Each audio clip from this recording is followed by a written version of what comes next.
law. If he'd been a policeman working for Scotland Yard, he would certainly not have had the freedom that allowed him to use his unorthodox methods. This both pleased the police and frustrated them. Pleased them because he almost invariably let such men as Inspector Lestrade and Inspector Gregson take the public recognition for a case that he had solved. Frustrated them because he could literally work on a case using his own specialized abilities while they had to stay within prescribed limits. Yet Holmes did respect the law, for he was in fact an amateur, and felt it best to have a healthy relationship with the professional police. This encouraged such men as Lestrade and Gregson to bring various unsolved crimes to him for his solution.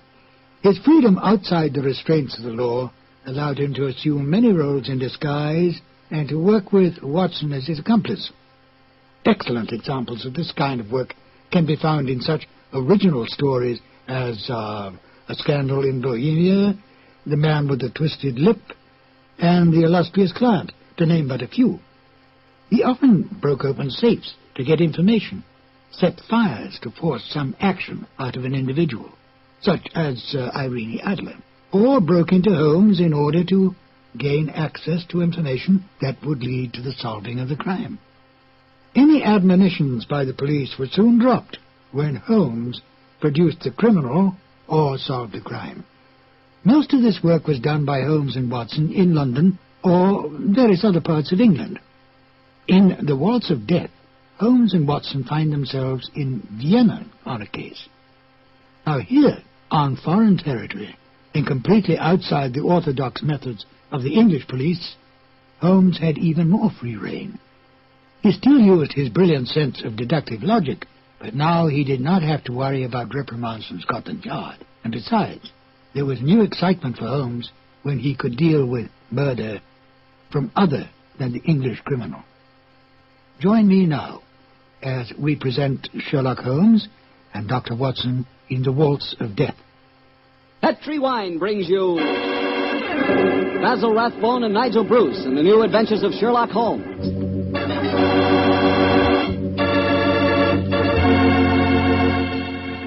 The Petri family, the family that took time to bring you good wine, invite you to listen to Dr. Watson as he tells you another exciting adventure he shared with his old friend, that master detective, Sherlock Holmes.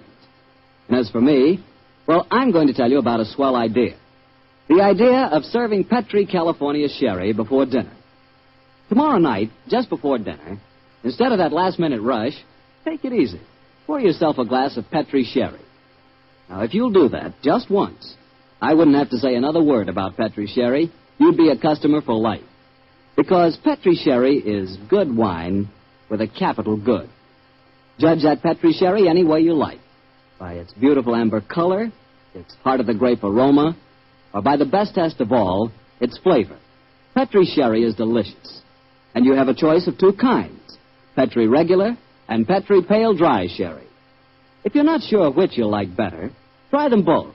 Don't buy one, buy two. But remember, always buy Petri.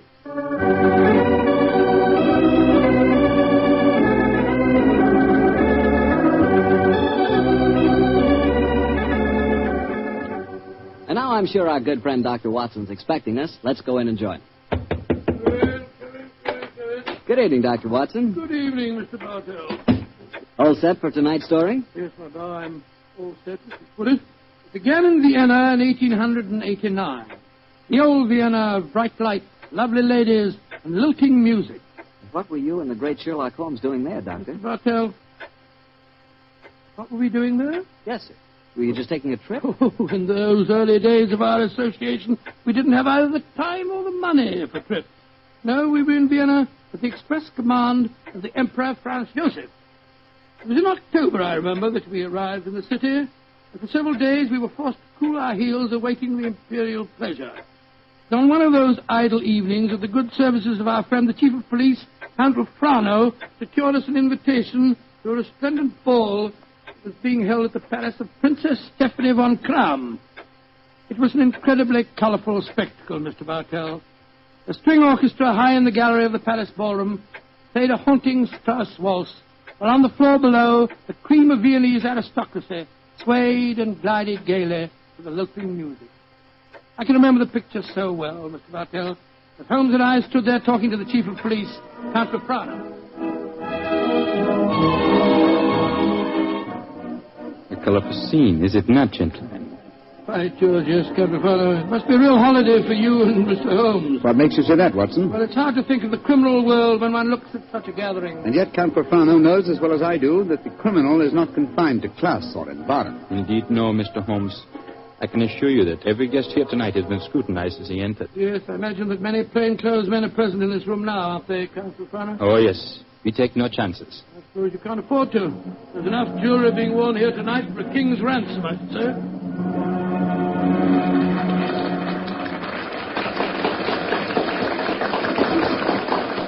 The waltz is finished. Now I can present you to our hostess, Princess von Kamm. Stephanie, my pigeon. My pigeon must know the princess pretty well. Yes, I'm glad to see that in Vienna the profession of criminal detection carries no social stigma. Allow me to present you Mr. Sherlock Holmes, Dr. Watson, the Princess Stephanie von Kamm. I'm very honored Your to Highness. meet you, Your Highness. I'm most happy to meet you, gentlemen.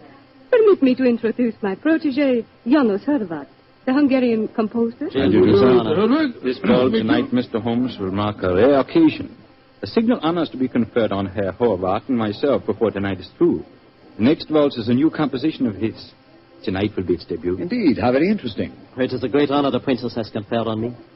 A new composition could not possibly be presented under more auspicious circumstances. Count Rafrano, you spoke of an honor in connection with yourself. May I tell them our secret, Stephanie? No, I will tell them myself, Anatole. After your waltz has been played, Janos, and Anatole and I shall be the first to have the privilege of dancing to it, my father is to make a public announcement. He is to announce my engagement to Count Anatole Rafrano. Oh, indeed, my congratulations to you both. Lucky fellow. Am I not the luckiest of men? Is she not exquisite? I, the gay man of Vienna, the cavalier who swore that no one woman would ever capture him. I confess it, gentlemen, I'm in love. Oh, but I pity you. Even the great waltzes of old Vienna could hardly be worthy of this moment. Oh, Anatole, you are a born flatterer. Oh, come, the waltz is about to begin. I shall see you gentlemen later. Auf Wiedersehen. Auf Wiedersehen.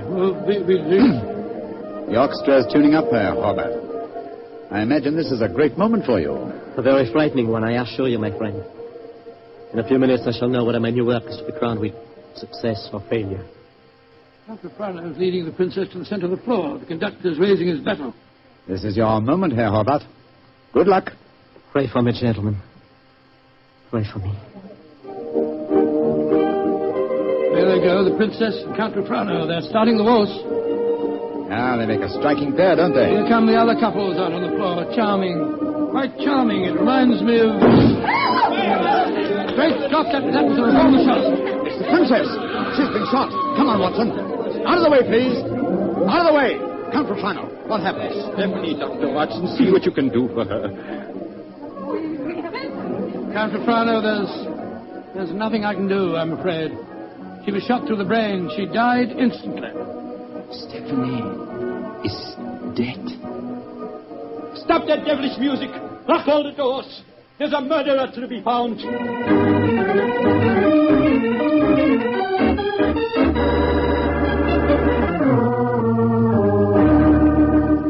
Count Rafrano, have you found any clues? One of my men found a revolver. It had been thrust into the earth of a potted palm. May I see it, please? Of course, here. Rammed into the soft earth. Confound it. Count Rafrano, your fiancée was an extremely beautiful woman. You must have had rivals. Yes, several, but none of them are present tonight. Who will inherit her estate?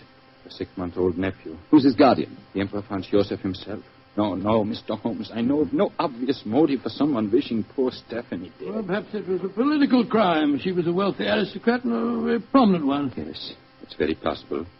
Many nihilist assassins have been active in my country recently. Meanwhile, we have a ballroom full of suspects waiting for us. I was just going to suggest we went back there. We can't find out very much by staying here in the library. It's a delicate matter. Almost everyone present tonight is known to me personally. May I suggest that you go back to the ballroom and have the male guests file past you?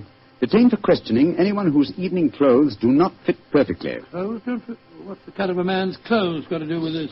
Anyone invited to such a ball as this would naturally have his own tailor. I think, Count Rafrano, If you found a man who had to hire his costume, he might be an impostor and may well prove to be your assassin. Well,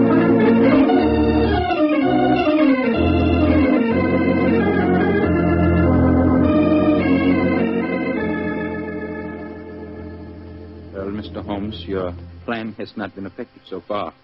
You find one Englishman who is unusually badly dressed, and what do we discover? He's an English milord whose luggage was lost on the train. Yes, and the second suspect proved to be a perfectly respectable Viennese doctor whose nasty little child had taken a last-minute snip at his tailcoat with a pair of scissors. And the third was poor Horvath, the composer, who cannot yet afford a good dress suit, eh? Well, Count Rafano, why not have the next suspect shown in? Yes, of course. Schober, bring in the next man. Ja, Herr Baum. Kommen Sie herein, bitte. Einbitter, what a frightful-looking fellow. Your name, please. My name is Gruning. What do you wish with me? Gruning? Your name was not on the list of invitations. One moment, please. Let me see your right hand, Herr Gruning. You have no right to touch me. Where did you get these fresh earth stains? Your right thumb is pitted and the nail is full of dirt. What does that poor policeman... Not a short while ago, you tried to hide your revolver by ramming it into an earth-filled flower pot. You know that revolver, please, Count Rafano. It will be easy to compare the samples of earth. It will not be necessary. Well, you admit that you murdered the princess tonight, then? Certainly, I admit it. Why did you kill her? She was an aristocrat. She was an oppressor of the poor. I'm glad I killed her. One day, I and my party will kill all of you filthy aristocrats. Rafano, put down that revolver. Shoot him like the dark he is. No, Count Rafano. Even you can't take the law into your own hands. Why do you not shoot me? I'm not afraid to die. Have him taken away, Schober. Nehmt den Hund ins Gefängnis. Thank you for stopping my hand just now, Doctor. But when he spoke of Stephanie that way, I could have killed him just as he killed her. Very understandable impulse, sir, but one that would have ruined your life. My life? Now that she is dead, my life is empty. What right do love and beauty have to exist in a world that no longer holds Stephanie? She was all light and life, loveliness. And now... But I am hardly displaying my Viennese blood, am I? The murder is caught, thanks to you, Mr. Holmes, and my life, such as it is, must go on. Somehow. That's how the story began, Mr. Bartell. Began? It sounds like the end of a story to me, Doctor. Far from it, my boy. The next day, Holmes and I had our interview with His Imperial Majesty and learned the nature of the services expected of us. Services that required our leaving the city. And that's why, my boy, we were gone from Vienna for some weeks.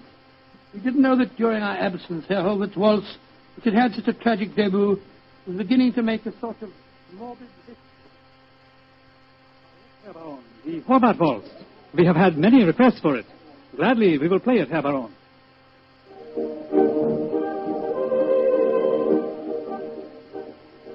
Isn't that the Horvath Waltz they are playing? Yes, my dear, and see who is walking onto the floor to dance to it. Leah Mollenstein, the actress. A beautiful creature. Are you trying to make me jealous, Hans? Gott in Himmel, it's Leah Mollenstein! She's been shot!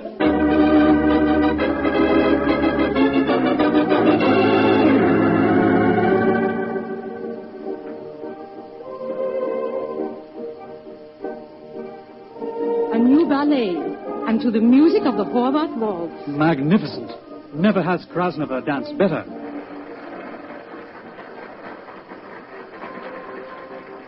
Have you ever seen such exquisite pirouettes?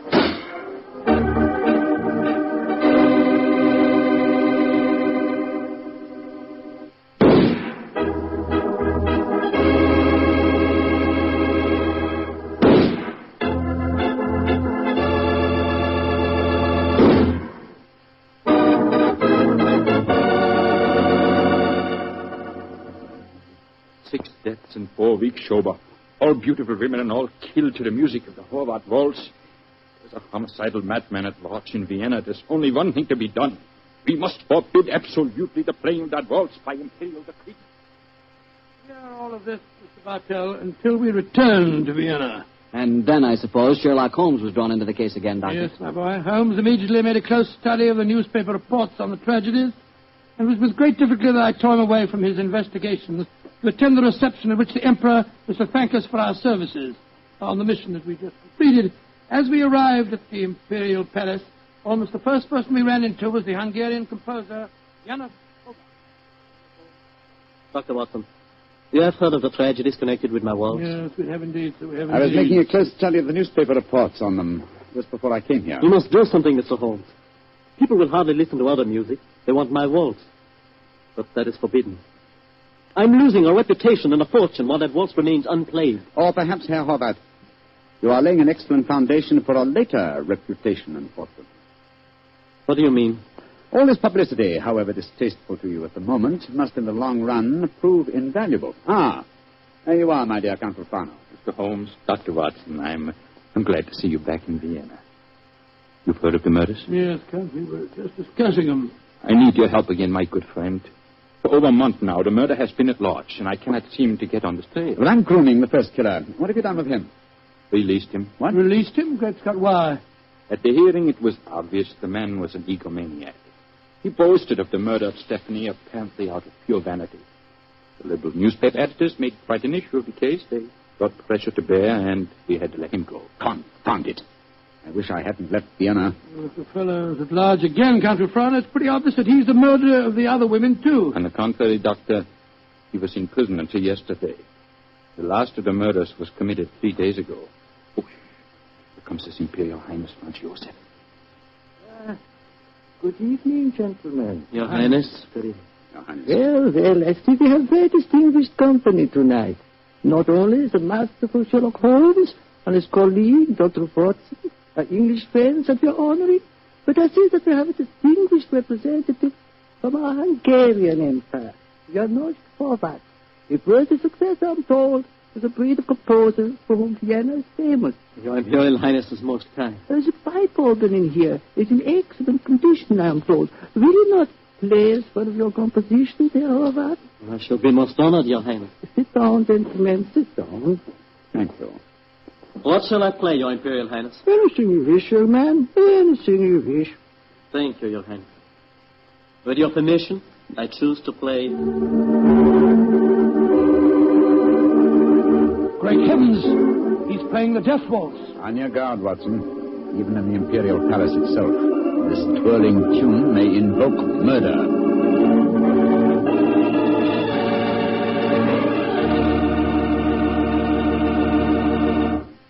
You'll hear the rest of Dr. Watson's story in just a second, which just gives me time to remind you that if any one wine could be called the perfect wine for almost any occasion, that one wine would be Petri California Sherry.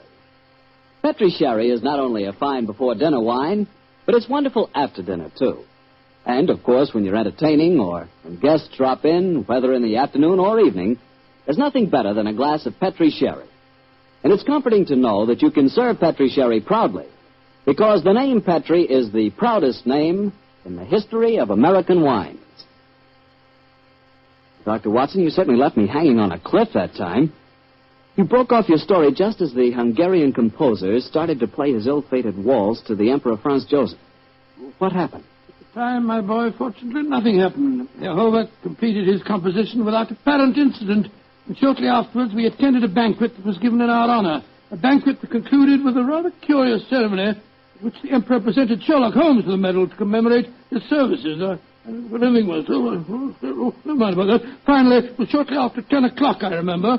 Holmes and I, together with Count Rufano, left the royal chambers and started to descend the spiral staircase leading to the main hall. You were greatly honored tonight, Mr. Holmes. I've only known His Imperial Highness to make 3 such presentations before, and they were all to my own countrymen. Well, he might have made another one. He was about Please, Watson, please. Oh, The Emperor was most kind. I can't help feeling that he over-evaluated my services. You're being unusually modest, Holmes. Perhaps because I feel that my visit here is incomplete until I've solved the death waltz murders. I hope you'll be able to stay in Vienna long enough to do that. I confess I am at my wit's end. I've been giving the matter a great deal of thought, Count Rufano. I have a plan for trapping the killer. It's in rather an embryonic stage at the moment, but over a few pipes at the hotel tonight, I expect to develop it thoroughly. I shall call at your office in the morning and explain it to you. I shall be awaiting your visit eagerly. One more of these murders in the newspaper outcry might become so loud that I should have to resign my post as chief of police. Well, when Hobart made that daring gesture and played the death waltz tonight, it proved one thing. It's not infallible. the death of a beautiful woman doesn't always follow the playing of the melody. Very true, Doctor, but... Watson. Yes, sir? Strike a match, will you? Huh? There's a figure here slumped on the landing. It's got it. Body of a girl. A very beautiful girl, too. Shot through the forehead. You were wrong, Watson. The death waltz is infallible, but I swear to you that the killer has struck for the last time.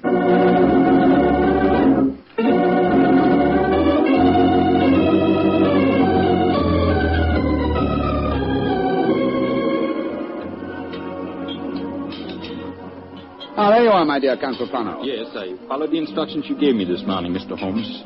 Schenbaum's is at the moment the smartest restaurant in Vienna.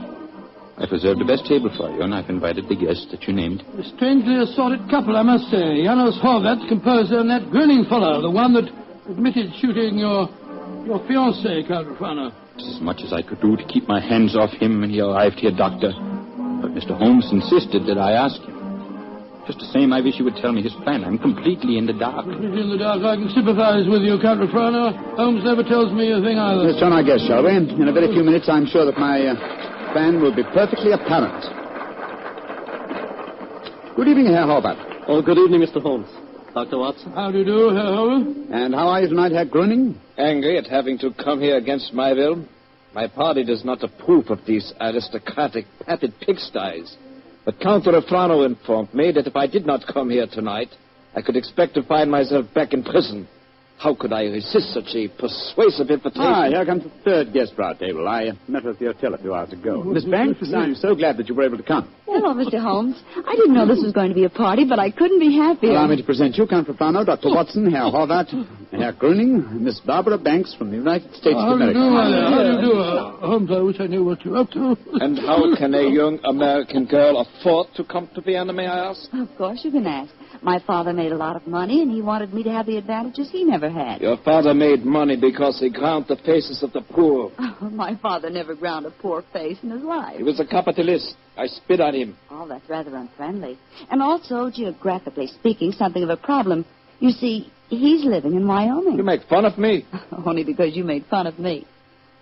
Mr. Holmes, I did as you asked me. I'm very grateful, Miss Banks. The orchestra leader didn't want to play it. He seemed scared. But I waved a lot of money in front of him, and I promised to pay the fine as well. Splendid. Great Scott, I see it all now. So do I. You persuaded Miss Banks to bribe the orchestra leader to play. My waltz. My forbidden waltz? Yes, Herr Horvath. I felt that if the request came from a young American, it might seem quite reasonable. Particularly if the requests were accompanied by American dollars ground out of the faces of the poor. You are being unpleasant to me, aren't you? Playing it, your waltz, however. The death waltz. Mr. Holmes, this is against the law. The Horvath waltz is forbidden by imperial decree. True, nonetheless, my dear Count, I implore you not to arrest the orchestra leader until after the waltz is completed. In which case, since I requested it and it's still playing, I'd like a partner. Will you dance with me, Count Rufano? I'm sorry, Miss Banks, but for this melody I shall never dance again. Oh. Well, how about you, Dr. Watson? Oh, I'd like to very much, dear, but I'm afraid I'm not as light on my feet as I used to be. In any case, I was never much of a hand at the waltz. The polka's more in my line. Dear me, I'm getting an inferiority complex. Oh, please do not, Miss Banks. You'll observe that the general public seems singularly unwilling to dance, too. Not one couple has ventured onto the floor. How can you blame them? The waltz with Horvath may mean death. How can you blame them? I'm not afraid. After all, Herr Horvath, it's your own music. I'll dance with you. You're most kind, Miss Banks, and courageous. But to be a partner of the only woman on the floor would mean ruin. An admission of failure. My third refusal. I'm a wallflower. No, my dear Miss Banks, the aristocrats, they're afraid.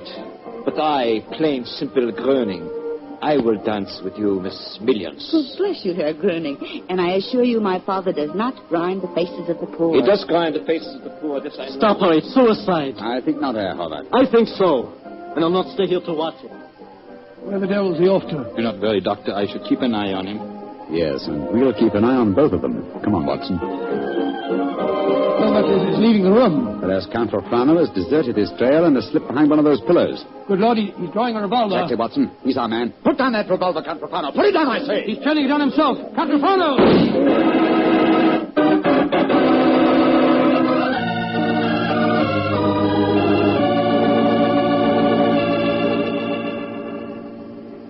I still can't believe it, Holmes. Not the fact that Count Frano blew his brains out, but the fact that he was a murderer. Yes, I was slow to believe it too, old chap, and I blame myself in consequence. Two things should have been instantly apparent about the madman who killed beautiful women when he heard the Horvath waltz. Firstly, he must have had some motivation which drove him to such an act. Secondly, he must have carried a revolver with him at all times, since he was invariably armed when the occasion presented itself. Exactly, and that factor made me think of the police official. Then, of course, I saw Frano's motivation. He loved the Princess Stephanie dearly. Her death in his arms was a psychological shock that was more than his mentality could stand. And when he heard that music, it reminded him of the dead princess and forced him to kill. That's right, old fellow. You will recall that what he said to us after his fiancée's death. What right do love and beauty have to exist in a world that no longer holds Stephanie? When he heard the music, he couldn't bear to think that other loveliness existed, and so, well, he destroyed it. But who killed the Princess Stephanie? The man who was first arrested for it, Herr Gröning. He admitted it. After a little persuasion, when the police arrived, taken back to prison in the carriage that just took Count Frano's body. It's shocking to think that 7 innocent women have been murdered before this case is solved. Yes, a fact that will be a constant reproach to me, I assure you. Oh, I didn't mean that, my dear fellow. We weren't even in Vienna when 5 of the killings took place. Hello. Here comes Miss Banks. Mr. Holmes, what happened to that funny little man who danced with me? Herr Gröning? He went to prison, Miss Banks. He was a murderer. Well, I must say this is a strange kind of a party you asked me to, Mr. Holmes. One of the guests blows his brains out, and the other, the only man who danced with me, turns out to be a murderer. Oh, I see now why Father sent me to Europe. An evening like this could never happen in Wyoming. Look. Headless walking out in front of the orchestra. Ladies and gentlemen. Listen. Ladies and gentlemen, I, Arnold Horvath, wish to assure you, upon the word of the great English detective, Sherlock Holmes, that never again shall my new waltz be an accompaniment for murder. Henceforth, its melody will be for life and love and laughter. I have ordered a bottle of the finest Potay sent to each of your tables. Raise your glasses and pledge me as I now conduct my waltz. Free at last from the kiss of death.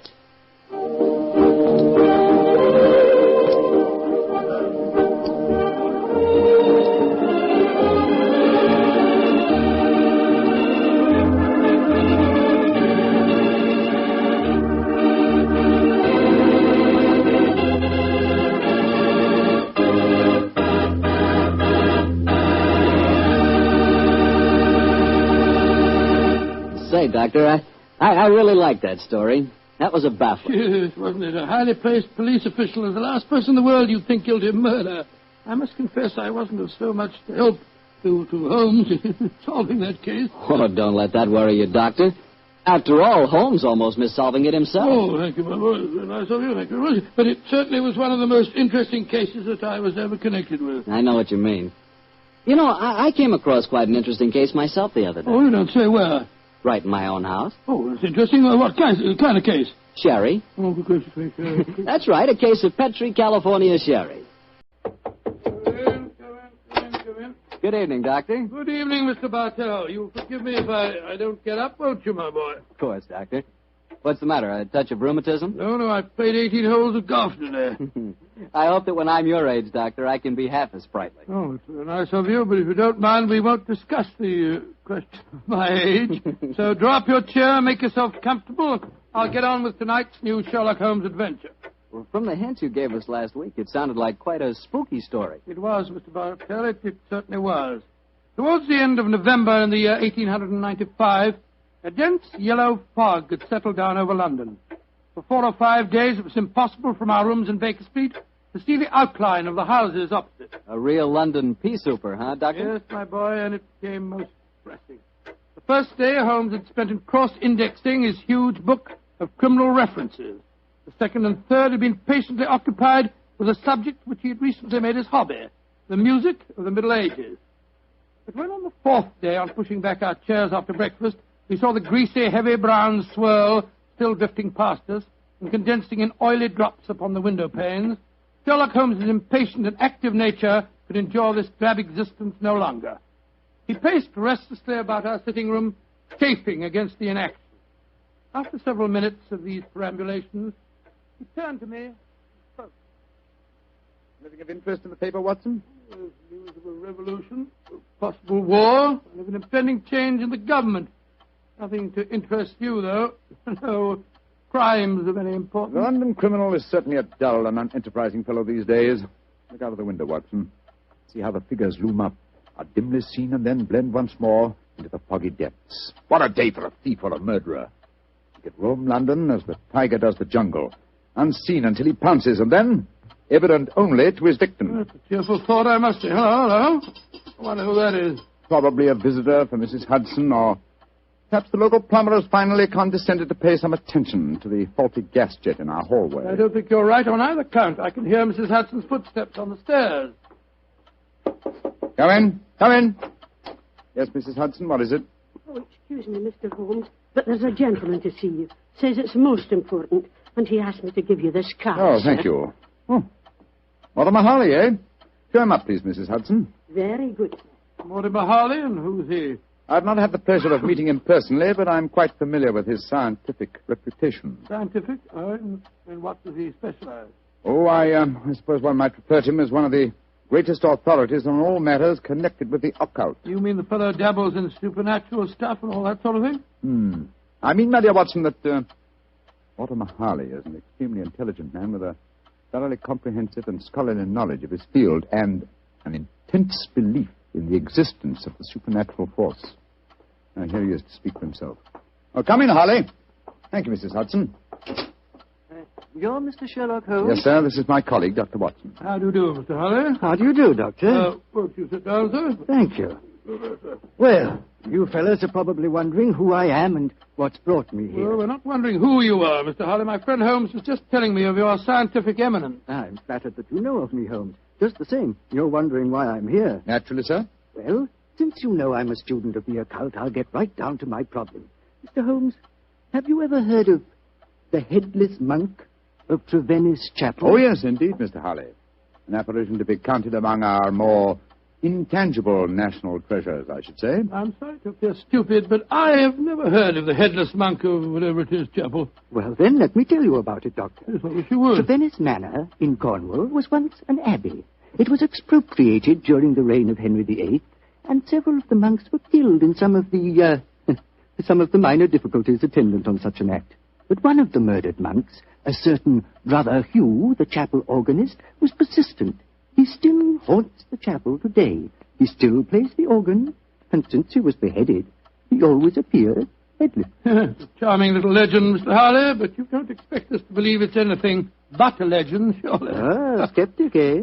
How about you, Mr. Holmes? I'm extremely curious to know why you come to see me, Mr. Harley. I'll tell you why.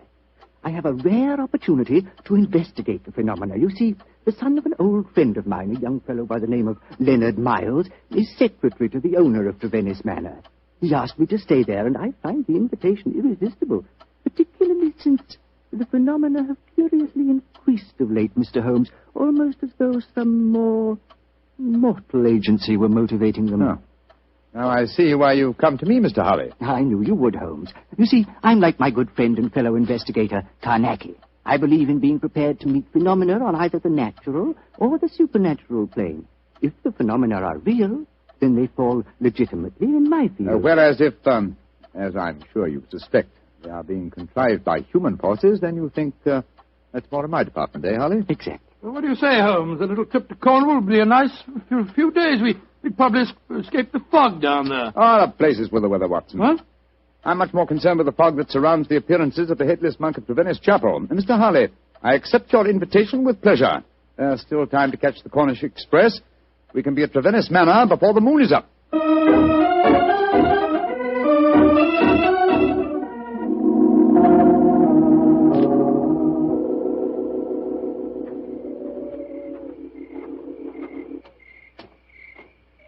Hello? Who's this funny-looking fellow coming down the steps towards us? If I didn't hear the sound of his footsteps, I'd believe it was a psychic manifestation. He certainly looks as if he came from beyond the grave.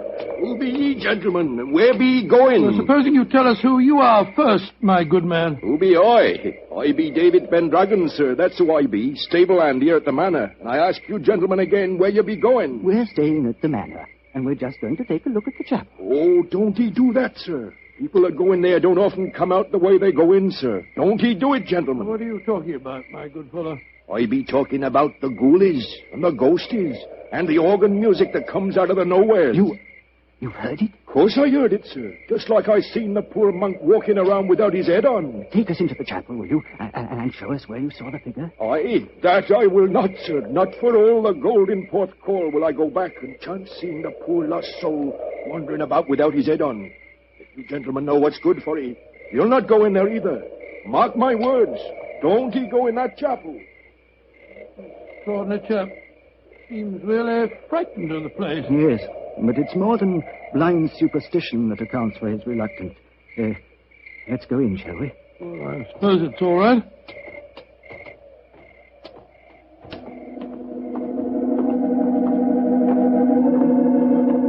Great Scott!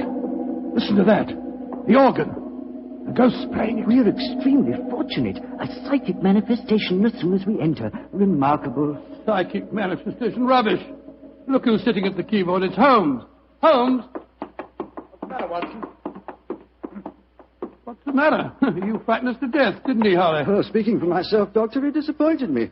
I thought it was a genuine phenomenon. What do you think you're doing, Holmes? I thought you were still behind us. I'm sorry if I frightened you, Watson. I was curious about this organ. I slipped in by the side door ahead of you and tested the instrument. It's in astonishingly good condition for a disused chapel, don't you think, Harley? Yes, I do, Holmes. One might reasonably presume that someone tends it with great care. In fact, I would go further and say... What are you doing in here?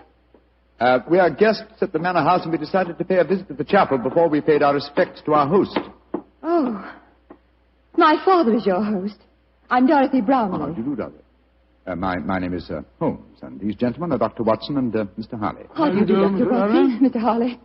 I heard the organ music, and I was terribly frightened. You've heard of the legend, I suppose. You mean about the headless monk and the ghostly organ and music, Miss Brownlee? Yes, Doctor. And it's more than a legend, I assure you. That's why I rushed over here as soon as I heard it. It must have frightened all the servants within hearing distance. Why were you playing the organ? I was curious to see whether it was in good repair. Obviously it is, Mr. Holmes. Well, my father and his secretary, Mr. Miles, are expecting you, I know. Let's walk over to the house, shall we?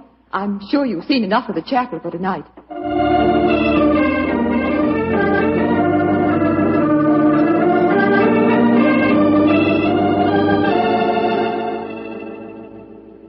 Father, this is Mr. Sherlock Holmes and Dr. Watson. How do you do? How do you do, sir? How do you do? This is my secretary, Leonard Miles. How do you do, Mr. How do you Miles? do, Mr. Brown? Dr. Watson?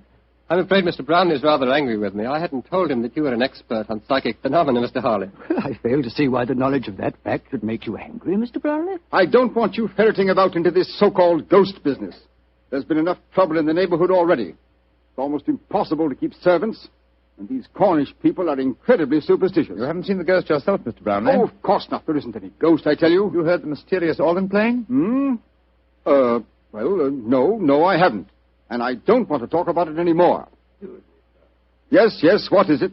David Pendragon's at the door. He's very anxious to see you, sir.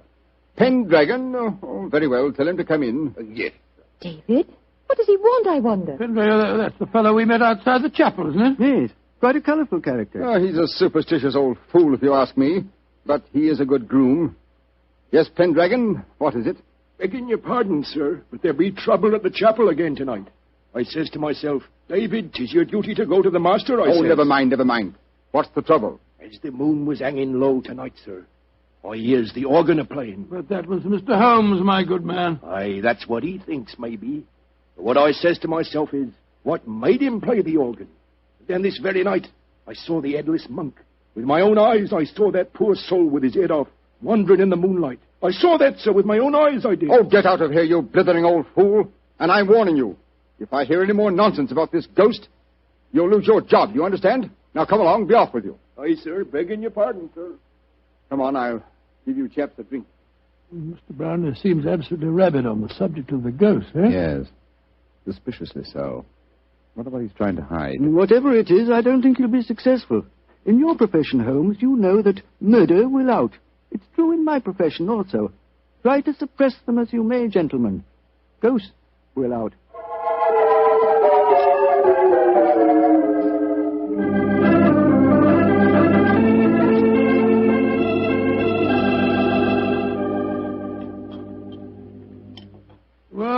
this place may be haunted, but I swear that I never spent a better night anywhere. Good morning, Mr. Holly. Good morning. Good morning, sir. Good morning. I'm glad to see I'm not the only late riser. Oh, were you up late too, sir? Yes, I was, Doctor. I decided to ignore the veiled threat of Mr. Brownlee, and so I did a little investigating in the chapel. Do you mind passing the teapot? And what were the results of your investigations, Mr. Holly? Well, there was no psychic manifestation, you understand, but I'm sure of one thing. That chapel is evil. Evil to the hearts of its stones. And I'll swear that evil does not stem from the hapless monk who was murdered there. You confirmed certain suspicions aroused by my own investigations last night. There is evil here, Mr. Holly, and I think I know its nature. Unless I mistake every sign and reaction, someone has been initiating the local peasantry into the evils of the Black Mass. Mass? Good Lord, what a shocking thought. My own sensations last night confirm your theory, Holmes. There is a coven here, I swear it, hiding its own obscene practices under cover of the haunting. Well, that sounds quite feasible. After all, the people are so superstitious that they'd keep as far away as possible from the chapel when they heard the organ playing. This problem falls into both our fields, Holly.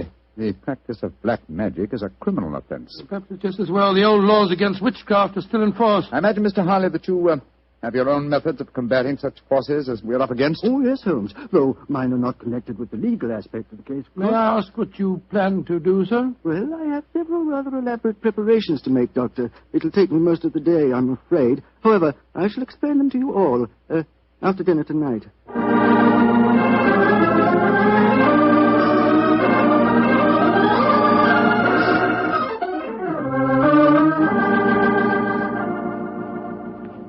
It's very pleasant to sit here after a good dinner with a superb brandy at one's elbow. And listen to the piano being so charmingly played. You're very kind. Want to play something more, Miss Brownlee? I'd love to. Are you enjoying your stay down here? Oh, Mr. very Holmes? much, thank you.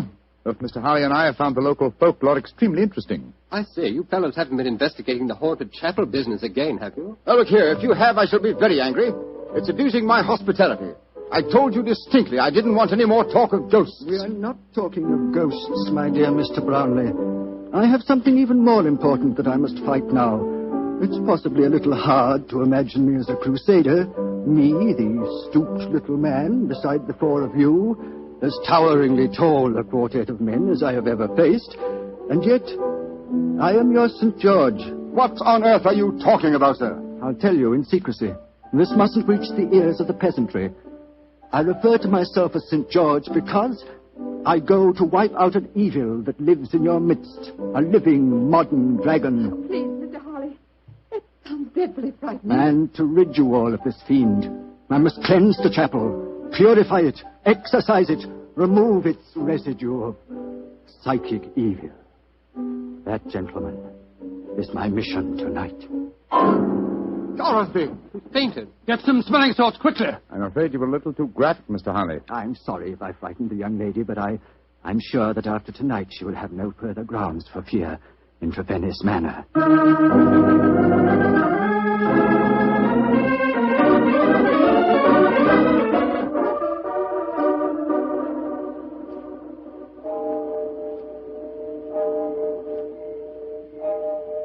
Holmes. Yes, old chap?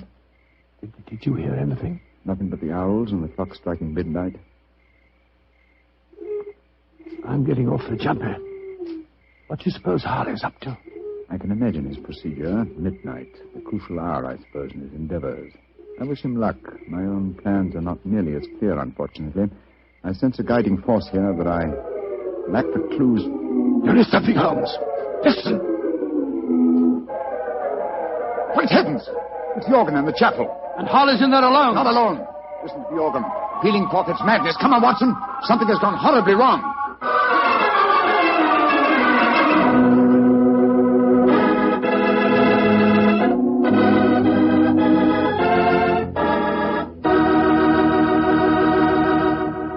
You'll hear the rest of Dr. Watson's story in just a second.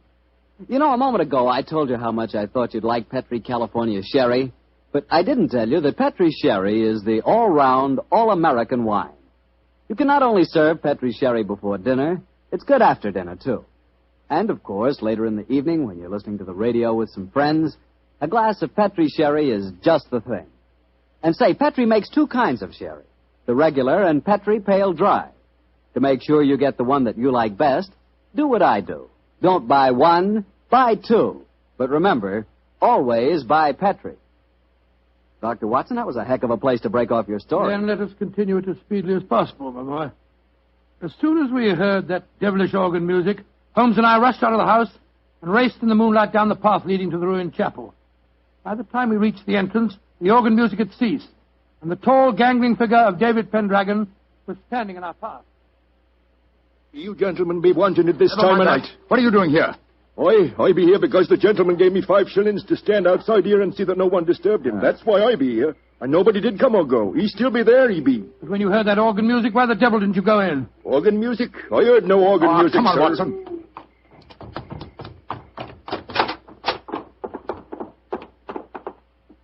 Great heavens. Look at him. We're too late. Poor devil. A knife through his heart. It's obvious who did it. That fellow Pendragon. I'll go and grab him before he gets away. Watson, he's not our man. This murder was planned with devilish cunning. The curious thing, there's no sign of a struggle at all. Looks he just stood here and allowed himself to be stabbed. Are these chalk marks with which the body is surrounded? They're known as a pentagram, I believe. He thought it would protect him completely from the supernatural forces. Poor chap. For once his researches went too far. Yes, because they touched not on the supernatural, but upon natural evil. And remember, Watson, that only 3 people besides ourselves and David Pendragon knew of this vigil. Yes, Brownlee, his daughter, and young Miles, the secretary. Exactly. Go back to the house, will you? And bring them here. Perhaps we can lay a ghost by trapping a murderer.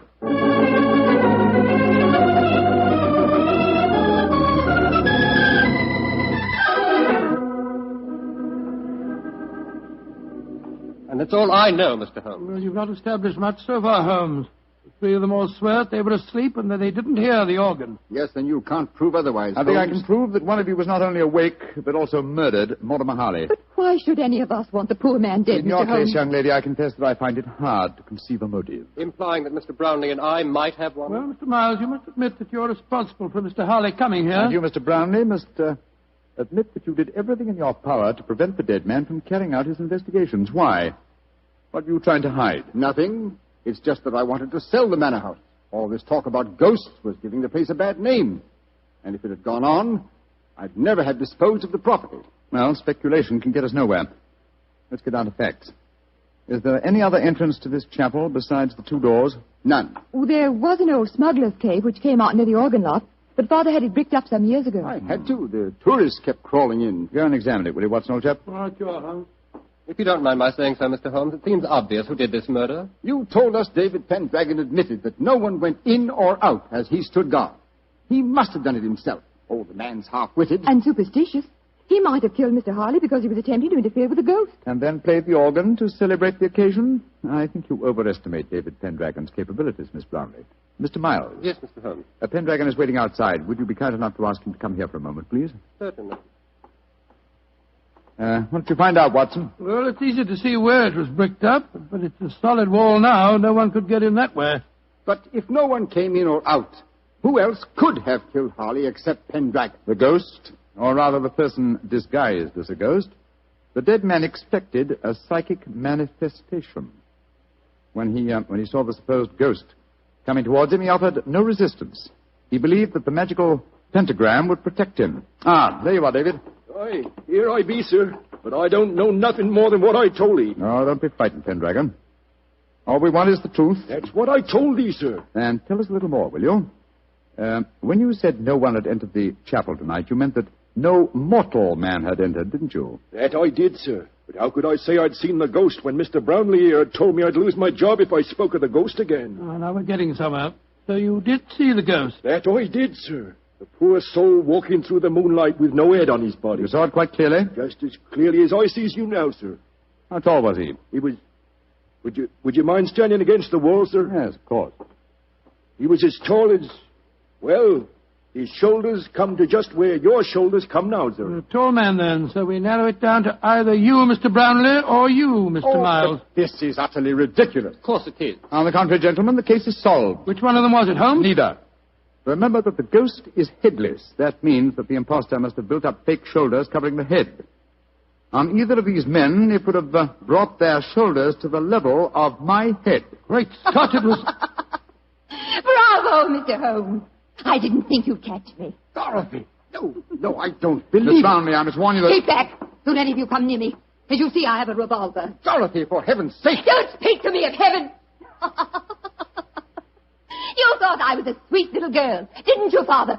You didn't know your dear, demure daughter could murder a man, did you? Why did you kill Mortimer Harley? Because he was a meddler. For months I've been practicing black magic here. For months I've been building up the legend of the Headless monk and the organ music. It made me so wonderfully alone. So gloriously free to practice the right. And then he came here. I let him live that first night because I thought he was a fool. But on the second, when he said he was going to exorcise this chap, to purify it, as he said, he signed his death warrant. If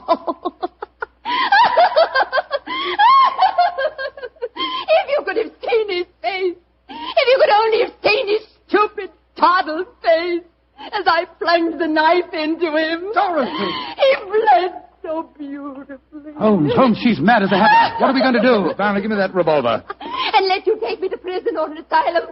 No, you'll never catch me. She's backing up the stairs leading to the organ loft. Dorothy, come back! Don't try and follow me. Look out! The railing's behind you. And turn my head. Oh, no, Mr. Holmes,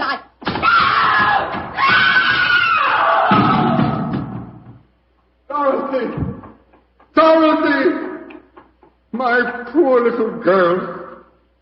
Mr. Brownlee, the powers of evil are frightening. Your daughter had killed one man and might have killed more. She was insane. Hopelessly insane.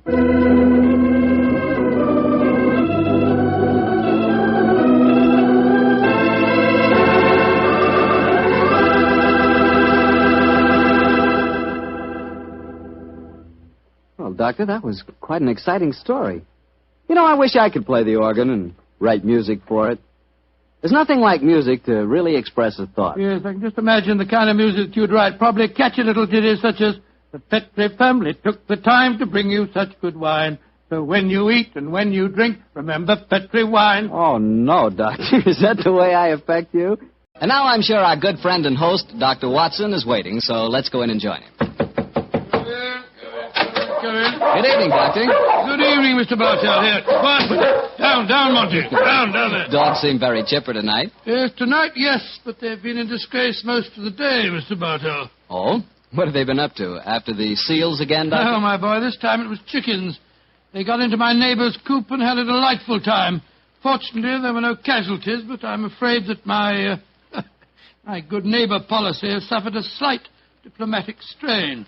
But you come here to listen to Sherlock Holmes' adventures, not those of my dog, so draw up your usual chair and make yourself comfortable, and I'll get on with tonight's story. Last week, Doctor, you told us it was a case in which Sherlock Holmes found the solution without ever meeting any of the suspects. That's quite correct, Mr. Bartell. As remarkable as an exhibition of long-distance detection as I ever recall. But judge the story for yourself, my boy. It was in the autumn of 1903, and Sherlock Holmes was about to retire to his bee farm on the Sussex Downs. I must confess, Mr. Bartell, that my heart was heavy during those last few weeks we spent at Baker Street. I thought of the countless adventures that we'd shared together. I remembered those many evenings of quiet comradeship and companionship. A fire blazing away on the hearth as Holmes lay back in the shadows playing his beloved violin. And then, Mr. Bartell, as so often happened, there'd be a violent jangle on our doorbell, and some wretched soul in misery would be standing before us and pouring out his troubles. Suddenly the violin would be discarded, and Holmes the dreamer would become Holmes the man of action. "Come, Watson, the game's afoot," he'd say. And in a few moments later, we'd be rattling off in a cab through the foggy, gaslit London streets. Yes, Doctor, I can imagine it was pretty hard for you to leave Baker Street. It was, Mr. Bartell. However, as it transpired, there was one more adventure awaiting us before we left. A few days before the actual move, I persuaded Holmes to take an afternoon off from his packing and accompany me on a visit to the laboratory of an old friend of mine, a Professor Jean Boulin. He was an eminent French scientist engaged in very important work at the London University. Well, by the way, this was at a period, Mr. Bartell, when radium was something extremely new and extremely rare. The university had just acquired a minute but invaluable portion of the element, and Professor Boulin was in charge of the research connected with it. I can remember the picture so well, as Holmes stood in the laboratory, talking with keen interest with the distinguished side. Amazing, Professor Boulan. Quite amazing. Think that this tiny leaden vessel contains one of the most precious substances in the world. Yes, Mr. Holmes. We have a great deal to thank Madame Curie for. This new element may force us entirely to revise our concepts of all physical structure. Your research is a great responsibility, Boulan. It is, Watson. I must confess that I wish the authorities here would give me a freer hand. I foresee such infinite possibilities in the use, particularly the medical use of radium. But my conservative superiors seem to regard it only as a toy, a scientific curiosity. Limit your experiments accordingly, I suppose. Exactly. I'm given no opportunity to do anything that's in the least radical. Must be very disheartening. How can research ever get anywhere along those lines? It is a great misfortune, Holmes, that you've determined to retire to your bee farm. This project, we could use such an analytical mind as yours. You flatter me, Professor. How many assistants do you have working with you, Boulan? 3, but none of them are very inspired, I'm afraid. What? My best assistant is a man named Barker. He's a little on the conservative side, too. But he is extremely adroit. The other 2, a young man called Taylor and the girl Gladys Hughes. They mean well. But gauche, I fear, is the only word to describe them. Why do you laugh, I was just amused to observe that in describing my assistants, I chanced to be literal as well as figurative. It's odd that random symbolism can sometime... but never mind that. You would like to see the rest of the laboratory? Yes, indeed we would. Yes, thank you very much. I have some extraordinarily interesting photographic plates that record the emanations of radium. They're over here. I think you will find them most fascinating.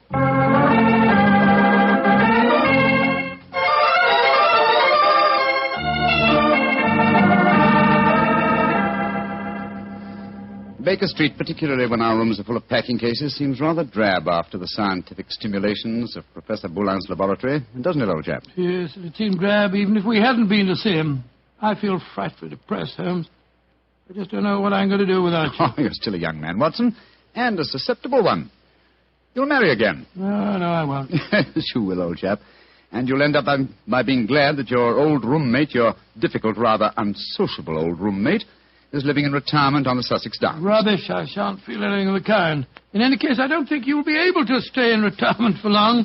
Your mind is much too alert to be satisfied by being a sort of midwife to a bunch of beastly bees. Oh, dear Watson.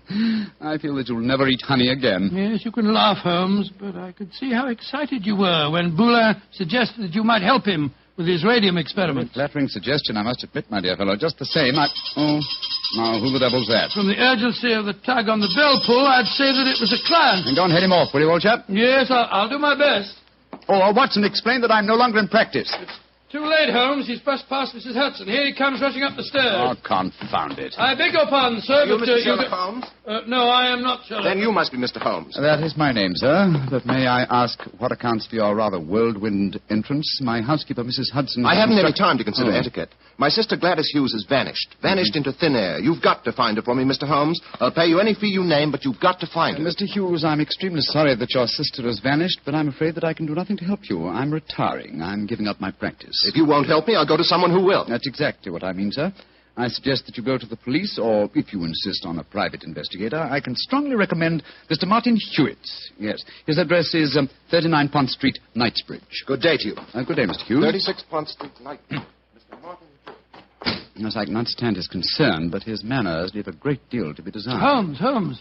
Gladys Hughes, his missing sister. That was the name of one of Professor Boulan's assistants, wasn't it? True, old fellow, but it's probably only a coincidence. What? Both Christian and surnames are extremely common ones. Well, I have a feeling that it may not be a coincidence. Oh, come now, my dear fellow. Don't you try and embroil me in a fresh adventure. I've retired and I'm leaving for Sussex in a few days. And if any more clients come wrenching at my doorbell, I shall ignore them.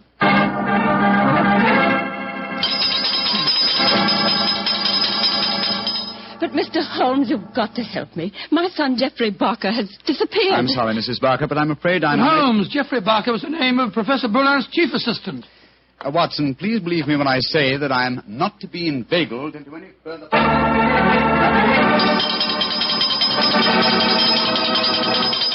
Mrs. Taylor, I'm sorry, but I can't help you. Oh, but Mr. Holmes, it's my husband. He's disappeared.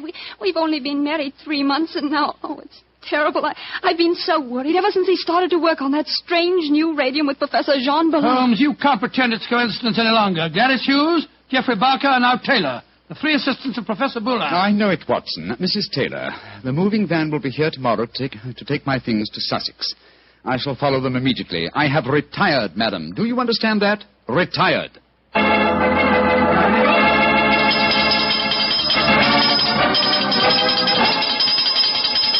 Yes, another telegram for you, Holmes. That'll be the 4th today. Why won't Scotland Yard leave me alone? Well, it's a pretty strange business. 3 people engaged in research of this new element radium have all disappeared within 48 hours. Scotland Yard needs your help. Let them earn their salaries, my dear Watson. I've helped them for the last time. Well, let's see how they've couched their latest diffusion. Oh, this isn't from Scotland Yard. It's from my brother, Mycroft. Mycroft? What's he going to say? Listen to this. Now Professor Boulin has disappeared. Great Scott. And the radium with him. Surely the pattern is obvious, Sherlock. Radium must be found, could solve the problem for you, but I'm too lazy. Consider what a flashy case for you to retire on. Regards, Mycroft. The old devil. Holmes, this is shocking. My old friend Boulin has disappeared. Yes, Watson, and now my brother asks me to investigate. The pressure becomes irresistible. Very well. I bow to fate and postpone my retirement for a few hours. Good man, Holmes. You know you'll never really retire. Yes, Mycroft says there's an obvious pattern in this case. Our first step, of course, will be to interview all the doctors who treat patients without charge. Why? Well, surely that's obvious. Well, it isn't at all obvious. I don't know why you always leave me in the dark. Well, what makes you laugh? Being left in the dark. It's just like the old times, isn't it, Holmes? Come on, old fellow, let's go. The game's afoot.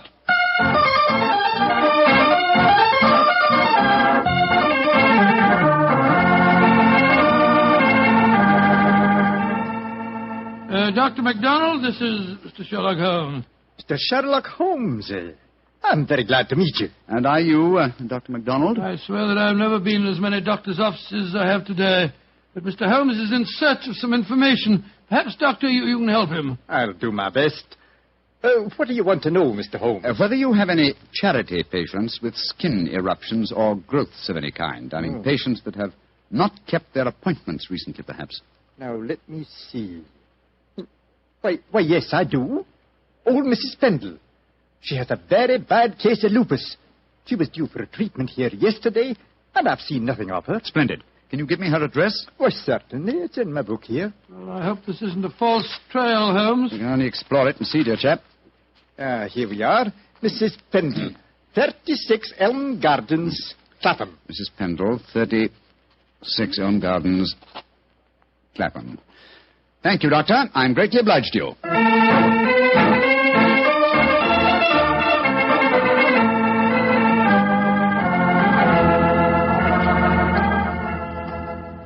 Getting restless, Watson? Yes, I am a little. We've been waiting outside Mrs. Pendle's house for over an hour. Why don't we knock on the door and see if she's at home? Oh, no, my dear chap. We mustn't frighten her. I hope that she's going to lead us to our quarry. You see... Shh. Front door's opening. A woman's coming out. Yes, it's Mrs. Pendle, beyond doubt. Look at that bandage around the upper part of her face. Yeah. Hello, she's turning down the street. We're going to follow her, I suppose. Naturally, but let's give her a start, shall we? We don't want her to spot us. Well, while we're waiting, perhaps you'll clear up 1 or 2 points for me. I'm still very much in the dark. With pleasure, old chap. What puzzles you? Well, one of the things that Come on. do... What? We've given her enough of a start. Let's follow her. Oh, very well. But look here, Holmes. You asked me what I didn't understand. 2 things puzzle me. What did Mycroft mean by the pattern of the case? Why are we following a poor sick old lady through the London streets? I'll answer the first question, and I think the answer to the second will be self-apparent. The pattern of the case is clear. Professor Boulin and his 3 assistants have vanished together with the radium, but their disappearances were not simultaneous. Had they been so, it would have been a transparent case of theft. But with the disappearances gradual rather than simultaneous, the emphasis has been subtly shifted. Yes, I can see that, Holmes, but what do you suppose is at the back of the whole business? Can't be a simple case of theft. Radium is enormously valuable, but it'd be hard stuff to sell again. Not to an unscrupulous criminal with a knowledge of medicine, Watson. My own theory, and I admit at the moment that it's purely a theory, is that Professor Boulin was worried because he was so hampered in his research. You'll remember that he stressed his great faith in the medical values of the new element, radium. Yes, he did. It's more than possible that he places the rights of science above the rights of property, that he's determined that he and his group will carry on their invaluable research unhampered by the conservative restraints of the university. I see what you mean, Holmes, but how does Mrs. Pendle, the poor woman that we're following, enter the picture? Because one of the chief lines of radium research on the continent so far has been with her sort of trouble. Professor Boulin's obvious move, if my theory is correct, would be to contact poverty-stricken patients, promise them relief, induce them to abandon their regular treatments, and submit to him. By Jove, yes, Holmes, that seems perfectly logical, and yet I can't believe that Boulin would... Mrs. Pendleton has reached her destination. She's turned down a driveway. Yes, she's walking up to what looks like a deserted warehouse. Hurry, old chap. Don't let her out of our sight. She's opened the door without knocking. She's gone in. We'll wait here for a moment or two, then we'll follow her. I have a feeling that your old friend, Professor Boulin, is not far away, Watson. Yes, you're probably right. But I hope we can do something to protect him from the consequences of what he's done.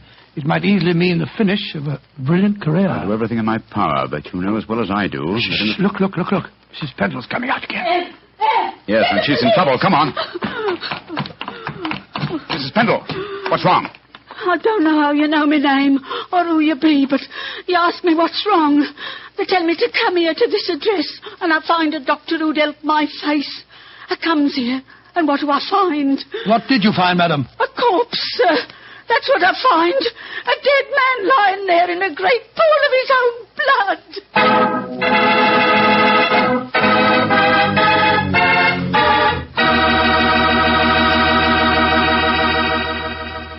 You'll hear the rest of Dr. Watson's story in just a second. So I'm just going to remind you that there's one wine which everyone likes and which is good on any occasion. Petri California Sherry. You want a swell wine to serve before dinner? The perfect answer is Petri Sherry.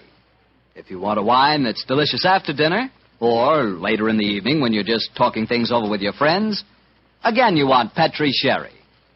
And if you want a wonderful wine to serve at cocktail time, naturally you want Petri Sherry. Sherry is a wine that's good at any time. And Petri, well, Petri is the wine that's good all the time.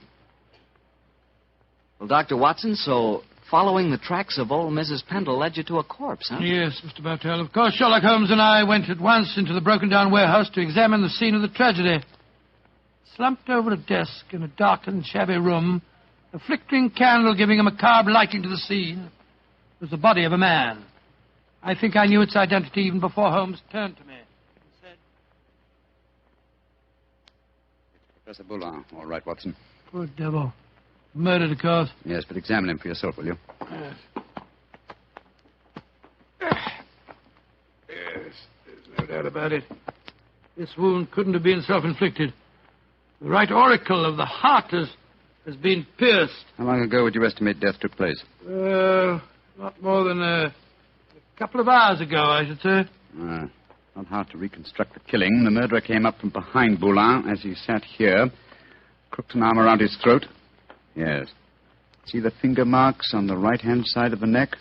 Here? Then stabbed him in the chest. And then withdrew the weapon and disappeared. Leaving no traces, confound it. A dusty room is an ideal place for recording footprints, but there are half a dozen different prints here, including Mrs. Pendle's. Hello. Here's the print of a smaller woman's shoe.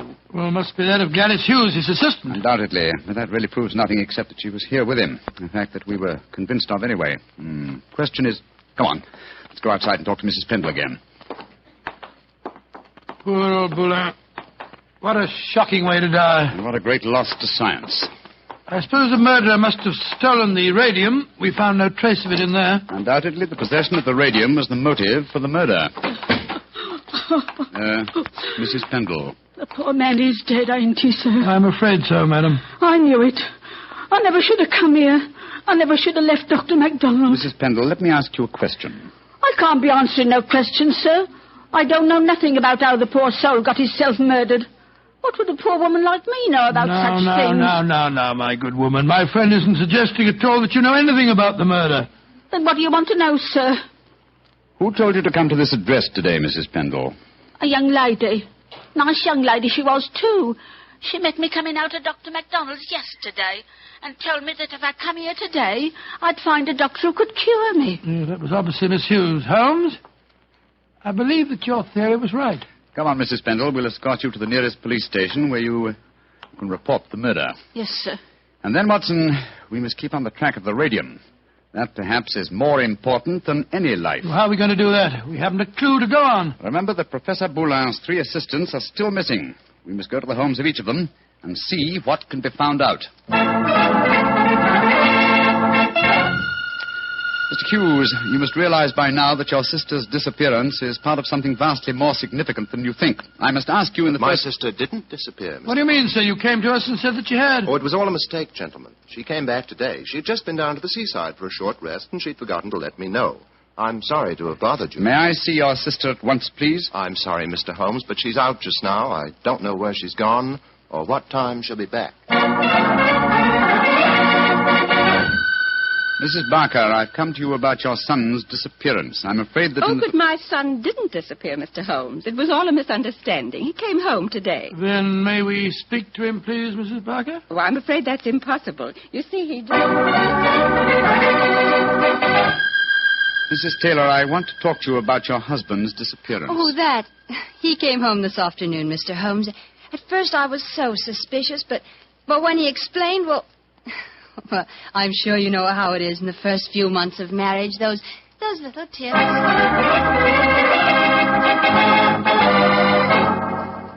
Confound it, Watson. We are no nearer the solution. And meanwhile, here we are back in Baker Street to find that the moving van has taken all your things off to Sussex. Perhaps you should give up the case, Holmes, and follow them. Close my career on a note of failure? No, my dear fellow.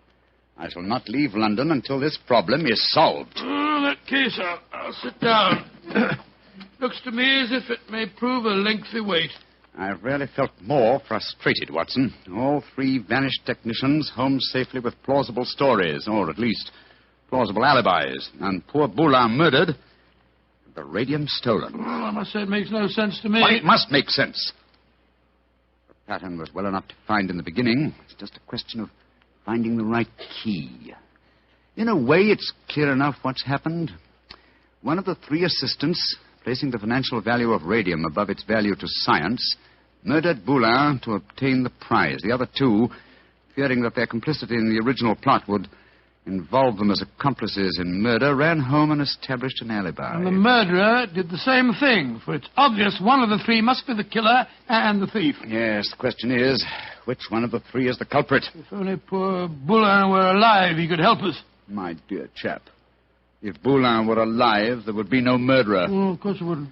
Now, let's see. Boulin gave us a few bare facts about his 3 assistants. I wonder...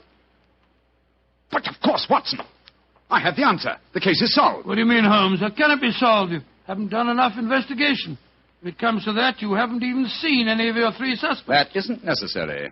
Oh, you know who did it? Yes, Watson, and so should you. But we know nothing to set them apart from each other, except that one of them's a girl. We know more than that, my dear fellow. Think hard. Well, Boulin told us that Geoffrey Barker was an excellent technician, while the other 2 were somewhat clumsy. We know even more than that.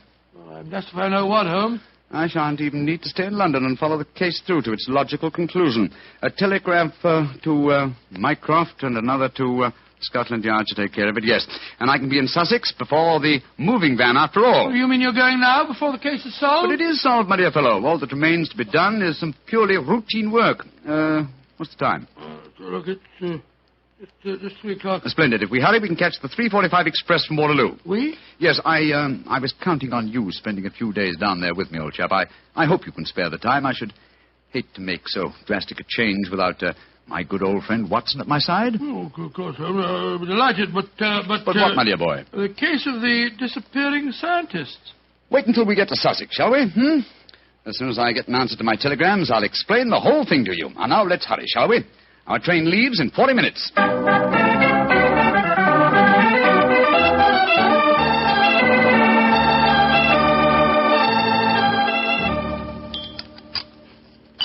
More tea, Watson? Thanks, old boy. Peaceful down here, isn't it? Extremely. At the moment, I must confess, I find it rather nerve-wracking. Oh, why? You know why, Holmes. I want you to open that telegram and tell me if your solution to the Boulin case was the correct one. Very well, my dear chap. Let's see. What is it? It's from Mycroft. Listen. Murderer arrested and radium recovered. Well done, Sherlock, though you took longer than I expected. Regards, Mycroft. Congratulations, Holmes. And now perhaps you'll condescend to tell me how you solved it. Don't be angry with me, old chap. I only wanted to make sure that my solution was correct. You remember the nature of the fatal wound on Boulin's body? Of course. He'd been stabbed through the right auricle of the heart. From behind. Proving that the murderer was clearly right-handed. Oh, what does that signify? Almost everybody's right-handed. Oh, no, not in this case. If you recall, Professor Boulin said that Geoffrey Barker was adroit, while his other two assistants were gauche. Then he laughed because he said his remark was true both literally and figuratively. I still don't see what I was talking about. Oh, come now, Watson, come. Think of the origin of the word adroit. Ardois. Droit is the French word for right. And gauche is the word for left. Meaning the two gauche assistants were left-handed, and therefore only the adroit, the right-handed Barker, could have inflicted the fatal wound. I see it now, Holmes. You know, if you'd remembered that mark of Boulin's at the time we found his body, you could have solved the case much sooner. That's true, old fellow, very true. And when my old friend Watson points out that my memory is failing and my mind sluggish, then I know that my retirement has been postponed for far too long.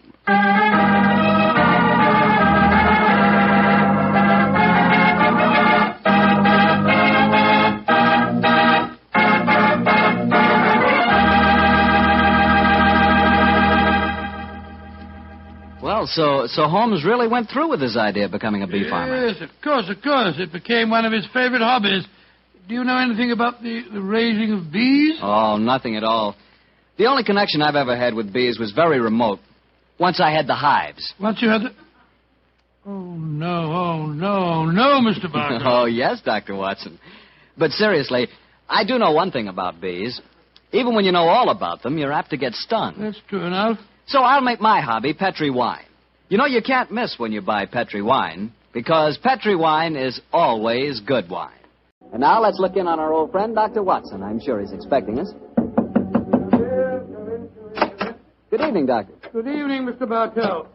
Draw up your usual chair. I'll get on with tonight's new Sherlock Holmes adventure. Well, how did the story begin, Doctor?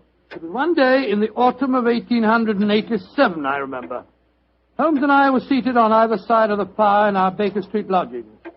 The great man, his eyes half closed, his long, thin fingers pressed together, lay back in his chair, filling the room with large blue clouds of tobacco smoke, and discoursing on one of his favorite subjects, Professor Moriarty. I can almost hear him now, Mr. Bartell, as he said...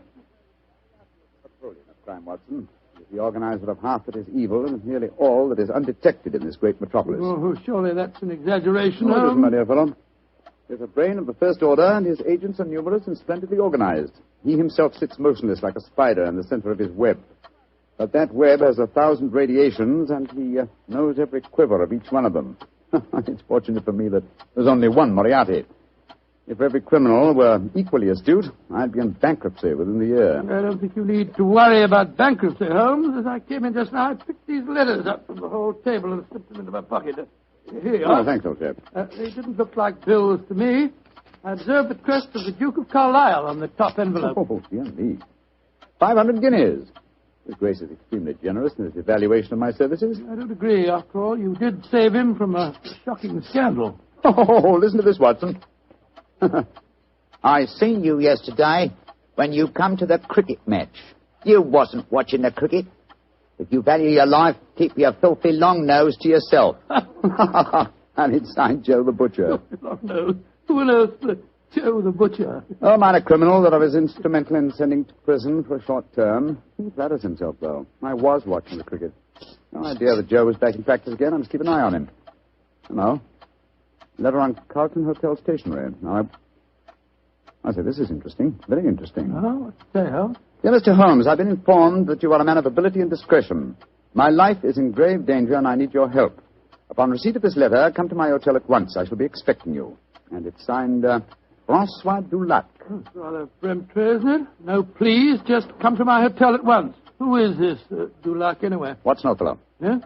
We were talking of Moriarty just now. I have a feeling that this letter may lead us to him. Well, what makes you say that? François Dulac, the writer of this letter, is recognized in France as the one indisputable authority on the paintings of Jean-Baptiste Greuze. Well, I still don't see the connection with Moriarty. If there is one thing Moriarty loves, more than the dazzling abstractions of mathematics and even more dazzling achievements of crime, it is the paintings of Greuze.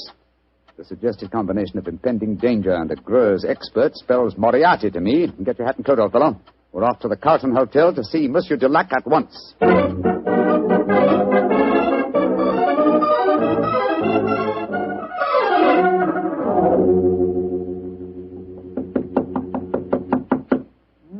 is room 212, all right, but there's no answer. I'll knock again. Shall I go and get someone to unlock the door? No, old chap. Huh? We don't want to attract attention to our prospective client. I'll tell locks wouldn't be very hard to pick. Here. The skeleton key should do the trick quite easily. Well, the man at the desk downstairs said that Monsieur Dulac was in his room. You know, Watson, he said he thought he was in his room. Uh-huh. Easier than I anticipated. Come on, let's go in. Doesn't look as if anyone's occupying this room. No signs of any personal belongings. No clothes hanging in the wardrobe, no luggage. Yet he is still registered here. Hello. What's this stain on the carpet by the bed here? Great Scott, is it... It's a blood stain, Watson. Blood stain? And the stain is still damp. I'm afraid we're too late. Come on. We can do no more good here. You're not giving up, Holmes? No, of course not, my dear fellow. Let's see what we can find out from the hotel manager. I refuse to believe that in the 19th century a distinguished foreigner can vanish into thin air.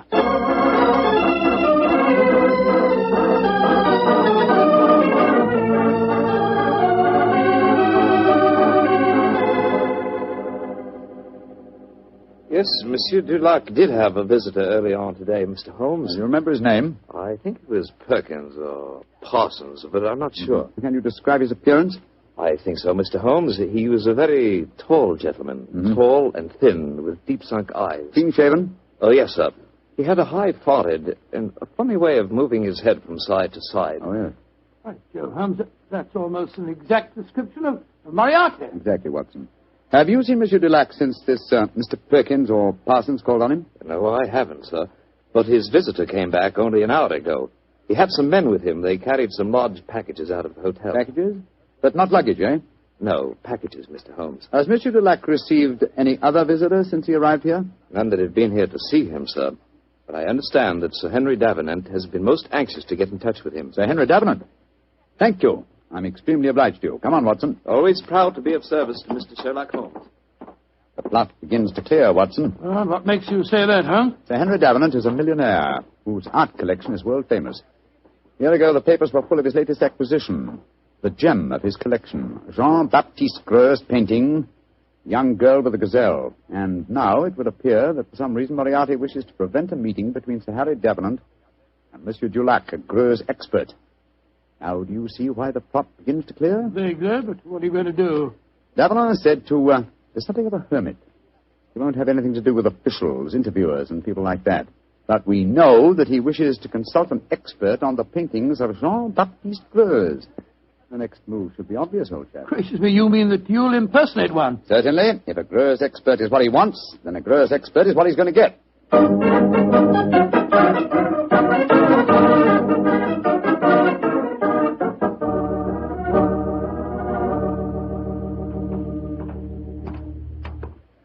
Holmes, I must say your disguise is amazingly effective. Monsieur, you do me the great honor. If I appear convincing to the astute Dr. Watson, how can I fail to convince Sir Henry Davenant? Oh, my dear fellow, it's marvelous. Appallingly good. Yeah. Here we are, sir. Sir Henry's house. Let's hope for the best, old fellow. I don't know exactly what a French art expert looks like, but I could certainly believe that you were one. I only hope that I can be equally convincing in the role of a patron of the arts. You certainly look your part, old chap. Good afternoon. Can I help you? My name is Vernet. André Vernet. I am most anxious to make the acquaintance of Sir Henry Davenant. I'm afraid that Sir Henry is extremely difficult to see, sir. I can tell him you're here, but he very rarely gives interviews. That is a great disappointment to me. Perhaps you would just go and tell him I am a pupil and a disciple of the great Francois Dulac. I will do what I can, sir. Come in, won't you, gentlemen? If you'll wait here for a moment, I'll take your message. What was the name again, Vernet, André Vernet, and this gentleman is Mr. Watson. Very good, sir. Well, we got into the house. Now let's hope that you can impress the master of it. Now, there's easier task, I fear, old fellow. I've had to match opinions on the paintings of Greuze with an expert. My own knowledge of the subject is somewhat sketchy, I'm afraid. Yes, and mine is absolutely nil. Greuze was a naturalistic painter who flourished at the close of the 18th century, and though his paintings command a fabulous fee in this day and age, he himself died in great poverty.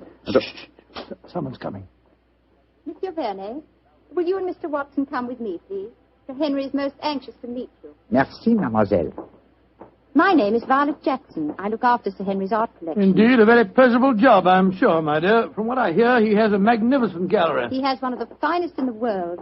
Yes. His latest acquisition is the famous young girl with the Gazelle by Greuze. Oh, but I'm sure you know all about that, Monsieur Vernet.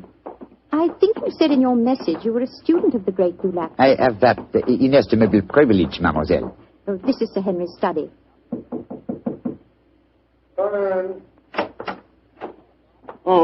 Thank you, Violet. You may go. Yes, Sir Henry. You're Blarney, I'm sure, and this is Mr. Watson? That's right, Sir Henry. Mr. Vernet is staying with me. I see. Well, sit down, won't you? Look, Blarney, you're a friend of Dulac's, aren't you? I think I may claim that honor, monsieur. Then why in thunder can't I get in touch with him? He's staying at the Carlton Hotel, isn't he? He was, or has been staying there, monsieur. Oui. I've left half a dozen messages for him, asking him to come and see me, and he hasn't answered one of them. I can't understand it. It's most important that I see him. Monsieur is in some trouble, perhaps? Perhaps. Now, you fellows are familiar with the painting by Greuze, the young lady with the Gazelle, aren't you? Oh, yes, Sir Henry. Yes, indeed. Oh, you are, eh? What do you think of it? Well, one of the greatest works, in my humble opinion, monsieur. Of course, I have only seen a reproduction, but it seemed to me to have a freshness of vigor of the flesh tints, a great firmness and brilliance of line. You are indeed fortunate to own it, monsieur. Don't know about fortunate. It cost me £40,000. I still say you are most fortunate, monsieur. Would you grant me the honor of to examine the original? Well, I don't know whether I ought to. I've had to guard it very carefully ever since this... but perhaps in your case I can make an exception. You received threats regarding the painting, Sir Henry? Yes, I have, Mr. Watson. And they've worried me so much that I've even thought of engaging the services of a private detective. Oh, indeed, monsieur. Very interesting. The Duke of Carlisle strongly recommended a fellow by the name of Sherlock Holmes. I was seriously thinking of going to him. Instead of which... He has come to you, Sir Henry. In fact, it will save us all a lot of time, I'm sure. Well, what kind of horseplay is this, sir? Who the devil are you? My name is Sherlock Holmes. Then why do you come here masquerading as a French art expert? Because I'd heard of your aversion to giving interviews, and I wanted to see you urgently. I thought that in the character of a supposed Greuze expert, I was most likely to gain immediate admission. Well, then, your friend here? Dr. Watson, my colleague. Well, it's all turned out for the best, Sir Henry. You wanted to consult Mr. Holmes, and he was most anxious to see you. Yes. Well, I'm glad you fellows are here. You see, I'm devilish worried about that Greuze of mine. Oh, why, Sir Henry? Well, I bought it at an auction. There was another man bidding against me all the time, and when it was finally knocked down in my name, he became most insulting. He seemed unable to bear not owning the picture himself. He told me bluntly that I wouldn't enjoy it long. Well, I didn't think much about it at the time, but lately I've been receiving postcards repeating the threat.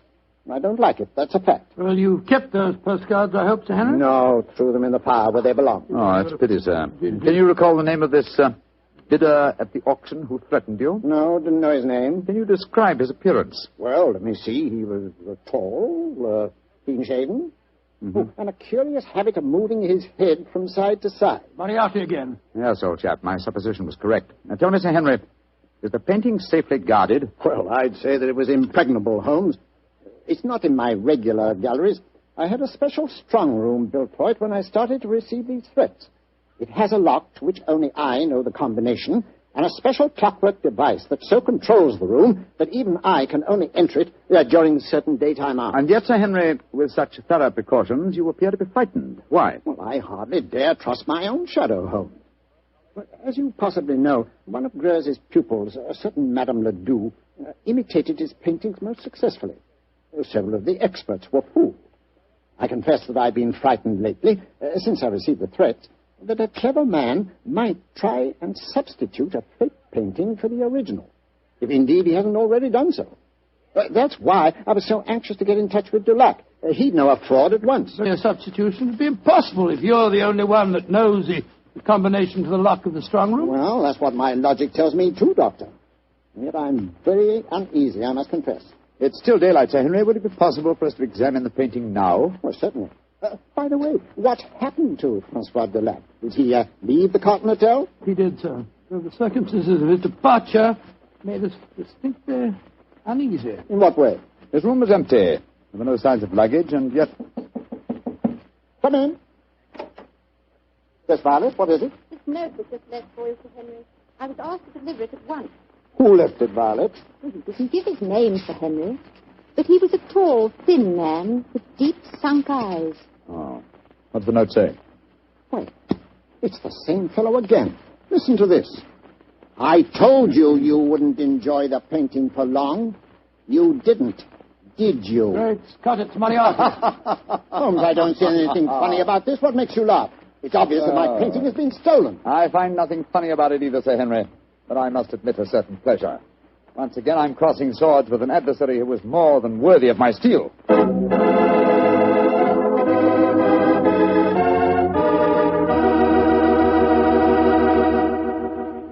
You'll hear the rest of Dr. Watson's story in just a second, so I'm just going to remind you that Petri Sherry could really be called the all-round, all-American wine.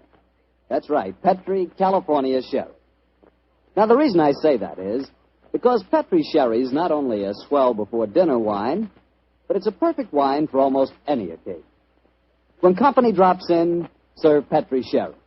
After dinner, when you're just sitting around chatting, Petri Sherry again is just right. Believe me, you couldn't ask for a better all-round wine than Sherry. You couldn't ask for a better tasting Sherry than Petri. Petri Sherry. Well, Dr. Watson, you've kept me on the edge of my chair so far with your story. What happened next? Did Sir Henry Davenant take you to see his famous painting? He did, Mr. Bartell. Together with Miss Violet Jackson, we descended countless flights of stairs. Doors opened where no one expected a door to exist. Finally, after walking down a narrow stone staircase that turned and twisted, we came up against a blank wall. It seemed that we could go no further. But a time clock, a combination of numbers, and a hidden door slid back. We stood in the interior of a small room. A room with no windows and hardly any light. An oil painting stood on an easel before us. It was the incomparable Greuze painting of a young girl with a gazelle. We stood looking at it for a brief moment, and then the Henry Davenant said, Heaven, the painting is still safe. Yes, Sir Henry. If it still is the same painting... It looks the same, Mr. Holmes. Yes, it does to me. The fact remains that only Francois Dulac could tell us if it is the same or a brilliant copy. Yes, and Monsieur Dulac has been silenced. So it would seem. Of course, we could ask the experts at the British Museum to pass judgment. Yeah, but how could it have been stolen? It'd be impossible to smuggle it out of here and replace it with a copy. There's only one way of being absolutely certain. With your permission, Sir Henry, I should like to make a test. You're going to take a sample of the paint, Mr. Holmes? Yes, that should give us certain proof. Well, very well. Yeah, you'd better do it, Violet. But be careful. Remember, the painting cost me £40,000. A minute fragment of paint will be sufficient for the test, won't it, Mr. Holmes? Yes, indeed. With my fingernails, Sir Henry, I'll scratch off a tiny sample.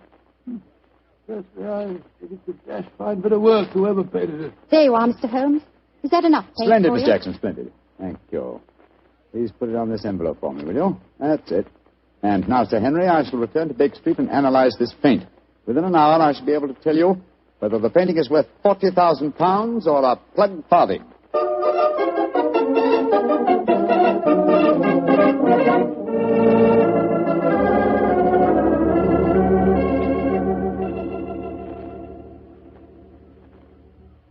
Well, Holmes, did you make the test? I did, Sir Henry. And? I'm afraid there's no doubt that your painting is a fraud. Oh, fraud. The sample of paint that I examined was manufactured not more than 25 years ago. And Greuze died in 1805. Well, I still say that it's a fine painting, whoever did it. I wouldn't mind having it myself. I agree, Dr. Watson. In fact, I'd be glad to buy it. It's a brilliant copy, and more than likely it was done by Madame Ledoux. You're remarkably quiet, Sir Henry. £40,000. £40,000! No, sir. Put that knife down. Holmes, help me grab him. Don't worry, gentlemen. I'm not about to commit suicide in despair, if that's what you're thinking. Now, why are you grasping that knife, sir? Because I have work to do in my strong room. I'm going to use this knife to slash that lying canvas into 40,000 pieces.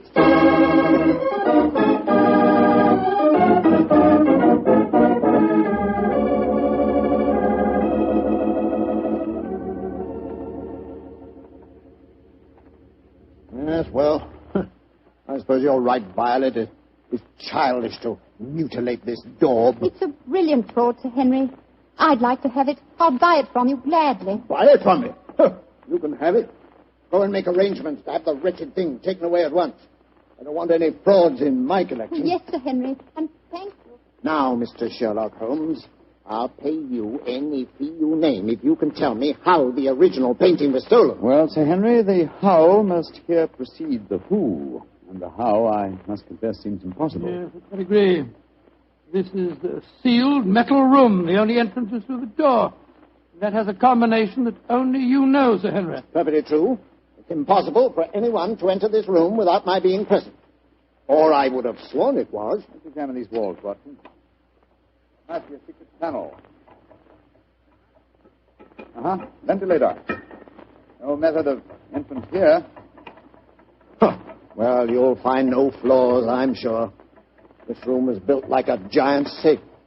And the time lock on the door is equally solid. Is the time lock working now? Yes. It started 5 minutes ago when we opened the door.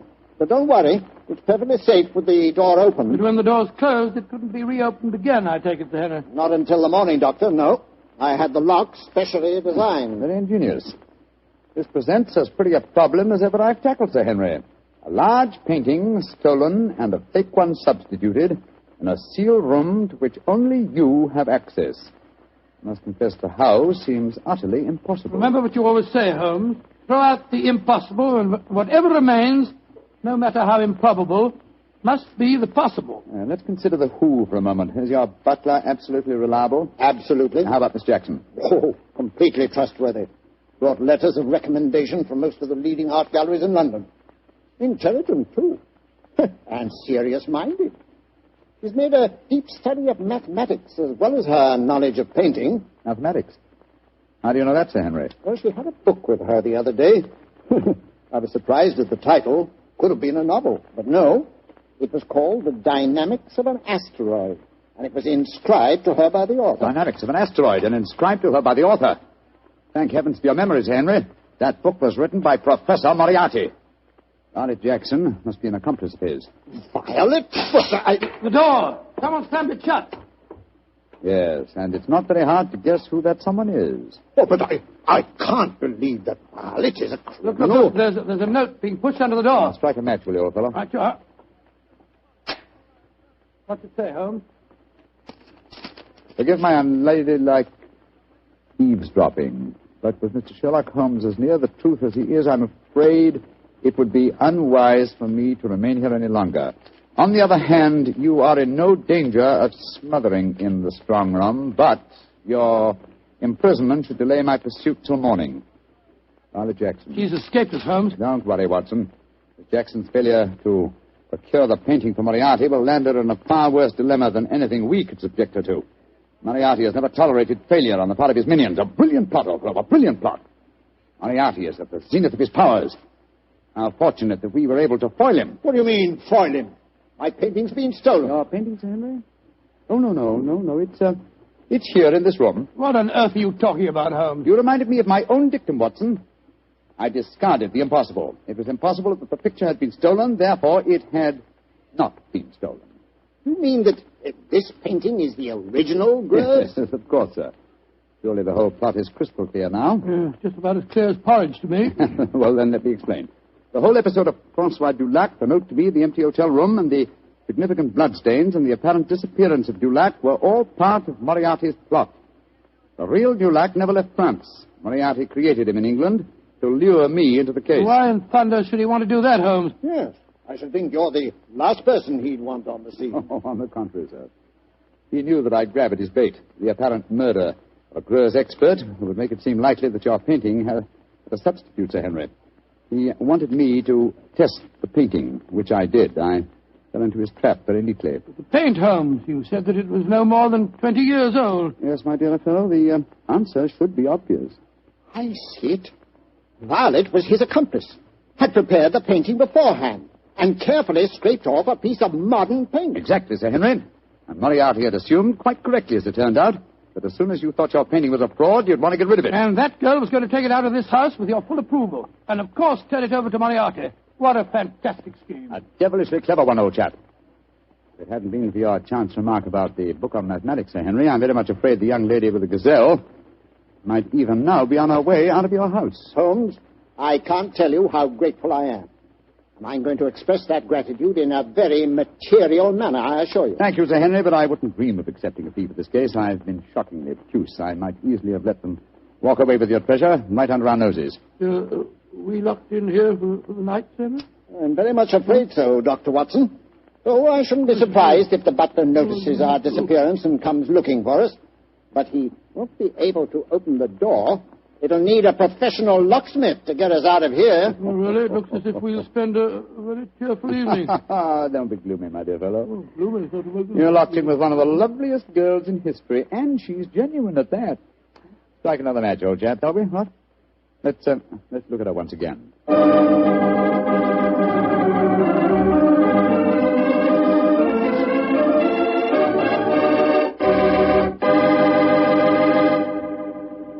Doctor, that was not only a swell story, but I really learned something. Oh, good, Mr. Bartell. And just what did you learn?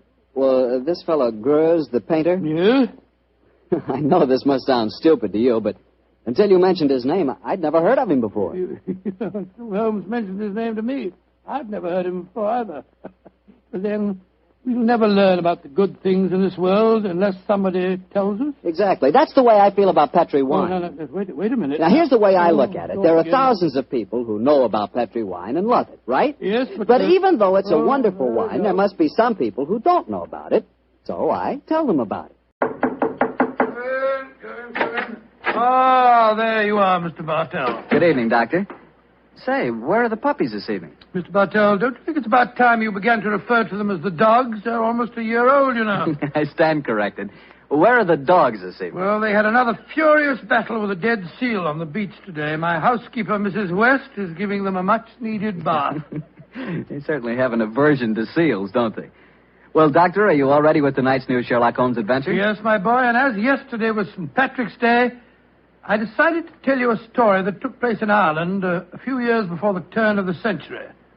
I imagine that you've heard of kissing the Blarney stone, haven't you? Oh, yes, Doctor, though I've never understood exactly what it meant. Well, let me explain it to you, because the ceremony plays a very important part in the story tonight. Blarney Castle is an imposing 15th century ruin a few miles outside the town of Cork. The castle is many stories high, and in the foremost tower, the famous Blarney stone is situated. What's supposed to be the point in kissing it, Doctor? The stone is considered a powerful talisman, and the legend runs that whoever kisses it is endowed with eloquence for life. Say, Doctor, if I ever get over to Ireland, I'll certainly kiss that stone. But you're such a storyteller yourself, Doctor. I bet you've kissed it, huh? No, Mr. Bartell. I'm afraid I never had quite enough courage. Courage? Why does it need courage, Doctor? Well, because the Blarney stone is set in a most inaccessible position on the outside wall. To kiss it, it is customary to lower the candidate for eloquence over the rampart, head foremost, with a friend hanging on to his heels. From the top of a castle? It does sound dangerous, Doctor. It was, my boy, so much so that in recent years a great row of iron spikes was put round the parapet to prevent an accident. Though, of course, at the time tonight's story took place, there was no such guard. And I have a feeling that an accident did take place, Doctor? No, Mr. Bartell, let me tell you the story from the beginning. Sherlock Holmes and I were staying in the city of Cork, where the great man had just solved a singular affair which the local press had referred to as the Leprechaun Murders. A few days before our departure for England, we paid a visit to Blarney Castle. I must confess that I had a certain desire to test the miraculous powers attributed to the Blarney stone.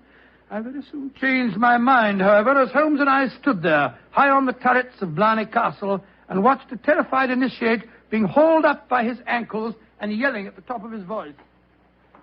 Pull me up! Pull me up quickly! I think I'm going to faint! Great Scott, I had no idea that kissing the Blarney stone was such a hazardous proceeding, Holmes. Yes. It would seem that eloquence could be more easily obtained than by hanging suspended by one's ankles from a battlement with 100-foot drop below and kissing a piece of stone. Oh, I'll never do that again. Oh, I'll never. I must say, I don't blame the fuller. And yet, my dear chap, on our way over here, you expressed a sneaking desire to kiss the stone yourself. I'll be very happy to hold your ankles if you want to try the experiment. No, thank you. After witnessing the ceremony, I've changed my mind. Then I suggest we make our way back downstairs. I don't think there's much more to be seen up here. Well, by the way, Holmes, do you know the origin of the superstition regarding the Blarney stone? Yes, I do, old chap. The stone was, the story of the stone dates back to the middle of the 15th century. A certain Cormac McCarthy, called the Strong, a descendant of the ancient kings of Munster and builder of this castle, chanced one day to save an old woman from drowning. In her gratitude, she offered Cormac a golden tongue, which would have the power to influence men and women, friends and foes, as he willed.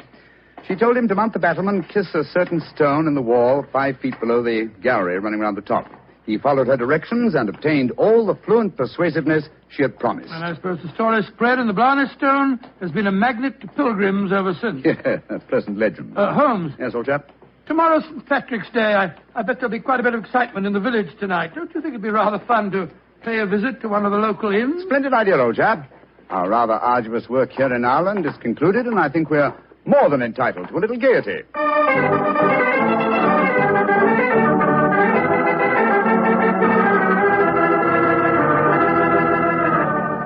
In Dublin, fair city, the girl so pretty, 'twas there that I first met sweet Molly Malone. She wheeled her wheelbarrow. Charming, quite charming. A waiter and singing at his work. Singing very well, too. Just the same, I wish someone would come and take our order. Ah, there's a barmaid. I'll see if I can catch her eye. Hi, miss. Would you gentlemen be after wanting something? Yes, my dear. My friend and I would like a little refreshment, and what would you suggest? What would I suggest, Your Honor? Oh, begorra. There's but one drink a gentleman like yourself should be after pouring down you, and that's the cream of Connemara.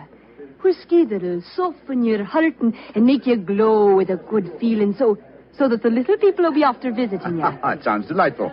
Bring 2 glasses, will you? Yes, Your Honor. Yes, Your Honor. I must say I never heard an English barmaid go into such rhapsodies over a nip of whiskey. No, the Irish are distinctly more colourful in their speech. It's an interesting fact, though, Watson, that the Irish are curiously unrewarding in the criminal world. England, Scotland, America, Australia have all produced classics of crime, but the Irish murders, almost without exception, have been purely physical, affairs of hot blood. You say that rather regretfully, Holmes. No, my dear chap, no. I say, Watson, look at this rather florid-looking gentleman coming towards our table. It looks to me as if he's a little under the weather. You fellas have got to have a drink with me. Oh, thank you, sir, thank you, but we've just ordered one. Well, you've got to have it with me. I went to the races at Cork today and made a killing. I'm going to buy all the drinks here tonight. I'm afraid that... Nothing to be afraid of. I'll sit down with you for a moment. There. My name's Hankin, Geoffrey Hankin. What's yours? Mine is Holmes, and this is my friend, Dr. Watson. How do you do, sir? How do you do? Your Honors, that'll be 1 and 6. Here, I'm paying for these here. Half a crown, and you can keep the change. Oh, blessings on you, Your Honor. Oh, well, if you insist on paying for our drinks, Mr. Hankin, here's your very good health. Yes, indeed. You're both English, aren't you? Yes, sir. So am I, and it's certainly a relief to hear an English voice again. Oh, you don't like the Irish lilt, sir? Can't bear it. Personally, I find it rather charming. Yes, indeed, so do I. Well, you wouldn't if you had to live with it all the time. Sometimes I think that if I hear one more Irish tenor singing Molly Malone, or one more reference to the little people, I shall go raving mad. You live in Ireland, sir? Yeah, I have to. I own a half interest in the Tweed Mill here, you see. In any case, my wife's Irish, and she thinks there's no other country in the world, so I suppose I'm stuck here. See that couple sitting at the table over there? You mean the fellow with a very beautiful girl? Yes. Man's Michael Corker, and my partner. Oh, the girl's absolutely ravishing. You'd like to meet her? I'd like to, by George, yes. What do you say, Holmes? Oh, very well, Watson. The combination of my natural curiosity and your taste for a pretty face would seem to suit the occasion admirably. I might as well warn you, Doctor, that the pretty face belongs to my wife. Your wife? Oh, good gracious me. I didn't mean to... Oh, well, you better bring your glasses with you.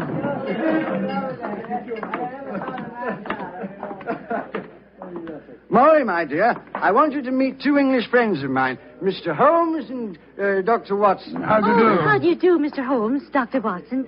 Won't you sit down and join us? And this is my partner, Michael Corcoran. How do you do, Mr. Corcoran? How do you do, sir? I'm glad to meet you. Please be seated, gentlemen. Are you visiting here in Cork, Mr. Yes, Holmes? Mrs. Hankin, but we're returning to England in a few days. You've been to Blarney Castle, I hope. Oh, yes, we were there this afternoon. And did either of you have the courage to kiss the Blarney Stone? No, we didn't. I'm afraid it's an athletic feat that's beyond me. It's a lot of rubbish, that's what it is. Kissing a slab of stone. Have you the courage to do it, Geoffrey? Well, of course I have, but I don't want to make a fool of myself. Where's the barmaid? Kathleen. I'll make a wager, Geoffrey, that you haven't the courage to kiss the stone. How much will you bet, Michael? I'll wager a £10 note on it. It's a bet, and you fellas witnessed it. I'll kiss the Blarney Stone at noon tomorrow, and you'll be £10 the poorer, Michael. And I suggest that Mr. Holmes and Dr. Watson be present as well. They can act as referees. Jeffrey, dear, don't get so excited. Well, I don't like it when Michael suggests I don't have courage. You want some more drink, Mr. Hennigan? Yes, all of us want some. No more for me, thank you, Mr. No more for And me, I thank think you. you've had enough, Jeffrey. Don't tell me when I've had enough, Molly. In Dublin's fair city, the girls Oh, no, are so not that pretty, filthy with song. their Firstly, Mr. Hankin, I find the traditional Irish melodies quite beautiful. And I find them revolting. Stop! Jeffrey, quiet. Would Your Honor be wanting me to sing another song? My honor would like you to shut up that filthy caterwaul. Really, sir, really, I call Jeffrey. that... Sean, please go on with your singing. In Dublin's fair city... You heard me, you great bog-trotting gazoo. I said shut up, and I meant shut up! Jeffrey, I'm leaving here at once. Michael, please to take me home. It'll be my pleasure, Molly. You're an ugly man, Mr. Henkin. Knocking down poor Sean when he was singing just like a bird. Oh, the devil with him, and all of you.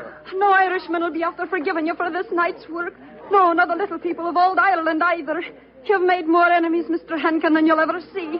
But you'll be knowing they're there. Fiddlesticks, you can't frighten me with your stupid Irish superstition. Well, bless my soul, that was a charming little party, I must say. Englishmen like Hankin are a disgrace to their country. Fortunately, they're not representative, though. Yes, I must say I'd hate to have a curse put on me like that barmaid laid on him. Watson. Yes? Did you see the glances which Mr. Hankin's partner and his wife exchanged as the brawl started? There was more menace to him in those glances than in all the threats of all the little people in Ireland. Yeah. I thought that there was something between them.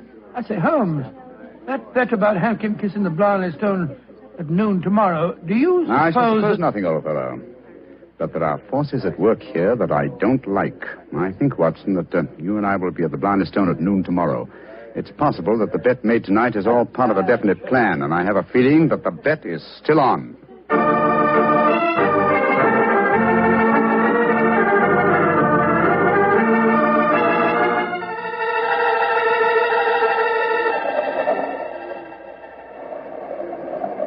Quite windy up here today, old fellow, at the top of the tower, isn't it? Yes, it's just past noon.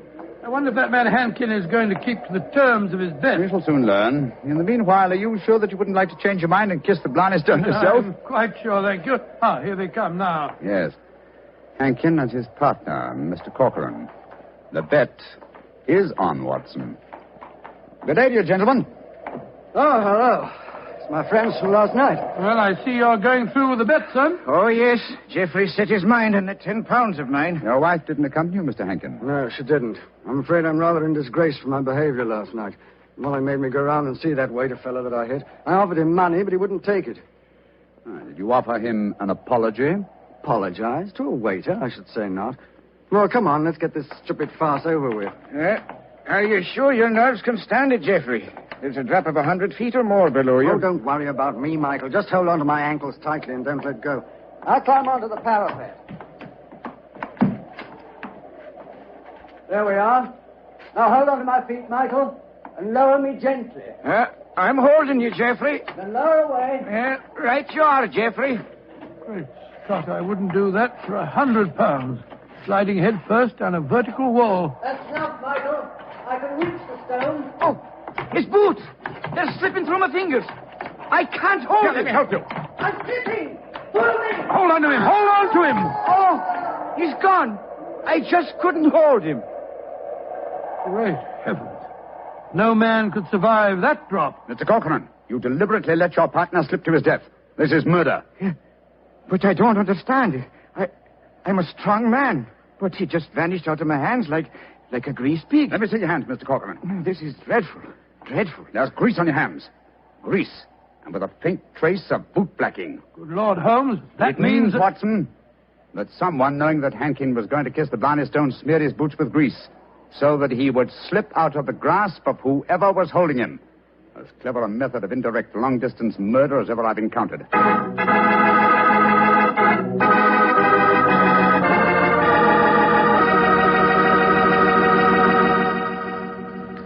You'll hear the remainder of Dr. Watson's story in just a second, so I'm going to remind you that Petri California Sherry is not only wonderful before dinner, but it's good almost any time.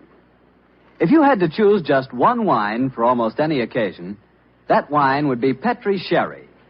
Petri Sherry is a perfect wine to serve in the afternoon or in the evening. It's good before dinner, yes, but it's swell after dinner, too. In fact, with a bottle of Petri Sherry on your shelf, you've got practically a small-sized wine cellar. So get a bottle of Petri Sherry soon. And remember, you can't miss with any wine that has the letters P-E-T-R-I on the label, because all Petri wine is good wine. Well, Dr. Watson, this is quite a story you're telling us tonight. What happened next? I suppose you went down into the castle grounds and looked for the dead man's body? Well, we tried to, Mr. Bartell, but the authorities were curiously uncooperative. They refused to let us search, insisting that the police be called first. And so, Mr. Bartell, half an hour after the tragedy, Holmes and I found ourselves standing in a tiny police station as we told the story to the local sergeant. Sure, the saints be praised, Mr. Holmes. 'Tis a terrible story you've told me. Tomorrow I'll be after arresting Sean O'Flaherty. Sean O'Flaherty? He's the waiter at the inn, the one who sings. That he is, and he sings like a breath of spring.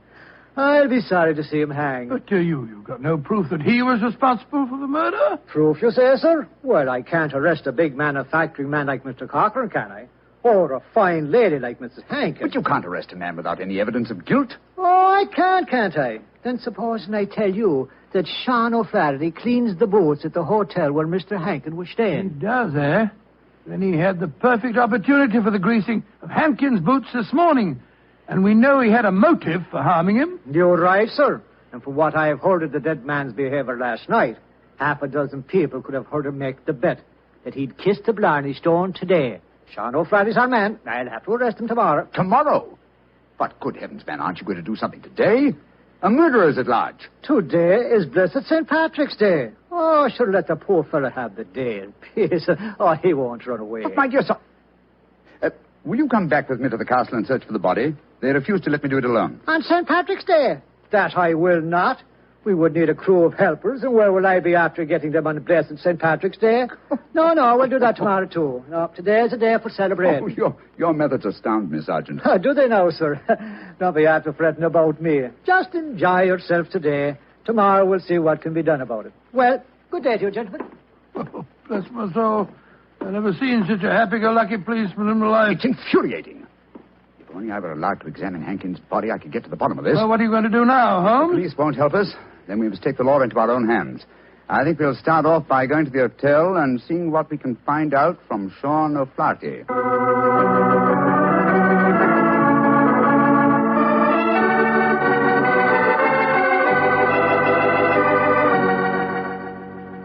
I was going to Ballynewer a day, I well remember, for to view the lads and lasses on the 5th day of November with a meringue-do-a-day and a meringue-do-a-daddy. Oh, your honours would be after speaking to me, Sean O'Flaherty, perhaps? Yes, Sean. Did you know that Mr. Hankin, the man who struck you last night, was dead?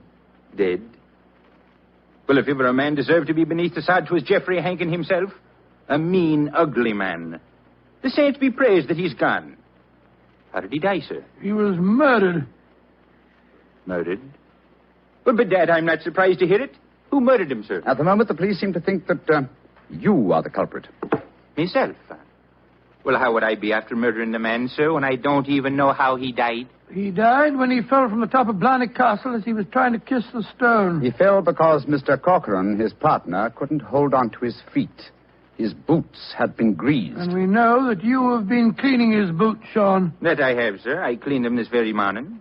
But I put no grease on them, if that's what you'd be after suggesting. I'm suggesting nothing. I'm trying to establish a few facts. Do you know Kathleen, the barmaid? Oh, and why shouldn't I know her, sir? She's to be me wife before the winter sets in. She pronounced a curse on the dead man last night, just after he had knocked you down. It's possible that she met... Here she comes, huh? Sean, my darling, what are the fine gentlemen doing here? Oh, Kathleen. They've come to ask me questions about the death of Mr. Hankin. He fell off Blarney Castle today and got himself murdered, they say. The saints be praised. But what has that to do with you, my darling? Well, the gentlemen tell me that the village police think that I might have greased his boots so that he slipped to his death. The village police is as stupid as my father's big sow.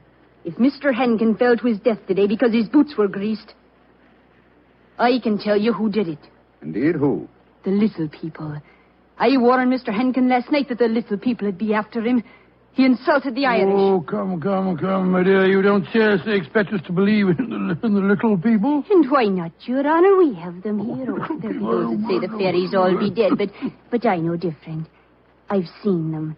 When I was a slip of a girl, close to where I lived, there was a rath. That's a fort, you know. And the rath was a fairy's fort. We never dared touch it with a spade or cut down a tree growing on it or carry away a stone.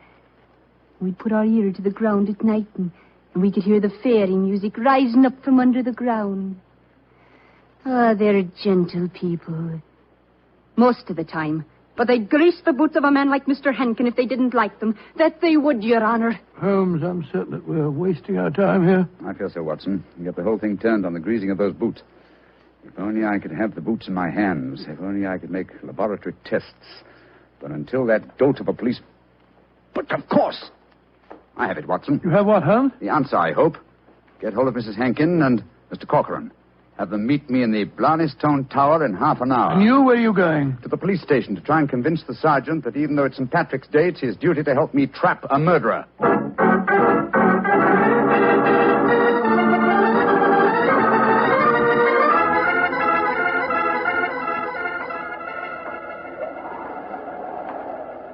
You know, Mr. Holmes, you're an obstinate man. It's blessed St. Patrick's Day, and yet you insist that we meet here on the top of Blarney Castle. What do you think you can prove? Who murdered Geoffrey Hankin? Yes, but why do Molly and I have to be here? Yes, Mr. Holmes. And poor Geoffrey's body still lying somewhere below us. Mrs. Hankin and Mr. Corcoran. I asked Dr. Watson to bring you here for a good reason, I assure you. You ready, Watson? Quite ready, Holmes. Good. Sergeant. Yes, sir. You asked me why I've assembled the three of you here. I'm going to reconstruct the crime. I shall play the part of the victim. My friend Dr. Watson will represent you, Mr. Corcoran. Now, I straddle the parapet. So. Now, Watson, hold on to my feet, will you? I've got him, Holmes. And lower me down the face of the wall. Right, sure. Holmes, hold tight to the wall. Try and push yourself back. The murderer's tried to get you. Your boots are covered in grease. Stand back. Come away. Grab my trouser legs, Watson. I've got him, Holmes. Come, up you come. There we go. Oh, devilish plot. That was a near thing. Devilish plot, Sergeant, and very cleverly carried out. My boots were ungreased when I entered the castle, and yet someone has been able to apply grease to them without my knowledge within the last few minutes. Sure, and how is that possible, sir? I don't know, Sergeant, I must confess. Holmes, you stumbled as you came up the darkened staircase. Do you remember that? That's true, old chap, I'd forgotten. And you, Mrs. Hankin, and you, Mr. Corcoran, were kind enough to assist me to my feet. An excellent opportunity to apply the grease. Now we know that one of you two is the murderer. I must have a jar of grease somewhere. Now, Sergeant, will you search the lady while I search Mr. Corcoran? But this is ridiculous. Of course it is. How could we be guilty? Well, if you're not guilty, you've got no objection to being searched, madam. Well, upon my word, here in your purse, Mrs. Hankin, is a jar of grease. What? Now, what have you to say of yourself? What can't you say, Sergeant? Except that she engineered her husband's murder and tried to engineer mine. Oh, no, I knew nothing about Geoffrey's murder. Oh, Michael, darling, I swear to you. Don't worry, my darling. I'll not let them hurt you. I'm telling you, you're wrong, Mr. Holmes. I was the murderer. Oh, no, Michael. You mustn't sacrifice yourself for me. I think this little play acting has gone far enough. Mr. Corcoran, you have just offered us what you think we will accept as a false confession. But I've established the one thing I wish to know, that you love your late partner's wife and she you. I'm proud to admit that, Mr. Holmes. And now that she's a widow, I can say it in the open. But what are you implying? That you murdered your partner. But the grease on your own boot, sir. I just found a jar of it in Mrs. Hankin's handbag. Oh, that, my dear Sergeant, was all part of my little plan. As to the grease on my boots, I confess I placed it there myself, just as I planted the jar of grease in your bag, Mrs. But why, Holmes? A fraud accomplished two ends. It forced you, Mr. Corcoran, into a betrayal of your love. But what was more important, it proved from what Dr. Watson's natural reactions were that a man holding the greased boots could not fail to realize that fact at once. You brazenly committed murder before our very eyes, Mr. Corcoran, hoping to appear as an innocent victim of another's plot. Your theory is an ingenious one, Mr. Holmes, but how can you prove it? I can claim that my hands are unusually insensitive, not the delicate fingers of a doctor like your friend. Yes, he's right, sir. How can you prove it? When, with your kind cooperation, Sergeant, we find the body of Mr. Hankin and examine it, I shall study his boots. If the grease was applied at the hotel, as it would have been if Sean O'Flaherty had done it, the boots will reveal dust from the walk here. If there is no dust, the grease must have been applied as you grasped your partner's boots with grease-smeared hands, Mr. Corcoran. You should know best what my tests will Grab reveal. him, Sergeant. Grab him. He's Come back, heading for that parapet. No, Michael, don't! Please don't! Goodbye, Molly, me darling. No! Great Scotty. He jumped off the parapet. Now, Mr. Holmes, you can see that I was right, sir. Wasn't I? What do you mean, Sergeant? In waiting until tomorrow to get the search party. Now we can be after finding both bodies at the one time.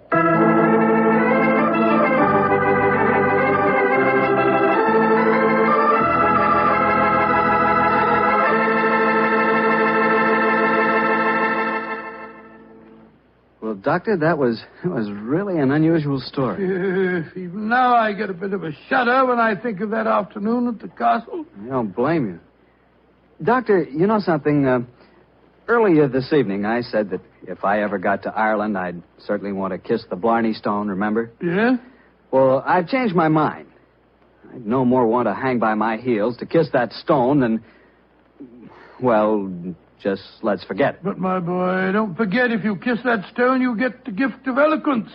You'd be the most convincing fellow in the world. So? So, well, whenever you talked about Petri wine, you'd really do people a favor because they wouldn't be able to resist trying it. Oh, talking about Petri wine isn't important, Doctor. The best way to determine just how good Petri wine really is to taste it. Come in. Ah, there you are, Mr. Bartell. Good evening.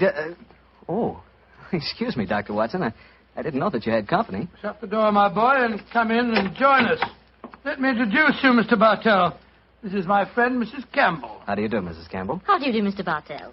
Mrs. Campbell is a very old friend of mine from England, and when she called on me today, I persuaded her to stay and have dinner, and then join us in this little session of storytelling.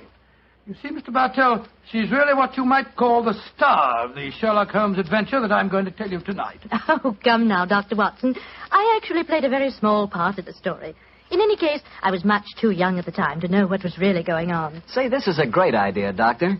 One of the characters out of your fabulous past here in California in 1946 and helps tell her own story. Oh, no, Mr. Bartell. I'm no storyteller. That's the doctor's department. I'll just listen. No, my dear. I'll set the scene, but you must ring up the curtain, as it were. In any case, my memory isn't too clear on some of the early points in connection with the case. You will have to help me out. Oh, but you're talking to millions of listeners on the radio. I'd be terrified to speak over the air. We're on the air now, Mrs. Campbell. Oh, we're not, are we? Oh, dear. No. Don't worry, Cynthia. If they're kind enough to listen to me week after week, I'm sure they'll be delighted to hear you. And now to get on with the story. The title, The Adventure of the Living Doll. The setting, the Sussex Downs, near the bee farm to which Sherlock Holmes retired. The period, 1910. And now, Cynthia, my dear, the curtain's going up, and the first scene belongs to you. Supposing you set it for us. Well, I'll try. We were living on the Sussex Downs also, Mr. Bartell, at that time. My name was then Cynthia Browning. My father, Arthur Browning, had been dead for some years, but my mother kept up the estate with a manager, a Mr. Hugh Tanner. I was away at school most of the year, of course, but the happiest times of my childhood were spent during those long summer months in Sussex. I lived in a small world, knowing only a few people and loving all of them, or almost all. First of all, there was Mother herself. She was the most beautiful woman in the world, and the sweetest. I remember she gave me a puppy on my 12th birthday. His name was Dusty, and he was so sweet. I talked to Mother about him one day. I must have sounded terribly young. Mommy, darling, I do love Dusty. Very, very much. He's a lovely puppy, and you gave him to me. You love him, Cynthia. I know that. But I've been feeding him. That's your job, darling. It's good for grown-up people to have responsibility. Oh, Mommy, I'll feed him. Of course I will. I'll feed him so full, he'll burst. Then there was the estate manager, Hugh Tanner, such a pleasant man, and so willing to tell a 12-year-old all the things that a 12-year-old has to know or die. But, Mr. Tanner, why did you have to shoot the horse? He'd only broken his leg. Cynthia, horses aren't like human beings. Their legs won't mend. Now think of a horse that couldn't brisk and run and gallop across the downs. We're actually being kind to him. Honest we are, Cynthia. And then there was Frank King, the painter who lived on the downs. He taught me to open my eyes and really see things. No, Cynthia. That sunset isn't red. It's gold and rust. And the water, child, look at it. It's almost rose in this light. Rose flecked with cobwebs of eggshell blue. Cynthia, darling, a sunset's never just one color. Do try and remember that, won't you? And then there was Mr. Pound from the city. I gathered that he was terribly rich, and he wanted to marry Mother. But he certainly didn't understand little girls. Cynthia, I'm going to give you half a crown for being a very good little girl. Now, tell me, what will you do with it? I'll buy something for Mommy. Oh, no, my dear. This is your own money. You put it in the savings account at the post office, and it'll make more money for you. Always remember, my dear, take care of the pennies, and the pounds will take care of themselves. Then there was the wonderful wise woman who knew all the things that aren't in books. Always remember, my bunny, that it's good luck to touch the hump of a hunchback. But the curse of Beelzebub himself will be upon ye if ye look at a sliver of silver moon through the glass. And then, the strangest and most wonderful of them all was the lean, middle-aged man with a sharp face and the bee-net whom I met one day on the downs. Good afternoon, young lady. Good afternoon. I'm Cynthia Browning. My name is Holmes. Sherlock Holmes. Why are you carrying that net? You looking for butterflies? Oh, no, Cynthia. I'm a bee farmer. Bee farmer? Oh, that sounds funny. How do you farm bees? Well, come over to my place one day and I'll show you. I say, that beautiful doll you're carrying. Isn't a doll. It's my mascot. It was given to me by Frank King, the painter. He made it for me. He made it to look as much like me as possible. I call her me. It's a remarkable likeness. See the hair? That's clippings off my hair. And the nails? Those are clippings from my own nails. She's really me, and I love her. Your own nails and hair, and the doll is an exact replica of you? I don't like that, Cynthia. Remember, my dear, my name, it's Sherlock Holmes, and I live at the bee farm, and if anything unusual happens, come to me at once. Of course, Dr. Watson. I'll confess that first meeting with Sherlock Holmes rather frightened me. You didn't understand why he was so worried about the doll, eh? No, but I remembered what he said about coming to him if anything unusual happened. And I'm sure that unusual something did happen. Yes, Mr. Bartell, and within a very few days. But at this point, I think Dr. Watson should take over the story. It's where he and Mr. Holmes really entered into it. Oh, very well. As I mentioned earlier, Mr. Bartell, I was staying with Holmes. Late in the afternoon, as I remember, that you ran over to the bee farm where I first met you, Cynthia. A few moments before you arrived, Holmes and I, each of us with a cup of tea in our hands, were seated on the veranda, gazing out across the downs, and discussing the mutability of human affairs. It's strange, Watson, that after a lifetime devoted to the more flamboyant aspects of everyday life, that now, in what is the fast approaching twilight of my days, I find such peace and companionship in the exact and predictable behavior of bees. I wonder what Moriarty would have thought. Oh, you talking as if you're an old dodder of 90. You say what you like, but I don't think that you'll ever really be happy in retirement.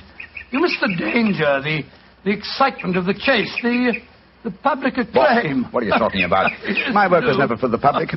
What did the public, the great unobservant public, who could hardly tell a weaver by his tooth or a typesetter by his left thumb, care about the finer shades of analysis or deduction? In any case, Watson, I chose a happy time to sink into oblivion. In comparatively recent years, the criminal seems to have lost all his originality and enterprise.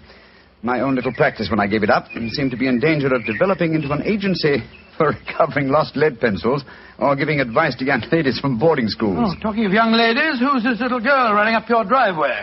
Oh, great Scott, it's little Cynthia Browning. Oh, and who's she? Oh, a charming young neighbor of mine. Hello, Cynthia. Hello, Mr. Holmes. You've come to see how I farm bees, haven't you? No, Mr. Holmes. You told me to come to you if something unusual happened. It has. Something that's frightened me. Well, now, sit down, my dear. This is my old friend, Dr. Watson. Oh, how do you do, Cynthia? How do you do? Now, Cynthia, dear, what has frightened you? It's my mascot. My me. Look. Somebody stabbed her through the heart. Great Scott, a doll that's an exact replica of her. With a penknife thrust into it. Good gracious me. When did you find your mascot like this? Just after tea. Mommy had some gentlemen calling on her. And afterwards I went up to my room and found poor me on the bed. I remembered what you told me about anything unusual, and so I came over here as fast as I could. Yes, I'm glad that you did, Cynthia. But did you tell your mother where you'd gone with her? No, I didn't. She was still talking to the gentleman. Well, she'll worry about you when she discovers your disappearance. No, don't worry, Watson.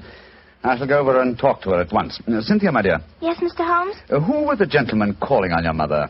Well, there was Mr. Tanner. Yes. He's the man who looks after the estate for Mummy. Mm-hmm. Mr. King, the painter. Mr. King is the man who made this doll, eh? Now, who else was there? Mr. Pound. He's a businessman from London that's staying with Mummy.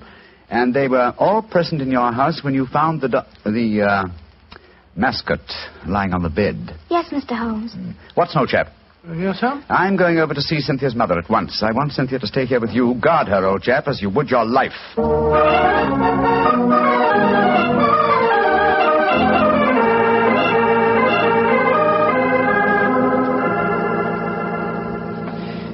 Mrs. Browning, I know I must seem like an intrusive neighbor, but possibly you've heard of me. My name is Holmes, Sherlock Holmes.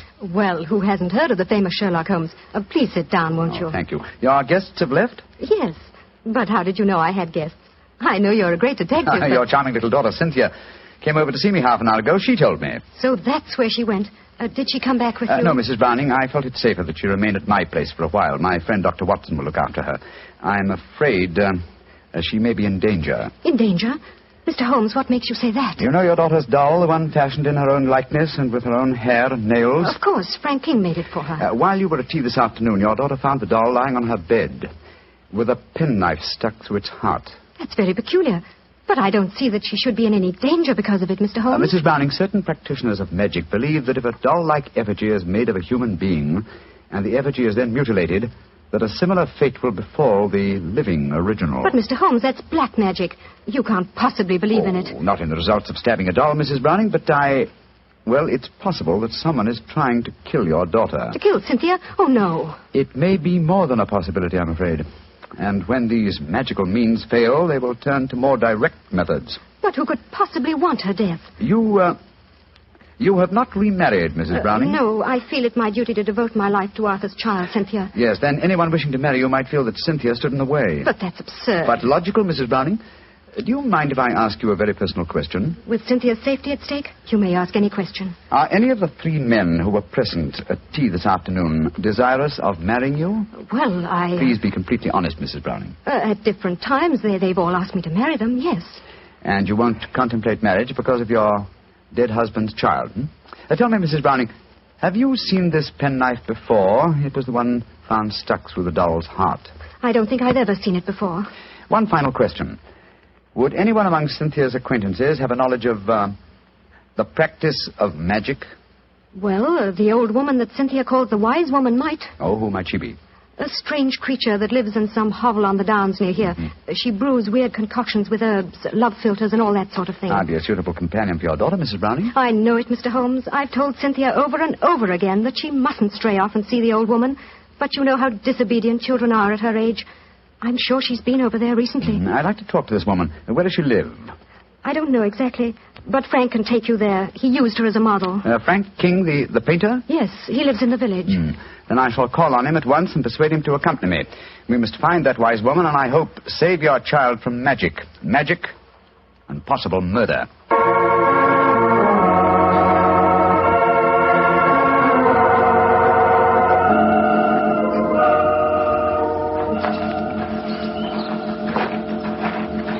Much further, Mr. King? Only a few more yards, Mr. Holmes. A little cottage is just behind the trees there. It's a pretty broken-down place. Poor old girl has only a few pennies to her name, I imagine. Mrs. Browning was telling me that you used this old woman as a model. Yes, she was a fascinating subject. I painted her as she was mixing up some devil's concoction of herbs and spices. I had her standing over a smoking cauldron with the firelight playing on her. It was quite effective. Yes, it must have been. The subject of witchcraft appeals to you, Mr. King? Right. I don't know anything about it. It was just that she was such a wonderful subject for a painter. Here we are. I'll knock on the door.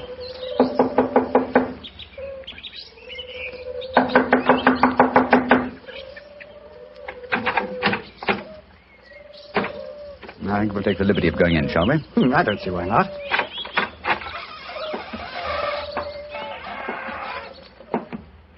Shh.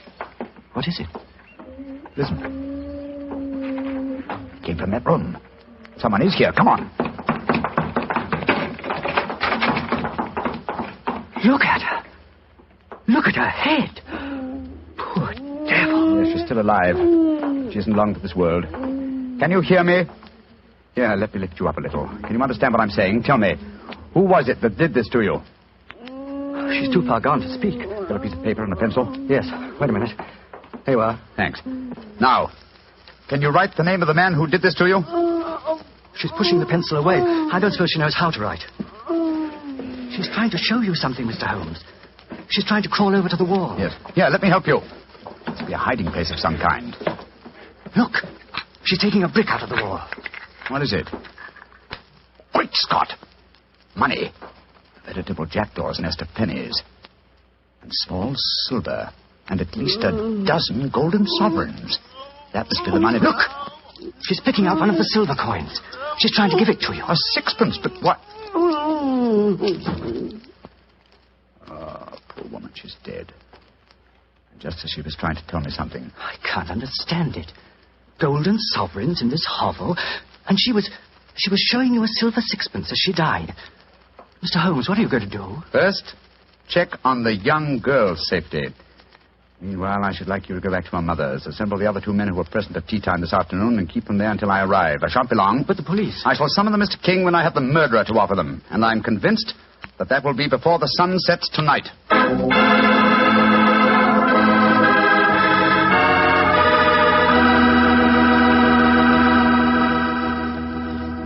We'll hear the rest of Dr. Watson's story in just a second.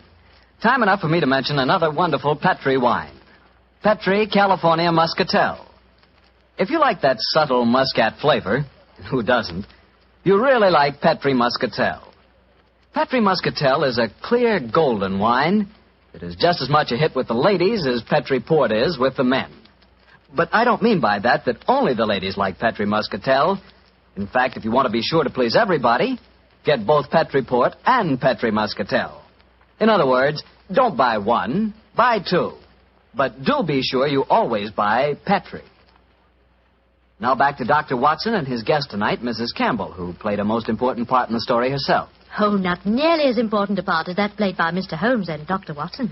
Well, Dr. Watson, what happened when Sherlock Holmes rejoined you at the bee farm? Well, first of all, he made sure that the little girl was safe. Then he told me of finding the dead woman and of his theories as to the killing.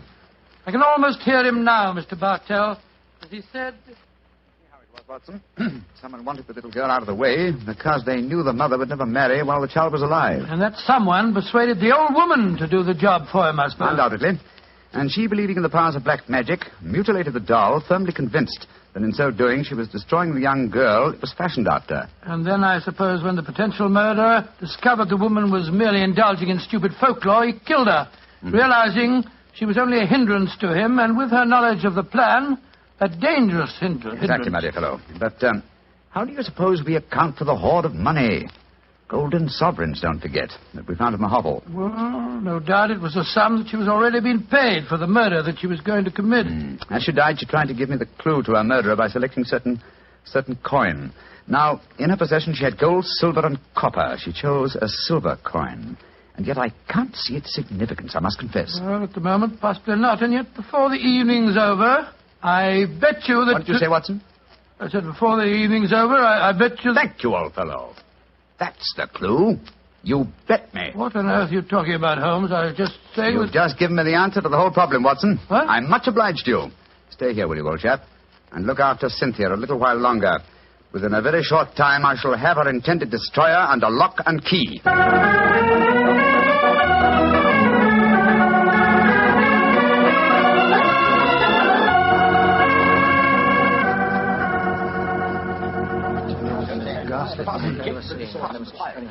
Mr. Holmes, I'm glad you've come. I've had the greatest difficulty in persuading these three gentlemen that their presence was necessary. Within a few minutes, Mrs. Browning, two of them will be entirely free to leave if they want to. Mr. Holmes, I think it'd be a good idea to tell everyone what happened.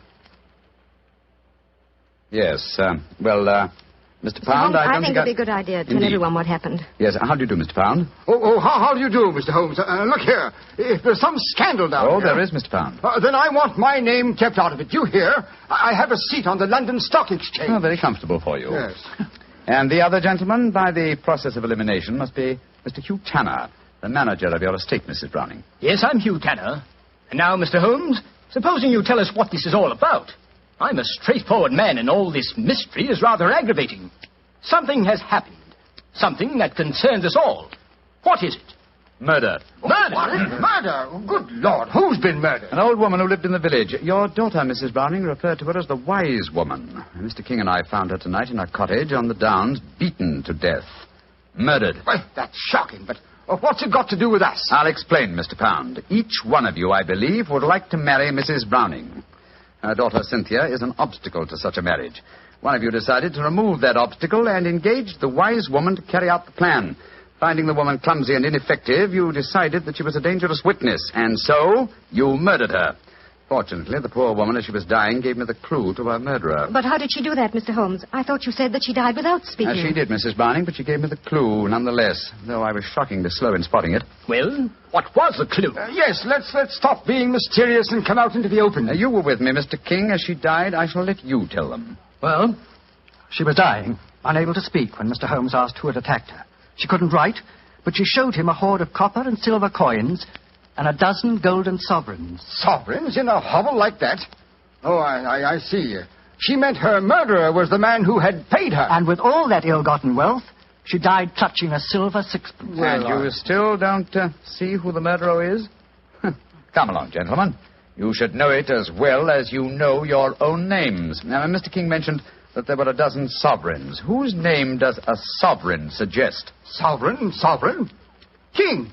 You, Frank King, were the murderer. Oh, that's ridiculous. The old woman wasn't exactly a mastermind. Why should she be so indirect? And how much is a sovereign worth? £1. And your name, my friend, with a seat on the London Stock Exchange is Pound. Oh, this is absolutely absurd. I can prove that I've never even met the woman. Well, what is the answer, Mr. Holmes? I'm sure that you know it. The answer is obvious, Mrs. Browning, though I'm ashamed to say that a chance remark of Dr. Watson's gave me the clue. Oh, now look here. Stop beating about the bush, Holmes. What is the answer? A very simple one, Mr. Pound. With 12 golden sovereigns at hand, sovereigns that would suggest either the name of King or Pound, what coin did the dying woman select? A sixpence. Exactly. A humble silver sixpence. And what is the common slang word for a sixpence? A tanner. Precisely. Which tells us that you, Mr. Hugh Tanner, killed the wise lady. Try and prove it. That's all. Just try and prove it.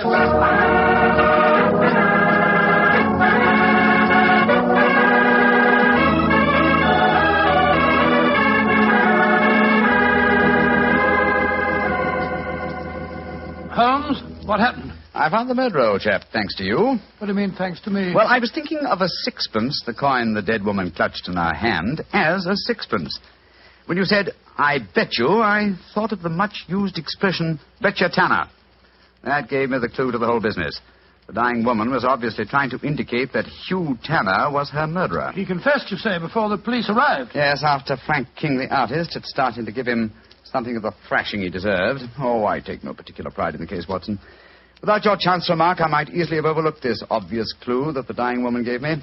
As I've said before, old chap, I should not attempt to emerge from my retirement. Yes. It's obvious that my reflexes are shockingly slow. Rubbish. The police would never have solved it. Oh, my dear Watson, when you compare me with the police, I realize that my retirement should be permanent. By the way, where is Cynthia? Well, I arranged with your housekeeper for her to have an early supper.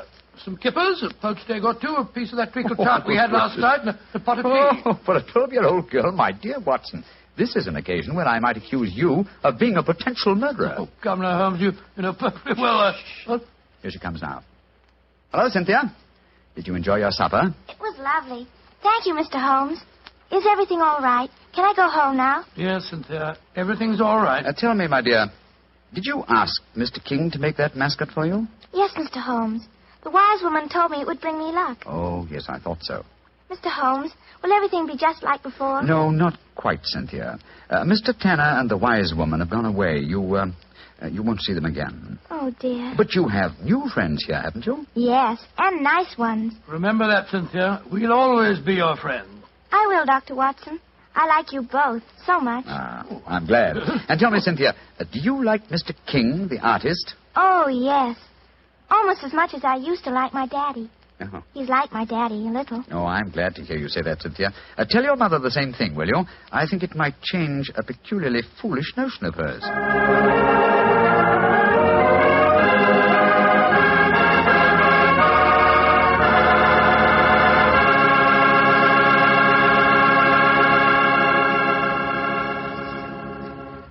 Well, Dr. Watson and Mrs. Campbell, that was a really different kind of story. I'm sure glad you were here tonight, Mrs. Campbell. Tell me, has Dr. Watson changed much since you last saw him? Well, yes. I think he's grown handsomer. No. And what about Mrs. Campbell, Doctor? Has she changed? Well, she's more grown up than the last time I saw her, but she hasn't changed much in one respect. What's that, Doctor? Your appetite, my dear. Oh. I remember how Holmes was amazed at the amount you ate when you were a child, but you certainly had just as hearty a dinner this evening. Well, that was your fault, Doctor. Your dinner was too good. Oh, Cynthia, don't talk about the wine. Well, why shouldn't I talk about the wine? It was wonderful. Sure it was. It was Petri wine, that's why. You see? Now you got him started. And Mrs. Campbell, Petri wine is always good wine. Good evening, Doctor. Good evening, Mr. Bartell. Come in and join me. As you see, the puppies have been keeping your chair warm for you. Here, shove them off. No, Doctor, I don't want to disturb them. They look much too comfortable. I'll sit over here, thanks. There's tobacco in the jar beside you, cigarettes in the box, and some excellent port on the sideboard, so make yourself at home. Thanks, Doctor. Are you all ready with tonight's new Sherlock Holmes adventure? Yes, Mr. Bartell, though I'm afraid after all these years it's going to be a little hard for me to recapture for you the spirit of the story. Last week you told us that a band of gypsies played a prominent part in the adventure. Yes, they did indeed. And it was amid that colorful atmosphere that my story begins. It was in the autumn of 1890. My old friend Sherlock Holmes had persuaded me to leave the comforts of my domestic fireside for a few days and to accompany him to the tiny village of Bragston-on-the-Marsh, in the heart of the Norfolk Fen district. What took Sherlock Holmes up there, Doctor? I'm afraid that at the time we left London, Mr. Bartell, he concealed his true purpose from me, saying only that he wanted friendly companionship and a strong right arm. Not until later did I learn that he was then on the track of one of the last clues that led to the confining of the Moriarty gang. But to get on with my story. We arrived at Bragston-on-the-Marsh and settled ourselves in the village inn. And after an early dinner, we strolled across the fields to the gypsy fair that was encamped nearby. It was a colorful sight, Mr. Bartell. Naphtha flares lighted a group of tents, and caravans dotted round the edge of the marsh. And as gold-earring gypsy girls told fortunes and danced, swarthy gypsy men played on their violins the haunting melodies of their ancestors. We watched the sideshows for a few moments and then strolled towards the center of the gypsy encampment. It seems only like yesterday, Mr. Bartell, as Holmes turned to me and said... Far cry from Baker Street, isn't it, Watson? Yes, indeed. Just the same, Holmes, I'm convinced that you're not here purely for a holiday. You're on the trail of some criminal. No, chap, I'm on the trail of a clue. A clue, if I find it, may lead to the confounding of the Moriarty gang. Holmes, can't you be a little more explicit? After all, I left my wife and my practice without asking any questions. Surely now we're up here, you can let me know what's afoot. Very well, old fellow. I'm searching for a young gypsy by the name of Pyramus Hearn. He disappeared recently from London, and it's vital that I find him. I know that he can give me some essential information on our old enemy, Professor Moriarty. And you're expecting to find the gypsy here? I hope to get news of him, at least. His father, Jasper Hearn, is head of this particular encampment. Well, why don't you ask if you can see him? Just what I'm about to do, my dear fellow. Well, here comes the gypsy. Now, I'll ask him. All right. Oh, excuse me. You speak to me, Gorgio? Can you tell me where I might find Mr. Jasper Hearn? What you want with Jasper Hearn? I have a message for his son, Pyramus. That is different. Jasper Hearn stands in the booth yonder. He is the Timbalangro. Timbalangro? He's the gentleman engaged in an interesting exhibition of skill involving 3 thimbles and a pea. What our American cousins refer to, I understand, as the old shell game. Let's stroll over there, shall we, old fellow? If you would wish to talk to Jasper, it would be better to wait until he is finished. A Timbalangro needs all his wits about him. Nigel, look at that stunning girl in the tent over there. Who's she? Her that is penning the rice tuckering. That is Lydia Pentalangro. Excuse me, I shall tell Jasper to expect you later. I can't understand a word they say, Holmes. Penning the what? At last, my dear fellow, you can appreciate how I have felt at times. But at least their words are clear, even if the sense is not, to someone who is unfamiliar with the Romany language. I don't know why you keep hinting that I'm hard to understand. No one else ever complains of it. In any case, what does penning the thingamabob mean? Well, if I remember rightly, penning duckerin is telling fortunes. And from the sound of things, Lydia Pentalangro is not greatly pleased with the duckerin she pens. No more. Lydia can tell no more fortune. Come on, Watson. Let's see what the trouble is. What do you mean? You must finish it. But, Olive, my dear, if the young lady doesn't want to tell my fortune... Rubbish. You crossed her palm with silver. She's taking money under false pretenses. Here, I give you your silver back. Lydia has never taken money under false pretenses, nor has she told the future when she does not wish to. Goodbye to you. The insolence of these gypsies is intolerable. If I had my way, they'd be run out of the county. Now, my dear, don't get so excited. The poor girl's probably... Good evening. Major Treadgold, isn't it? Huh? I don't think I have the pleasure of your... Oh, dear me. It's Mr. Sherlock Holmes. Yes, sir. Well, bless my soul. Haven't seen you since that last meeting of the Geographical Society. Oh, I'd like you to meet my wife. How do you do, Mrs. Treadgold? How do you do? This is my friend, Dr. Watson. How do you do? And what brings you up to this part of England, Holmes? Are you hot on the trail of some desperate criminal? Dear me, no. Dr. Watson and I are taking a little holiday, and you and your wife? We live here in the manor house. Well, you're very lucky. It's a beautiful part of the country, Mrs. Treadgold. I hate it. I was born and brought up in London. I'm never really happy outside the city. Yes, Oliver's not one for the peace of the countryside, I'm afraid. Well, perhaps we'll get back there. It's a little difficult these days, you know. We've got the boy to consider. Boy? Your son, sir? My dead brother's son, Doctor. We have no children. My little nephew's only 4 years old, you see, and I'm his guardian as well as being executor of his estates up here. So you can understand it would be difficult for us to get back to London. It's only difficult because you put the child's happiness before mine, Arthur. Oh, now, Olive, you know I have to watch his interests up here. After all, when he comes of age, he'll be one of the richest young men in Norfolk. Yes, and with money that should have come to us. In any case, Arthur, if we do have to live up here, I'd find it more tolerable if you'd keep this gypsy scum off the estate. You seem to have taken a violent dislike to the gypsies, Mrs. Treadgold. May I ask why? Oh, they persecute us. They steal our sheep, they break our windows, and just the other day they wantonly led our prize pig into the Bragstone quagmire and let the beast perish. Why should they single you out for persecution like this, do you suppose? Well, I can't imagine. I've always tried to be nice to them. Too nice, Arthur. That's your trouble. Well, I have a very good reason for humoring them, my dear. You see, Holmes, I've always been afraid they may carry this feud so far that they'll even hurt the baby. Olive, my dear, I wonder if you'd go ahead and wait for me in the carriage. It's getting rather chilly. I'll join you in a moment. Very well, Arthur, but don't keep me waiting long. Good evening. Good evening. Good night, Mr. Treadgold. Let's stroll away from the camp, shall we? I've got something very important to tell you. Something I didn't like to say in front of Olive. The gypsies have threatened to kidnap our boy. Great Scott, how shocking. What form did their threat take, sir? This letter. I found it pinned on the frame of my dressing room mirror when I went up after dinner tonight. Let me see it, will you, please? Well, what does it say, Holmes? A Romany Rye... A Romany Rye won't take your insults forever, Major and Mrs. High and Mighty. Watch out for the Treadgold heir. The Bragstone quagmire would make a nice finishing school for him. Romany Rye? What's that mean? Well, it's their own term, meaning gypsy. Mr. Holmes, what shall I do? Major Treadgold, I should say... Great heavens! That shot just missed me. Where the blazes come from? I can't see a soul. They have come from behind any one of those caravans ahead of us. If you wanted direct evidence, gentlemen, this is it. That is the first open attempt on my life. Holmes, what extraordinary luck for me that you're in the neighborhood. I'll pay you any fee you name to handle this business. It seems to me that this is a job for the police. I don't want to go to them. Oh, why not, sir? Well, I'm afraid that these attacks may stem from some injustice to the gypsies committed by my late brother. If that were so, I wouldn't wish to expose the fact. I want this kept private. What do you say, Mr. Holmes? Very well, sir. I'll accept the case. It shall be kept private, and I promise to do everything in my power to protect the safety of the Treadgold heir. We are staying at the Rose and Crown in the village. Please get in touch with me if there should be any further developments. The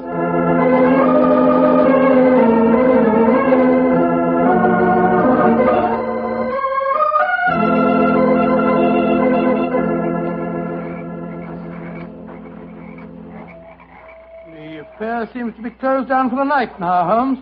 They're turning out the naphtha flares. Yes, let's stroll over to Jasper Hearn's caravan, shall we? He should be free now. Well, if he's head of this tribe, he ought to be able to tell you something about this Treadgold business. Yes.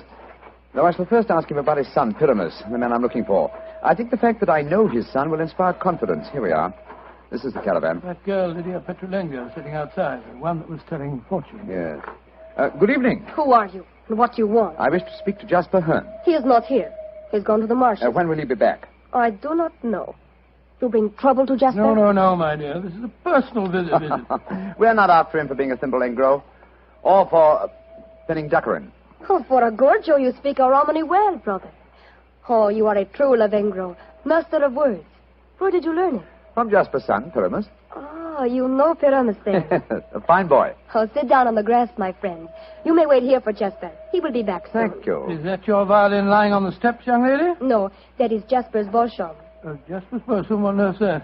That is the Romany word for violin. You play, sir? No, but my friend does. So? Oh, then take it, brother. The stars are bright. The night is warm. Music will be sweet. To a Romany chai, I'm afraid my violin playing will sound rather poor stuff.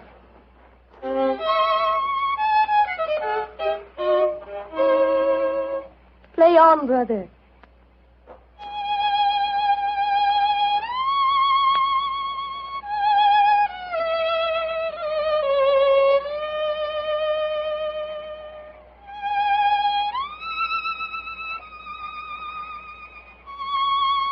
Stop, brother.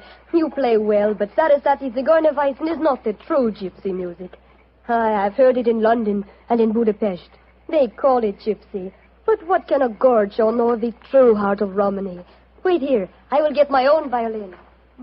Charming girl, charming. But why do you keep on talking about Gorgios?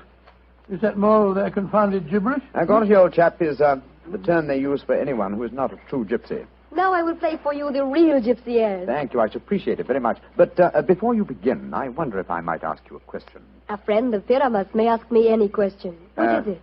I observed you telling fortunes earlier on tonight. You refused to tell a certain gentleman's hand and gave the money back. Did you know who the gentleman was? No, brother. Nor the noisy woman with him. I refused to pen the duckerin because I saw blood and violent death in his hand.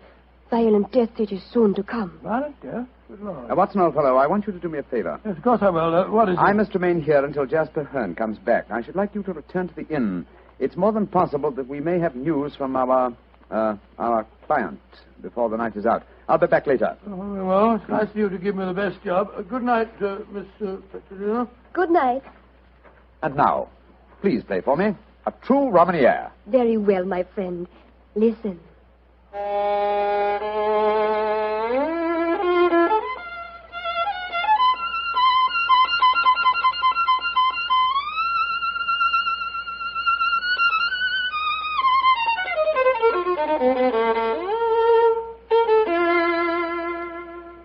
Now you must play, brother. I shall make a true Bohemia of you. Come, see if you can follow me.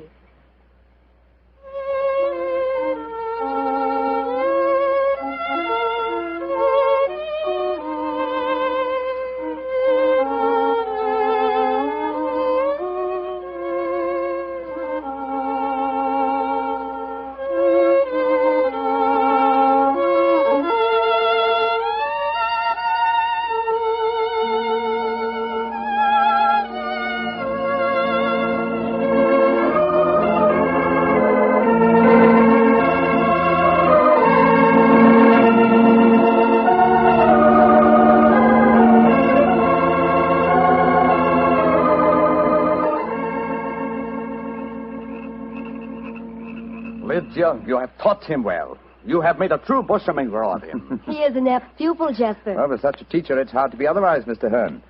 That is, if one has a spark of music in one's soul. Call me Jasper, brother. You have spoken well, my son. You have talked wisely to me of things that I have not understood.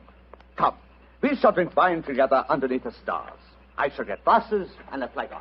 Jasper has taken a great fancy to you, brother. And I to him. He's a fine man. Sherlock Holmes.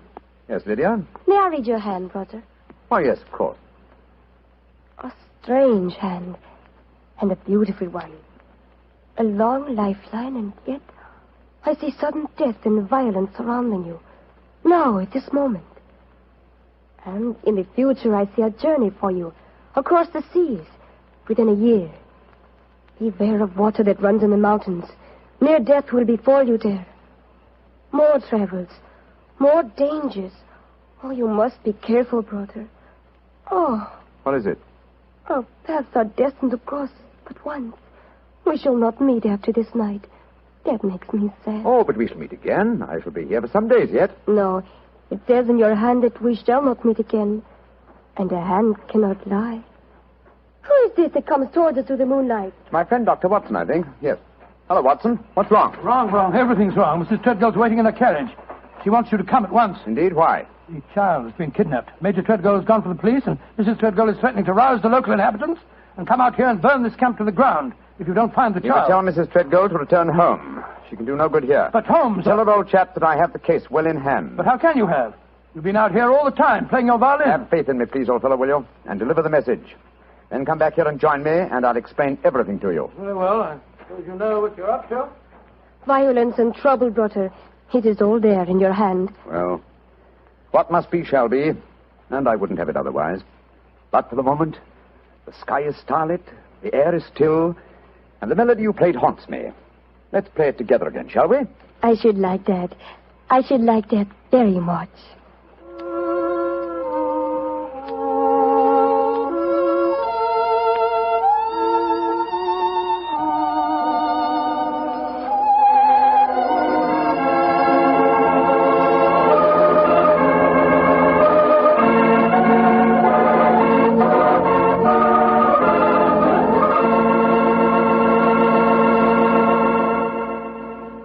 Dr. Watson will continue his story in just a few seconds, during which time I'd like to talk specifically to the ladies, if I may, and tell you about Petri California Muscatel. Just as Petri California Port has long been known as the wine of gentlemen, Petri Muscatel has been known as the favorite of the ladies. That's because Petri Muscatel is a golden-colored wine that looks like captured sunshine and tastes as... Well, did you ever taste big, plump muscat grapes picked when they're still misty and dew-covered? If you have, you know what to expect when you taste Petri Muscatel. The flavor of Petri Muscatel comes right from the very heart of luscious, hand-picked muscat grapes. You couldn't ask for a more delicious wine than Muscatel. Petri Muscatel. Well, Dr. Watson, I must say this is a strange story you're telling us. You mean to say that the heir to the Treadgold estates had been kidnapped, and yet Sherlock Holmes paid no attention? Yes, that's what it seemed like, Mr. Bartell. I couldn't understand him. I've never known him to be so indifferent to a case. There he sat until the early hours of the morning as he and that girl scraped away at their violins and never said a word about the kidnapped baby. Finally, as we walked home across the fields a few hours before dawn, his mind seemed to return to the matter at hand. He spoke quietly, and yet there was a note of suppressed excitement in his voice. Watson, my dear fellow, you're angry with me, aren't you? No, Holmes, I must say, but I'm a little confused. That girl seems to have bewitched you. Have you forgotten that you accepted the job of guarding the Treadgold heir, and that the child was kidnapped tonight? No, I'm fully aware of the fact. Holmes, for heaven's sake, stop being so infernally matter-of-fact. What's come over with you? Oh, possibly it's the mood of this mild autumn night. It is indeed a St. Martin's summer. So much so that I've left my coat and deerstalker cap behind me at the encampment. Let's go back, shall we? And incidentally, when we get there, I can set your mind at rest by showing you the kidnapped child. You mean you know where it is? Certainly. It's, in the camp. Then the gypsies did steal it. No, my dear fellow. I did. What? This is one of those occasions when you absolutely infuriate me, Holmes. If you must keep me up half the night while you have a fitting concert with a gypsy girl, at least of all you can do is tell me what's going on. You say you stole the child yourself. In heaven's name, why? Because the threatening note to Major Treadgold was so obviously a fraud. Oh, why do you say that? You will remember that the letter began, "A Romany Rye will not take your insults forever." Now, a Romany Rye, despite what Major Treadgold said, does not mean a gypsy, but a man who knows about gypsy law. It is a term no true gypsy would apply to himself. He would use the expression Romany child. So it was obvious from the beginning that no gypsy threatened the child. Now, who else had a motive for harming it? Well, Major Treadgold, because he stood to inherit the estate. Yes, or his wife? It's quite obvious. She has no liking for our present life, and the child is an obstacle to a new one. With the child kidnapped and later made away with, obviously they both stood to gain a great many of the things they wanted. Yes, Joe, you're right. And whoever the culprit is took the precaution of pinning the blame in advance on the unfortunate gypsies by writing the false kidnapping note. Wait a minute, but how about the shot that was fired at us tonight as we walked with Major Treadgold? Probably fired by an accomplice to the plot, in order to give authenticity to the supposed danger. And the child is now in the gypsy encampment. Yes, I promised that I would protect the Treadgold heir, and so I arranged with Jasper Hearn to have the boy kidnapped for his own safety. But if anyone should find the child, they'll say the gypsies deliberately stole him. Oh, I'm quite certain that before that occasion arises, old chap, the criminal will have shown his or her hand. Come on, old fellow. Put your best foot forward. It's a long way back to the camp yet, and it's nearly dawn.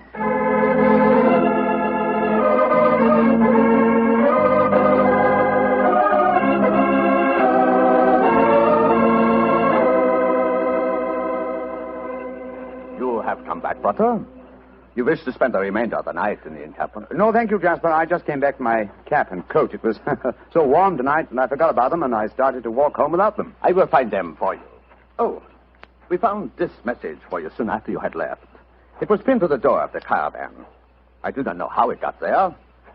I will search for your coat and cap. Another message? What does it say, Holmes? Never trust a Romany Rye. Uh-huh. The same mistake again, Watson. Your plans have been betrayed. For proof, meet me at the Bragstone quagmire at dawn. It's a trap, Holmes. Obviously. We must spring it with caution. I cannot find your coat or your cap, Brother. It has vanished. Vanished? May I speak to Lydia? That is a strange thing, too. Lydia has gone also. She's gone. Tell me, Jasper, did she read this note? Yes, she did. She could not help reading it. Then she, too, realized it was a trap. She went out in my coat and deer-stalking hat to keep the appointment for me. Holmes, we must go after her. Jasper, call out the Romany Childs. There's a devil waiting to be caught in the Bragstone quagmire.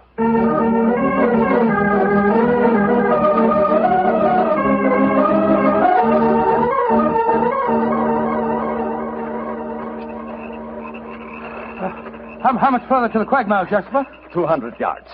No more. There's Lydia. There she is. And she's dressed in my deer-stalking hat and coat, walking into the trap that was set for me. Lydia! Lydia! They got her. Look. She stumbled. She's fallen. I'll go to her, Watson. Jasper, get that devil who staged this fiendish plot. I've a score to settle with him. Do not worry, brother. The score will be settled. Follow me, Doctor. Right, you are. I'm right behind you.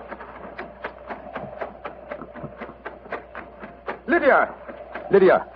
Sherlock Holmes, I was wrong. We do meet again. Your hand lied to me. Oh, Lydia. You're wounded. What can I do for you? There is nothing you can do, brother. No one can help me now. There is little pain. There is little time. Please, hold my hand. There. Tell me, Lydia, did you see who fired the shot? Yes. It was the man whose fortune I told today. The man with the noisy wife. Major Treadgold. Jasper and the men will take care of him. There is one thing I wish to tell you, brother. Yes? Our short meeting has brought me happiness. I should like to think I can leave you something so that you will not forget me. I shall always remember you, Lydia. Always. You gave your life for mine. There is one thing of mine that I wish you to have. It will remind you of me. What is it? My violin. It brought us together. I should like you to have it, brother. Lydia. Do not be sad. It is good. My life for yours. You will give help to many people. It is in your hand. Goodbye. Oshemango.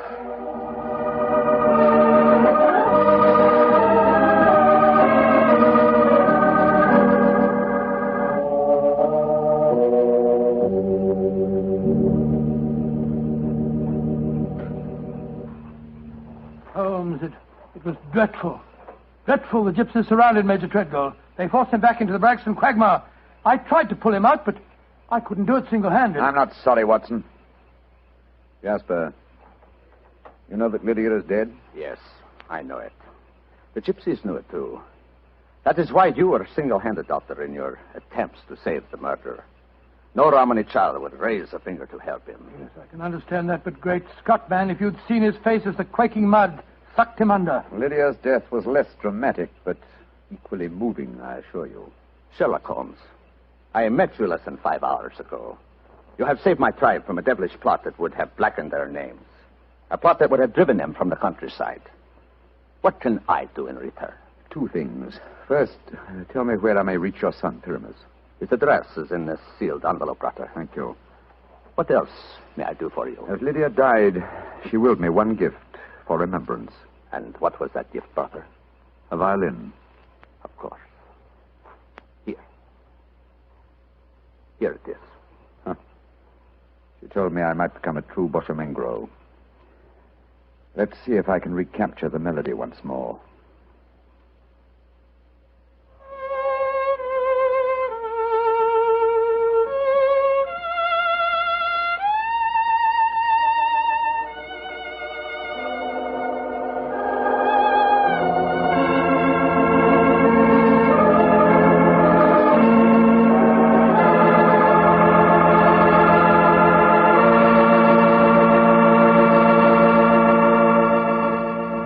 That was a very strange story. A very fascinating one.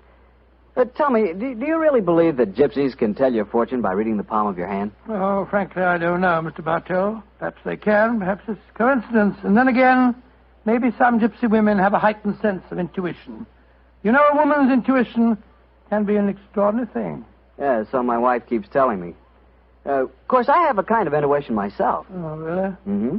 Every time I see a bottle of wine with the name Petri on the label, my intuition tells me I'm going to like it. And I always do, too. Mr. Bartell, if ever I saw a man with a one-track mind, you're that man. Thank you, Doctor. As long as my one track is Petri, I can't miss. And now I'm sure our old friend Dr. Watson's expecting us. Let's tap on his study door. Come in. Good evening, Doctor. Good evening, Mr. Bartell. Come over here by the fire. I was just having a cup of coffee. Would you care to join me? Thanks, that'd be nice. It'll prevent you falling asleep during my story tonight. There's no chance of that, Doctor. From the hint you gave us last week, it sounded like quite a story. It began in a circus in Paris, you told us? Yes, my boy, the circus. A colorful world of sawdust and spangles. A world, Mr. Bartell, that I may tell you confidentially, always held an irresistible fascination for me when I was a youngster. Me too, Doctor. In fact, when I was 8 years old, I fell desperately in love with a lady bareback rider, a stunning creature who wore pink silk tights with gold sequins on them.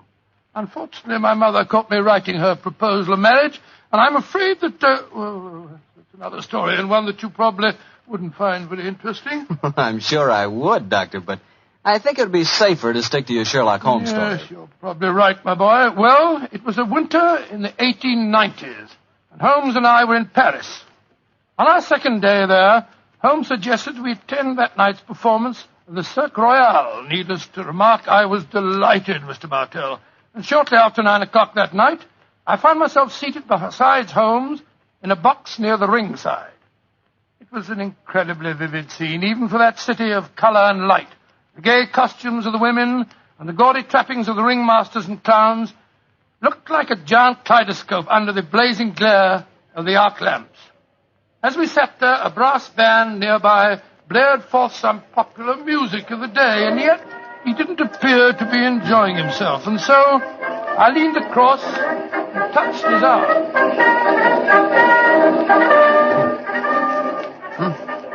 What is it, Watson? Well, you're very quiet, Holmes.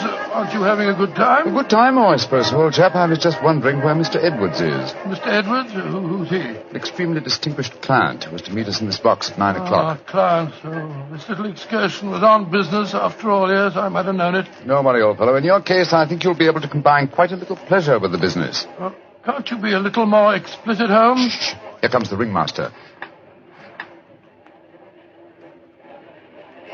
Mesdames et messieurs, c'est l'honneur de vous présenter ce la grande vedette du cirque, Mademoiselle Giselle Girondet, équestrienne incomparable.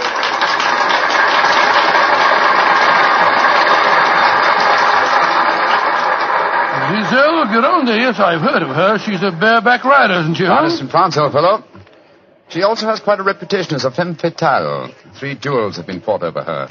A young English officer in the Grenadier Guards committed suicide last year because of her. And a famous French banker is at present languishing in prison because her extravagances drove him to appropriate funds that did not belong to him. Yes, Watson, she's an extremely colourful personality. You know, Holmes, the funny thing, when I was 8 years old, I fell violently in love with a lady bareback rider. She wore pink silk tights with golden sequins on them, but unfortunately... Yes, she is, old fellow. Yes, she is.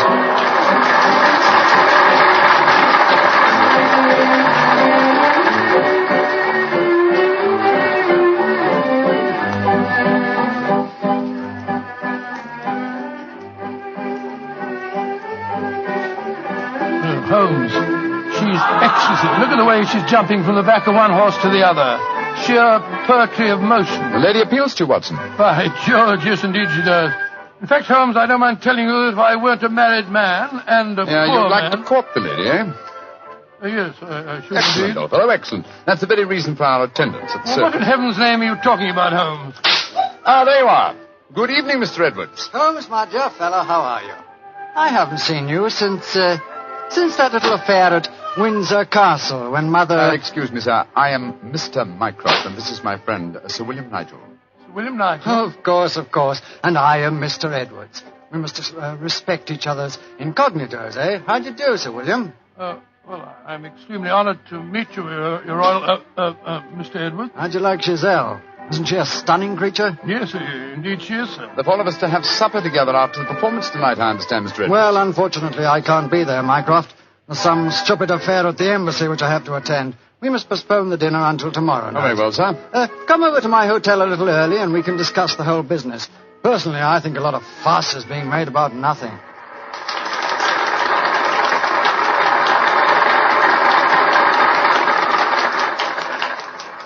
Now, if you'll excuse me, gentlemen, I must go back and see Giselle for a moment and tell her that I can't keep our appointment for tonight. I'll see you tomorrow, Mycroft. Good night, Sir William. Good night. Good night, sir. Et maintenant, pour votre plaisir, les frères Salini, les jongleurs internationaux. Holmes, what's all this mystery? That wasn't Mr. Edwards. It was the Prince of... Shh, Watson, please. Discretion, old fellow. Mr. Edwards, as you know, is extremely democratic. Too much so, possibly, when one considers his position and responsibilities. He's become quite seriously involved with Mademoiselle Giselle, the lady bareback rider who has just left the ring. Oh, so that's it. The Foreign Office, quite naturally, I suppose, is deeply concerned over the matter, and I've been entrusted with the delicate mission of protecting Mr. Edwards. So does Giselle Girondet know that his true identity, do you suppose? That's the first thing that we have to find out. It's possible that she is simply captivated by having a rich Englishman at her feet. If, on the other hand, she knows who Mr. Edwards is, then we may be in for a great deal of trouble. Yes, but how are you going to find that out? By tempting her with a richer Englishman. And one with a title. That, my dear fellow, is why you are Sir William Nigel. You mean that... your job, old fellow, is to do your utmost to steal Giselle Girondet from Mr. Edwards. But, I don't even know the girl. We shall remedy that defect in a few minutes. As soon as the performance is over, my dear chap, I shall take you to her dressing room and arrange an introduction.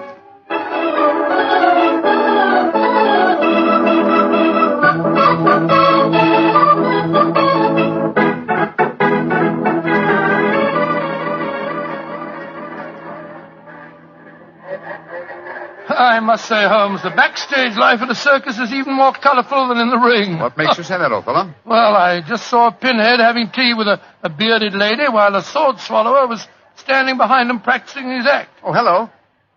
See that man standing talking to the girl in tights? Yeah, attractive, isn't he? The gentleman is Inspector Blarney of the French police, an old friend and a distant relative of mine. Blarney, how are you? Ah, Holmes, mon cher ami, comment ça va? No, Blarney, please.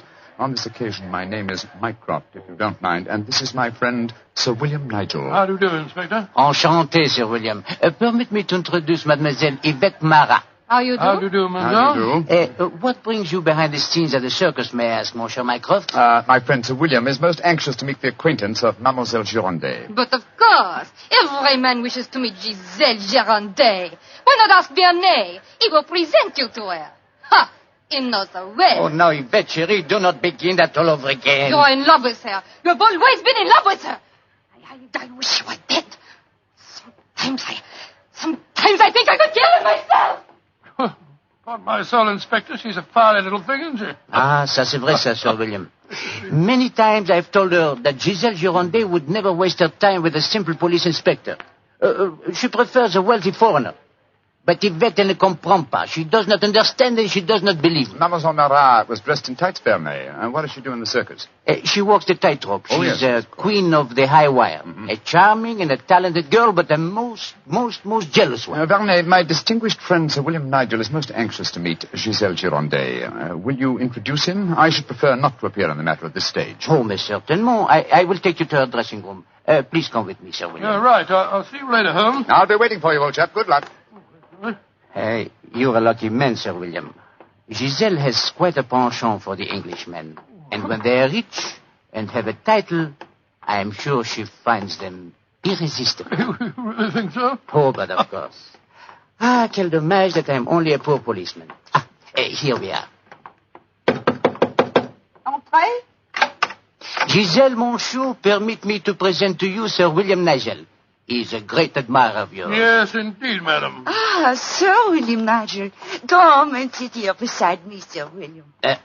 I shall leave you. Au revoir. Sit closer. There. That is much more cozy, no? Oh, it's very nice of you to see me, Mademoiselle Girondet. Oh, don't be so formal, my Englishman. You may call me Giselle, and I shall call you... Let me see, I shall call you... Sir William, not... Willie! I shall call you Willie. You do not mind? Mine, delightful. Quite delightful, my dear. I was hoping perhaps that you'd care to have a little supper with me tonight, Giselle.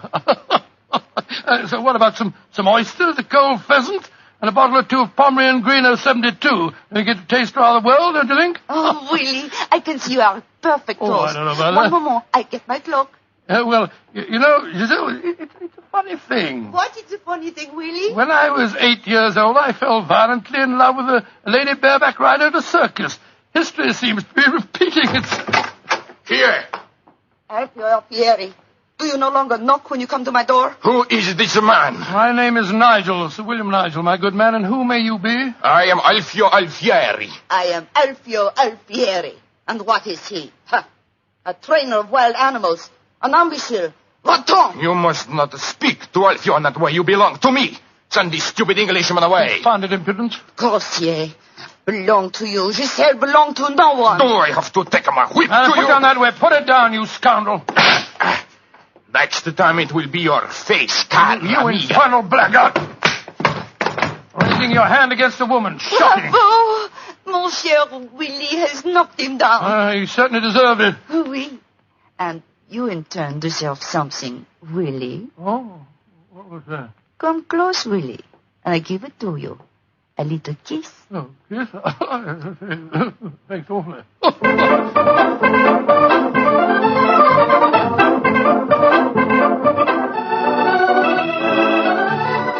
Oh, Willie, you are so strong, so resolute, so brave. Oh, it was nothing, my dear Giselle. Nothing at all. Here, more champagne, Gus.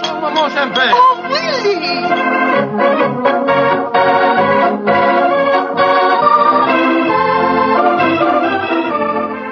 Giselle, Oui, Monsieur Edwards? have a box for the opera tomorrow night. I was hoping that Oh, perhaps... I'm sorry, Monsieur, but my time is occupied. I am showing the delights of moment to mon cher Willie.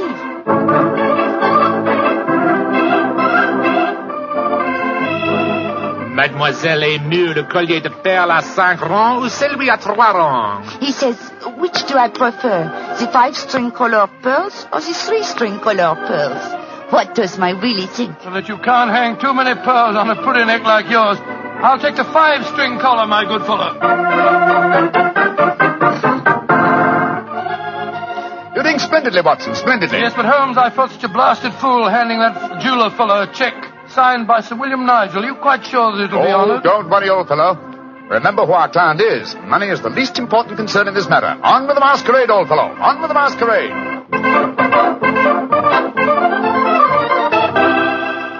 More champagne, garçon.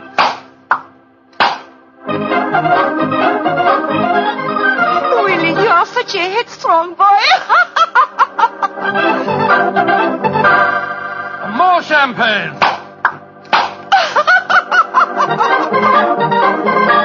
Citadel, you dear little thing. Oh, Willie.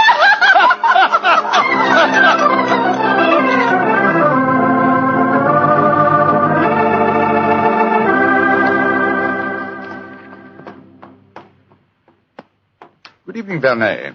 Has Mademoiselle Girondet come in for the evening performance yet? Yes, Monsieur Holmes. I escorted her to her dressing room half an hour ago. Monsieur Edwards is in there with her now. At last, it seems, she has use for a poor policeman. Last night she found a threatening letter on her makeup table. Since then, she has been most grateful for my company. A threatening letter, eh? Any idea who might have sent it? Oh, yes, of course. I'm afraid I have, Monsieur Holmes. I told her to pay no attention. By the perfume of the notepaper, I recognized the sender. A jealous tightrope walker called Yvette Marat. Oh. Poor Yvette. She would make a very inferior criminal, I'm afraid. Still, Giselle asked me to stay outside her dressing room till the performance starts. You wish to see her? Yes. Oh, good evening, Mr. Edwards. Evening, Mycroft. Evening, Inspector Werner. Comment ça va, Monsieur Edwards? Look here, Mycroft. I think this little game's gone far enough. Giselle has just refused another invitation of mine.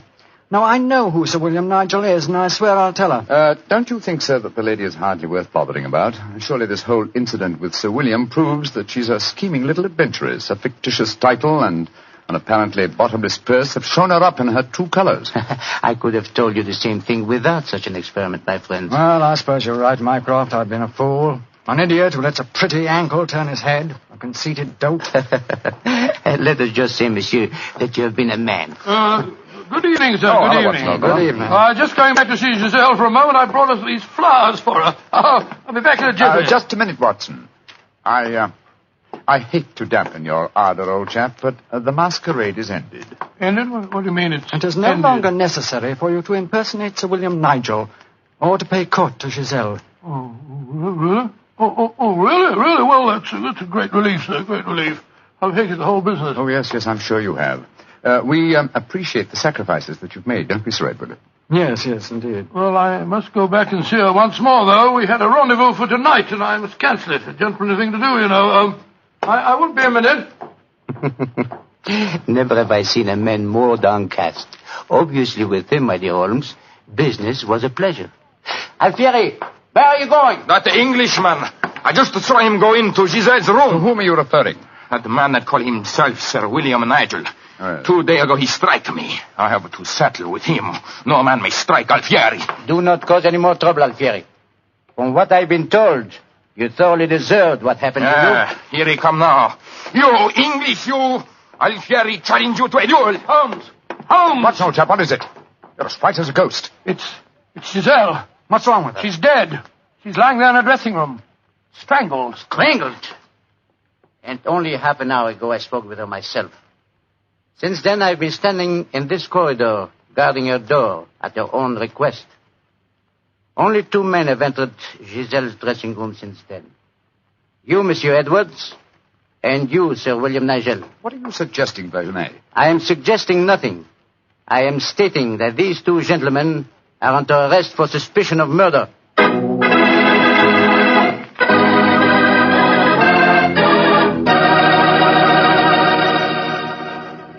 Dr. Watson's unusual story will continue in just a few seconds. Time I'd like to take to remind you that one wine that seems to be the outstanding favorite among the ladies is Petri California Muscatel. That's probably because, like a beautiful woman, Petri Muscatel is subtle and intriguing. Petri Muscatel is the color of burnished gold. And its flavor, well, it's the flavor of big, plump muscat grapes, picked by hand carefully and tenderly, and they're just full of wonderful, delicious juice. If you want to show that you really know the wine that women prefer, serve Petri Muscatel. Serve it after dinner or later in the evening. It's wonderful. And why shouldn't it be? It's a Petri wine. Well, Dr. Watson, so you and the mysterious Mr. Edwards got yourselves arrested on suspicion of murder, huh? Yes, Mr. Bartell. Holmes did everything in his power to persuade Inspector Vernet to release us, but it was useless. And so, while Mr. Edwards and myself were languishing in detention cells at the local Sûreté, Holmes and the French inspector were examining the dressing room of the dead woman.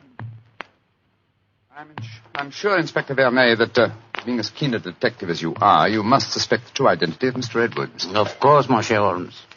But that is the danger of incognitos.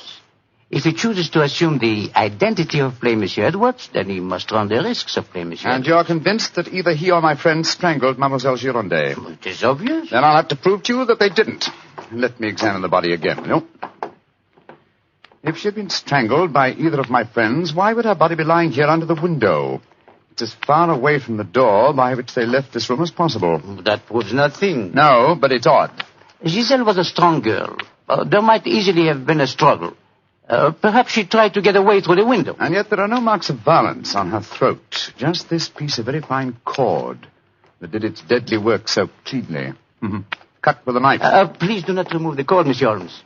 The body has not yet been photographed. Dear me, Vernet, you're making it very hard for me, aren't you? You notice, of course, that the window is open. Yes, but we have examined the snow outside. There were no footprints within 3 yards of the window. The murderer must have entered by the door that I was watching. Yes, it would be hard, even for a professional acrobat to jump in. An acrobat? Vernet, your young friend, Mademoiselle Yvette Marat, is a tightrope walker. Yvette, but... Yes, she certainly had a motive. She'd even sent a threatening letter. I heard her express hatred and jealousy for this dead woman. It's conceivable that she could enter a room by a window without leaving footprints in the snow. Where was she at the time of the murder? I do not know. I was waiting for her in the corridor. Then I suggest that we investigate her alibi at once. And after that, Inspector, I must pay a visit to the Sûreté. I don't want my friends to think that I've deserted them.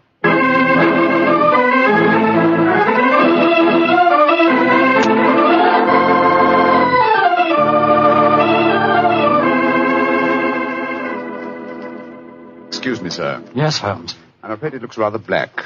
As I was telling you, Yvette Marat, the tightrope walker, was able to establish a completely satisfactory alibi. Vernet still suspects you or Dr. Watson. Well, that's ridiculous. May I ask you a very straightforward question, sir? Of course. I can well understand that if you had gone into the dressing room and found the woman already murdered, you might easily be tempted to conceal the fact, to avoid a scandal involving your person. Will you swear to me, sir, on your true identity, that Giselle was alive when you left her? She was, Holmes. I swear it. Thank you, sir. That's all I wanted to know.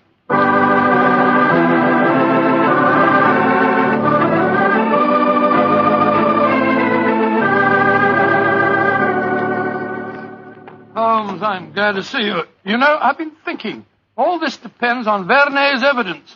But supposing he was the murderer. He told us that Gazelle had turned him down, you know. I'd thought of that, but Mr. Edwards swears that Giselle was alive when he left the room. And yet that means that Mr. Edwards... Oh, no. It's unthinkable. Holmes, you're not suggesting. Holmes, if I thought that were possible, I'd confess to the murder myself. My life wouldn't matter if it would save a scandal like that. Great Scott, it would shatter the empire. Dear old Watson, you shall not sacrifice yourself. You're as valuable a British institution as the Lion himself. No, my dear fellow. We shall never sacrifice you, not while my mind is still capable of... My mind? That's it. Thank you, Watson. You've given me the answer. Holmes, what are you burbling Be about patient, now? old fellow. In half an hour, you'll be out of this cell, and the real murderer will be in it.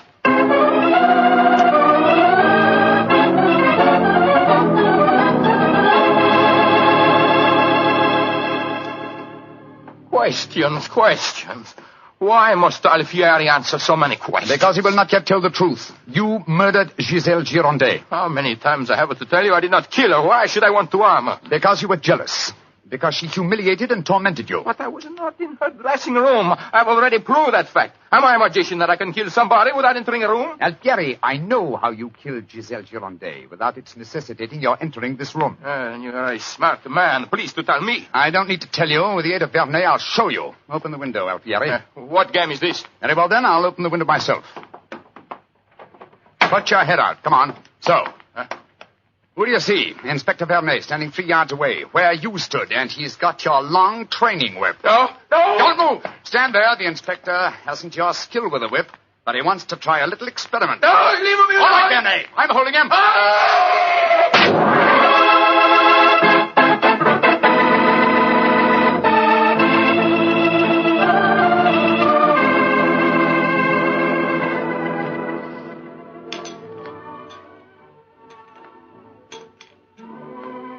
Well, Mr. Edwards, well, sir, this is a pleasant change from a prison cell, isn't it? It certainly is. Holmes, I can't tell you how grateful I am. I still don't quite understand how you did it. Watson, in rather a roundabout way, was responsible for giving me the clue. Oh, how was that, Holmes? Well, on more than one occasion, old chap, I've had cause to deplore your rather florid style of writing. Tonight, I was very thankful for it. When I began to speak of the capabilities of my mind, suddenly I remembered a phrase of yours in which you referred to its whip-like rapidity and accuracy. That, of course, made me think of Alfieri, the animal trainer. Exactly how did he kill the poor girl? Well, sir, he stood outside the window, far enough away to leave no incriminating footprints. Called to Gazelle, probably persuaded her to lean out, then snapped the whip around her neck, pulling it tight and strangling her. And then I suppose he cut the cord and let the body fall back into the room. Precisely, old fellow. We found a whipstock among his tackle, a whipstock from which the lash had been cut. The stub of lash left matched the cord around the dead girl's throat. Amazing business.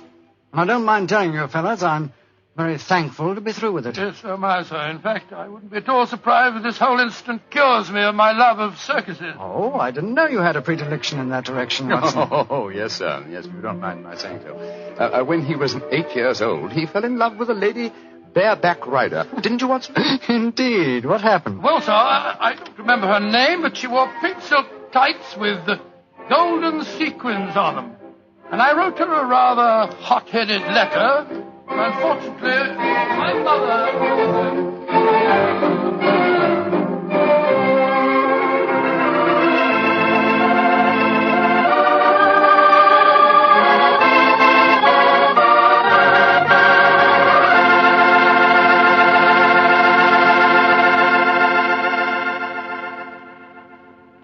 Well, Doctor, that was one of the most unusual stories you've ever told. And I might say you played a very prominent part in that case yourself. Oh, I suppose I did at that, Mr. Bartell. Giselle was a beautiful girl. Beautiful. Boy, I sure love that nickname she gave you. Wheelie. Yes, I thought it rather nice myself. Well, that is, I mean... Don't get embarrassed over a nickname, Doctor. You should hear the nickname I had. When I went to school, all the girls called me Bottles. Bottles? Oh, I see, from Bartell. Bartell.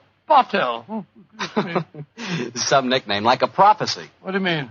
Well, they called me Bottles, and now that's what I like to talk about most. Bottles. Bottles of Petri wine. Oh, I should have known. And I'd like to talk about Petri wine because, as far as I'm concerned, it's the swellest wine that ever poured from a bottle. And now I'm sure our good friend Dr. Watson's waiting for us. Let's go enjoy. There you are, Mr. Bartell. Good evening, Doctor. All alone tonight, huh? Yes, my boy, if you can call a man alone when he's got his pipe, his books, and a glass of good port at his elbow. Take your coat off. Full of enjoyment. Thanks, Doctor. Help yourself to the port. There's some rather special tobacco in a jar over there. Fine. And now, Doctor, are you ready to tell us tonight's new Sherlock Holmes adventure? I am, Mr. Bartell, and I think you'll find it a most unusual story. It began on a winter's night in 1896. Holmes and I had gone to a theatre in the East End of London to see a performance of a famous old English melodrama called Sweeney Todd, the Demon Barber of Fleet Street. That's a good bloodthirsty title, Doctor. The Demon Barber. He sounds as though he specialized in close shaves. Good gracious me, Mr. Bartell, that's almost unforgivable. He was a murderer of voracious appetite who placed his victims in a specially constructed barber's chair, cut their throats, and then pressed the lever that would swing the chair over and decamp the unfortunate victim into a horrible cellar beneath his shop. This is only a stage play you're talking about, Doctor. As my story begins, we were seated in a private box watching one of the closing scenes. Holmes was leaning forward in his chair, following the action on the stage with an obvious delight, while I sat beside him equally engrossed. An actor by the name of Mark Humphreys was playing the part of Sweeney Todd, and no one could deny that he was playing it up to the... Where are you going, Tobias? To the nearest magistrate, Sweeney Todd, to denounce you as a fiendish, cruel, cold-blooded murderer. You have pronounced your doom. Into the chair with you, and over and down into the depths below. Ha! There.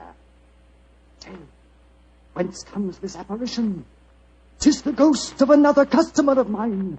The yawning grave yields up his ghastly inmates to prove me guilt. Blood will have blood. See, he is there. He comes to accuse me of his murder. Oh, save me! 'Twas not I that slew you.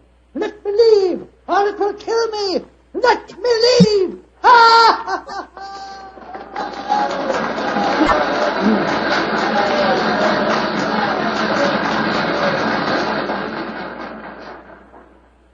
Oh, upon my soul, Holmes, that fellow Mark Humphreys is the most florid actor that I've ever seen on a stage. I find him enchanting, Watson. It seems to me he's really caught the flavor of this murderous monster piece. After all, a restrained performance of the Barber Sweeney Todd would be unthinkable. Yes, I suppose it would. But I must say his makeup seems rather overdone. No barber would wear such an enormous beard. It would be most impractical.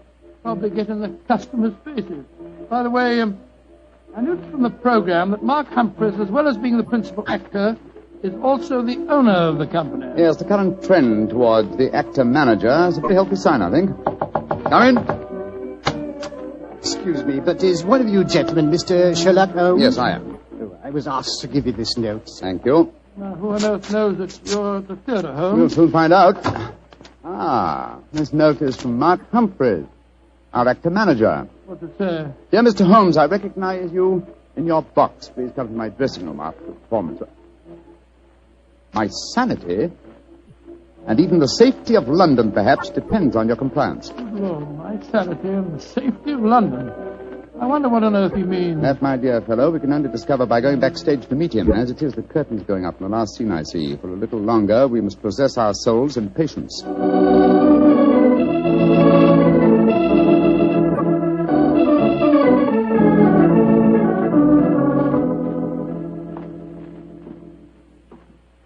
Mr. Sherlock Holmes? Yes, sir?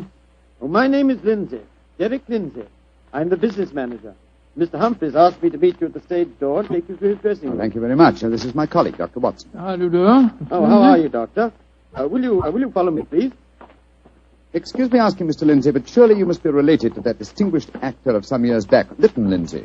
He was my father, Mr. Holmes. Ah, indeed. The resemblance is extraordinary. With such a heritage, Mr. Lindsay, you must love the theatre. It'll probably sound like heresy, but I hate it. However, it's the only thing I was trained for, and there's good money to be made in it, sometimes, and money's a thing I both like and want. Oh, Mr. Holmes, I do hope you'll be able to help Mark Humphreys. He certainly needs it. Oh, really? What seems to be his trouble? Well, he'll have to tell you that for himself. But his wife and I think...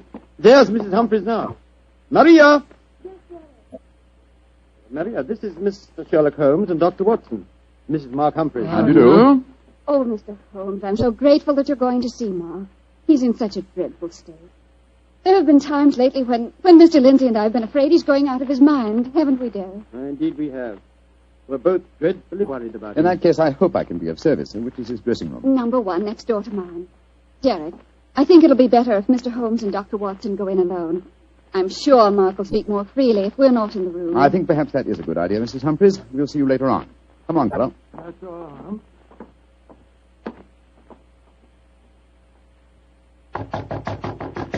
Come in, come in.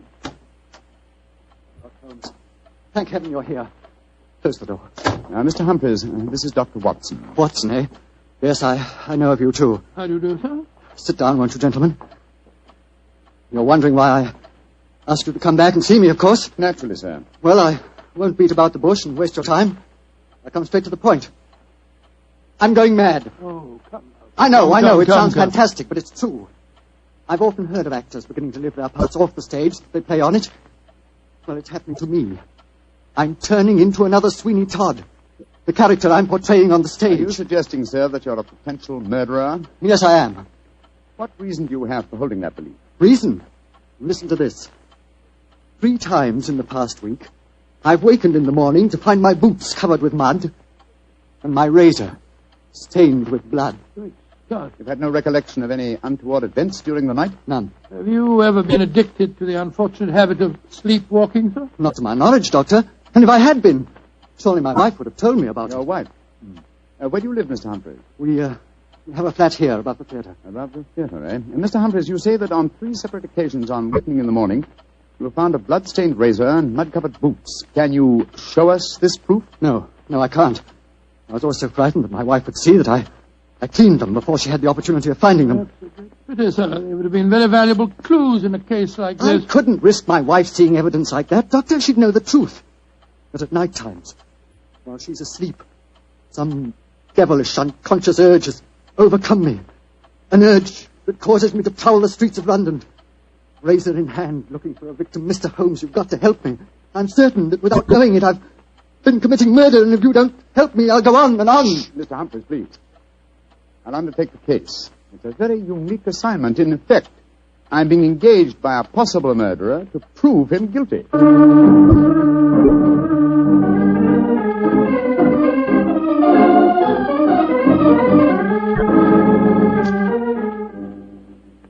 Well, Mr. Holmes, I've been through all the records we have here at Scotland Yard. What have you found, Inspector Gregson? In the last 2 months, we haven't had one case of an unsolved killing with a razor. Any mysterious disappearances, Inspector? Bless your heart, Doctor. There's never a day that passes without one or two of them.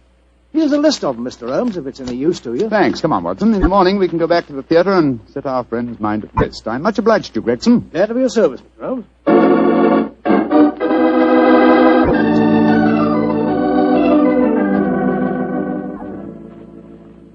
We examined the homicide records at Scotland Yard after leaving you last night, Mr. Humphreys. There have been no unsolved razor murders in London during the past fortnight. And therefore I think you may rest easy on that score, sir. But it proves nothing. Remember that in the play, Sweeney Todd's victims are never found either. Yes, thanks to his singularly horrible ingenuity in disposing of them. But this is real life, Mr. Humphreys. Then how do you account for the bloodied razors and the muddied boots? Well, now, are you sure that they aren't just in your imagination, sir? You admit that your wife's never seen them? The whole thing could be, or shall we say, an overdose of Sweeney Todd? Well, I admit that I'm suffering from a surfeit of that. And why not drop the play from your repertoire? Our manager, Derek Lindsay, won't let me. It's our best money-maker. He's always got a keen eye to business. Mr. Holmes, I can see that you still don't believe my story. So I've saved some evidence for you, evidence that I found this morning. Look at these. Now what do you say? Do you still think it's my imagination? Cutter, blood-stained razor, and boots covered with mud. Splendid. At last, some real clues to work on. How can you be so calm, Holmes? It happened again last night. Do you realize that I'm a murderer? I'm a menace to society? For heaven's sake, lock me up before I do some more damage. No, sir. Don't get so excited. Mr. Humphreys, I should like to take these objects back to Baker Street where I can perform some chemical tests. You have no objections, I hope? Objections? Good heavens, no. Excellent. You've told no one of this fresh discovery of yours? No one. Not even Derek Lindsay. Derek Lindsay, that's your manager, isn't it? Yes. The best friend I ever had. Except for his father before him. It was Derek who helped me back on my feet 2 years ago, when I put on that disastrous production of Macbeth. And where I'd be today if it went for him. You lost a great deal of money on that production, sir. Nearly every penny I had. Indeed. By the way, where is your wife, Mr. Humphreys? She's in her dressing room next door. We have a matinee today, you know. I'd like a word with her. Watson, old chap. Wait here for me, will you? I won't be a moment. Right you are, Holmes.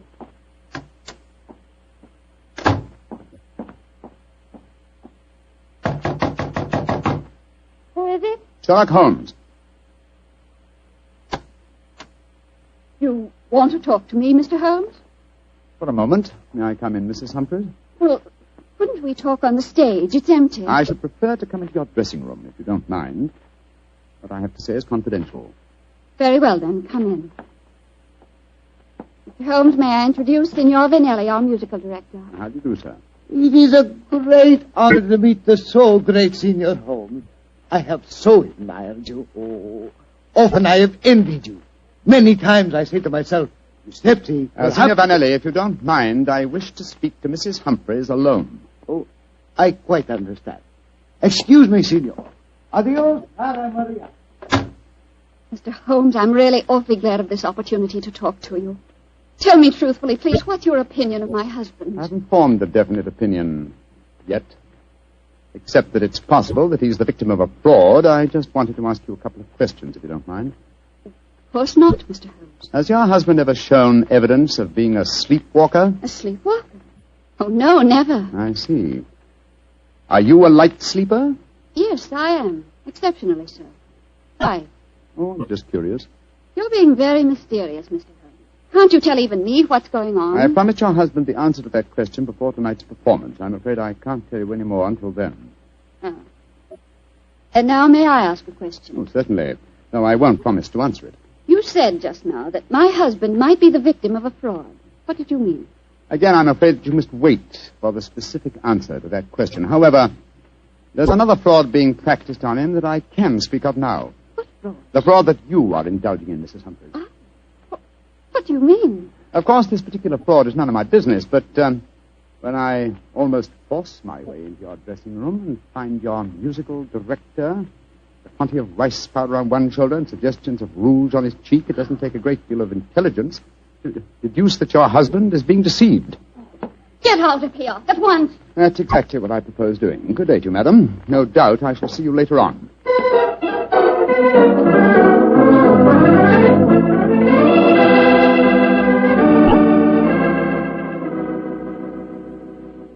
Well, Holmes, what does the microscope tell you about the mud on the boots and the blood stains on the razor? On a blank on the mud, old chap. It's an extremely common type that is found in most parts of London. And the blood? I'm examining that now. A stranger case as ever I remember, Holmes. Here you are trying to prove a man innocent when he insists that he's guilty. By George, Watson! Here's the answer. What? This blood is definitely not human blood. It's probably canine. Now, a Sweeney Todd madness would hardly drive its victim to kill dogs. Therefore, it's obvious that Mark Humphreys is the victim of a devilish plot. And he's not a murderer. No, come on, old fellow. Let's go to the theater at once and give him the good news.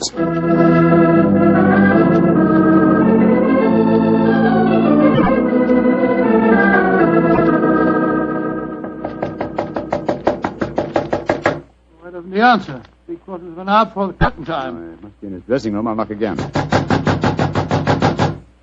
Come on, Watson, let's go in. Holmes, look. Look, he's slumped over his dressing table. I hope we're not too late. Here, give me a hand with him. We are too late. His throat's been cut. Poor devil. I promised him a solution to his troubles before the night was over. Little did I think that the solution would be death.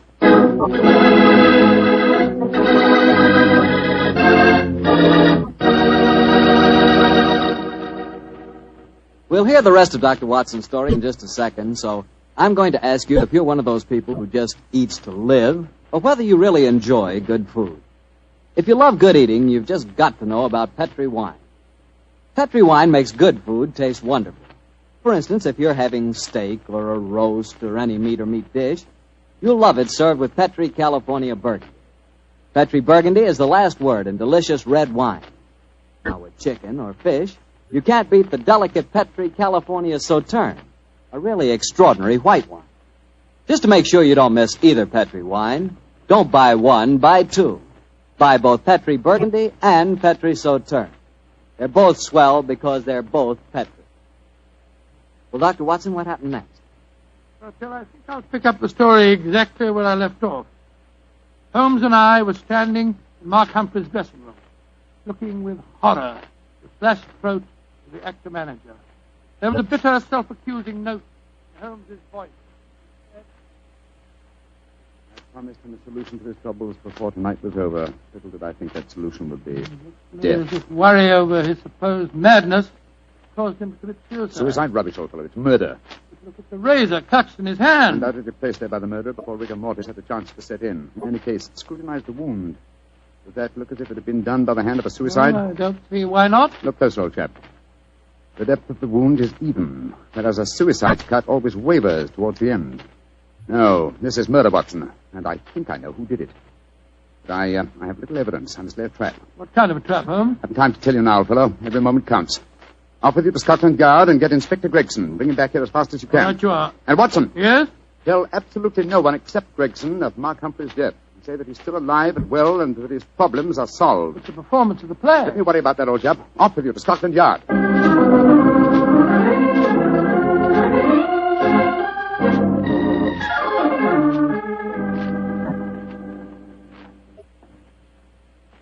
sorry it took so long to find me, Dr. Watson. I was out on another case, you see. Oh, that's all right, Inspector. The performance, if there is one, must be nearly over by now. Here's the stage door, sir. Yes, here we are. Here, you can't go on the stage. Who says I can't? I'm Inspector Gregson of Scotland Yard. Oh, sorry. Performance is going on. I wonder who the devil's playing Sweeney Todd. Come along, let's just stand here in the wind. Quietly. This is only the wind whistling through this cellar. But this is impossible. There's Mark Humphreys on the stage. I saw him with his throat cut. I don't believe in ghosts, Doctor. Great heavens, it's Holmes. Like that. Who's this? It's you, Mrs. Barber. Somebody seems to cut your throat. What a pity. No more veal pies. Joe Sweeney thought who cut your throat, dearie, and you'll cut their throats, too. He'll revenge you while you burn down there in hell, dearie. He'll revenge you.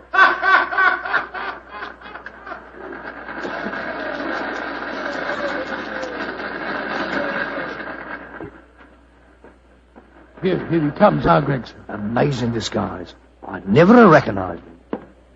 You're both here. Holmes, what are you up to? Surely that's apparent. I disguised myself as the dead man, hoping to force the murderer's hand. You're running a terrible risk, Mr. Holmes. Out of my profession, Gregson. Shh. Here comes Signor Vanelli, the musical director. My dear fellow, I had to leave the orchestra pit to come and congratulate you. Never have you given a finer performance. Bravissimo, bravissimo. Thank you. But it is true. You hardly seem the same person. Your performance, she is incomparable. Keep it up, Mark. Keep it up. I think he spotted you, Holmes. Yes, sir. I didn't like his look as he said that. Well, whoever it is, they've got to show their hands soon. The curtain's going up in the last scene. Keep your eyes open and suspect everyone.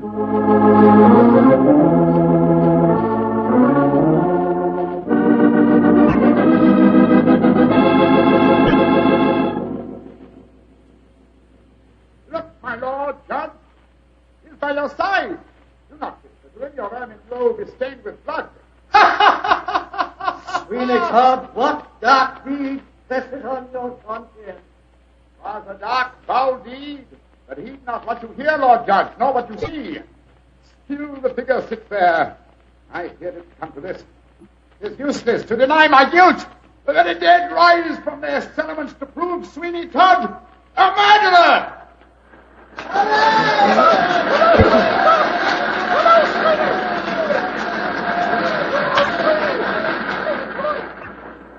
By George, what an actor he'd have made, Doctor. Yes, what an actor he is, Gregson. I'll be hanged if I know how he remembers the lines, though, even if he has seen the play half a dozen times.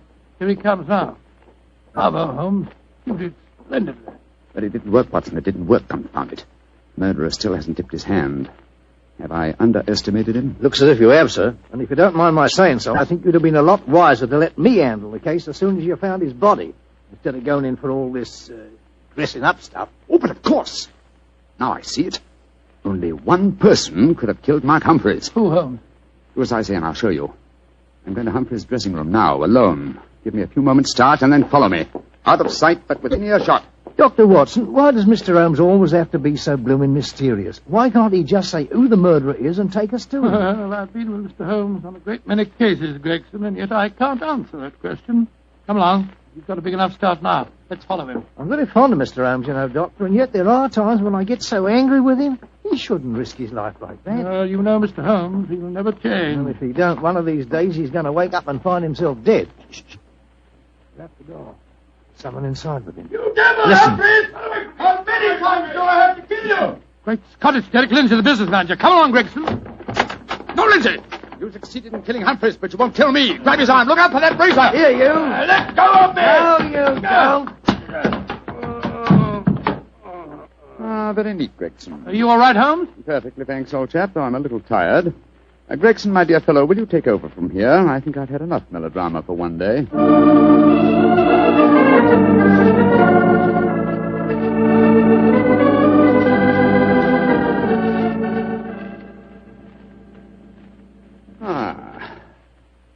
How pleasant, Watson, to be back at Baker Street again, a crackling fire, my dressing gown, and your company combined to make a soothing ending to a somewhat violent day. It's been a most unusual case, Holmes. I still don't entirely understand it. The original plot, of course, was to try and drive Mark Humphreys mad by making him think that he was a murderer. That accounts for the boots and the blood-stained razor. Precisely, my dear fellow. And the killer, having conditioned his victim by this trickery, then murdered him, trying to make it appear a suicide.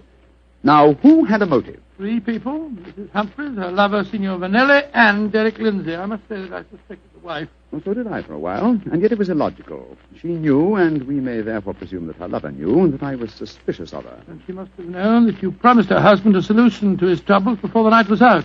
It seems highly improbable that she or Signor Vanelli would have faked his suicide at that point. Quite right, my dear fellow. So I investigated Derek Lindsay's affairs, and I found that what Humphreys had referred to as the kindly act of a friend in helping him back onto his feet was in reality the mortgaging of his entire theatrical effects.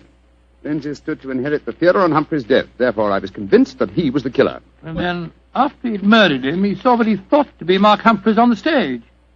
Ah, that's where I was slow and stupid, old chap. I couldn't imagine what motive gave the cold, clear nerve to suppress all reactions when he saw his supposed victim revived on the stage. Only at that moment did I realize. And what was the motive that made him hold his hand? The characteristic that ruled his life, Watson. Avarice. A morbid love of money. You see, if he'd attacked me during the performance, he'd have had to refund the money to the audience. His greed conquered all other passions. It made him wait until the performance was finished before he attempted my life. You know, Holmes, now that the case is solved, I'll tell you something in confidence. Please do, old fellow. What is it? At the end of the play tonight, I was afraid that you'd made a mistake, that you'd slipped up on the case. Gregson thought so, too. And I, Watson, will tell you something in confidence. Oh, what is it? There were 3 of us that felt the same way. And now you're being modest, no? I assure you I'm not, my dear chap. In fact, in the future, if it should strike you that I'm, getting a little overconfident of my powers, or perhaps giving less pains to a case than it deserves, kindly whisper Sweeney Todd in my ear, will you? I shall be infinitely obliged to you.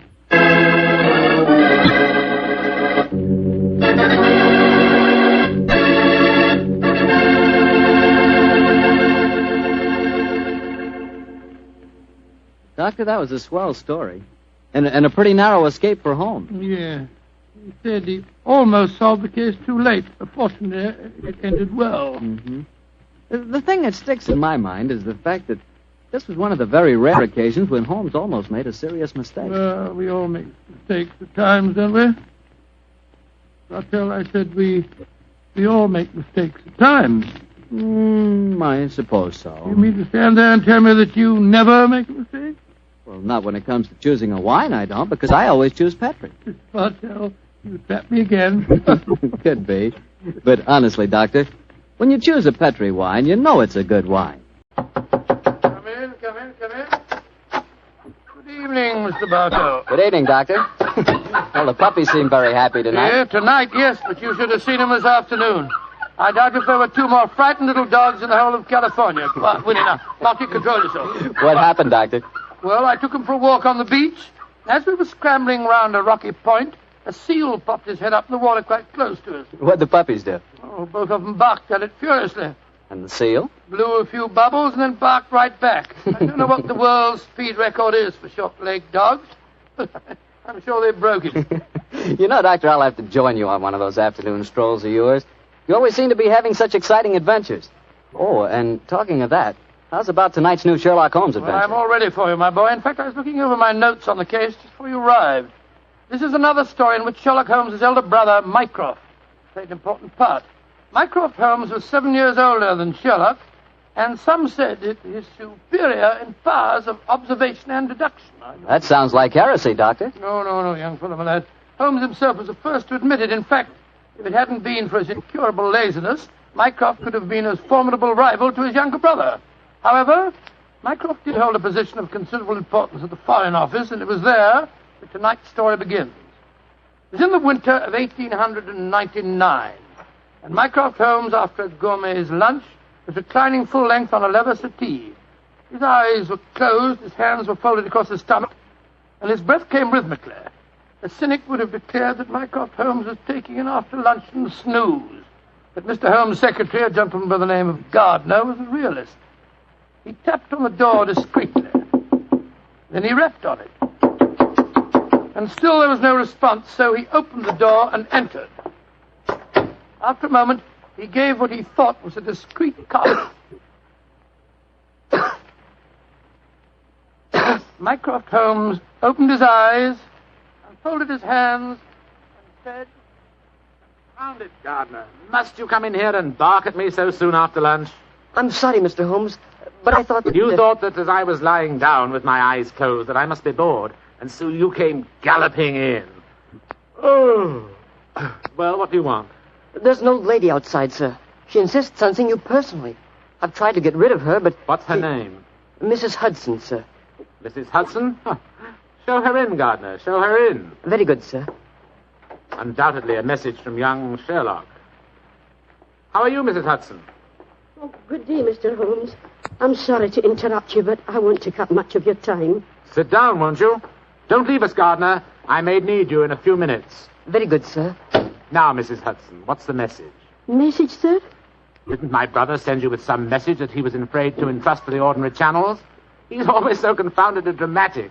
Oh, bless your heart. No, sir. I've come to you with a little problem of my own. I didn't like to bother Mr. Sherlock Holmes with it. He's been so busy lately, and he's looking very tired. And so you came to me. Delightful. I thought you wouldn't mind, sir. You've always been so nice and friendly to me. Pure laziness. It is less effort to keep an old friend than to make a new enemy. But tell me your problem. Well, it's really my sister's problem, sir. She keeps a boarding house at 14 Kensington Gardens Square in Bayswater. And she's convinced that one of her boarders, a man who has a room on the first floor back, she's convinced that he's a birdman. And what in heaven's name is a birdman? Do you know, Gardner? No, sir. I can't imagine. Oh, it's like a werewolf, gentlemen, except that the man turns into a bird. Oh, come now, Mrs. Hudson. Oh, I know it sounds daft, but my sister's in a dreadful state. Of course, I've been with your brother long enough, sir, to know that such things are nonsense. But how can I prove it to her? What reason does your sister give for holding a strange belief? She keeps finding pigeon feathers in the room. Now, the man doesn't keep pigeons, sir. My sister knows that for a fact. Has she found any traces of scattered food on the window ledge? None, sir. No signs of any pigeons, except the feathers. My sister's a wee bit fey, Mr. Holmes. She's the 7th daughter of a 7th daughter, and you know what that means. Just the same, she's not imagining things, sir. She's shown me the feathers herself. Where were they, Mrs. Hudson? Somewhere on the floor by the end of the bedstead, sir. I brought some along with me. Here, sir. And we found some more in the gentleman's cupboard where he keeps his clothes. By George, I wonder What is it, sir? I'll tell you in a moment, Gardner. Mrs. Hudson, this matter will require a little private investigation. You may return to your sister and tell her not to worry. I shall get in touch with you as soon as my inquiries are completed. Good day to you. Good day, sir, and I'm very much obliged to you. Well, Gardner, what do you make of it? An old wives' tale, sir. You're not treating it seriously, are you? Yes, I am. One of these feathers shows evidence of having had string tightened round it. That suggests a captive bird. Now, a captive bird smuggled into an obscure boarding house would point to something of the greatest importance to us, Gardner. By George, sir. You mean carrier pigeons? Exactly. And remember that we're at war, and that the Boers have obtained several important and highly confidential secrets of ours lately. We know there's a leak somewhere. This requires an active investigator who can work with discretion. Now, I could work with discretion, but I don't feel too active at the moment. Ah, I have it. I want you to write this letter to my brother. Disguise your hand, use plain, cheap notepaper, and don't sign the letter. He won't be able to resist that combination. Are you ready, Gardner? Yes, sir. Very well, then. My dear Mr. Sherlock Holmes, we know of your proposed investigation of the tenant in the first floor back at 14 Kensington Gardens Square. We warn you, as you value your life, keep away from the...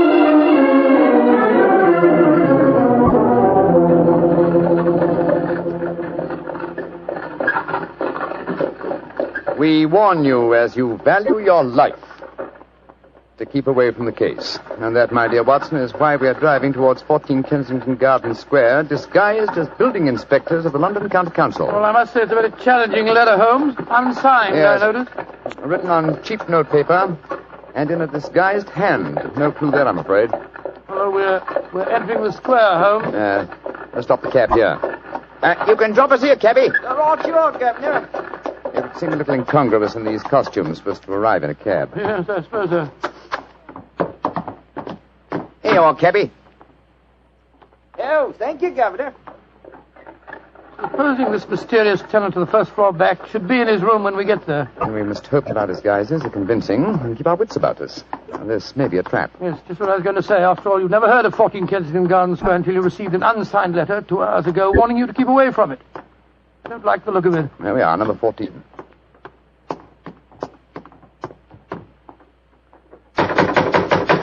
I suggest that you let me do most of the talking. Good Lord, yes. My Cockney accent doesn't compare with yours. Who do you want to see? We're from the London County Council, we are. We've had complaints about a leaky gas jet in the first floor back. Oh, that's Mr. Green's room. He ain't home. Oh, that don't matter, my dear. We'll go up and take a look. Come on, Bertie. Right you are, Alfie.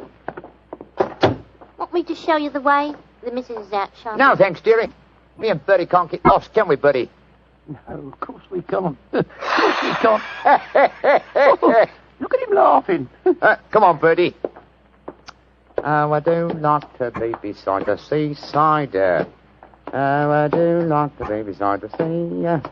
Piddly-um-pa-pum-pa-pum, piddly-um-pa-pum-pa-pum. Nice house, Bertie, ain't it? Yes, Elf. Nice as can be, this house. Oh, I do like to be beside the seaside. I do like to be beside the... Here we are. First floor back.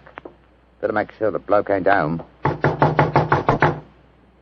I do like to be beside... No, he ain't home, Alfie. Huh? No, well, all right, let's go in. Oh.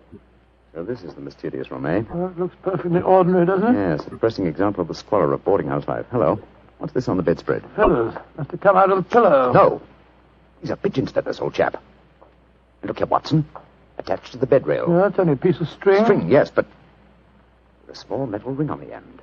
A ring such as is used to place around a homing pigeon's leg. But why should someone keep carrier pigeons in an obscure boarding house like this? Yes, why indeed, why indeed? The answer could be that the tenant of this room is engaged in some sinister activity that requires the use of carrier pigeons in sending messages. Yes, there's no evidence of the birds being kept here. That's true, old fellow, that's true. Possibly the owner of this room is given a pigeon by one of his superiors, brings it here, affixes his message, and releases the bird. But why couldn't he just take the message to where they keep the birds? Well, in that way, he would run the risk of being picked up with dangerous and incriminating messages on him. What kind of skullduggery involves the use of carrier pigeons, you suppose? We're at war with the Boers in South Africa, Watson. What could be more logical than that a spy in their pay should be using this method to smuggle important information out of the country? By Jove, yes, Holmes, I wouldn't mind being... Somebody coming. Look out. Who are you? What the devil do you think you're doing in my room? Well, my name's Bertram, and I come here to look at your gas pipes. Don't lie to me. Who are you? It's like I say, Governor, my name's Bertram, and I come from the London County Council. Very well, then. If you won't tell me the truth, perhaps this revolver will make you change your mind. Look here, Governor, look here, Governor. Grab his revolver, Watson. Yes, right. Holmes, where were you? I slipped behind the doors. This gentleman opened it. Yeah, me, sir. Your overcoat seems extraordinarily well filled with chest, doesn't it? Why not slip it off? Yeah. It's a bit warm in here. Let me alone. So you were right, Holmes. He had a pigeon under his coat. Yes. See if you can catch the bird, will you, old chap? All right, here. Come on, Pigeon. Come on, little fella. Come along, Pigeon. There he comes. That's it. Look at the little fella. Snuggled up on my arm. Friendly little fellow, isn't he? Yes, Look out, Watson. The gentleman's revolver. He's going after it. When I get it, I'll... A beautiful uppercut, Holmes. I'm afraid he'll be unable to talk to us for some time. How fortunate he told us where the message was hidden before we indulged in this little set, What do you mean? He didn't say anything about a message? No, not verbally, but I was watching his reflection in the mirror as he entered the room. His eyes first glanced at this top drawer on the dresser here to see if we'd touched it. It was obviously the most important spot in the room. Let's see. Ah, here we are. A message already rolled up and in its container. Oh? What does it say, Holmes? It's in code, which is not surprising, but I don't think it will be very difficult to decipher. Yes, and when you've done that? Then, my dear fellow, I shall compose a code message of my own and persuade this pigeon to lead us to its master.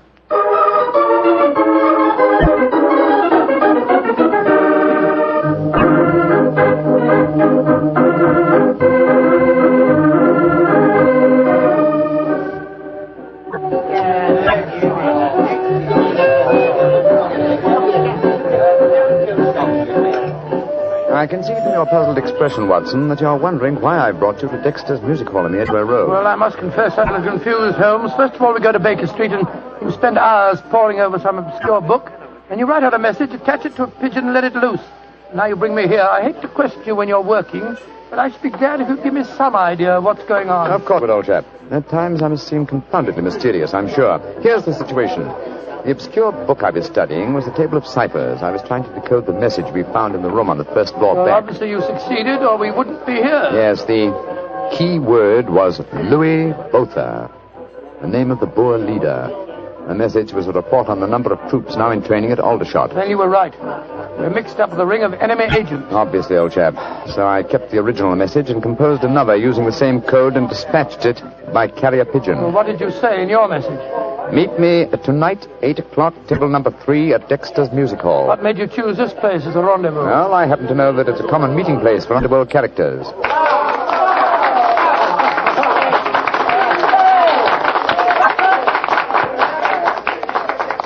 And which is table number 3? The one over there in the corner. I reserved it. Then why don't we go and sit down there instead of standing it here at the back of it? I thought we'd give our visitor the opportunity of showing his hand first. He won't be expecting Sherlock Holmes and Dr. Watson, I fancy.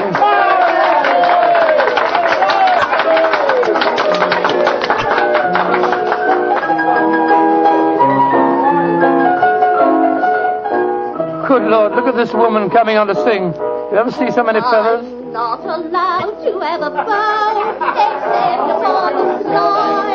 So yesterday he came and took me walking through the night. Holmes, look. A man just sitting down at table number 3. Look, it's Sid Trimble.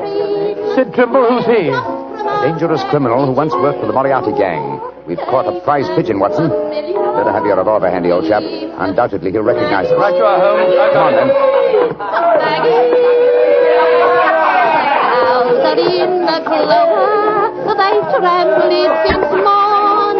Go and drive them, Maggie, to the old. I'm so glad you're able to keep your appointment, sir. Sherlock Holmes. It's a trap.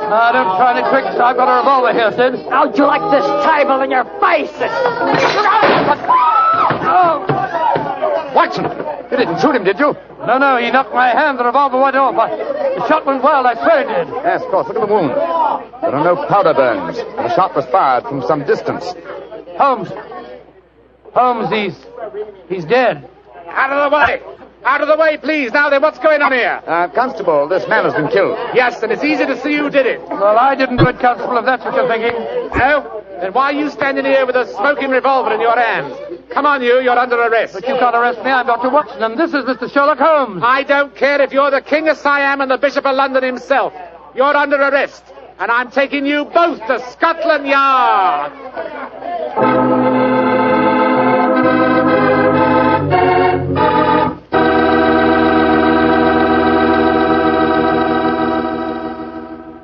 You'll hear the rest of Dr. Watson's story in just a second.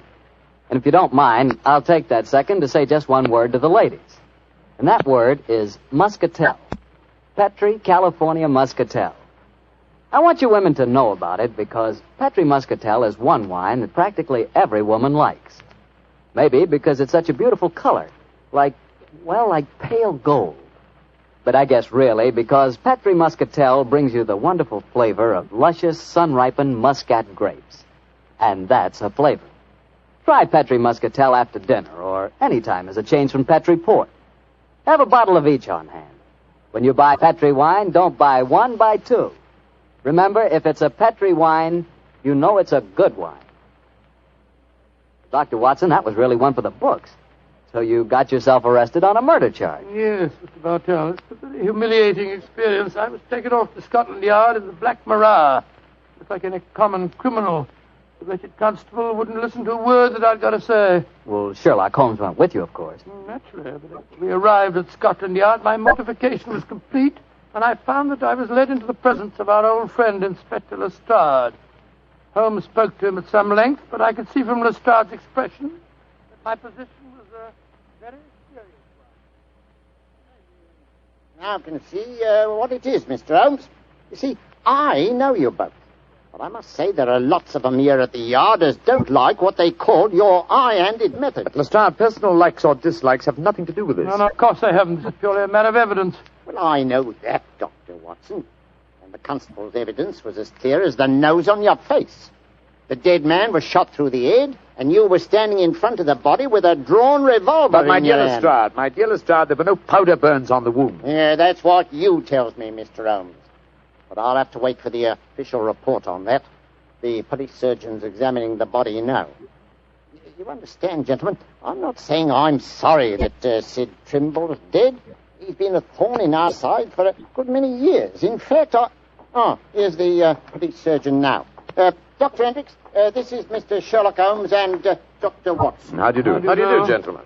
I'm a great admirer of you both, and I'm sorry to see you in such a very unfortunate plight. Thank you, Doctor. Thank you. What were your findings, Dr. Hendricks? Well, I just extracted the bullet, Lestrade, and I'm very much afraid it's the same make and caliber as the one missing from Dr. Watson's revolver. Yes, but that doesn't prove that I fired the fatal shot.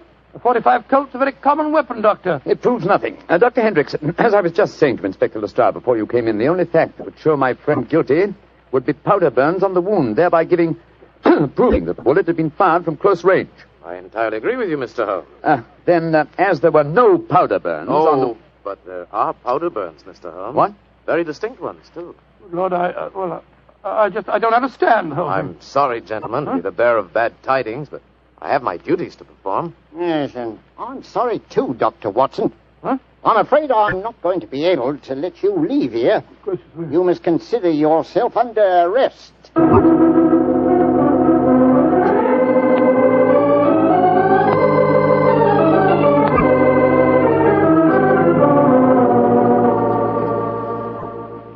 Holmes, I never felt more despondent in my life. Oh, cheer up, old chap. Well, how can I?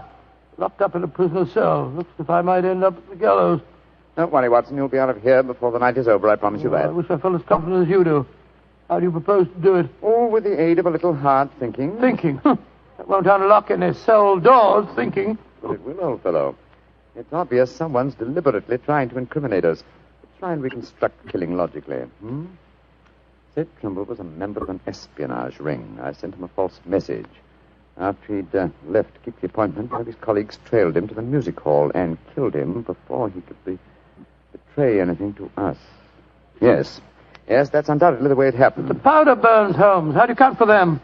There were none just after the shot was fired. We know that. And yet Dr. Hendricks assures us that there are very distinct powder burns now. May we come in, gentlemen? Yes, of course you can, Dr. Hendricks. Oh, hello, Lestrade. Yes, I thought we'd come and chat with you, Doctor. Well, that's very nice of you, gentlemen. Yeah, not a bit of it, Doctor. You know, it hurts me to see you in here, and that's a fact. And I can't bear to see a fellow medico in such plight, without coming in to see what I can do to help, Watson. Yeah. You're very quiet, Mr. Holmes. Am I, Lestrade? I was thinking. You see, What, old chap? I have it. You have what? The answer. You'll sleep in Baker Street tonight after all. Mr. Holmes, what are you talking about? The murder of Sid Trimble. The incriminating powder burns were obviously faked. Watson and I know that, whether you and Dr. Hendricks believe it or not. The question is, how were they faked? I think I have the answer. Dr. Hendricks. Yes, Mr. Holmes? If a blank cartridge were fired at the wound after death, it would produce powder burns, wouldn't it? Undoubtedly. Yeah, but who could have done that, Mr. Holmes? Ah, that's the point, Lestrade. Who had the opportunity? The constable who brought the body here. True, old chap. Huh? Also, you, Dr. Hendricks. That's perfectly true. Yeah. Well, I had the opportunity too, Mr. Holmes. I spent half an hour in the morgue alone with the body when it first come in. Well, you've narrowed it down to 3 suspects, Holmes. I hope I don't hang before you find the real killer. I found him, Watson. Why, who is he, Mr. Holmes? The answer is simple, Lestrade. The powder burns were certainly faked by a blank cartridge. Now, if a blank cartridge were fired into a wound, the wadding would have penetrated and distorted the wound. Yes, but supposing the person had removed the wadding from the blank, Mr. Holmes. Its effect would still be quite apparent to the police surgeon who removed the bullet. Am I correct, Dr. Hendricks? Entirely. The surgeon could not fail to identify the marks, Mr. Holmes. Exactly. Therefore, only one person could have fired that blank cartridge without detection. The same person who made the incision necessary to remove the cartridge would also remove all traces of the shot. You yourself, Dr. Hendricks. Holmes, I believe you're right. That's an ingenious theory, Holmes. Surely you're joking. Am I? And how do you account for the pigeon feathers on the collar of your coat? I'm not... The devil with you, Holmes! Here, come back here. Doctor! Constable! Tell that doctor to get away! Great Scott. Scotland Yard itself harboring an enemy agent. Upon my soul, Holmes, you've done it again. I must say you've got sharp eyes. I didn't see those pigeon feathers on Hendrick's collar. Confidentially, my dear fellow, neither did I, but Hendrick's guilty conscience knew they might be there. It was a shot in the dark, and I had to take it. If you'd spent the night in a prison cell, I should never have heard the end of it, I'm sure. Never.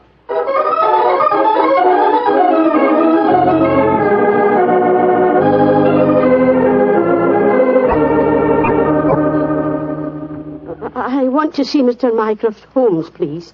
Follow me, Mrs. Hudson. He's expecting you. Aye, sir. Ah, there you are, Mrs. Hudson. Come and sit down. Oh, thank you, sir. I got your message and came over right away. In the first place, Mrs. Hudson, you may tell your sister that she needn't worry any more. I'm sure she'll find no more pigeon feathers in her room on the first floor back. No, sir, thank you. But she knows the fact, because the birdman left her yesterday for good.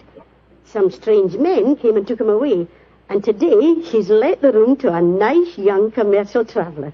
I'm really sorry to have bothered you with her troubles, sir. I'm very glad you did, Mrs. Hudson. Thanks to your information, an enemy espionage ring has been broken, and the British government is deeply grateful to you. You're always one for a joke, aren't you, Mr. Holmes? Well, I'm glad you're not angry with me. I'll be going now, sir. Just one more favour I'll ask before I go, though. Anything, Mrs. Hudson. What is it? Please don't tell your brother about this, sir. He'd be so angry with me for wasting your time.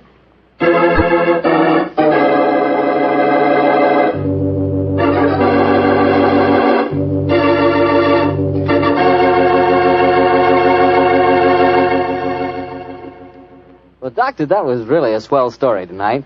Although it was a bit unexpected for you to have been arrested. Yes, indeed. Mr. Bartell, when you're a detective like Holmes or a doctor like myself, well, you've got to be prepared to meet the unexpected every once in a while. I suppose so. Of course, you wouldn't know about things like that, being a wine expert yourself. Oh, now, wait a minute, Doctor.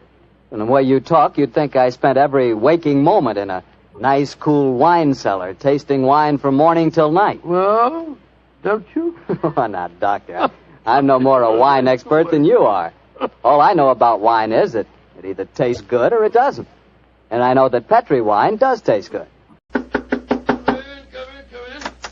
Ah, there you are, Mr. Bartell. Good evening, Doctor. Good evening.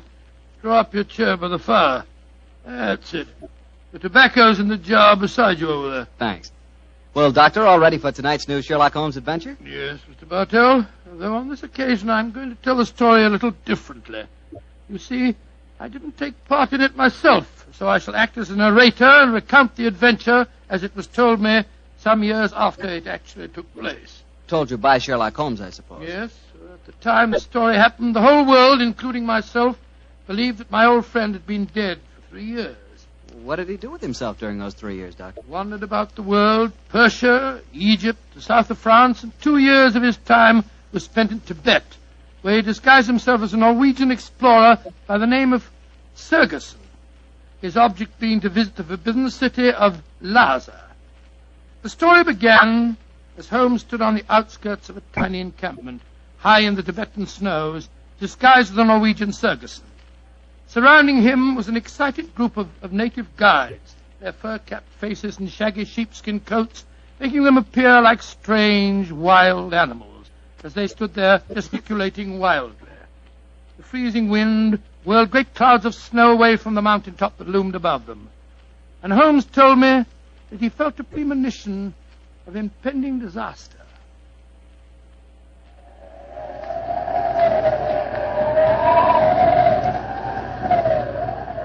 Sir, my men will go no further.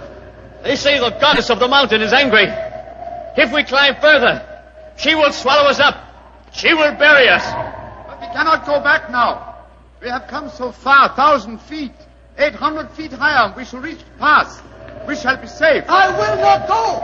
We can stay back there in the tents until the goddess of the mountain tells us we may go further. He is right. We can't go. We don't want to go anymore. It's too... Fools! If you stay here in the wilderness, in the village, and the avalanche comes, you will all be buried. You will be swept away. The only road lies upward. We will not go! Back to the tent!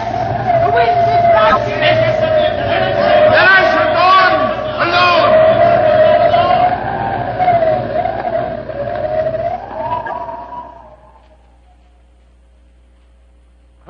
was the only one who survived. He struggled up the pass that led to safety, the icy gale whipping round him in a frenzy. A few moments after he reached the top, the avalanche occurred. The tents, the guides, and all their equipment were buried beneath hundreds of feet of hurtling, thundering snow. The way behind him was closed. He could only forge ahead. Alone, unaided, he descended the path that led to the plateau beyond. But the goddess of the mountain was still angry. Through the knifing wind and snow he battled on, without food and without, as he told me later, much hope. Even Holmes was helpless in that battle of man against the elements. What happened in that 36 hours he never really knew, except that the wind howled and the driving snow slashed at him without mercy. Finally, his mind began to wander, and he became delirious.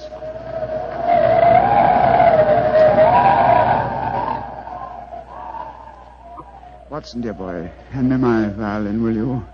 Moriarty, I want to introduce to you the goddess of the mountain. I think you will have a lot in common.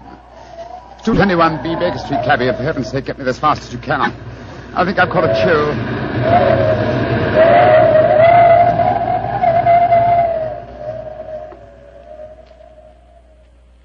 Though his mind was wandering, his great strength combined with instinctive urge for self-preservation must have kept him on his feet.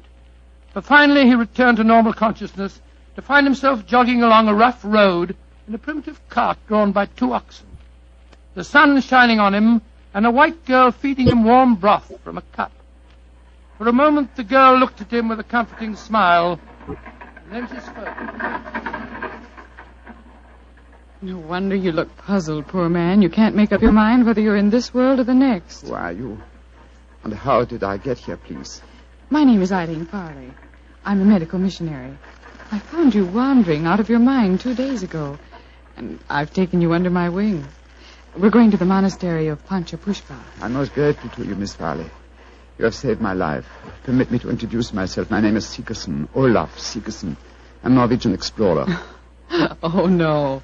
No, your name is Sherlock Holmes, and you're a famous English detective. Please, I don't understand you. Mr. Holmes, you've been delirious for the last 2 days.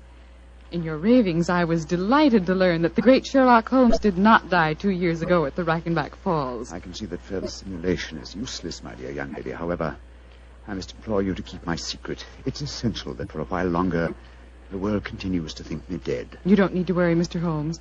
I'm a great admirer of yours, and I promise that no one will ever learn your secret from my lips.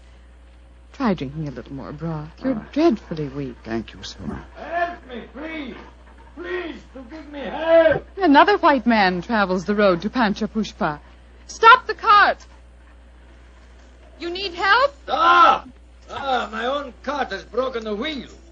You're going perhaps to the monastery of Panchapushpa? We are. Good. Pyotr Dmitrievich Borodin, Imperial Russian envoy, will travel with you. Please to make room. Спасибо. Well, really? Remember my secret. The cart may proceed. Понимаешь? Your name, please, young lady. Eileen Farley. I'm an American medical missionary. I do not approve of missionaries, but you are very beautiful. So Borodin will forgive you. Who is this mujik lying on the floor? He looks half dead. I am half dead, Господин Borodin. My name is Sigerson. I am Norwegian. What is a Norwegian doing in Tibet? I have been exploring the mountains. And what, may I ask, is a Russian doing in Tibet, Господин Borodin? What is a Russian doing? You shall see, my friend. To Holy Mother Russia shall belong Tibet. But now let us be gay. We have some hours ahead of us. You like vodka, Miss Farley? I'm afraid I don't drink. Borodin will teach you to drink. Then he will sing you songs of his native Russia. We shall be happy. Ay, chiki, chiki, chiki, gor, vashni, more, dyastri. Singing. Holmes told me that every note jarred his aching, weary head. After a few hours, the strangely assorted trio arrived at the gates of the monastery. An edifice, as Holmes told me, of great antiquity and of breathtaking beauty, and built in the shadow of a giant mountain. He was fed and bathed, and shortly afterwards he found himself together with his 2 companions in the presence of the head abbot himself, a man of great age and infinite wisdom. The faint chanting of religious music could be heard coming from another part of the monastery. As the old man spoke.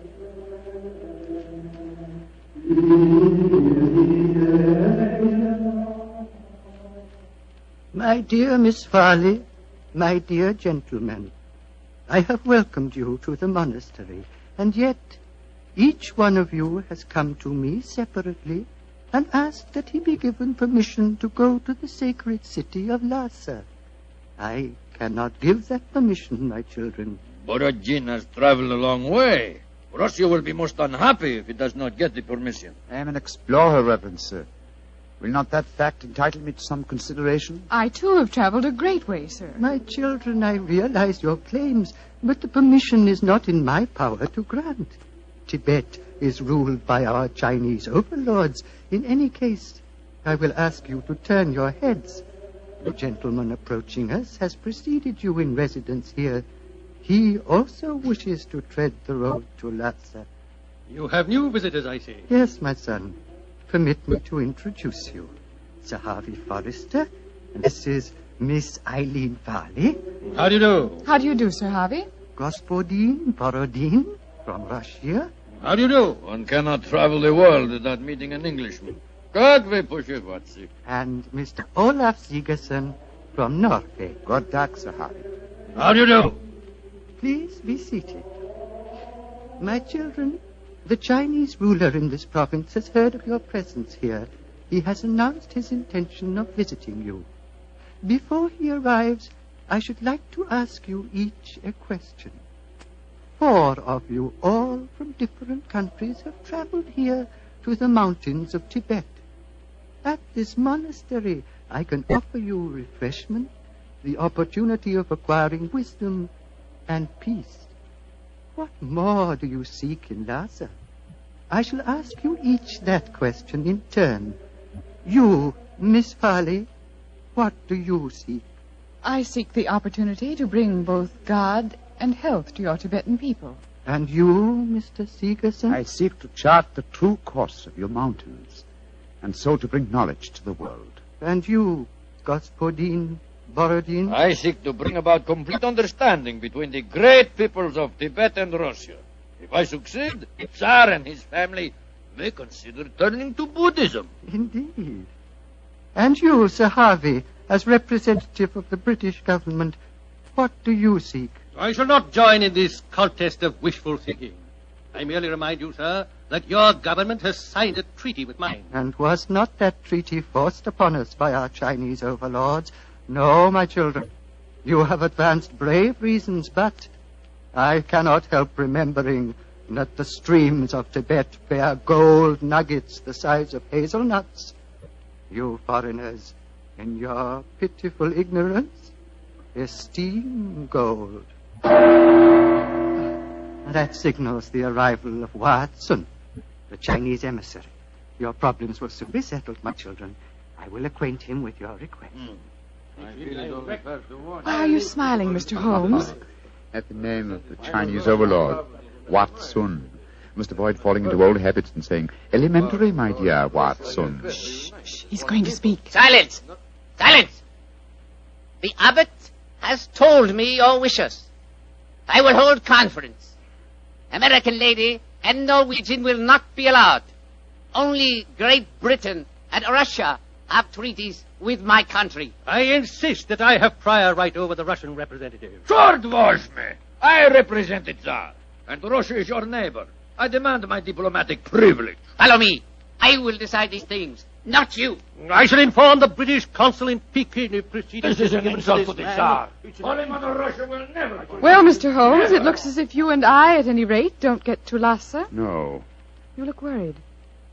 Does the journey to Lhasa mean so much to you? It isn't that. I'm worried about the potential danger that hangs over this monastery. Violent forces are at work. What do you mean, Mr. Holmes? As you know, Miss Farley, I have some specialized acquaintance with these matters, and I tell you that I have rarely seen more clearly exemplified that emotional tension which leads to one thing, murder.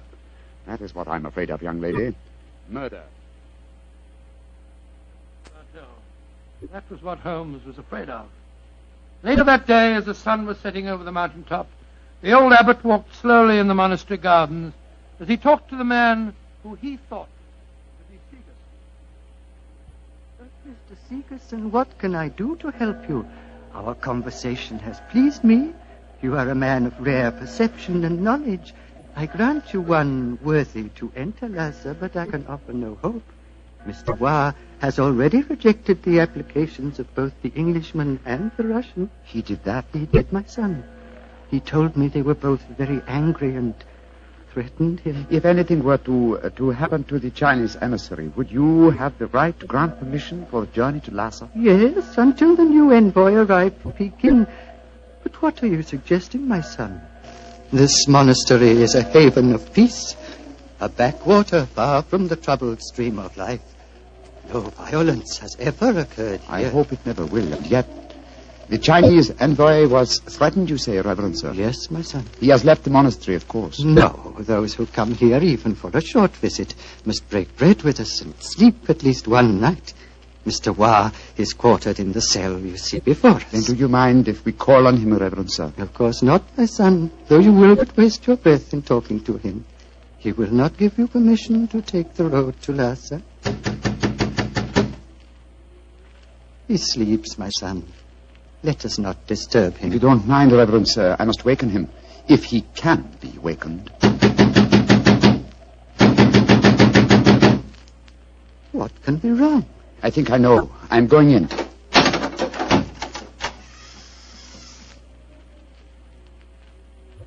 There is your answer, Reverend Sir. He is dead. Yes, sir. Strangled with his own cue. Oh, the poor misguided man has taken his own life, my son. No, sir. Look at those marks on his shoulder. He has been murdered. But what are we to do? As it happens, Reverend Sir, I've had a certain amount of experience with these matters in my own country. If I were to produce the murderer for you with certain proof of his guilt, would you authorize my going to Lhasa? Yes, since for a few days that permission is mine to give, I will grant it. You fill me with a strange confidence, but how will you find this taker of life? I can't tell you now, sir, but I shall find him. All that I require is a little assistance from you, sir. Of course. What is it? Let us both leave the cell, post a guard here, and give him strict orders that no one is to enter unless accompanied by me. Very well. But, my son, where are you going? Before very long, sir. I hope to be on my way to Lhasa.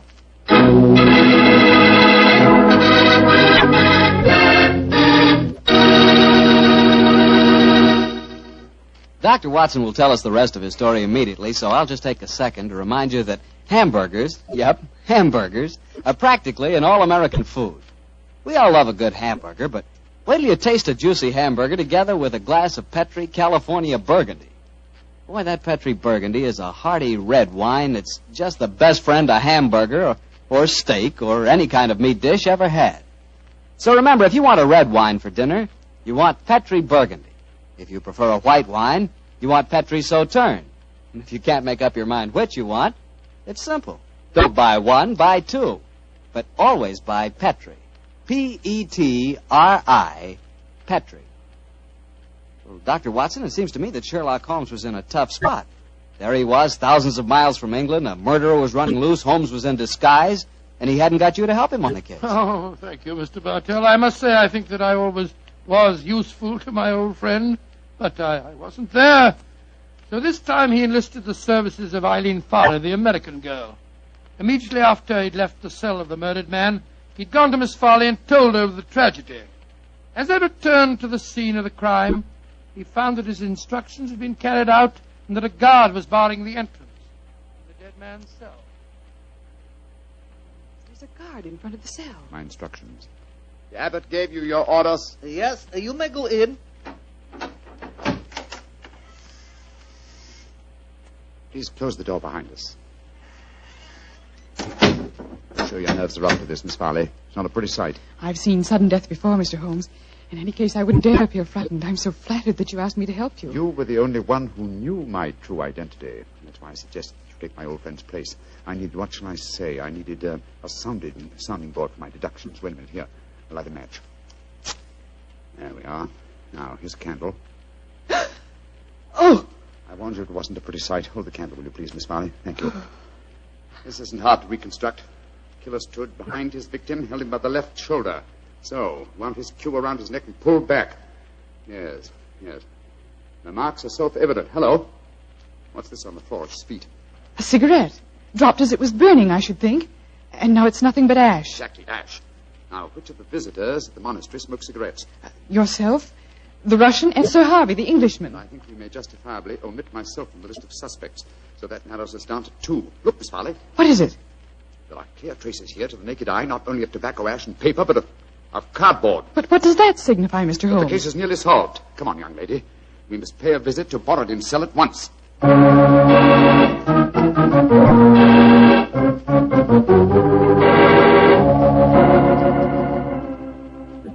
Arguments. Always, Sir Harvey Forrester, you give me the arguments. But, my dear Borodin... I am not your dear Borodin. I'm Pyotr Dmitrovich Borodin, ambassador of Holy Mother Russia. I'm no friend of yours. Come in, come in, come in. The missionary girl and the sick Norwegian. Come in. We will drink vodka, and I will sing Russian songs for you. We haven't come here to listen to songs. The Chinese envoy was murdered tonight. So we have been told, my dear. Sir Harvey and I are very happy because of his death, are we not? Well, I won't pretend I'm heartbroken. Rasputin Borodin. What is it, Norwegian? You were in the cell tonight at the time of the murder. Huh? That's a lie. I can prove it. In that cell, I've just found ashes of totally burned cigarette ashes that included fragments of cardboard. Only a Russian cigarette has a cardboard mouthpiece. What you can or cannot prove is of no interest to me, Sigerson. He's very obstinate tonight, Sigerson. We've just been having a political argument. Couldn't agree on a single point, except on the danger of the common man. He was telling me of the most extraordinary revolution in his estates. Do you know they chopped off one of his hands? Dreadful. Your hand, Borodin. Which one? As God was merciful, my left hand. The one beneath your glove? Is made of wax, my good Norwegian. Is made of wax. Well, see for yourself. Extraordinary. It's more than that. It is conclusive proof. What do you mean, Mr. Sigerson? I cannot tell you now. I must leave you here.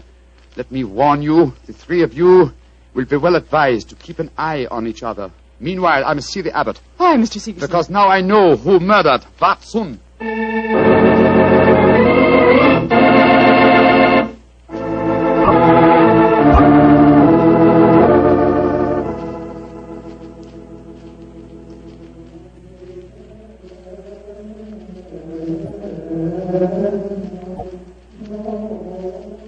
The pink fingers of dawn are stealing across the mountaintop, my son.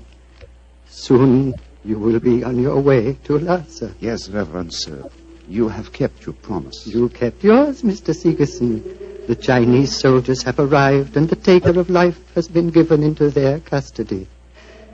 Before you leave, my son, I want you to do something for me. Anything, Reverend Sir. What is it? The hooded figure in the corner is that of the monastery scribe. He keeps our annals. I want you to explain for our records how you knew which one of the 3 was the taker of life. It was not difficult, sir. The killer had gripped Watson's shoulder with the left hand, while the right was used to strangle him. Therefore, the Russian Borodin could not be the killer, since his left hand was artificial. Quite so. It was, as you told me, made of wax. Then... But the clue of the cigarette pointed directly to the Russian. Therefore, it had obviously been planted there deliberately to incriminate him. Now, there is no trained police force in Tibet. We need no police. There is no crime here, my son. But continue. Why should the cigarette be planted to incriminate the Russian? Unless there was someone capable of making the deduction from a handful of cigarette ash. Therefore, the murderer was the one person who knew my true identity. Miss Eileen Farley, supposed missionary. No missionary, as it transpired when she confessed, and no American. No, a Secret Service agent of German origin, seeking to reach Lhasa before the Russians, and infuriated by Watson's denial of passage.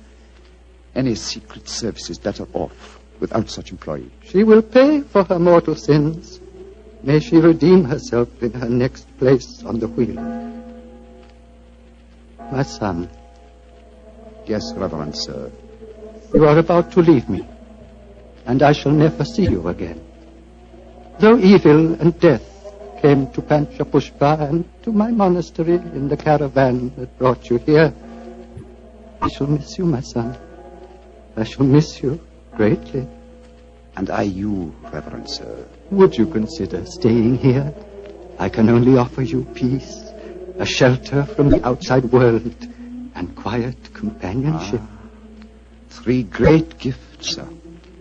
But I cannot take them. My work is not done. I must go on. Of course, my son. It was an old man's dream. One last question. What is it, sir? You spoke of your true identity just now. Who are you, my son? Reverend sir, I cannot tell even you the answer to that question. One day, perhaps, but not now. Let us just say that I have wandered through a world of trouble, just as you have remained tranquil in a world of peace. I hope, sir, that we shall meet again. I hope so, too. Goodbye, my son. Goodbye, Reverend sir. Goodbye.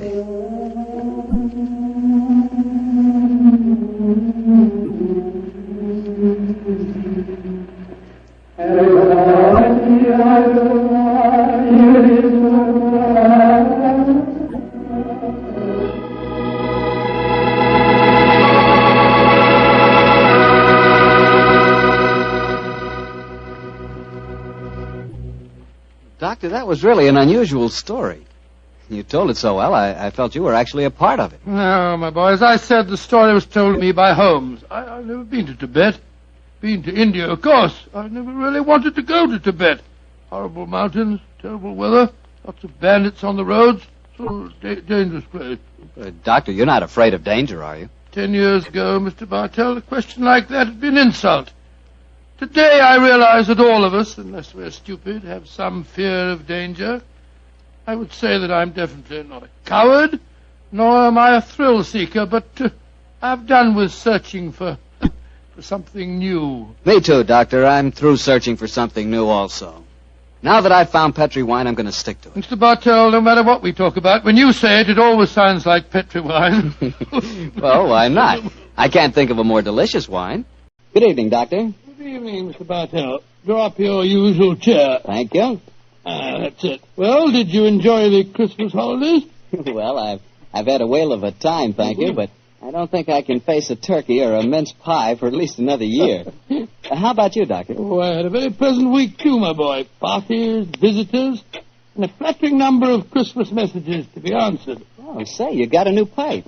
Is that a Christmas present? Yes, new pipe, new tobacco pouch, and a pound of my favorite tobacco. All of them sent to me from London by an old client and a friend of mine, Sir Ian Dunbar. An old client, huh? Well, do you mean he was one of your patients, or was he someone that you and the great Sherlock Holmes helped? The latter, Mr. Bartell. As a matter of fact, it was receiving this gift that reminded me of the story I've decided to tell you tonight. A story in which Sir Ian Dunbar played a prominent part.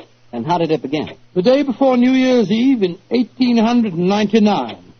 Sherlock Holmes and I sat in opposite corners of a first-class railway carriage as we sped towards Edinburgh in the Flying Scotsman. What took you and Sherlock Holmes up there, Doctor? It started off as a holiday visit, Mr. Bartell. My old friend Sir Walter Dunbar had asked Holmes and me to spend a few days with him at Dunbar Castle, about 20 miles outside Edinburgh. After we left King's Cross Station, Holmes, his sharp, eager face framed in his deerstalking cap, dipped into the bundle of fresh papers which he'd brought with him. We'd left Bedford far behind us before he thrust the last one of them under the seat, leaned across, and offered me his cigar.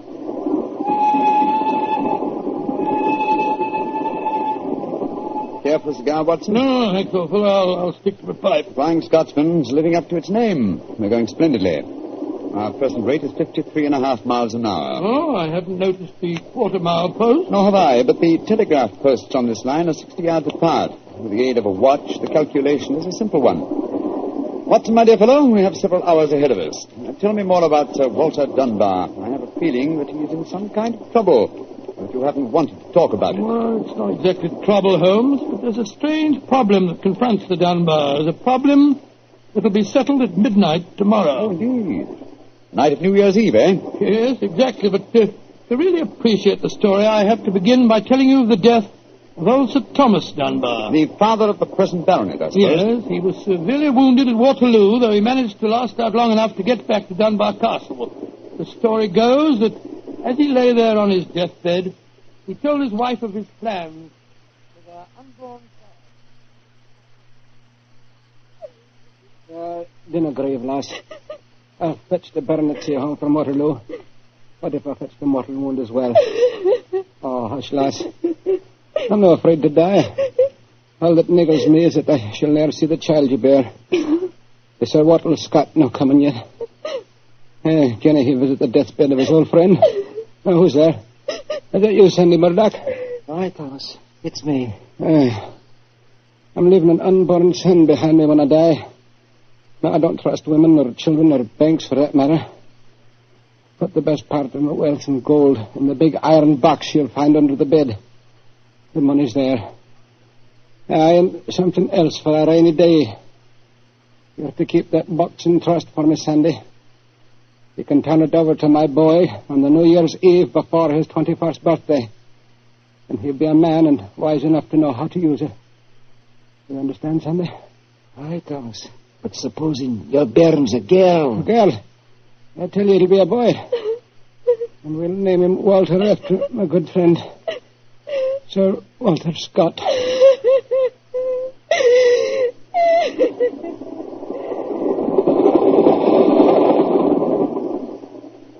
Very interesting story, Watson. And that child, of course, is the gentleman we are going to see now, Sir Walter Dunbar. Exactly. And the first baronet was a friend of Sir Walter Scott, while his son can boast of your acquaintance. Why, it's a family singularly rich in literary friendships. That's not very funny, Holmes. To continue, I suppose you can guess what happened. Sir Thomas carefully drew up the document to specify. The New Year's Eve before the baronet's 21st birthday. And the poor child was born on February 29th. It was a leap year. Oh, so poor Sir Walter is still waiting for his iron box full of gold. Yes, he'll be 84 next year, and yet legally, with only one birthday every 4 years in the eyes of the law, he'll at last be 21. A most amusing situation, though I'm afraid Sir Walter finds it far from entertaining. The lawyers must have been extremely scrupulous in abiding by the letter of the document. Yes, old Sandy Murdoch is dead now, of course. But he, too, is a great-grandson, William Murdoch, who still handles the Dunbar estate. He'll be at the castle tonight to formally hand over the iron box. I'm delighted you accepted the holiday invitation of Sir Walter. My dear fellow, I've needed a rest, but I've always loathed too strict a one. This situation may pose a nice little problem for me. Problem? Yes, I'm reasonably certain that the aged Sir Walter Dunbar will not get his iron box full of gold on this New Year's Eve either. But we shall see, old fellow. We shall see.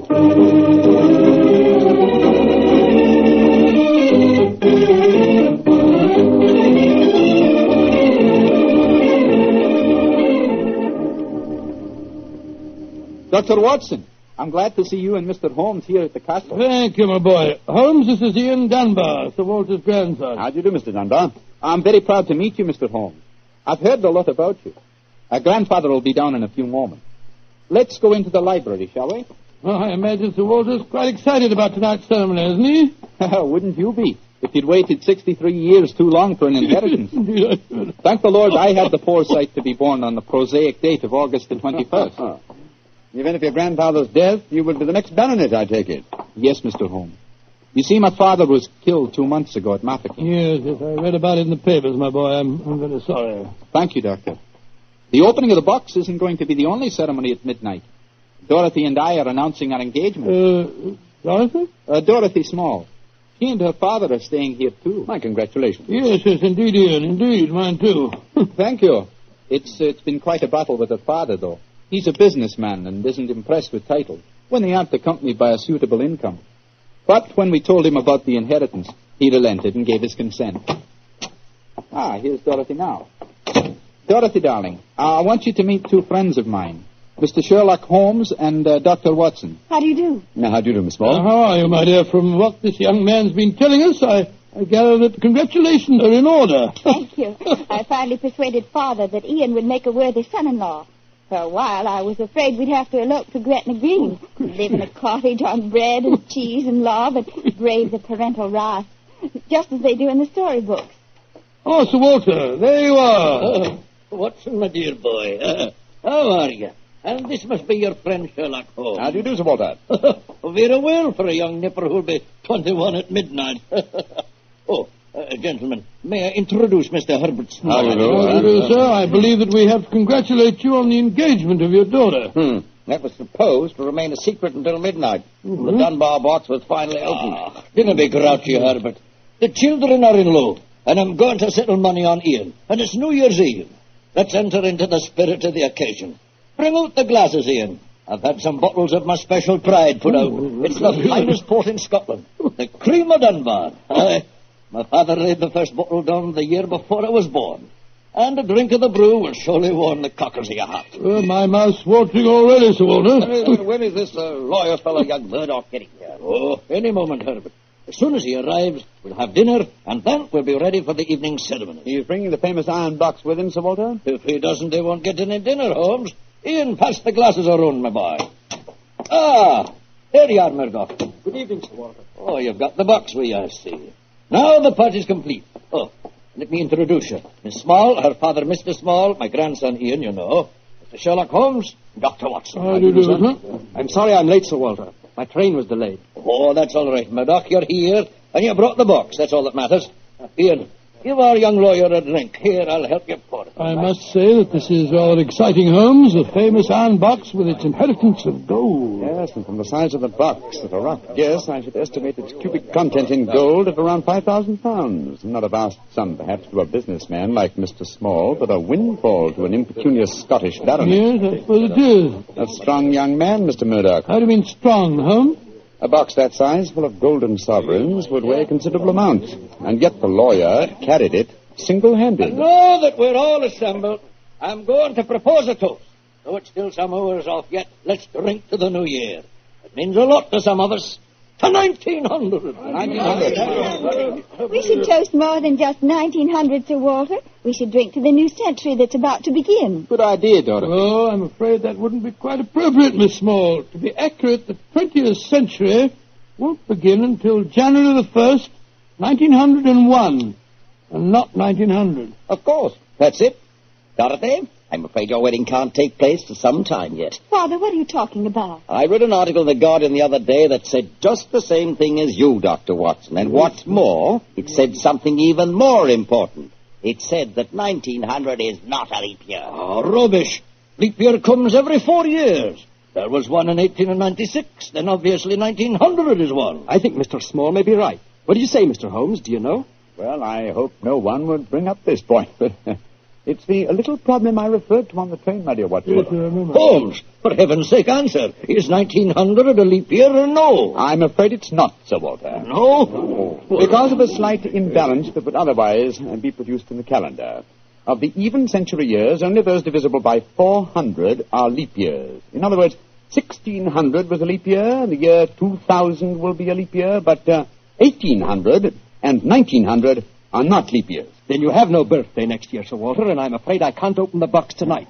And the Dunbars won't get their inheritance. And you, my dear, don't marry for a few more years. I won't allow you to marry a pauper. Mr. Holmes, are you sure of your fact? I'm very much afraid that I am, young man. Oh, this is terrible. I cannot stand any more. No, don't take it too badly, Sir Walter. Here, drink this. That's it. After all, you only have to wait another 4 years. Another 4 years? At my age, young man, at my age. Oh, no. I shall never live that long. Aye, what is it, Angus? Dinner is prepared, Sir Walter.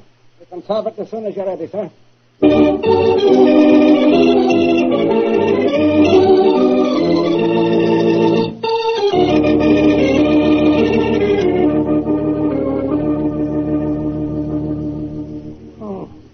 What a miserable meal, Holmes. The Walter's gone to his room, the young lovers are nearly in tears, and Small and the lawyer Murdoch seem to be positively gloating. Yes, a most depressing atmosphere in which to welcome the new year. But let us, at least, make the best of it. I think I'll go and have a talk with Sir Walter. And you, my dear chap, why not try and cheer up the young folks? Some of your experiences in India may make them take their minds off the trouble. Yes, quite an idea. I'll join you in the library. Call me if you want me, Holmes. Ah, there you are, my dears. Hello, Dr. Watson. All alone in front of the fire, eh? I'm afraid we're not in very good spirits, sir. Oh, nevertheless, I'll sit down here and join you, if you don't mind. Misery loves company, you know. You're very kind, Doctor. I was just trying to persuade Ian to elope with me. But he's being most ungallant. He won't even consider it. How can I, darling? I've got under £200 a year in my own right. How could we live on that? I was counting on the money the grandfather was going to give us to get me started. Now, Miss Small, a little earlier you talked of Gretna Green and bread and cheese and love in a cottage. Yes, there's a lot to be said for it, you know. Well, to be said for it, yes, Doctor. But have you ever tried it? Not literally, my boy, but I may tell you that when Mary, my wife, and I were first married, I had very little money. In fact, my income was just about the sum that you mentioned. And we were very happy. Ah, but you have a profession, Doctor. Look at me. I've been trained for nothing except to be Laird of Dunbar Castle. I can't support a wife on tradition. But you're young, Ian. You can get some kind of position, I'm sure you can. Yes, of course. As a matter of fact, I think that... Holmes, what is it? What's wrong? There's devil's work afoot, Watson. Come with me, old fellow. And you, Mr. Dunbar. Mr. Holmes, what's happened? It's Sir Walter. I went to his room. It was in darkness, but in the moonlight I saw two figures struggling by the open casement. One of them was Sir Walter. As I entered, he disappeared from sight. His attacker had pushed him out of the window into the moat. How dreadful. The other man got away in the darkness. We must get lanterns and go out to the moat at once. Though I'm very much afraid, Mr. Dunbar, that your grandfather is beyond our help.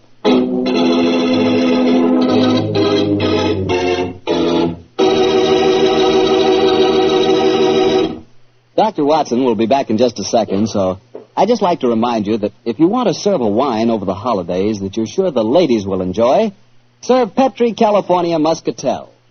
Petri Muscatel is a golden wine with a wonderful flavor. The flavor of big, plump Muscat grapes. And you know what a flavor that is.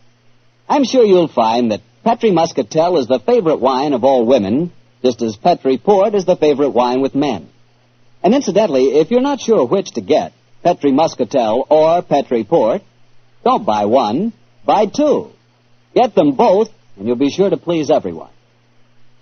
Now, to get back to our story, someone had pushed poor old Sir Walter out of his bedroom window and into the moat below. Isn't that right, Dr. Watson? Yes, Mr. Bartell. Of course, we grabbed lanterns as fast as we could and rushed outside, but it was a hopeless task.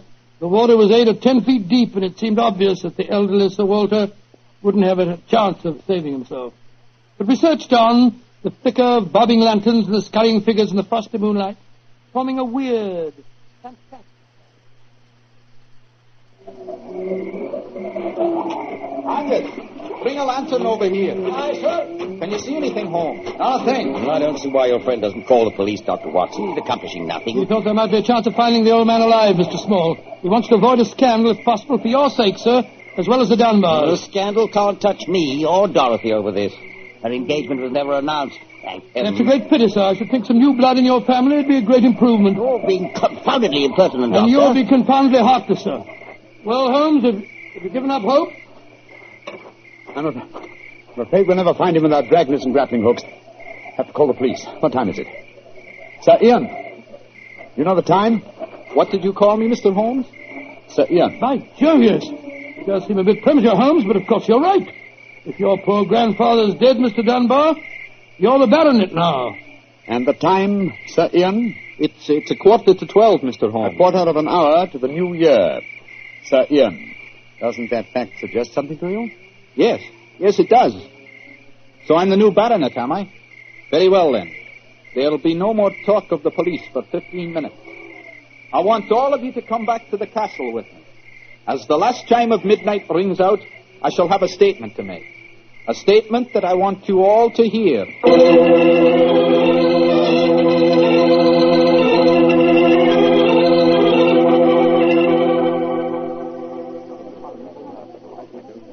What you brought us all back here for, Holmes?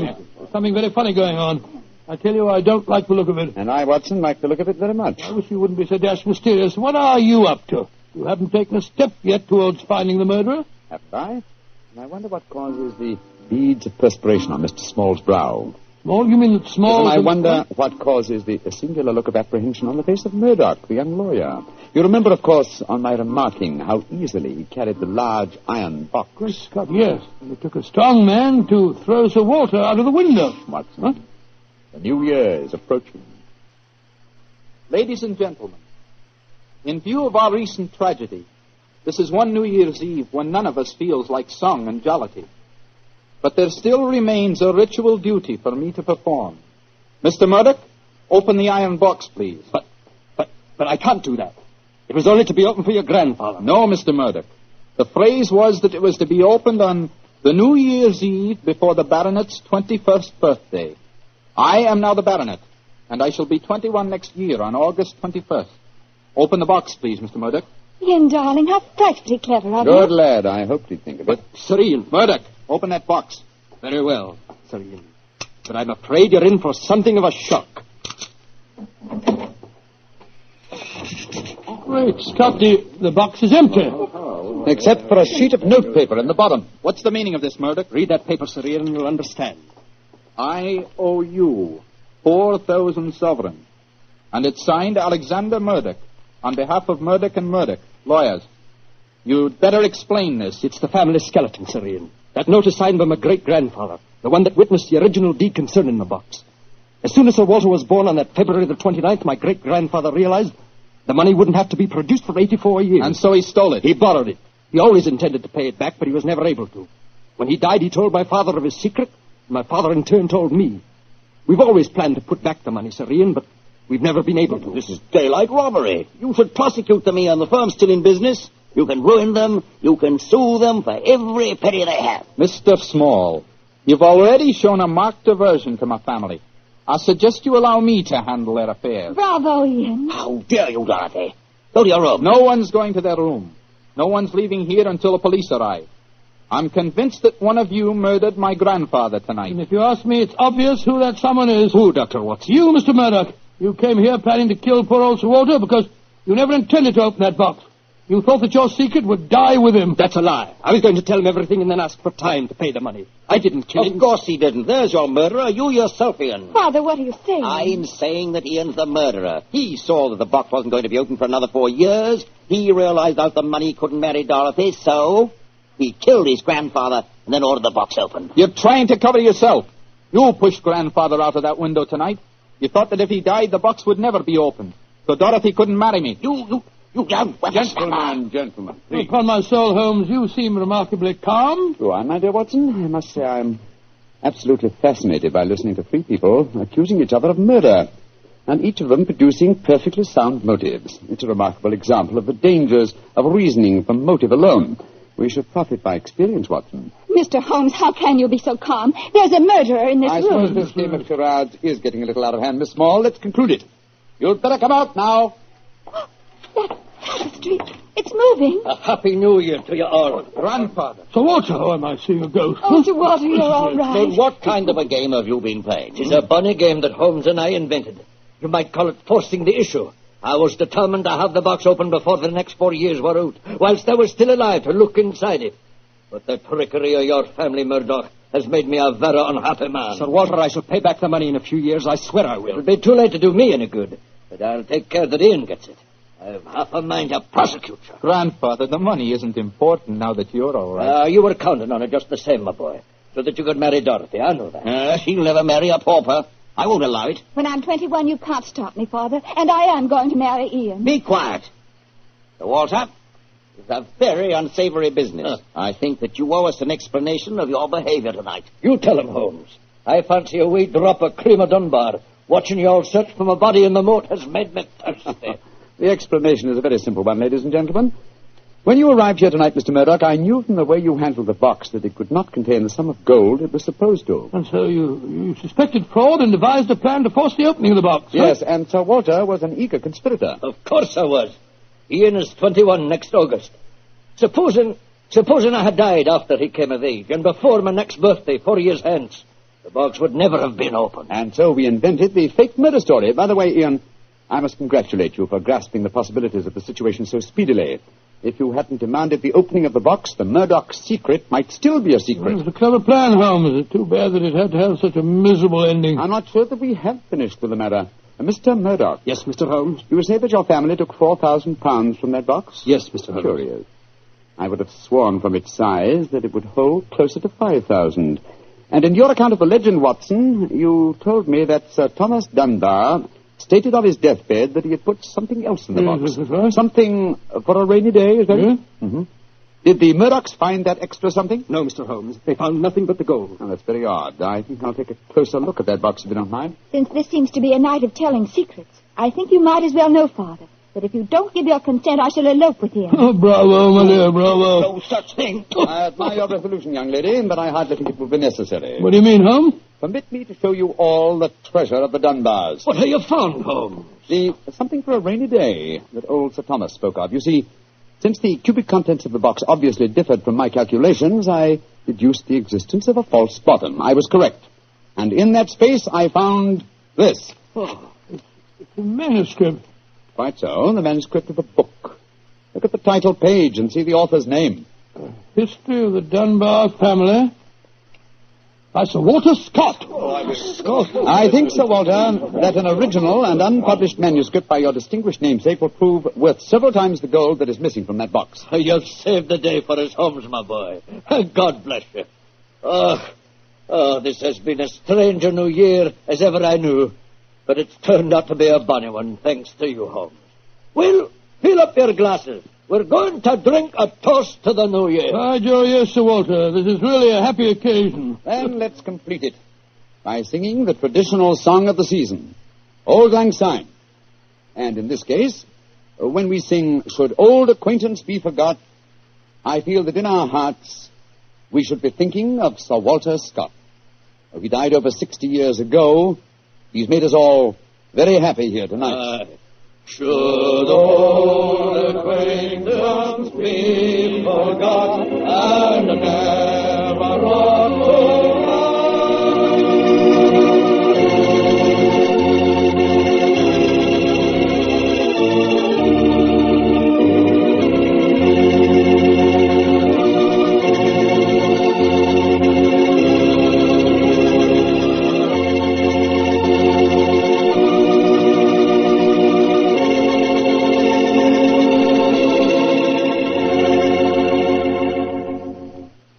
Doctor, that turned out to be a very happy new year for all concerned. Yes, that's one new year that I'll never forget.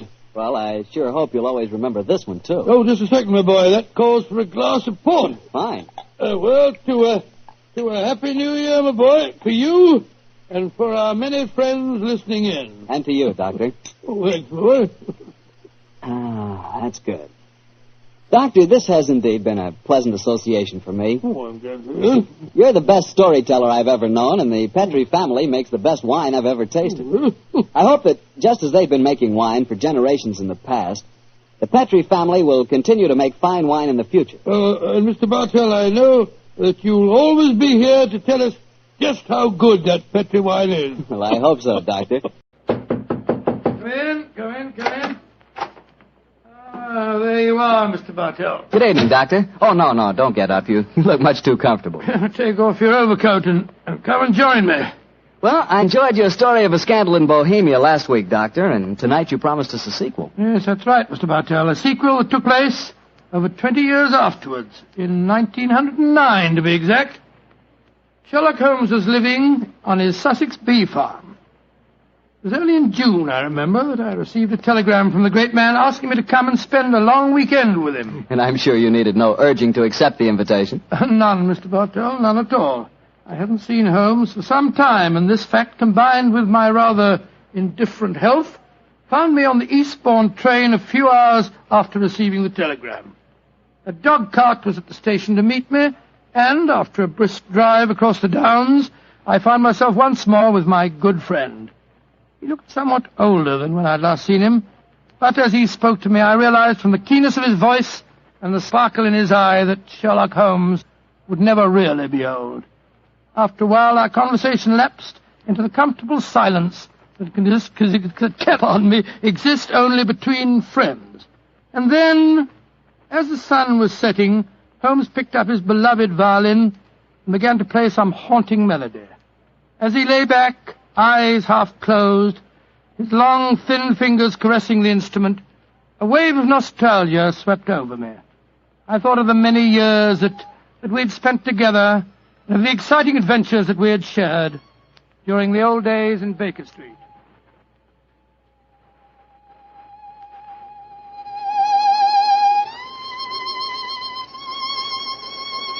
Beautiful. Quite beautiful. Thank you, Watson. You look uncommonly wistful, dear chap. You thinking of the old days? Yes, Holmes. I was. So was I. Uh-huh. Oh, well. Those were exciting times, but it's comforting to think that now we will not be disturbed by a jangling doorbell, followed shortly by some poor devil in trouble. Nowadays, my greatest excitements are connected with the segregation of the queen bee and the nighttime proclivities of Charles Augustus, my tomcat. I still find it hard to think of you in retirement, Holmes. Do you ever consider returning to active practice? Oh, I consider it occasionally, and then reject the idea. And I should work only up to the peak of his ability. I'm past mine. Nonsense, Holmes. You're just alert as ever you were. Mentally, perhaps, but not physically. Would you consider handling a small problem in England? Oh, if it's a personal problem that affects you, my dear chap, you know I'll do anything I can. Well, it's not exactly my problem, Holmes, but there was a charming young girl on the train. We got into conversation and... You don't age it in a real chap. You're just as susceptible as ever. No, Holmes, let me finish. She said that you knew her mother quite well. Her mother? Come in. Oh, yes, Devers, what is it? I'm sorry to disturb you, Mr. Holmes. Your man said I might come in. My master, Mr. Leyton Stanley, instructed me to deliver this note. Oh, thank you. He also instructed me to wait for a reply. What confounded impudence. You tell Master that there's no answer to this letter. But he told me I must get a reply, sir. You may tell Mr. Leyton Stanley that I will instruct my solicitors to reply to his message in due course. But, sir... That's all, Devers. You may go. Very good, sir. Oh, what did the note say, Holmes? Read it for yourself. Keep your filthy bees where they belong. One of my guests was stung yesterday. If this happens again, I'll have the police run you out of this place. Good Lord, what an offensive letter. The man himself is even more offensive. He's a retired manufacturer who thinks that his immense wealth entitles him to domineer over the local residents. Oh, but let's not spoil a nice sunny afternoon by discussing him. Please continue with the story of the young lady that you met on the train. Yes, I'd like to. Poor little thing seems in dreadful trouble. I do wish you would help her. You say that she told you her mother knew me? Yes. What's her name? Norton. Irene Norton. Norton? I don't seem to recall... Oh, but of course! Where is the girl, Watson? She's staying at the Red Lion in the village. Then ring her on the telephone and ask her to come over here as fast as she can. Of course I'll help her. I'm delighted, Holmes, but what made you change your mind so suddenly? Your memory so short that you can't remember Irene Adler? Surely you haven't forgotten that in the case you called a scandal in Bohemia, I was completely fooled by her? Why, Julius, yes, of course. You always refer to her as the woman. But how does Irene Norton fit into the picture? Irene Adler married a barrister named Geoffrey Norton. Tell Miss Norton to come at once, Watson. She is the daughter of the woman.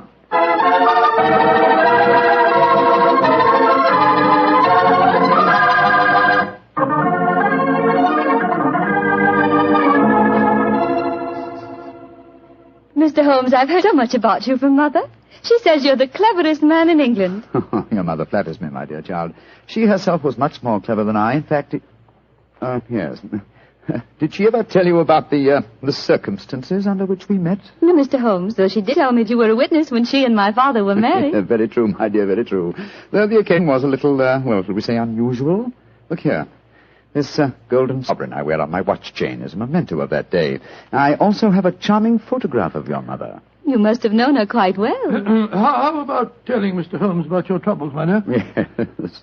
Reminiscences are charming, but they can wait until we've dealt with your problems. Mr. Holmes, I'm being blackmailed. Oh, I'm sorry to hear it. By whom? By a neighbor of yours, Mr. Leyton Stanley. Do you know him? Oh, yes, indeed I do. As a matter of fact, Mr. Holmes received a most offensive note from the gentleman less than an hour ago. What hold does Mr. Stanley have over you, my dear? He has some letters, some rather indiscreet letters of mine that I wrote to a friend of his last year. How did he obtain these letters, Miss Norton? He must have stolen them. I don't know how, but when I was staying at his house a few weeks ago, he told me that he had them and asked £5,000 for their return. Oh, gracious me. And why should he consider your letters, even indiscreet letters, worth so large a sum? I'm engaged to be married to Lord Weston's son. That awful man, Leyton Stanley, knows that if my fiancé saw the letters, the marriage would never take place. They must be extremely compromising. Oh, they aren't, really. But I was much younger when I wrote them. In fact, I was only 17, and I'm afraid they could easily be misconstrued. Have you told your mother? Oh, no, she'd never understand. She might surprise you on that score, I think. How about your father? Daddy's a barrister. You can imagine how straight-laced he'd be about the whole thing.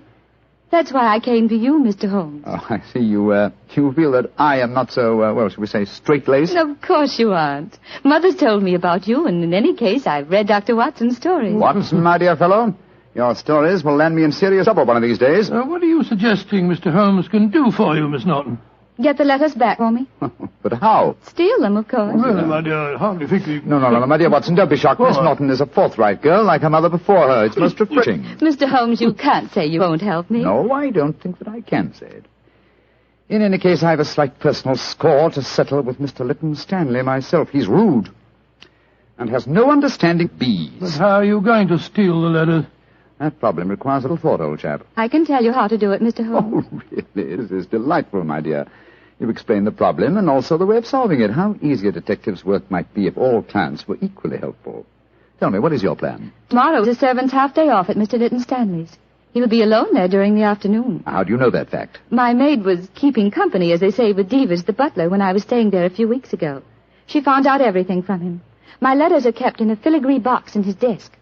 With your enterprise, my dear, I'm surprised that you didn't try and open the desk yourself. I did. But it's very sturdy and has a combination lock. Oh. However, I'm sure that you and Dr. Watson can think of some way of getting the letters, particularly if Mr. Leyton Stanley's alone in the house. We shall do our best, Miss Norton. Promise me one thing, though, both of you. Oh, what's that? Don't read the letters, will you? I'm really rather ashamed of writing them. Oh, of course we won't, my dear child. You're both so sweet to me. How can I thank you? Thanks would be a little premature, but you could do us a favor. Of course. What is it? Your mother had a beautiful voice, I recall. I wonder if you inherit her talent. I do sing, though I've never done so professionally, like Mother. And I've never played the violin professionally. But perhaps between us we could give Watson a little concert? That's a delightful idea. We can't do anything until tomorrow anyway. What would you like to sing? Songs my mother taught me. Really remarkably appropriate. In the days long vanished, seldom from her. Charming. Tonight, music, and tomorrow, a touch of daylight robbery.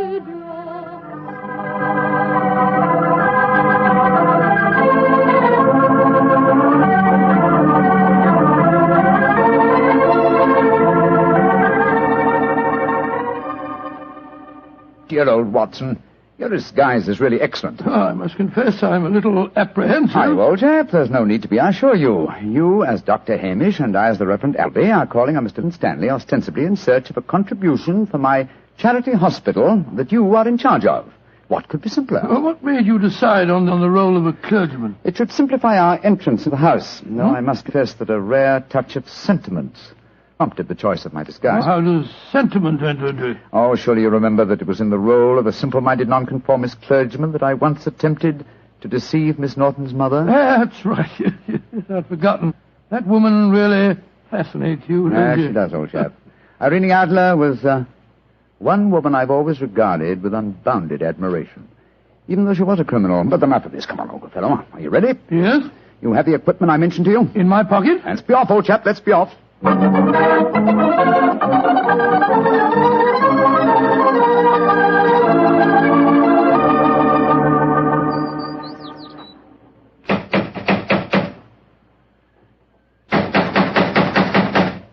he's home, why the devil doesn't he answer the door? Come, my dear Reverend Appleby. For a parson, your language is hardly appropriate. I'm sorry, Dr. Hamish.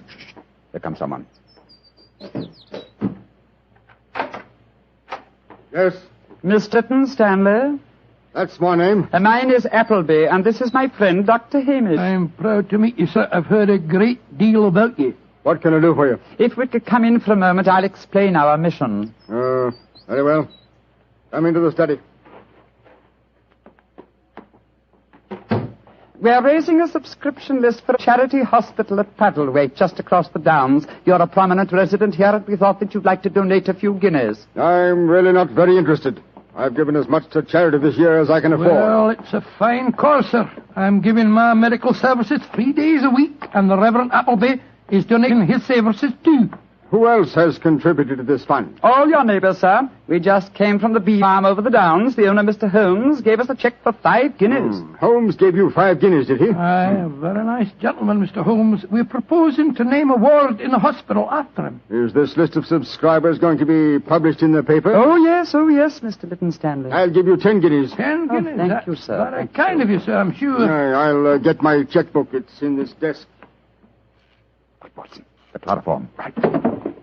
Now, who do I make this check payable to? Order. Hold still, Holmes. Hold him still.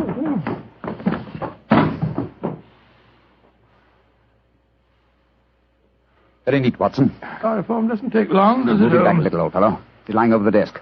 That's it. Is the filigree box in there? Uh-huh. Here it is. Splendid. Holmes, don't open it. You promised that you wouldn't. I just wish to make sure Make sure of what was there, Mr. Sherlock Holmes. Who there? Oh, no, don't move. I have a revolver, and don't turn round. Place the box on the table, Mr. Holmes. And put your hands up, gentlemen, both of you. That's right. I know that voice. It's Devers, the butler. Quite correct, sir. Well, Davis, you needn't point a revolver at us. Your master and injured. I'm not in the least interested in my master's health, Dr. Watson. In fact, if he were dead, I should be delighted. And what are you up to, Devers? I'm taking advantage of a situation, sir. I've been trying to open that desk for weeks. After such kindness on your part, sir, I hate to seem ungracious, but I'm dreadfully afraid I shall have to kill you. To kill both of you.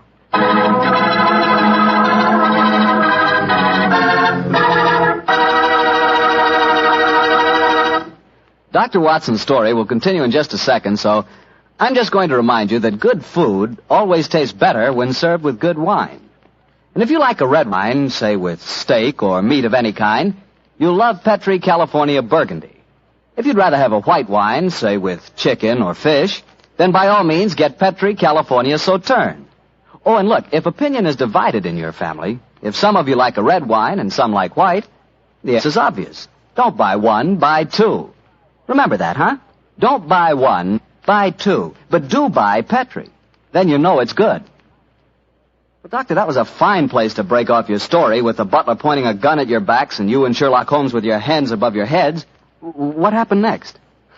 I know at least you didn't get killed, or you wouldn't be sitting here in California tonight telling me the story. Elementary, my dear Mr. Bartell, but supposing I take you back in the story to the point where I left off. Well, all right then. Take me back, Doctor. Take me back. Very well.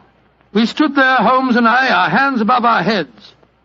As Devers said... I can't tell you how grateful I am that you opened the desk for me. After such kindness on your part, sir, I hate to seem ungracious, but I'm dreadfully afraid I'm going to have to kill you both. Because I dislike to appear stupid at such a melodramatic moment, but why is it necessary to kill us? For months, I have been waiting for an opportunity to steal the Kitmanjar emerald, and now you have done it for me, sir, and presented me with a perfect alibi. The Kitmanjar emerald? Oh, come now, Miss Holmes, you know the treasures in this house as well as I do. Apart from the emerald, there's a superb Cellini that would fetch a fine price in the right market. We aren't here after any valuables, my good man. Please don't call me your good man, Dr. Watson. It's patronizing and untrue. In any case, sir, whether you were here after the valuables or not makes no difference. I've caught you both red-handed. You're completely in my power, gentlemen. You're going to steal the treasures, I suppose, and then pretend that we were responsible. Exactly, sir. I shall kill you both, secrete what objects appeal to me, and when my master regains consciousness, I shall explain that I found 3 men burgling the house, that I killed 2 of them, while the third got away with the loot. Who will be able to doubt my word? To be regarded as a hero. I might even have my salary raised. Watson, I'm afraid this is the end, old chap. What a sordid way to die. Shot in the back like a coward. Devers, at least do us the courtesy of allowing us to face the firing squad, will you? Very well, gentlemen. Turn round. But don't try any tricks. One last request. What is it, sir? I'm beaten, and I admit it. I'm getting old, but in my heyday I've crossed swords with some of the greatest criminals in Europe. My life has been attempted many times, but I've always escaped. If this is to be my swan song, at least give me the privilege of shaking the hand of the man who has at last bested me. Well, sir, I feel that I'm stepping a little out of my station, but I suppose the situation is unusual. I hope you don't object to the left hand, sir. I'll keep the revolver in my right. Very well, Devers. There you are. Goodbye, Mr. Sherlock Holmes. Goodbye, Devers, and my congratulations. My congratulations for being a fool. Well done, Holmes. Maybe getting old, Watson, but I've not lost my skill at that, too. He went over your shoulder in a flash. Fortunately, the bullet went wide. How is he, Watson? Struck the desk as he fell. Yes, he gashed his head. It's not serious. He'll be unconscious for a while. Good, but I think we'll take the precaution of closing this desk drawer. I don't want him to be exposed to further temptation when he comes to. There we are. Well, shouldn't we get into touch with the police, Holmes? Police? Great Scott, no, old fellow. After all, we're burglars and we're in disguise. Two facts that would be hard to explain satisfactorily. No, we must back to the bee farm as soon as possible. Yes, I suppose you're right. Miss Norton will be waiting for us there. And we'll tell her what happened. Poor girl, I'm afraid she's in for something of a shock.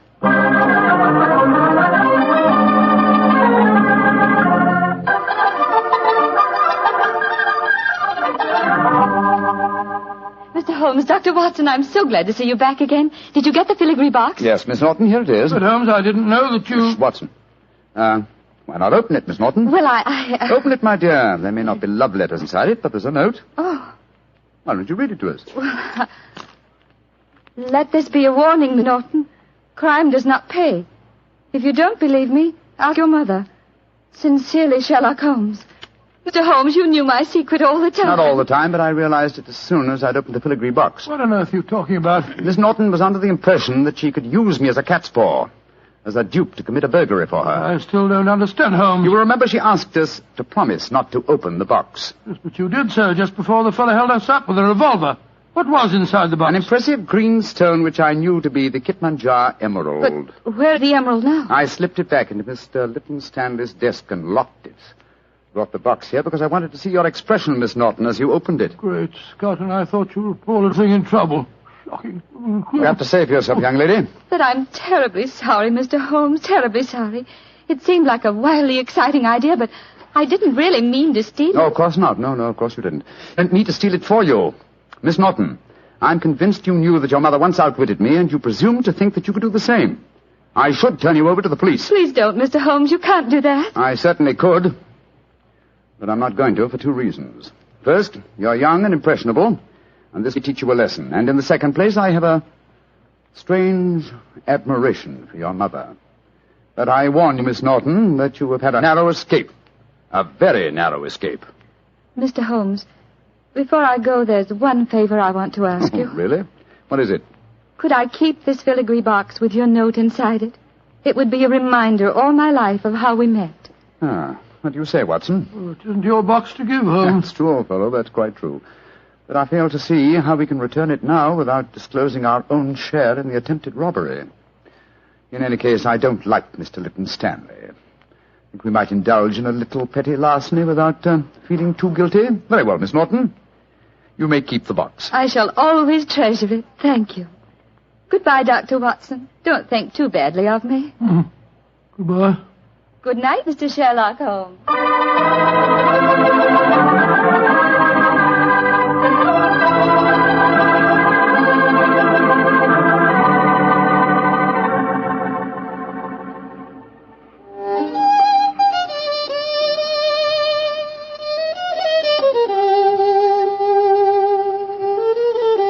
You know, Holmes, I must say you were surprisingly lenient with that girl. Do you suppose her mother put her up to the whole thing? That possibility had occurred to me, old fellow. And yet I have a feeling that... Come in. Door's open. Were you expecting anyone? No. Scott, it's Leyton Stanley. Good evening, sir. This is an unexpected honor. Sherlock Holmes, we haven't been the best of friends, I know. But you've got to help me now. I'm in serious trouble. Oh, indeed, sir. Won't you sit down? This is my friend, Doc Watson. How do you do? And now, sir, what is your trouble? I've been robbed, Holmes. Robbed? What was stolen? Well, my greatest treasure, the Kitmanjar emerald, removed from his case, and then mysteriously returned loose in my desk afterwards. But there's a priceless Cellini missing. Have you any idea who the burglars might be? Oh, it was a gang, I'm sure of that. A couple disguised as a clergyman and a doctor came into the house on the pretext of raising money for some hospital. And they overpowered me with chloroform. Oh, dear me, how very unpleasant for you. Yes, well, when I came to, I found my butler was lying beside me in a pool of blood. The brave fellow had wrestled with the thieves, but they got away. And he's in the hospital now. Holmes, you've got to help me. The Kitmanjar emerald was returned, you say, but a Cellini is missing. Yes. It's an exquisite filigree box in which I'd kept the emerald. A filigree box? Yes, it's a genuine Cellini. It's worth several £1,000s. Holmes, you must help me solve this business. I'm sorry, Mr. Lytton Stanley, but I'm afraid I can't help you. I've retired.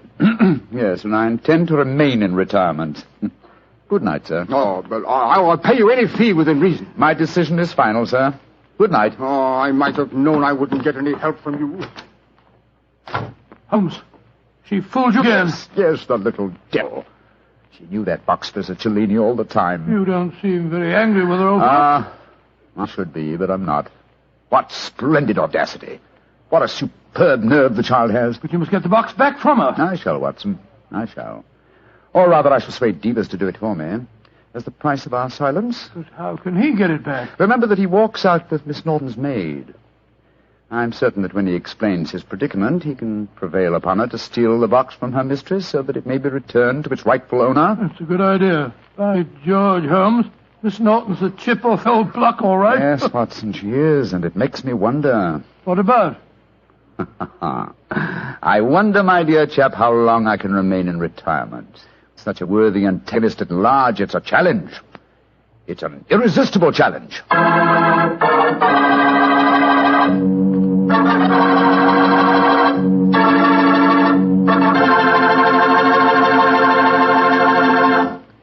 You know, Dr. Watson, I just can't get over the way you and Mr. Holmes let that girl, Irene, was that her name, pull the wool over your eyes.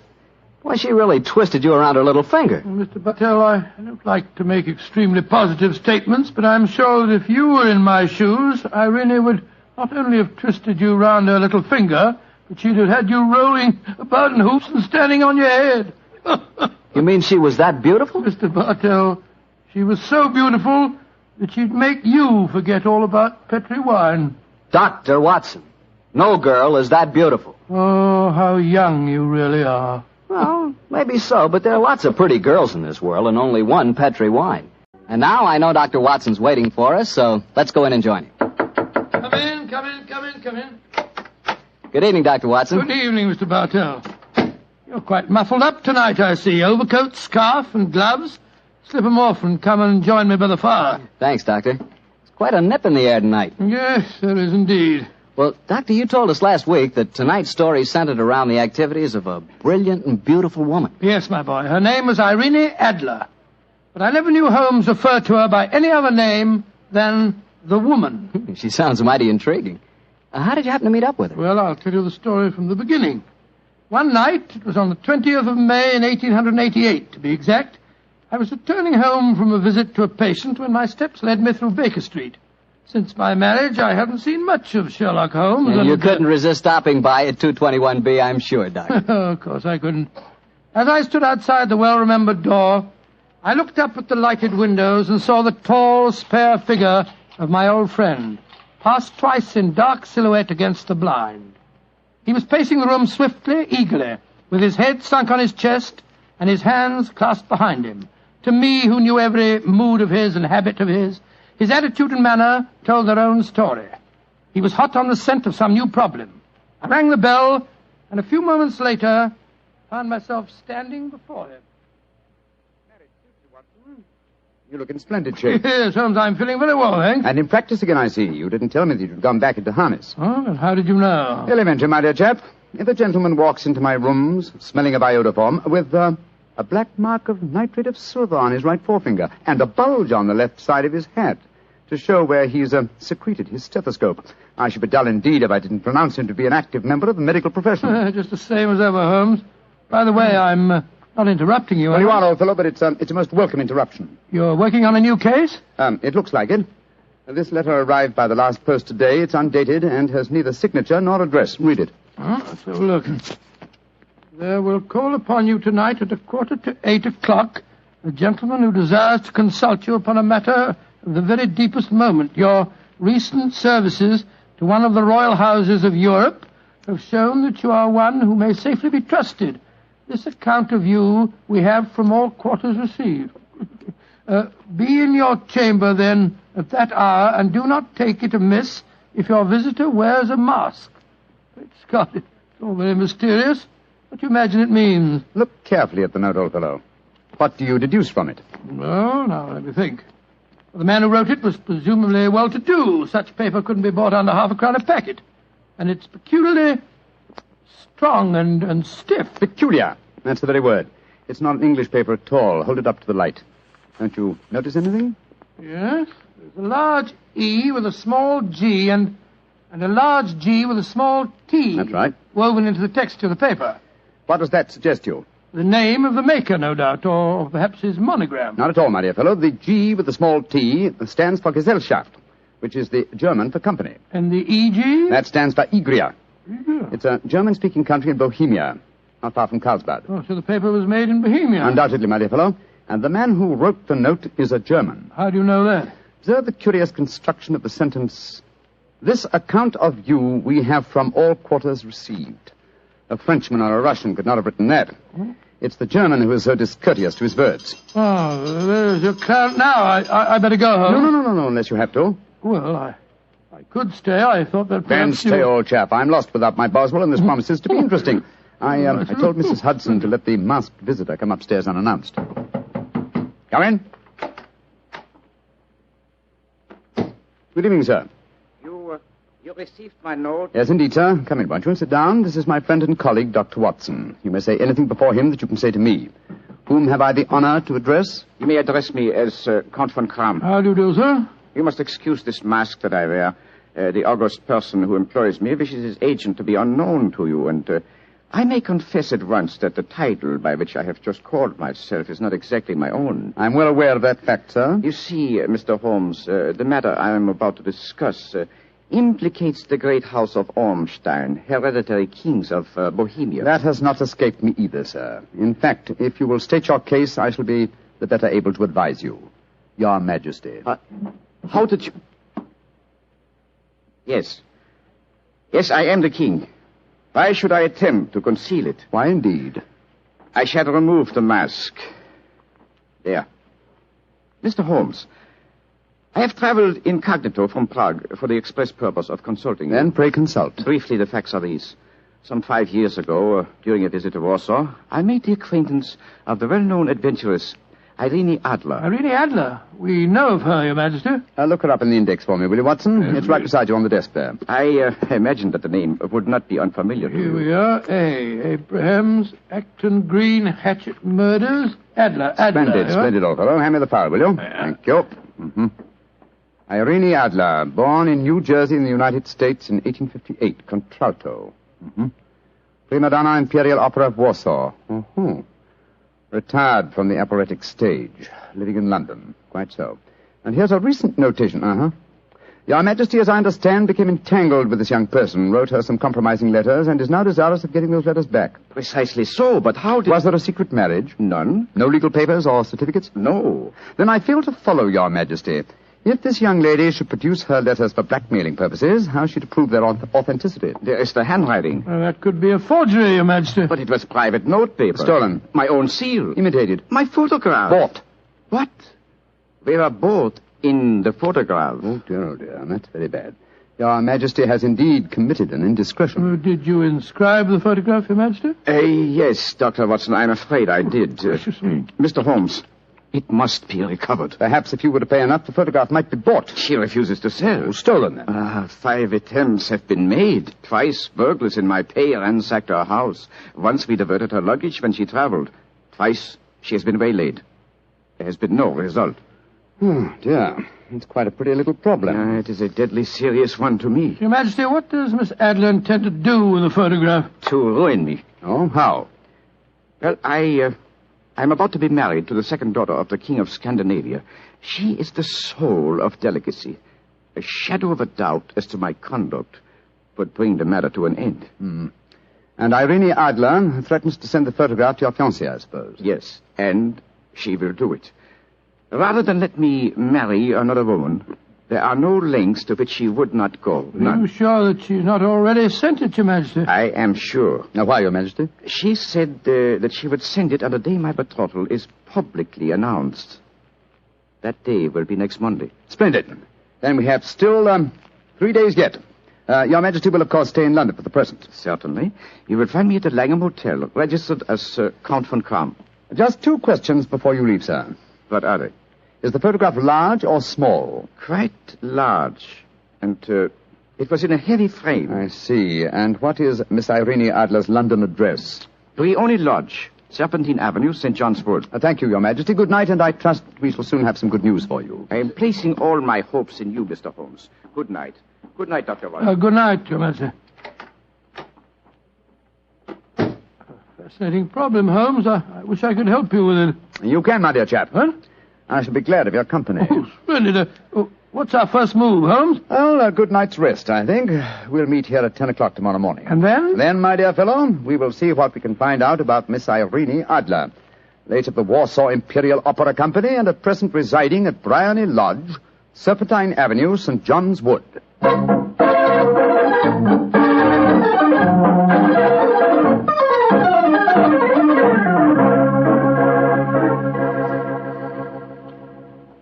Well, Holmes, a cursory examination of Briony Lodge didn't prove very illuminating. No, a bijou residence that represents the essence of dignified suburbia, but tells us very little about its owner. I think a visit to the local public house might prove more instructive. Come on, old chap. I see the door to the Coach and Horses inviting us from across the road. Well, our disguises shouldn't cause any suspicion, Holmes. That's why I suggested them. In the character of a couple of stable hands, I felt that we might inspire confidence. This is a horsey neighborhood. There's a wonderful sympathy and freemasonry among the fraternity. There we are. Better let me do most of the talking. Yes, I will indeed. I'm sure that your accent will be more convincing than mine. Let's go in, shall we?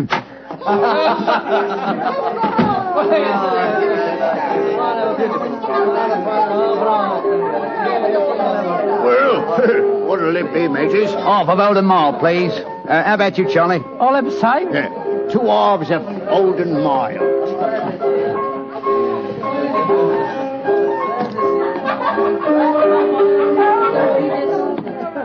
Well, here you are, mateys. That'll be a tenner. Have a drink with us, Governor. Oh, don't mind if I do. I'll have a Guinness. You blokes new round here? Yes, that's right. Came over from Clapham. Clapham, eh? Well, here's looking at you. Hunting for jobs? That's right. We was told that Miss Adler, across at Briony Lodge, needed a new coachman and a groom. Well, it's the first I've heard of it. It might be true. Have you been over there to ask? No, not yet. We thought we'd find out something about the old girl first. She ain't no old girl, matey.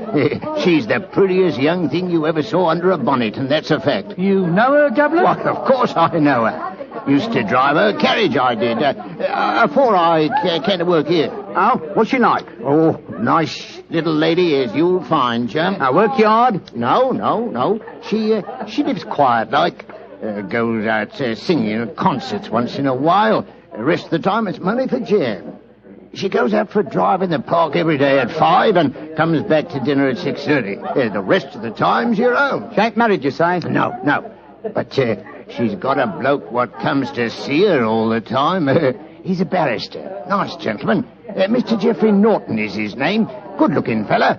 Wouldn't be surprised to see him get spliced. Sounds like a cushy job to me. Come on, Charlie. Let's get over to the house and see what's what. Much obliged to you, chum. Well, good luck, mateys, and thanks for the dinners.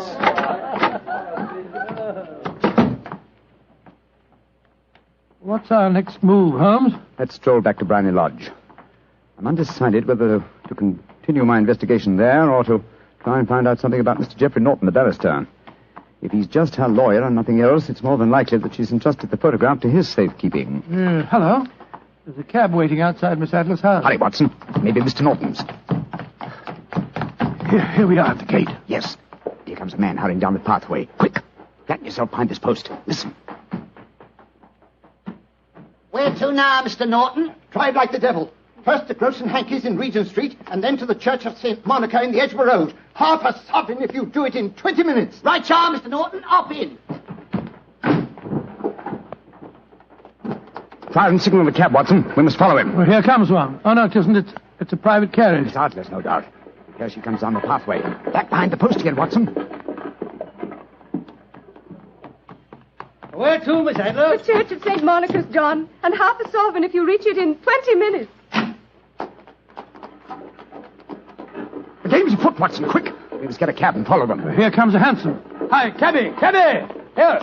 You blokes got enough money to take a cab? Here's a half sovereign for you, my man. Right you are. Where to, Governor? The Church of St. Monica, in the Edgware Road, and another half-sovereign for you if you get us there in 20 minutes.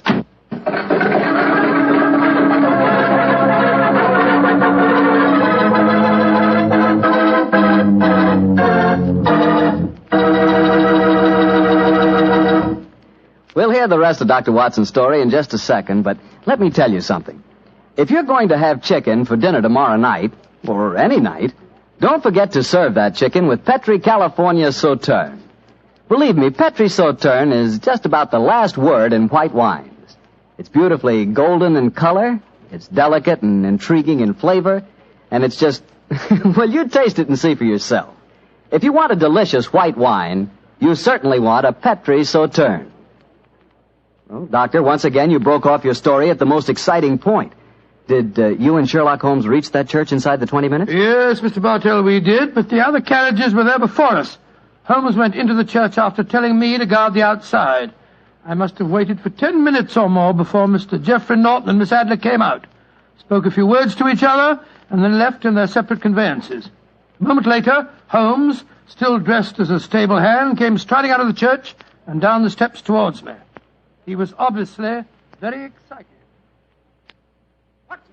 What? Have they left? Yes, in separate cabs. I overheard him say that he was going back to his office.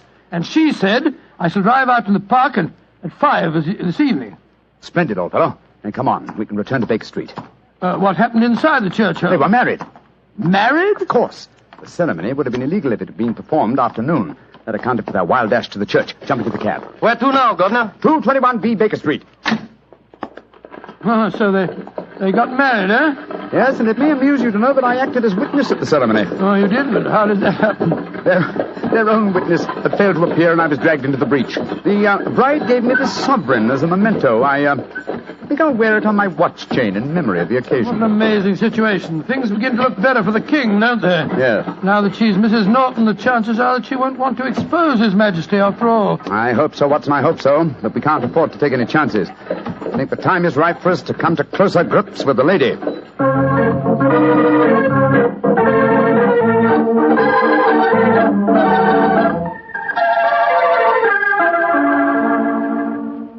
Well, Holmes, now that we've eaten, perhaps you'll tell me your plan. With pleasure, my dear fellow. And while I'm so doing, I'll proceed with applying the makeup for my new disguise. Another disguise? What's it to be this time? I think the character and appearance of an amiable and simple-minded nonconformist clergyman would be most suited to my plan for entering Miss Adler's house. Oh, you're going to try and enter, then? I must, dear fellow. Yes, huh? I'm sure the photograph is there.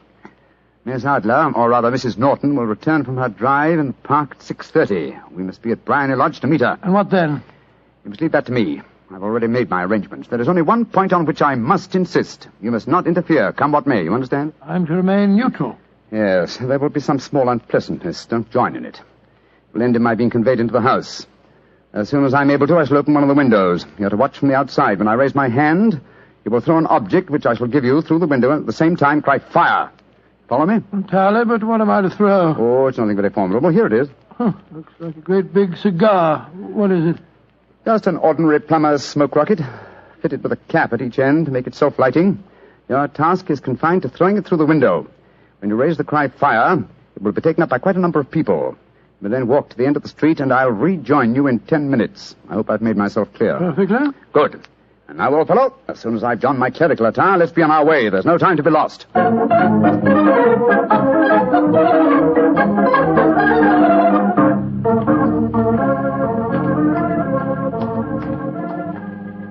It's nearly 6:30, Holmes. We've been pacing up and down in front of her house for half an hour now. I hope she does come back. I'm sure she will. There seem to be a lot of loafers hanging round her gate. All part of my conspiracy, old chap. You'll see them play their parts in a few minutes. You still think the photograph is inside the house? Yes, I'm sure of it. It's most unlikely that she carries it about with her. Remember, the king told us it was a large frame picture. And also remember that she planned to use it within a few days. It must be where she can lay her hands on it. It must be inside her house. But her house has been burgled twice. They don't know how to look. Well, how will you look? I won't. I'll get her to show me. She'll refuse. No, she won't be able to. Shh. Here comes the carriage now. Remember, Watson, carry out my orders to the letter. Yes, you can trust me, Holmes. Good luck. Blimey, here comes the Duchess of Fiddlewigs. Let's put out the carpet. She might get her tootsies wet. Oh, put a sock in it, Elfie. Leave him alone. She's no better than she ought to be. Please let me through. I live here. Well, ain't that nice? We'll all come in and have a cup of cocoa. Move out of the way, please, and let the lady through. Mind your own business. Just 'cause your collar's turned the wrong way, you can't spoil our fun. That's right, Eddie. Keep your nose out of it, parson. Please don't fight about it. I tell you to stop molesting the lady. Do ya? Then how would you like a biff in the nose? Oh, he hit the poor man. Then he ran away, the coward. Is the clergyman badly hurt? He hit his head, Mum, and he fell. If you asks me, he's hurt bad. He's bleeding something terrible. Can we bring him in, Mum? He can't lie here in the street. Why, of course. Bring him in. Right you are, Mum. Here, Bert. Right out. Give us a hand. Oh, poor fella. Do you see what happened to him, mister? Yes, I saw, my good woman. A very convincing demonstration. What you mean? Weren't you paid by a certain gentleman for this performance? Oh, you knows about it, too. Yeah, you must be a friend of Mr. Sherlock Holmes. Yes, I am. Nice gentleman. He give us $5 bob apiece for tonight's work. It ain't through yet, though. We got to start yelling fire when somebody tells us. I'm that somebody, my dear lady. There's Mr. Holmes now. He's inside the house. Yes, he's opening a window. Now he's raising his hand. That's my signal. Now to throw the rocket. There we are. Fire!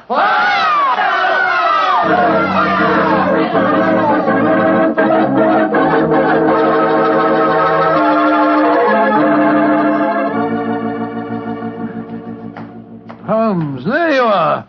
You have the photograph? No. But I know where it is. She showed me, as I told you she would. I'm still in the dark. There's no mystery, old chap. When my accomplices started the round the street, I had a little moist red paint in my hand.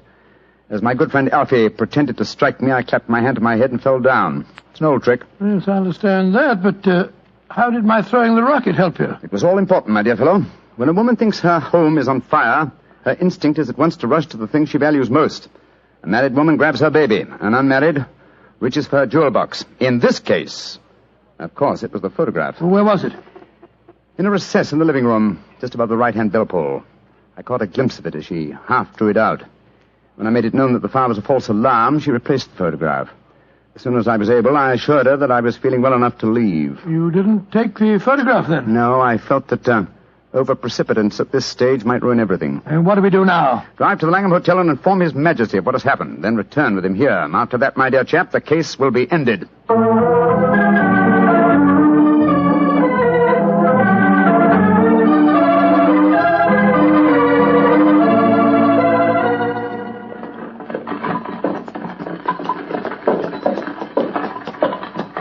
This is Blarney Lodge now, Your Majesty. Yes, I'm all impatience.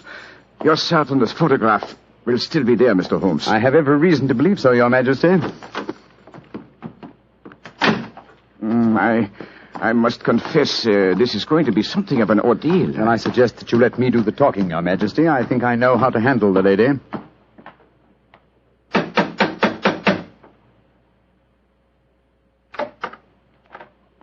Mr. Sherlock Holmes, I believe. Yes. I am Mr. Holmes. How did you know? My mistress told me that you would be likely to call. She has left for the continent with her husband. You mean she's left England? Never to return. Then the papers, the photograph. All is lost, Mr. Holmes. We'll soon see. Follow me. She said you've been looking for something. I hope you find it. This was the bell pull. There's a sliding panel behind it somewhere. Here it is.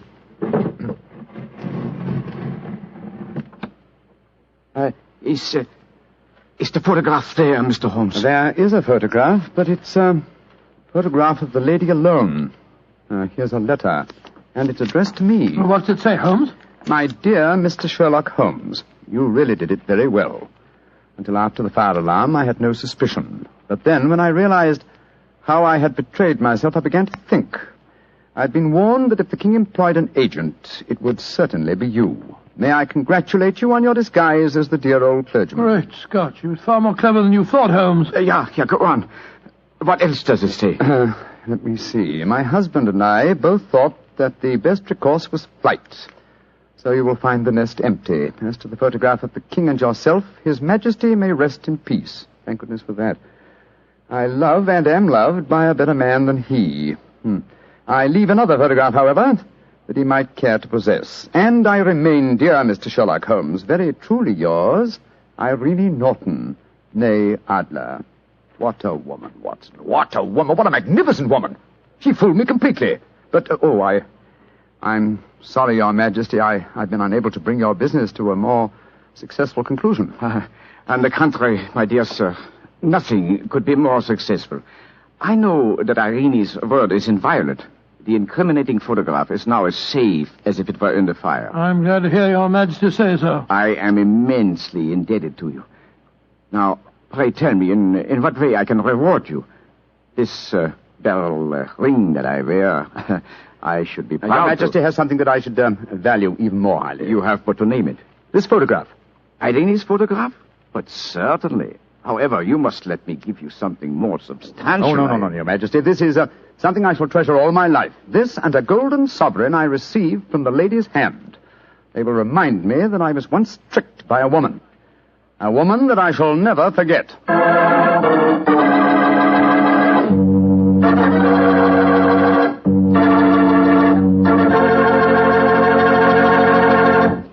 What a woman, that Mrs. Adler. Or should I say, Mrs. Norton.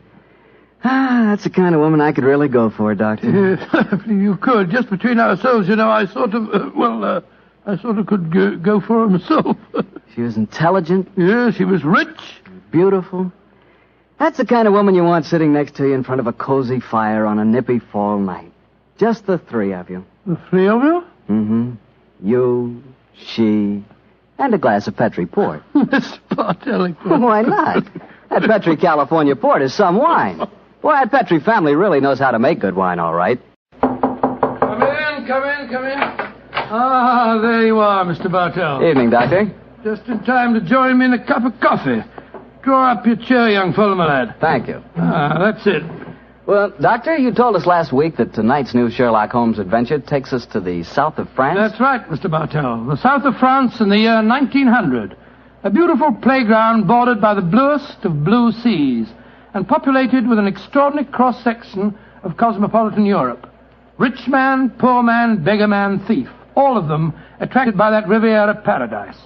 All of them drawn by the magical spell of a small white ball spinning round the rim of a roulette wheel. Now, don't tell me that you and the great Sherlock Holmes were there on a gambling spree. We were not, Mr. Bartell. At the time my story begins, we just concluded an extremely delicate mission. A mission, I may say, that concerned the safety and good name of a very prominent member of the royal family. Say, Doctor, you don't mean... One story at a time, Mr. Bartell. In any event, my boy, I'm afraid that's a case about which my lips are sealed for all time. But to return to tonight's adventure, one June evening, I persuaded Holmes to accompany me to the gambling casino at Fréjus, not far from Cannes, where we were staying. It wasn't quite as fashionable as the casino at Monte Carlo, but as I intended to do a little more gambling myself, it seemed an establishment more suited to my means. As we stood there at the green baize-covered tables, the chatter of voices and the melodic chanting of the croupiers as they called the results of each spin of the wheel formed a background to a quiet conversation that Holmes and I were having.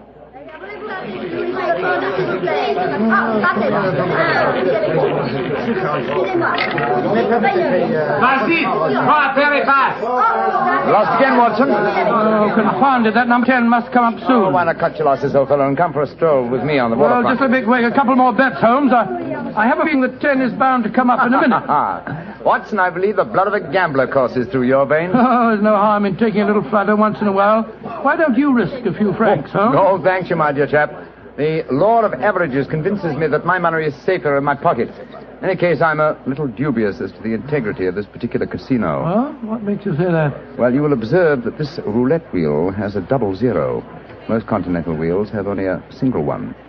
It would indicate that this house is extremely concerned with its percentage. Mesdames et messieurs, faites vos jeux. Oh, just two more turns of the wheel, Holmes. I'll take that walk with you. You müssen sich hier spielen. Why do you not from the other side of the table? Why must you always stand next to me? Hello. What's the trouble up there? I've placed my bet, so let's go and see. I ask you, sir, why do you play here beside me? I'm afraid I don't see any reason why I can't play wherever I wish. You've broken my luck. Ever since you come to the table, I've done nothing but lose. Please to move away. Well, move away yourself if you don't like my company. Heinrich, why do you not stop now? You've already lost more than we can afford. One more throw, Elsa. I can win it all back if only this young man will move away. Why should my husband move? He's had a bad run of luck, too. Rien ne va plus. Neuf. Rouge, impérément. Ah, you've lost again, Watson. Heinrich, you must stop now. I must stop, Elsa, because I've lost everything. I hope you're satisfied, Mr. American.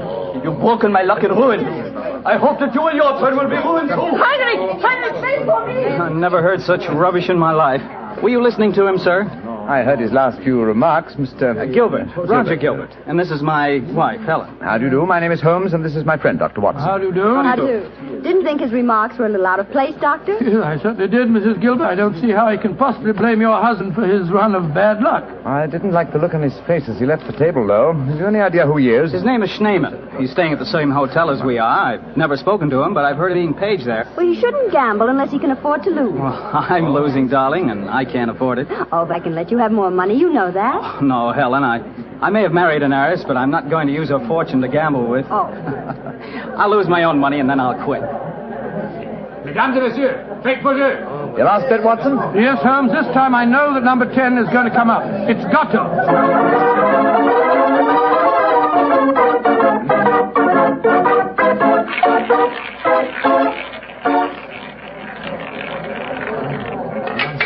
Numéro 10. Ten at last. I've lost again, darn it.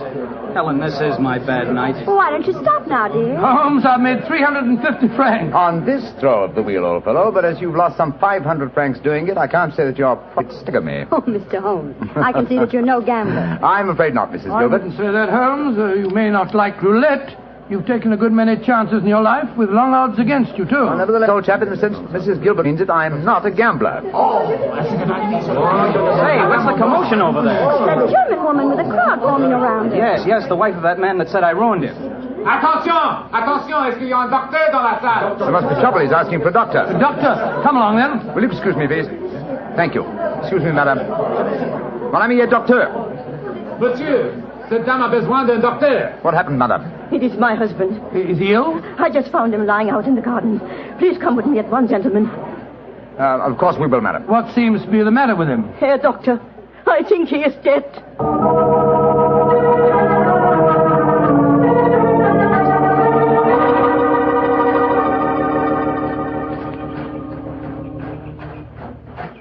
He's lying by that tree, Doctor. Please see if you can help him. Somebody else seems to be on the scene before us. Who are you, sir? I am Monsieur Chevray, director of the casino. Do any of you know this poor man? I am his wife. Is he dead? I am afraid so, madame. Let me look at him. I'm a doctor. Was your husband gambling in the casino tonight, madame? Yeah, he was. Poor Heinrich. He lost everything that we have. I'm afraid he's dead, madam. Shot to the heart. Oh, du lieber Gott. Suicide, Watson? Yeah, looks like it. Yes. Powder burned on the shirt front, revolver clutched in the right hand, fingers in a natural position. The angle of the wound settles it. Obviously self-inflicted. I missed you as you slipped out of the casino. What's wrong with him? I'm afraid he's dead, Mr. Gilbert. Yes, he committed suicide. I hope, young man, that you are satisfied. All night you brought bad luck. He asked you to move away from him to change his luck, but no, you could not do it. Oh, Frau Schneemann, I'm terribly sorry, but I really don't see how you can blame me. I do blame you, and I also blame you, Monsieur Chevry. But what have I done, madame? Why do you let a man lose all his money at your tables? Is life so cheap to you, and money so important, that you cannot close the tables to someone before he's ruined? Madame, I am all sympathy for you in your tragic loss. But the casino not be held responsible. If your husband could not afford to gamble, then he should not come here. How are we to know the financial limitations of our customers? You said your husband lost everything you had tonight, madam. Yeah, everything. Then how do you account for this sheaf of banknotes in his breast pocket? Good Lord, must be several thousand francs, sir. Then he wasn't ruined. And his suicide, therefore, cannot be blamed on his losses at my casino, madame. How do you account for this money, Frau Schneemann? Well, I do not understand. Heinrich kept nothing from me. I know that he had not so much money on him when he started tonight. Well, why do you all look at me like that? Is it that you think? You think... Quick, Watson, she's fainted. I've got her. Let's get her to her room. You can take her to my suite in the casino. No, let's take her to the hotel. My wife will look after her. Poor woman, she's had a dreadful shock. She can probably do with another woman's company. Very considerate of you, Mr. Gilbert. Where are you staying? At the Hotel Crillon. It's quite near here. I'll get a cab, and while I'm doing that, Watson, see if you can revive her, will you? Yes, then we'll take her to the Hotel Crillon.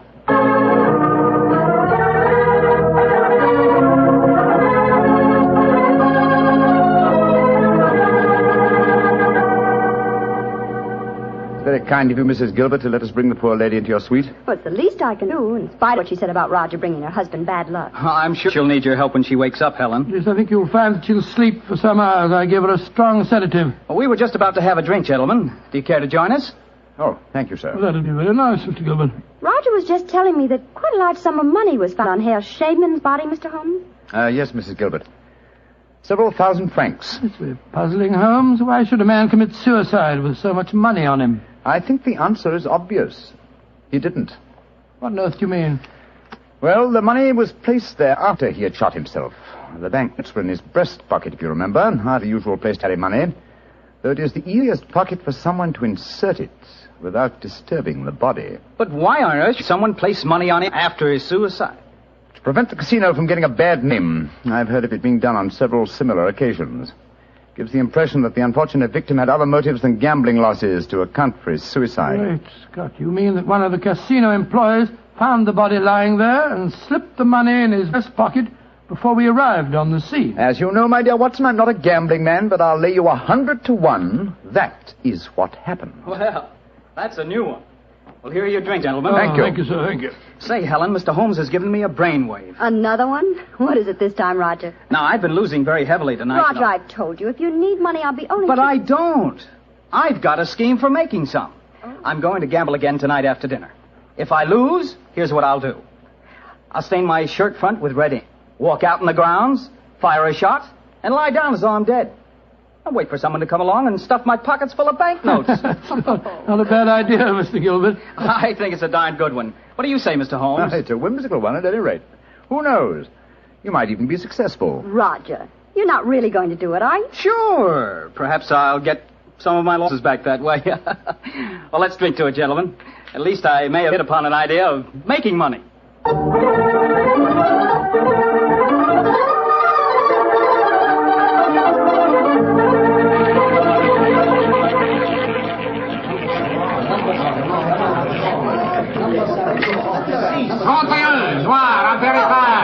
My dear Watson, you'll have to work hard at your practice when you get back to England.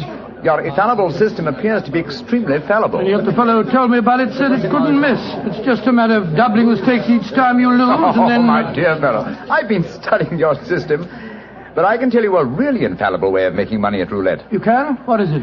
Well, own the gambling house and operate the tables yourself. The odds would be all in your favor. Oh, what a brilliant suggestion. Own the gambling house and operate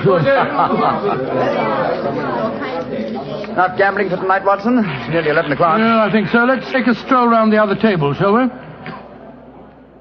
By the way, old fellow, the young American, Mr. Gilbert, was losing heavily again tonight. He was? I wonder if he'll try that trick that he threatened. The one with the red ink and the shot in the night. I shouldn't be at all surprised. As a matter of interest, I saw him leave the tables about half an hour ago. Here comes his wife, on the arm of Monsieur Chevrier, the director of the casino. Good evening, Mrs. Gilbert. Monsieur? Bonsoir, monsieur. Hello, Mr. Holmes, Dr. Watson. Monsieur Chevrier is giving me a personally conducted tour of the casino. It's quite fascinating. And it is quite fascinating for me to have so beautiful a woman on my arm, mademoiselle. I know that I am the envy of all the men in the room. Oh, stop flattering me so much. I'm not used to it.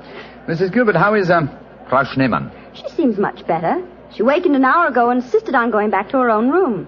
I wanted her to spend the night with us in our suite, but she wouldn't hear of it. I think I should drop in and see her before I go to bed. Oh, you have finished the gambling for tonight, perhaps, Doctor? No, perhaps about it, Monsieur Chevrier. I've had a bad run at the tables. Oh, I am so sorry. Has anyone seen Roger? He left the tables about half an hour ago, Mrs. Gilbert. After doing as I did and losing quite heavily. So he lost again, did he? I wonder if he'll try that new system he was talking about. We were just discussing that possibility ourselves, Mrs. Gilbert. Mrs. Gilbert! Mrs. Gilbert! Frau Schneemann, you shouldn't have left your hotel. It is too late to worry for me, Herr Doctor. It is for Mrs. Gilbert now that you should worry. What do you mean, madam? Well, I went back just now to where poor Harriet died. And there, lying in the grass, I saw another body. I was too shocked to go too close. But I am quite sure that I recognize your husband, Mrs. Gilbert. Oh, Dr. Watson, she's ruined Roger's trick. And he'll have taken fright and bolted by the time we get there. Possibly. Let's go at once and find out, shall we?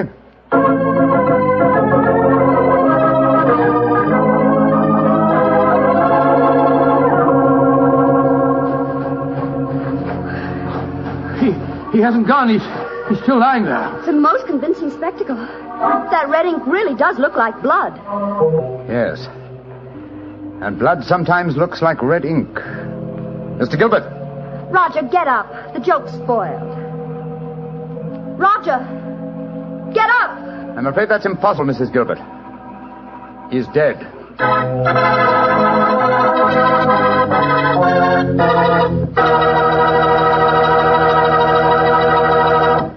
Dr. Watson's story will be continued in just a second, which is all the time I need to tell you that the easiest way I know to transform a simple meal into a feast is to serve that meal together with Petri California Sauterne. Petri Sauterne is a delicate white wine that's the perfect companion for chicken or turkey.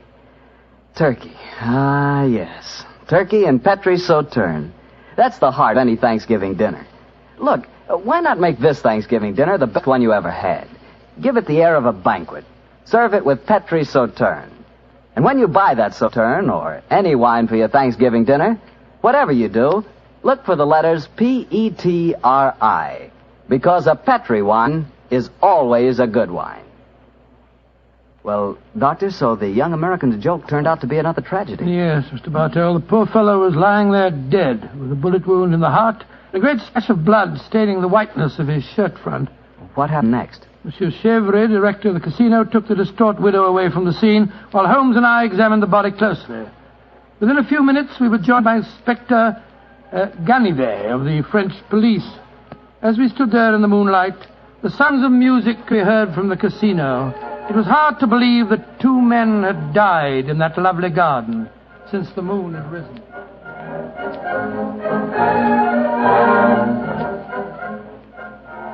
Monsieur Holmes, you and Dr. Watson have concluded your examination? Yes, Inspector Ganivet. You favor me with your observations. You say that you are certain that this is not another suicide? I'm sure of it, Inspector. Look at the wound. The bullet entered the body at a direct right angle, whereas a self-inflicted shot is always fired obliquely. Yes, that is so. Then you suggest that this man was shot from above as he lay on the ground pretending to be dead? I'm convinced of it. Why, Monsieur Holmes? Well, for two reasons. Though it's impossible to be sure without a laboratory test, I'm certain that beneath those bloodstains are stains of red ink. Look for yourself, Inspector. Mm-hmm. Yes, indeed it does look like it.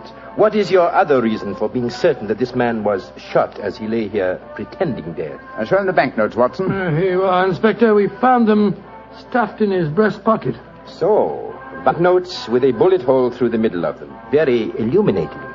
Tell me, gentlemen, how many people knew of this little plot you have told me about, this plan of the dead man's to pretend to be shot? Just 3 people, Inspector. Dr. Watson, myself, and Mrs. Gilbert. Alors, then the answer is obvious. You and your friend are innocent. It must be the wife who killed him. No one else knew of the plot. I'm not so sure of that. Frau Schneemann, the dead German's widow, was in the next room when Gilbert told us about his plan. She might have heard, though I could swear that she was asleep. I gave her a very strong sleeping draught. From what you have told me of her husband's suicide, she might easily have had a motive for murdering this man. Come, gentlemen. Surely it's obvious who murdered Mr. Gilbert? Who, Monsieur Holmes? Well, it's certainly one of the 2 widows. Since there seems to be some doubt in your minds, I suggest we return to the casino. I can promise you the answer to your question within a very few minutes.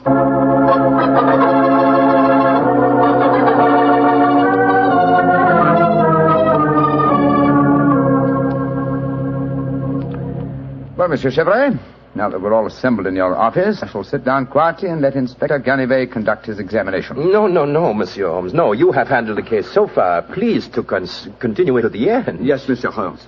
I should appreciate it. On behalf of the casino. Very well, gentlemen. It won't take me long. Frau Schneemann. Ja, Herr Holmes.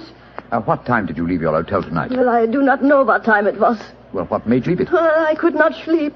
I knew that they had taken poor Heinrich's body away, but I felt that I must walk back there. It was the last place I saw him alive. How close did you come to Mr. Gilbert's body when you saw it lying there? Oh, close enough to see who it was. Then I ran into the casino to tell his wife. I knew what had happened. How did you know? You say you didn't come close to the body. I could tell by every line of the body as it lay there. I could tell because I knew that poor Heinrich's death would not be avenged. Thank you, Freeman. That will be all. You may go. Monsieur Holmes, she has no alibi. Surely you should Inspector stop her. Canary, if I'm to conduct this investigation, I must do it in my own way. Pardon, Monsieur Holmes. Please continue. You may go, Frau Schneemann. Mrs. Gilbert? Yes, Mr. Holmes. Where were you prior to our meeting in the casino tonight, just before we discovered your husband's body? After I left the hotel, I walked over here along the seafront. Can anyone verify that statement? I suppose not. I didn't meet anyone that I knew. And what did you do when you arrived at the casino? I played a little chemin de fer. A few months later, Monsieur Chevre came over to the table and asked if he might escort me over the club. 10 minutes after that, we walked into you and Dr. Watson. That is quite true, Monsieur Holmes. I can swear to it. Thank you, Mrs. Gilbert. I'm sorry to distress you with these questions. You may go. I'll wait outside, Mr. Holmes. I must know what happened. Wait for me there, madame. I shall join you in a few minutes and escort you home. Well, another suspect with a poor alibi, eh, Gallivet? I must say, Monsieur Holmes, your methods puzzle me. It seems to me that both those women should be watched. Yes, I agree with the Inspector, Holmes. Please don't worry, Inspector. I've asked 2 of your plainclothes men to keep an eye on the ladies. And now, Monsieur Chevre, I'd like to ask you a few questions. Ask me any questions you wish, Monsieur Holmes. Thank you. You will agree that it is the custom of the casino to put money on the bodies of suicides after their death, to give the impression that gambling losses were not responsible for the tragedy. Well, I do not think... Oh, come now, Chevre. I know that is a fact as well as you do. Exactly. Now, on those rather gruesome occasions, whose responsibility is it to secrete the money? Yours? Or do you entrust the matter to an underling? I do it myself. I see. Did you place the money on Herr Schneemann tonight? Yes, monsieur, I did. And did you also perform the same service on the body of Mr. Gilbert? No. I knew nothing of that death until a German lady, Frau Schneemann, running into the casino. Excuse me interrupting, monsieur. Of course, Inspector. What is it? I think that you are wasting time. It is obvious that Madame Gilbert committed the crime. She knew of her husband's plot, she had no alibi, and she had the motive. For is not marriage itself the greatest of all motives for murder? Oh, my dear Inspector. How very cynical. Madame Gilbert did not kill her husband. I know it. And what is your opinion, Watson? Well, it's that German woman. She had no alibi either. And remember, she was half mad with grief. Monsieur Chevre, you say that you know Mrs. Gilbert is not guilty. How do you know? I was with her myself at the time the murder was committed. Oh, indeed. How very interesting. And what time was the murder committed? Well, it was... Our investigations have never established what time the murder was committed, Monsieur Chevre. I'm afraid you've walked into my trap. You've given yourself away. Great Scott, Chevre, it was you. Chevre, I've known you a good many years, and this is going to be a hard thing to do. I am going to arrest you. Oh, no, you're not, Canary. Put down that revolver, sir. Do not be frightened, Doctor. I am not going to shoot you. Chevre, why did you murder Roger Gilbert tonight? Surely you know that too, Monsieur Holmes. Because I am in love with his wife. She's young, beautiful, and rich. It did not occur to me until I saw the young fool lying there tonight pretending to be dead. In my profession, it is natural that I should carry a revolver. What was simpler? Mr. Gilbert gave me the perfect opportunity. I could not resist it. Put down that revolver, Chevre. Why are you all so frightened? Surely you know how I am going to use it this time. I think so, monsieur. But it's a coward's way out. What an unperceptive remark for such a perceptive man. No. No, all my life I have been a gambler. I gambled tonight for the highest stakes of all, and I lost.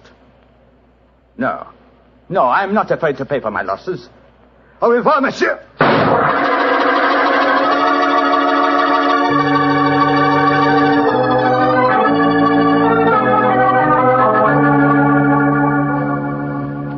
What an extraordinary case, Holmes. I never suspected Chevre. And I, old chap, suspected him from the beginning. Well, I wasn't the only one who was stupid anyway. Inspector Ganivet thought it was the wife. True. Very puzzling conclusion for a detective inspector to arrive at. Well, it seemed logical enough to me at the time. No, my dear Watson. Cold logic should have told you otherwise. Roger Gilbert had been losing heavily and had planned the hoax. He obviously had no money on him. Therefore, the money was planted in his pocket by Chevre. After he shot him? No, my dear fellow. Before. Before? The bullet hole through the banknotes provided that. Now, had the money been put there innocently, Gilbert would have, come back to life as soon as the person placing it there had left. He would not have remained lying on the ground for a murderer to find him. Then Chevrier must have bent over him as he lay there, placed the money in his breast pocket, and then fired. Precisely, Watson. Well, Holmes, I must say you solved it very neatly. You've told Inspector Ganivet that you wanted no credit in the case. Naturally, publicity would be unfavorable. If you remember, no one is supposed to know that we're in this house for us. I'm certain that the inspector learned a few tips about detection tonight. Possibly, old fellow, and I hope that you have learned a few things about gambling. How do you mean, Holmes? Well, you're backing the wrong color. A gambler is usually superstitious, and superstition...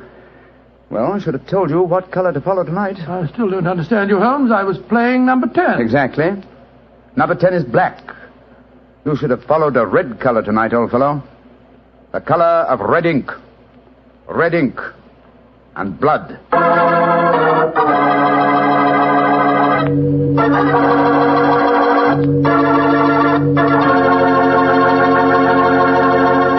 Say, Doctor, that was a swell story. I didn't know you liked to play roulette. Well, I figured out a system for roulette. It's like yours. Every time you lose, you double your money and keep doubling until you win. Oh, it's a great system, Mr. Bartel. There's only one thing wrong with it. What's that? You lose, you go broke before you win. Look, take my advice. Don't gamble. You can't beat the laws of chance. But suppose I bet on a sure thing. Like what, for instance? Oh, like the fact that Petri wine is always good wine. It is, you know. Because the Petri family has been making wine for generations.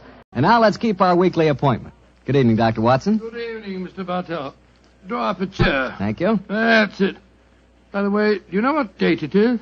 November 5th, isn't it? That's right. In England, it's known as Guy Fawkes Day. Have you ever heard of it? It's something to do with a gunpowder plot, isn't it? Yes, Mr. Bartel, it is. And as Sherlock Holmes and I had a very unusual adventure on the 5th of November many years ago, it seems appropriate that I should tell you about it tonight. But before I begin, I think it might help you to appreciate the true flavor of the story if I tell you a little about the origin and the customs of Guy Fawkes Day. It's a swell idea, Dr. Watson. Well, my boy, on November the 5th, 1605, exactly 340 years ago today, King James I was about to attend the opening of Parliament when a plot was discovered to blow up the House of Lords during the ceremony. And the chief conspirator was Guy Fawkes, I suppose? Yes, he was. He was captured in a vault immediately below the House of Lords, a vault full of barrels of gunpowder. Of course, he and his fellow conspirators were executed. And ever since then, November the 5th has been known as Guy Fawkes Day. Well, how's it celebrated, Doctor? Well, it's a great time for the youngsters, Mr. Bartel. They black their faces, throng the streets, begging for pennies, and build bonfires in which to burn effigies of Guy Fawkes. These effigies are life-size dummies, stuffed with straw and dressed in old clothes. The children parade them in the streets, chanting rhymes. Well, now, let me see. Pleased to remember the 5th of November. Guy Fawkes Guy, hit him in the eye. The kids must have quite a time. Sort of like Halloween, huh, Doctor? Yes, not unlike it, my boy. Well, now that I've told you something about the customs of Guy Fawkes Day, I'll get on with my story. It began just before lunch, I remember, on November the 5th, 1899. The day was foggy and cold, and Holmes and I were seated each side of a blazing fire in our Baker Street rooms. From outside, we could hear the sound of voices laughing and singing. Suddenly, Holmes rose and crossed to the window, opened it, and looked out.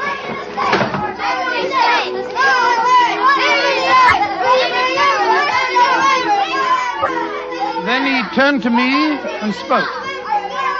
Children are having a great time, Watson, aren't they? Yes, it cost me a shilling worth of pennies to walk here this morning. Has it occurred to you, Watson, that the gunpowder plot offers very promising material to the speculative mind?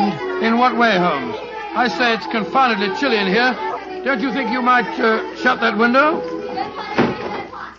Sorry, old chap. As I was saying, the gunpowder plot offers very promising material to the speculative mind. I've made something of a study of the historical records of the case. There is more than a little evidence to suggest that King James was never in any real danger. Never in any danger? Well, what makes you say that? Knowledge of the proposed dastardly scheme came to light early. But James Stuart, King of England, the possessor of a shrewd and diabolical mind, used the spectacular discovery of the plot to try and bolster his waning popularity, as well as to justify increased religious persecutions. Well, that's the first I've heard of it, Holmes. I dare say, old fellow, but it's true just the same. I'm afraid James Stuart, King of England, was an unscrupulous tyrant. Come in. Oh, yes, Mrs. Hudson? There is a gentleman to see you, Mr. Holmes. He said it was very important. And he asked me to give you his card. Oh, thank you, Mrs. Hudson. Oh, ask him to come up, please, will you? Aye, sir. Who is it, Holmes? A gentleman with a remarkably fine sense of timing. Read his card for yourself. Let's have a look.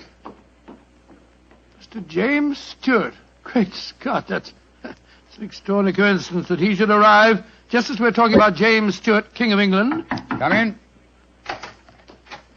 Mr. James Stuart. How do you do, Mr. Stuart? My name is Sherlock Holmes, and this is my colleague, Dr. Watson. How do you do, sir? How do you do? Mr. Holmes, you've got to help me.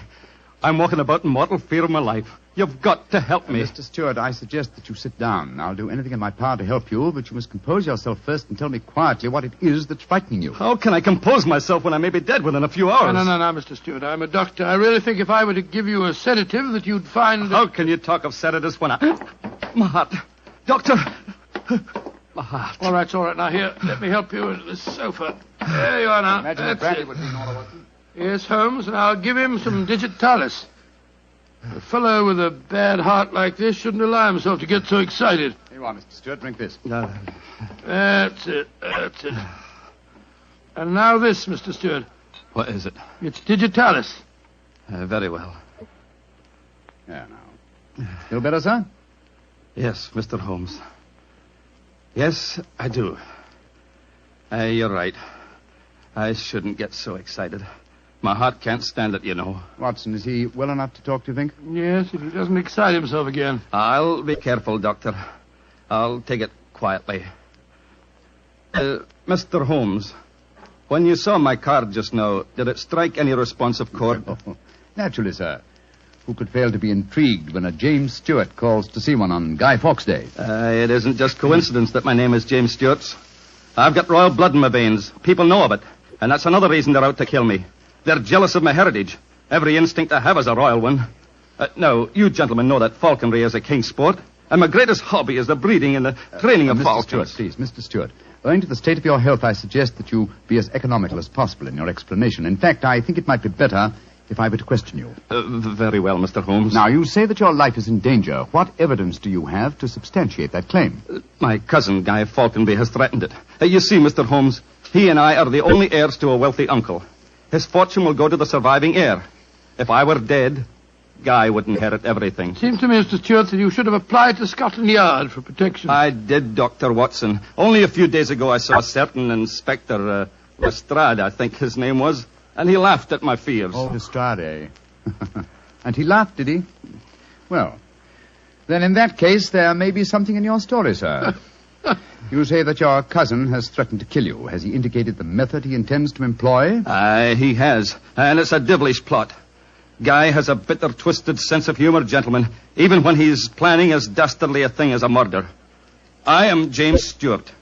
He is Guy Falconby, which is near enough to Guy Fawkes. Today is the 5th of November, and he's planning to blow me up. Oh, come, sir. You can't expect us to believe that. But it's true. He warned me. And the celebrations that are going on in the streets of London today would make a rare cloak for his activities. I must confess, Mr. Stuart, that I find your story most unconvincing. All your evidence appears to depend on conversations held between you and this cousin of yours. You have no facts, sir, to substantiate your claims. But I have. Then please let us hear them. I live at 23 Cavendish Square. A week ago, the house next door to me was let to a new tenant. Almost immediately, workmen became very active there. They were digging in the cellars, Mr. Holmes. I could hear the sounds of picks and shovels through the walls. Digging in the cellars? That does sound significant, doesn't it, Holmes? Extremely. Did you observe any other activities of the workmen, Mr. Stuart? Mr. Holmes, vans have been delivering large packing cases to the basement during the last 2 days. Mm-hmm. I know what's in them, too. It's gunpowder. I tell you, they're planning to blow me up today. No. Steady. You mustn't excite yourself again. What shall I do, Mr. Holmes? I think, sir, it would be better for you to rest here for a while and then go to a nearby hotel. I would suggest the Shaftesbury.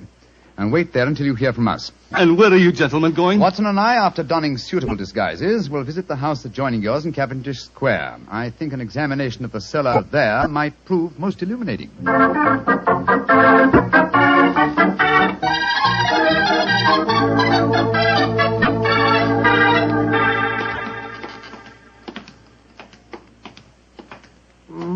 Must be the house, all right, Holmes. The empty packing cases are still by the foot of the basement steps. Come on, Watson. Let's go down and explore. Pardon my soul, I feel a little self-conscious in these clothes. No need to, my dear chap. You look a most authentic inspector of plumbing. Well, if anyone challenges us, you'd better let me do the talking, though. I think my accent might be a little more convincing. Shh. Listen. I can't hear anything. Exactly.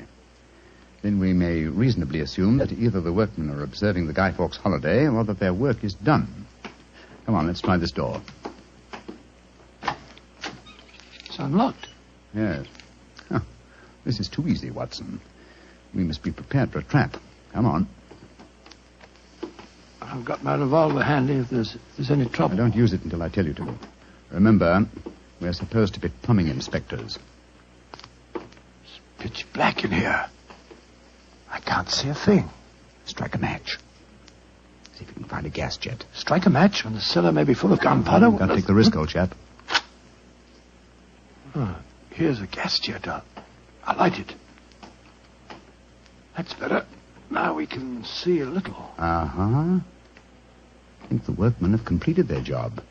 See that new wood forming a crude door in the corner over there? Where does it lead to, do you suppose? Let's find out.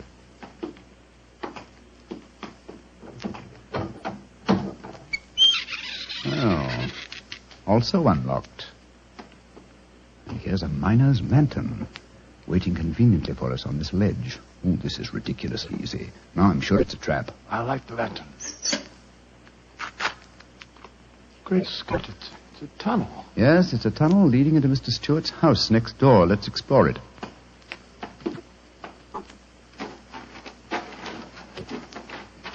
Look, Holmes. Look at the barrels.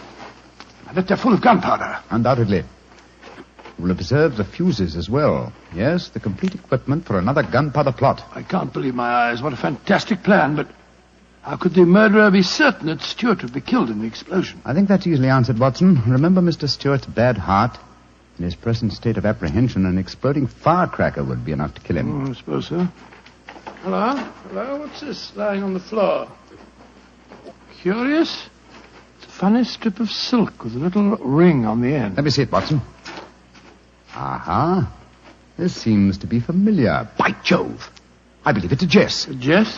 What on earth's that? The last piece of evidence necessary to confirm the conclusion Come is... out of there! And keep your hands above your heads! I've got a revolver! Right, you are, Governor. We ain't doing no harm. Now remember, Watson, I'll do the talking.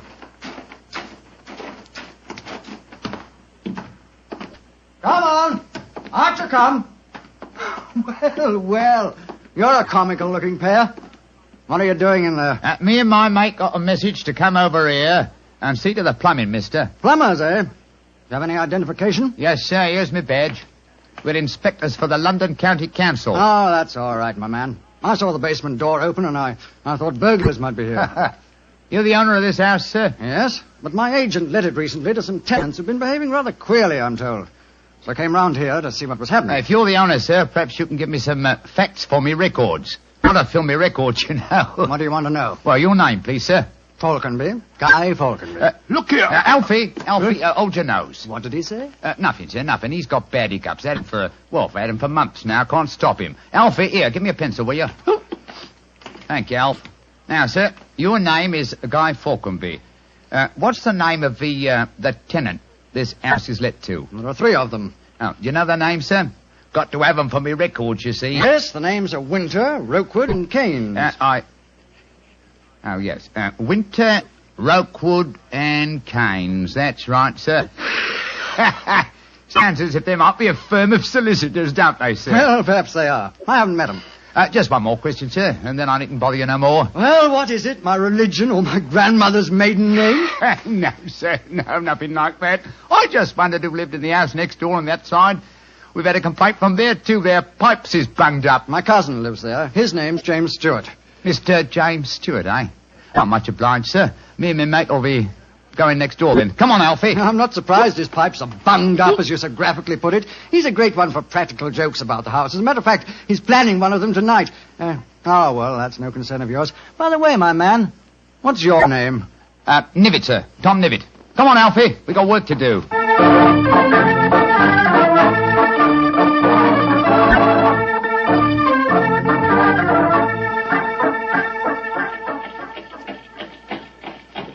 Holmes, I wish you'd tell me what's going on. Why have we taken this cab back to Baker Street? Get out of these clothes. They've served their purpose. Now there's more serious work afoot. Well, I'm still confused about our interview with Guy Falconby. Why did you say your name was Tom Nivet? What touch of vanity, old fellow? Vanity? How do you mean? Well, consider the names in this case so far, Watson. James Stewart says that he's been threatened by Guy Falconby. A name, as Mr. Stewart points out, not unlike Guy Fawkes. Do you recall the names of the three tenants that Mr. Falconby gave us a few minutes ago? Yes. Winter, Rookwood, and Keynes. But what's that got to do with it? A great deal, my dear fellow. Thomas Winter, Ambrose Rookwood, and Robert Keynes were the three men executed with Guy Fawkes in the original Gunpowder plot in 1605. Good Lord. Where does Tom Nivet, the name you gave yourself, fit into the picture? Thomas Nivet was the Westminster magistrate who arrested the conspirators. Since the would-be murderer has such an academic knowledge of the original plot, I thought I'd let him know that he was up against an opponent worthy of his skill.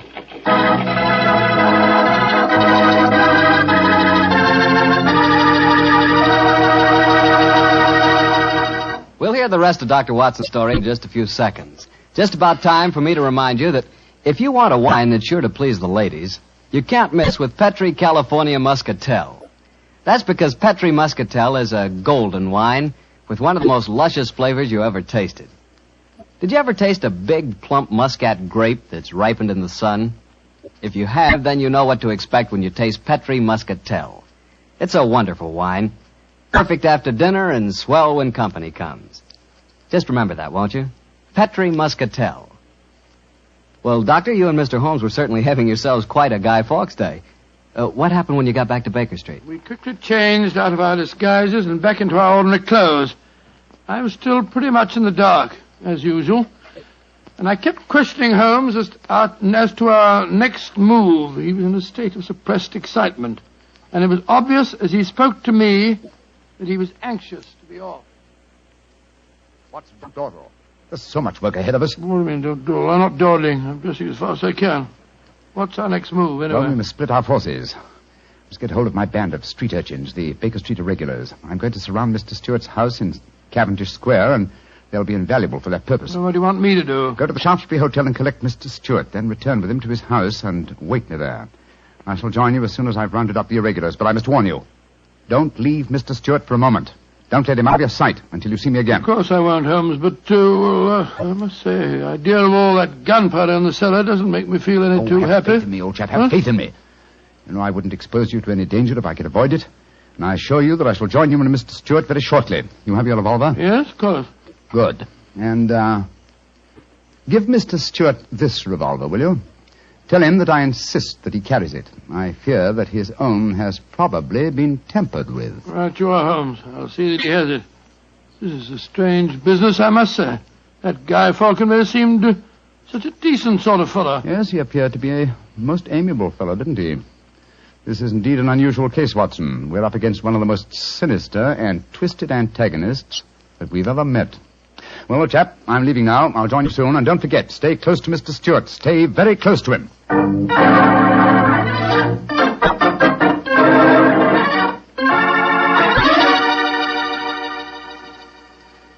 Dr. Watson, I wish your friend were here. No, don't get so excited, Mr. Stewart.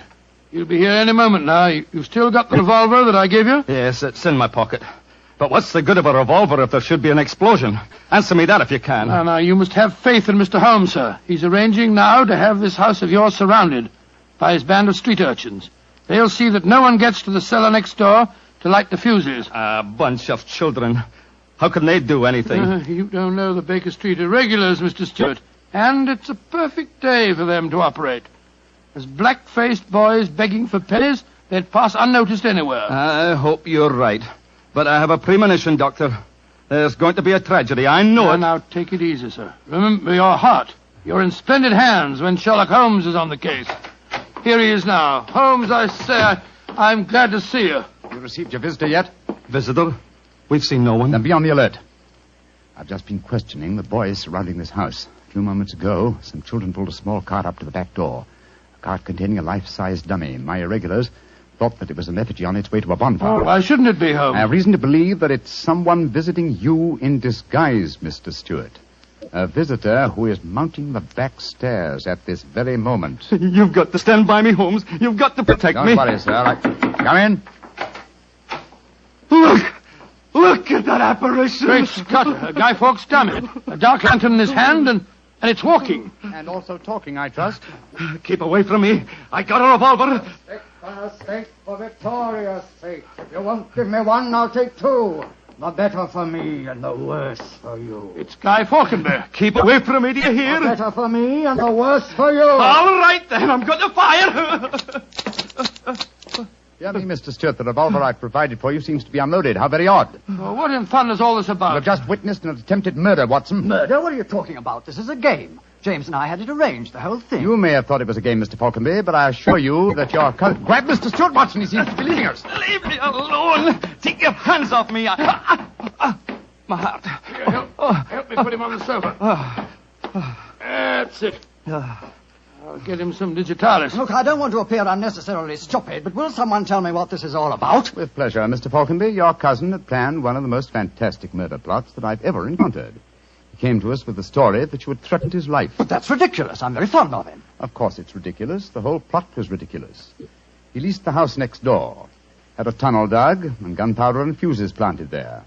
Even entered the name of the tenants as Winter, Rokewood, and Keynes to give the apparent plot a further authenticity. You mean my cousin was the real tenant? Certainly he was. However, he was clumsy enough to drop that piece of silk with the wire ring on the end that you found in the cellar, Watson. Thing you called a jess. And what's a jess? It's a strap that goes round a falcon's leg to which its leash is fastened. You will remember that Mr. Stewart informed us that falconry is his hobby, and it therefore indicated that he had been in the cellar and consequently must have known about the whole plot. And all he was trying to do was to build up in our minds the belief that his cousin was trying to kill him. Exactly, my dear fellow. Had we believed him, of course he could have shot you just now, Mr. Falconby, in apparent self-defense. Good Lord, what a fantastic plot.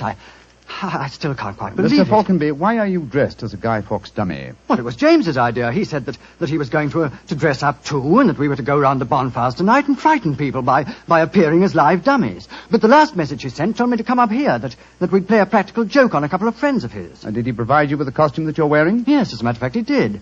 Have you searched the pockets for any weapons? No, but I will. All right, and while you're doing that, I'll examine this dark lantern. How's your patient, Watson? Well, I've given him some digitalis. And now I'll get him some brandy. I can't find anything in the pockets. Here's the answer, my friends. Look here. Inside the lantern is a dagger.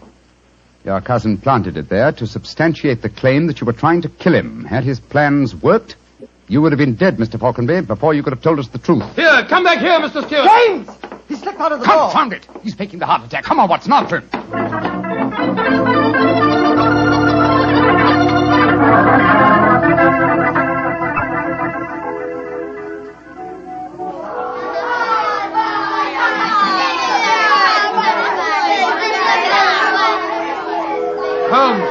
Holmes, where are you? Out of the way, please. Blarney, here comes the Lord Mayor of London, chums. Excuse me, please. I'm trying to find a friend of mine. Most important. Holmes, where are you? Here I am, Watson. I hear you calling me. Out of the way, please. I'm coming, Holmes. Why don't you send in a postcard? You got away from me in the crowd. I'm afraid Mr. Stewart got away from us. Well, we'll never find him in this mark. Not to old fellow. He's a dangerous man. There's no knowing what he may do. Where are the irregulars? There's Wiggins. Wiggins? Hello, Mr. Elms. Wiggins. Dr. Watson. Did you see a man run out of that house a few minutes ago? No, Governor. Perhaps Charlie did. Hey, Charlie, come over here a minute. It's Mr. Elms. All right. I bet Charlie didn't see anything, though. He's got some savvy girl with him. Hello, Mr. Holmes and Dr. Watson. Hello, Charlie. Hello, Charlie. Did you see a man run through this crowd a few minutes ago? A tallish man with a grey moustache? Yes, I did. A man came running out of the house over there. That's the house. Where'd he go? He ran down toward where the shops are. And he stole our dummy, he did. The one we are going to burn on the bonfire. I tried to stop him, but he got away. Holmes, look up there on the roof. There's a figure. By Jove, I believe it's James Stewart. That's the man. He's the one that stole our dummy. He's standing up on the roof. He's going to jump. If he does, he's going to land on the bonfire. There he goes. He is jumping. Right into the middle of the fire. It's awful. He'll be burned to death. Don't worry, Wiggins. There wasn't a man who fell into the bonfire. What do you mean? From the gyrations that the figure performed as it fell, my dear Watson, I'm convinced that Mr. Stewart threw the stolen dummy to try and put us off the track. Then Stewart's still up there. He is, Watson. Come along, old boy. It's up on the rooftops for us. Up on the rooftops.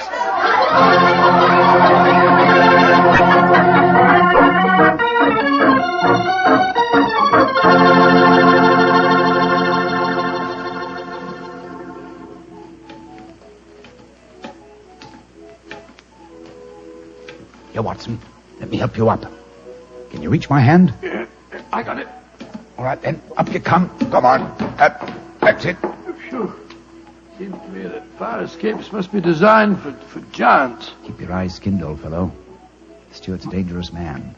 Might be hiding behind those chimney stacks. Come on. Upon my soul, this is a strange place to be on Guy Fawkes night. Yes, a comprehensive case, Watson. Starts in a cellar and ends on a rooftop. Look, Holmes. By the parapet there. The crumpled body of Mr. Stewart. Looks to me as if it... Yeah. He's dead, Holmes. Well, it's not surprising. The effort of carrying the dummy up here and throwing it, combined with his own state of excitement, were too much for him.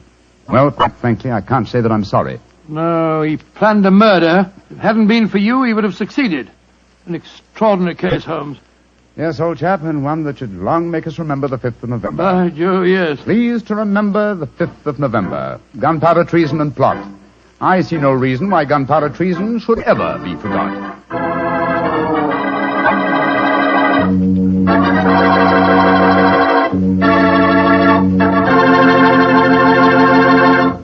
Well, Doctor, as you boys would say, that story was a bit of exciting, what? Yes, and even now I sort of lose my breath when I remember climbing that fire escape. You know, Doctor, those two fellas certainly went out of their way to celebrate Guy Fawkes Day.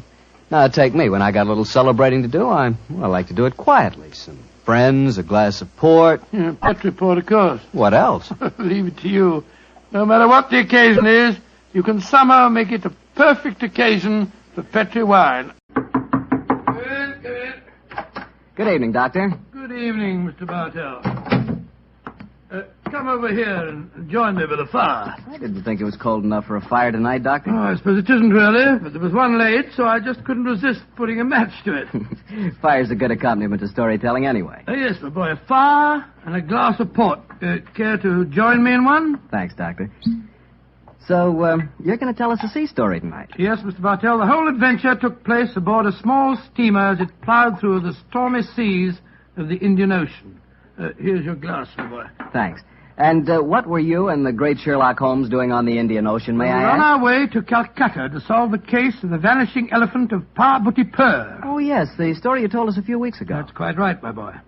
It's in the summer of 1894 that we left Liverpool aboard the steamship Lucifer.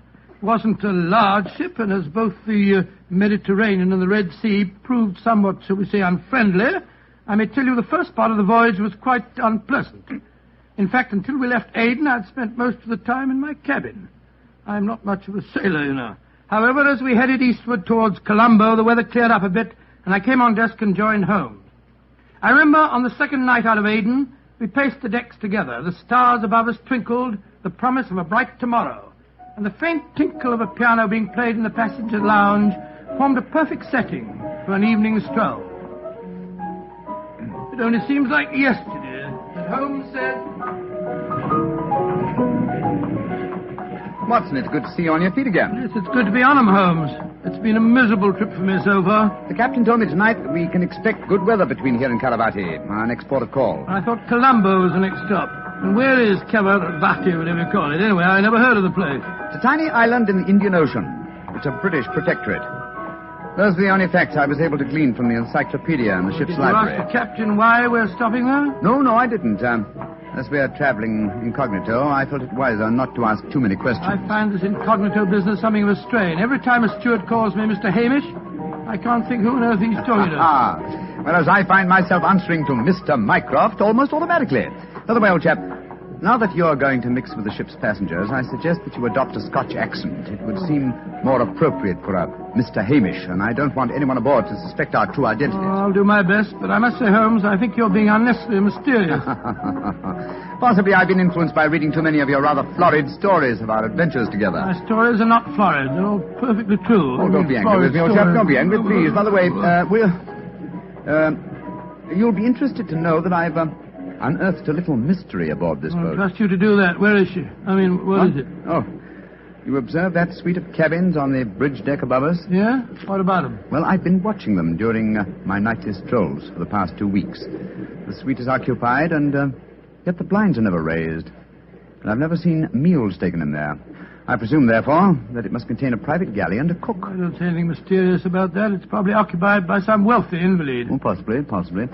Another interesting fact is that the occupants are not entered on the ship's passenger list. It all sounds very mysterious. There's probably a perfectly simple explanation for it. In any case, you must save your energies for the problem that awaits us in India.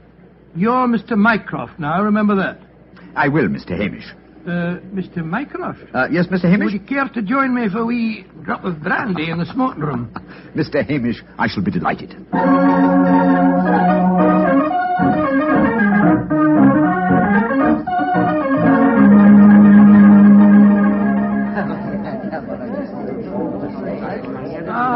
This is excellent brandy. Excellent. Watson, you notice that rather garrulous gentleman over there in the corner?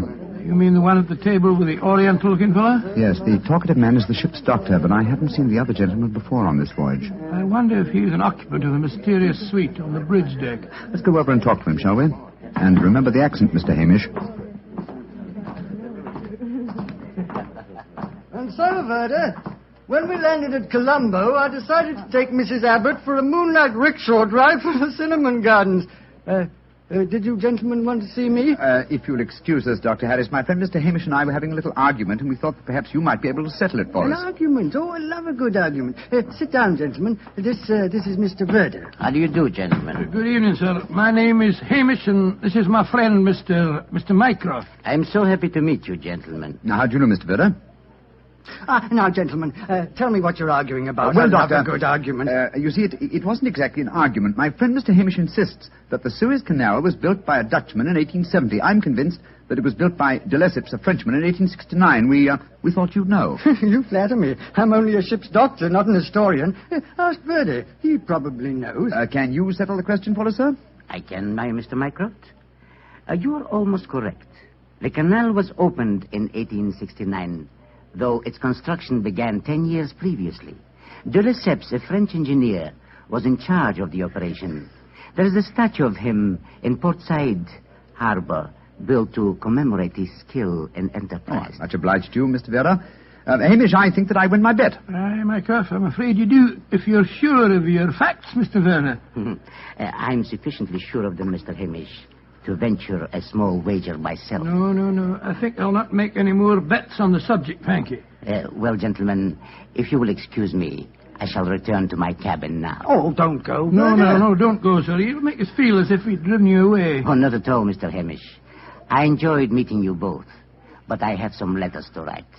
Good evening, gentlemen. He's a charming person. Charming and extremely knowledgeable. Bit of a bore, if you ask me.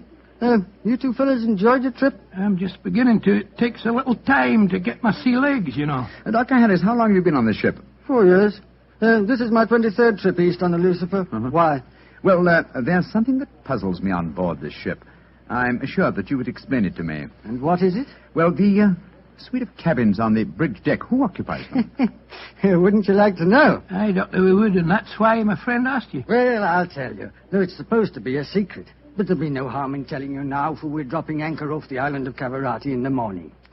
In that suite of rooms is the Rani of Cavarati herself. She has her own staff of servants and everything.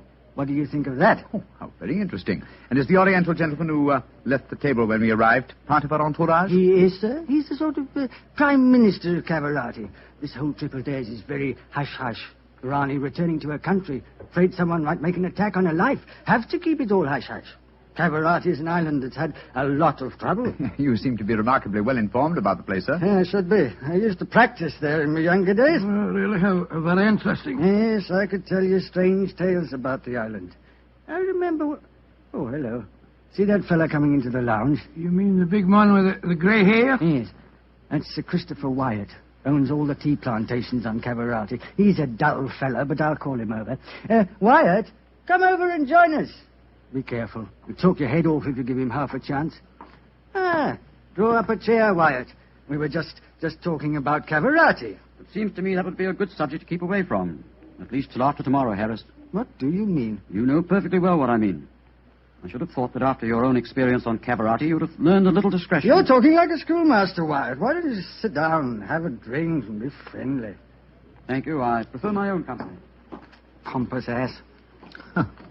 You and Christopher don't seem on the best of terms, Doctor. I know too much about him. He's afraid of me. That's what he is. Look at this girl coming into the room. Great Scott, she's good looking. Judging by our Oriental costume, she must be a member of the Rani's retinue. She's coming to our table. Yes, my dear. What is it? Which of you gentlemen is Mr. Mycroft, please? I am. My mistress sends her compliments and asks that you will call on her in her suite. And who is your mistress, may I ask? Her Highness, the Rani of Cavarati. Oh, I shall be delighted. Please tell the Rani that I shall pay my respects without delay. We will join her in a few minutes. Very well, Mr. Mycroft.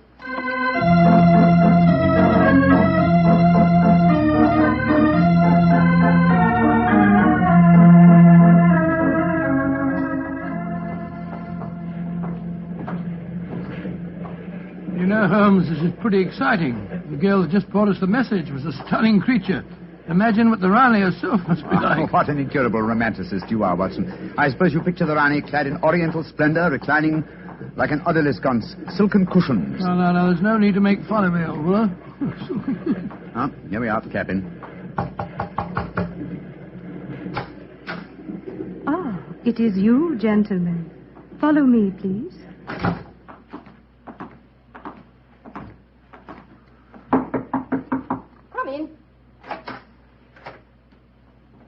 Her Highness, the Rani of Cavarati. All right, Regina, you can off it. Yes, Your Highness. Well, me lads, don't look so startled. Come in and sit down. Your Highness, What's the matter? What's the matter? Don't I fit into your picture of a Rani? What did you expect? A slant-eyed beauty with a veil and big hips? Well, I've got the big hips, all right. Your Highness... never mind, Your Highness. Sit yourselves down and talk free and easy like. I may as well begin by telling you that I know who you both are. Mr. Sherlock Holmes and Dr. Watson. Dear me. Oh, I've seen you in the good old days in London, you know. May I ask if our visit is purely a social one, or are you in need of professional advice? Oh, a little of both, Mr. Holmes, a little of both. And we'll start off with being social.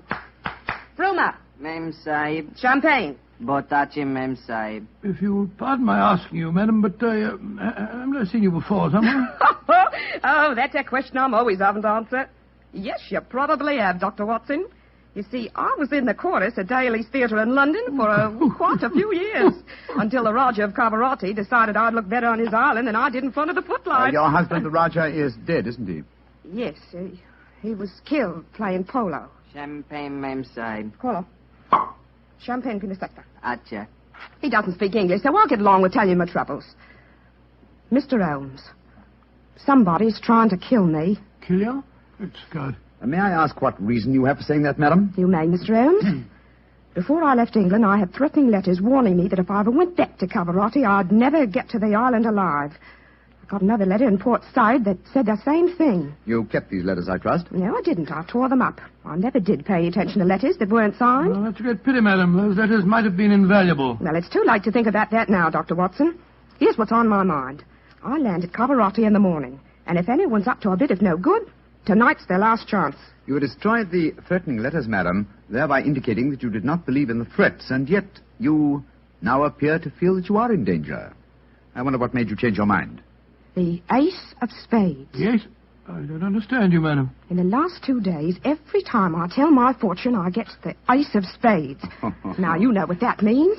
Death. Oh, come now, madam. If you'll pardon my saying so, that's a very childish superstition. Well, the cards have never lied to me yet. Oh, you can laugh at it if you like, but I know. Well, do you mind if I ask you a few questions? Anything you like, Mr. Holmes. Fire away. How long is it since you were in Cavarati? About 18 months. We were in England when my husband died, and I couldn't face the idea of going back to that island alone.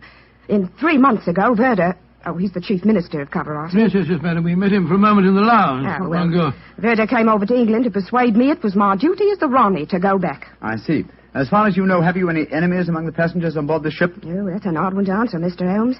But I can tell you right here in my suite there's someone who doesn't like me. The girl Raduna, the one that brought you my message. She was in love with the Raja herself.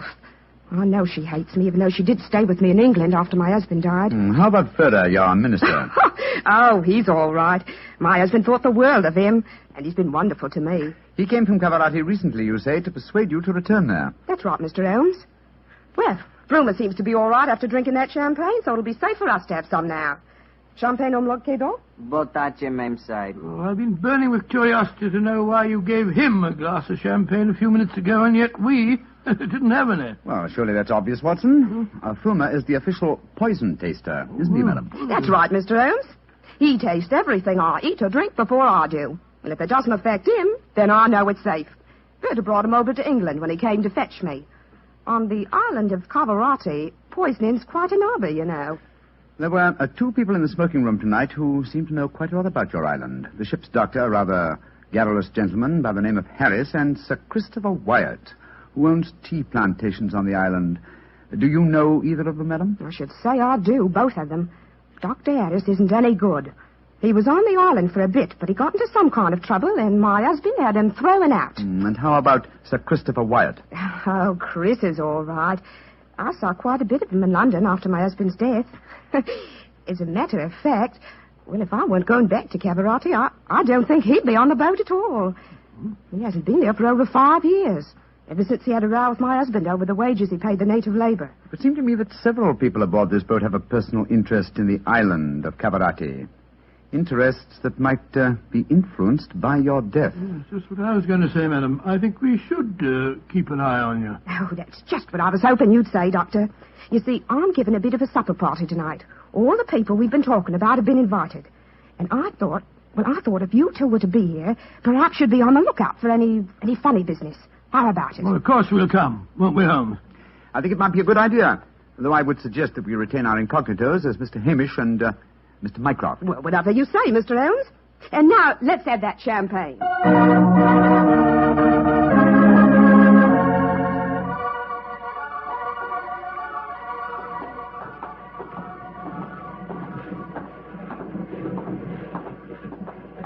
You know, Holmes, I remember the Raleigh when she was in the chorus at Daly's. She looked stunning in tights. There was one night I... Yes, no time, old chap, if you don't mind. At the moment, there's a question I want to ask you. Oh, sir? Is your medical bag fully equipped with all the antidotes to poison? Poison? That's ridiculous.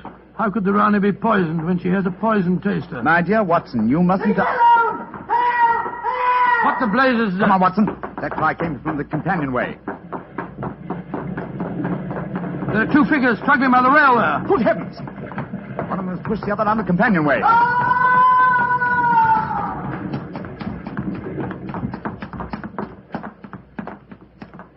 Good Lord. His skull smashed in. I'm afraid that he... What's happened? Sir Christopher Wyatt.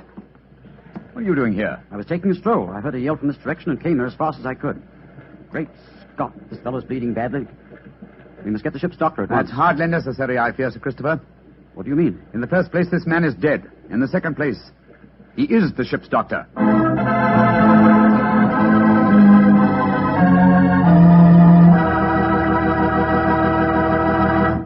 We'll hear the rest of Dr. Watson's story in just a second, so I'm just going to ask you to do one thing for me. Well, I should say for yourself. Tomorrow night, if you're having meat or any meat dish for dinner, why not open up a bottle of Petri California Burgundy? That wonderful, rich, red Petri Burgundy will turn your dinner into a real feast. You see if it doesn't. Because there's nothing like a good wine with good food. And I know your family gets good food, and I know that Petri Burgundy is a good wine. In fact, it's a perfect mealtime wine. Try it and see. And now, Dr. Watson, tell us what happened next. You said you found the ship's doctor dead at the foot of the companionway? Yes, Mr. Bartell. His neck had been broken instantly. Imagine there was a good deal of excitement aboard. No, my boy, as a matter of fact, there wasn't. We managed to get the body back to its cabin without attracting attention.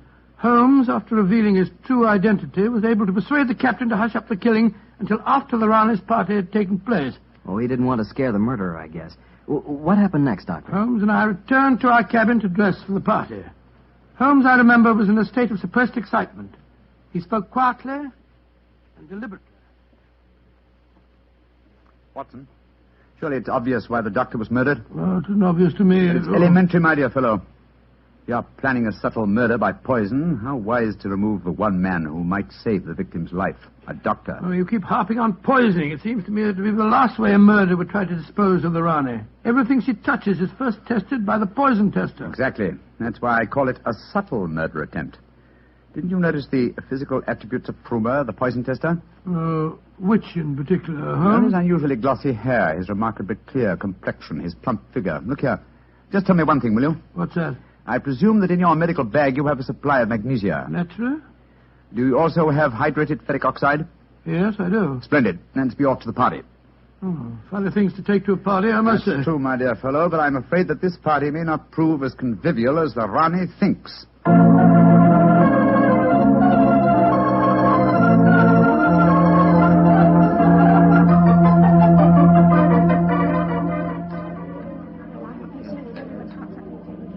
Holmes, it's nearly 1 in the morning. Everything seems to be going splendidly. It seems to be, Watson, but keep your eyes on the Rani. Yes, I have been. The poison testers tested everything that passed her lips. We Duck and Doris to you, Sir Christopher. You having a good time? Yes, indeed, thank you, Mr. Hamish. How about you, Mr. Mycroft? Oh, the Rani's a perfect hostess. Who could help having a good time?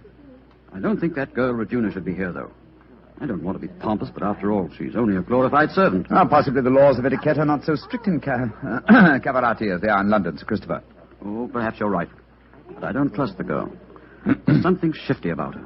I've told the Rani more than once. Oh, well, I suppose it's none of my business. I think I'll try and persuade the Rani to sing us one of her old songs. He doesn't trust Regina, and I don't trust him. I don't think it was an accident that we found him near the body of Dr. Harris. Shh. Here comes Vera. I trust you gentlemen are enjoying yourselves. Very much, Mr. Vera, thank you. I imagine you must be excited at the prospect of returning to Caravati. I am, Mr. Mycroft. Though I only left it 3 months ago, it has seemed more like 3 years. Do you ken what time we'll arrive there? I am told that we shall be there in 5 hours, Mr. Hamish. Oh, look. The Rani's at the piano. She must be going to give us a tune. Yes. Let's move a little closer, shall we? Chris here has asked me to sing something. Yeah, my voice isn't what it used to be, and don't I know it. But me spirit's the same, and that's enough to put a number over. So, hold tight, boys. Here we go. My sweetheart's the man in the moon. I'm going to marry him soon. 'Twould fill me with bliss just to give him one kiss, but I know that a dozen I never would miss. I'll go up in a great big... Great Scott, she... Quick, Watson, your medical bag. I'll lock the door. Right, your Holmes. Bring some water, please. Help me. Oh, please, help me. What is the matter? Don't be frightened, madam. I'll take care of you. Thirsty. Give me water. Oh, such pain. All the symptoms of arsenic poisoning. Now I know why Holmes asked me if I had any magnesia and ferric oxide. Do something for me, Doctor. I'm dying. Don't worry, Your Highness. You're not going to die.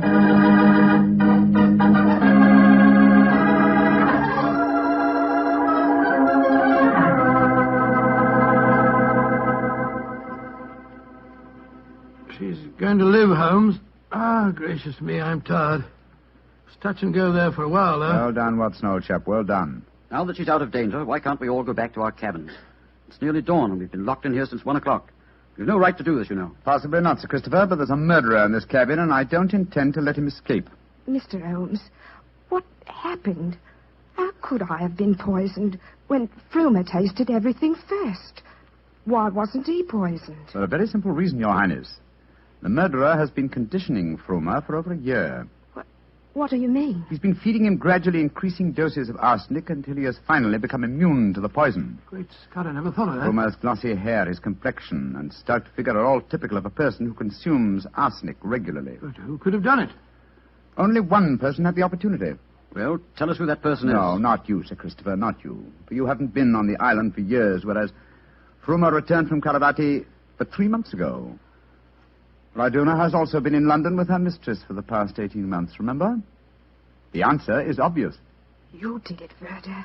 You brought the taster over when you came to fetch me. You'd prepared him for the year beforehand. Of course I did.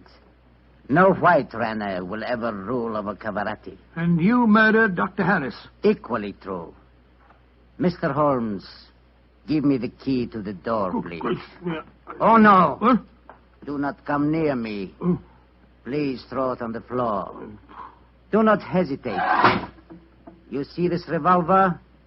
I should have no compunction in using it, I assure you. How do you expect to escape, Vera? The key, please. Thank you. You'll never get away with this, Verdi, you devil. But I shall. We are now in the harbor of Cavarati. I shall swim ashore and arrange your welcome, my dear Rane. Turn your backs, please. Turn them. Thank you. Goodbye. He's gone. Come on, Watson. After him. You have your revolver, Watson? Yes, but I didn't get a chance to draw it. He had me covered. Well, draw it now, old fellow. Aim for a leg or an arm, and don't hesitate to shoot. There he is, up on the lifeboat. He's climbing up on the rail. Where is he? Where did he go? Out there on the rail above us, madam. He's going to dive. Give me that revolver, Dr. Watson, quick. That's it. Come down off there, Verda. Wolves, Headless, keep out of my affairs. There he goes. He's dived. Madam, you shot to kill. Of course I did, Mr. Holmes. Remember that we're now in Cavarati waters, and that though I may not look like it at the moment, I am still the Ronnie of Cavarati.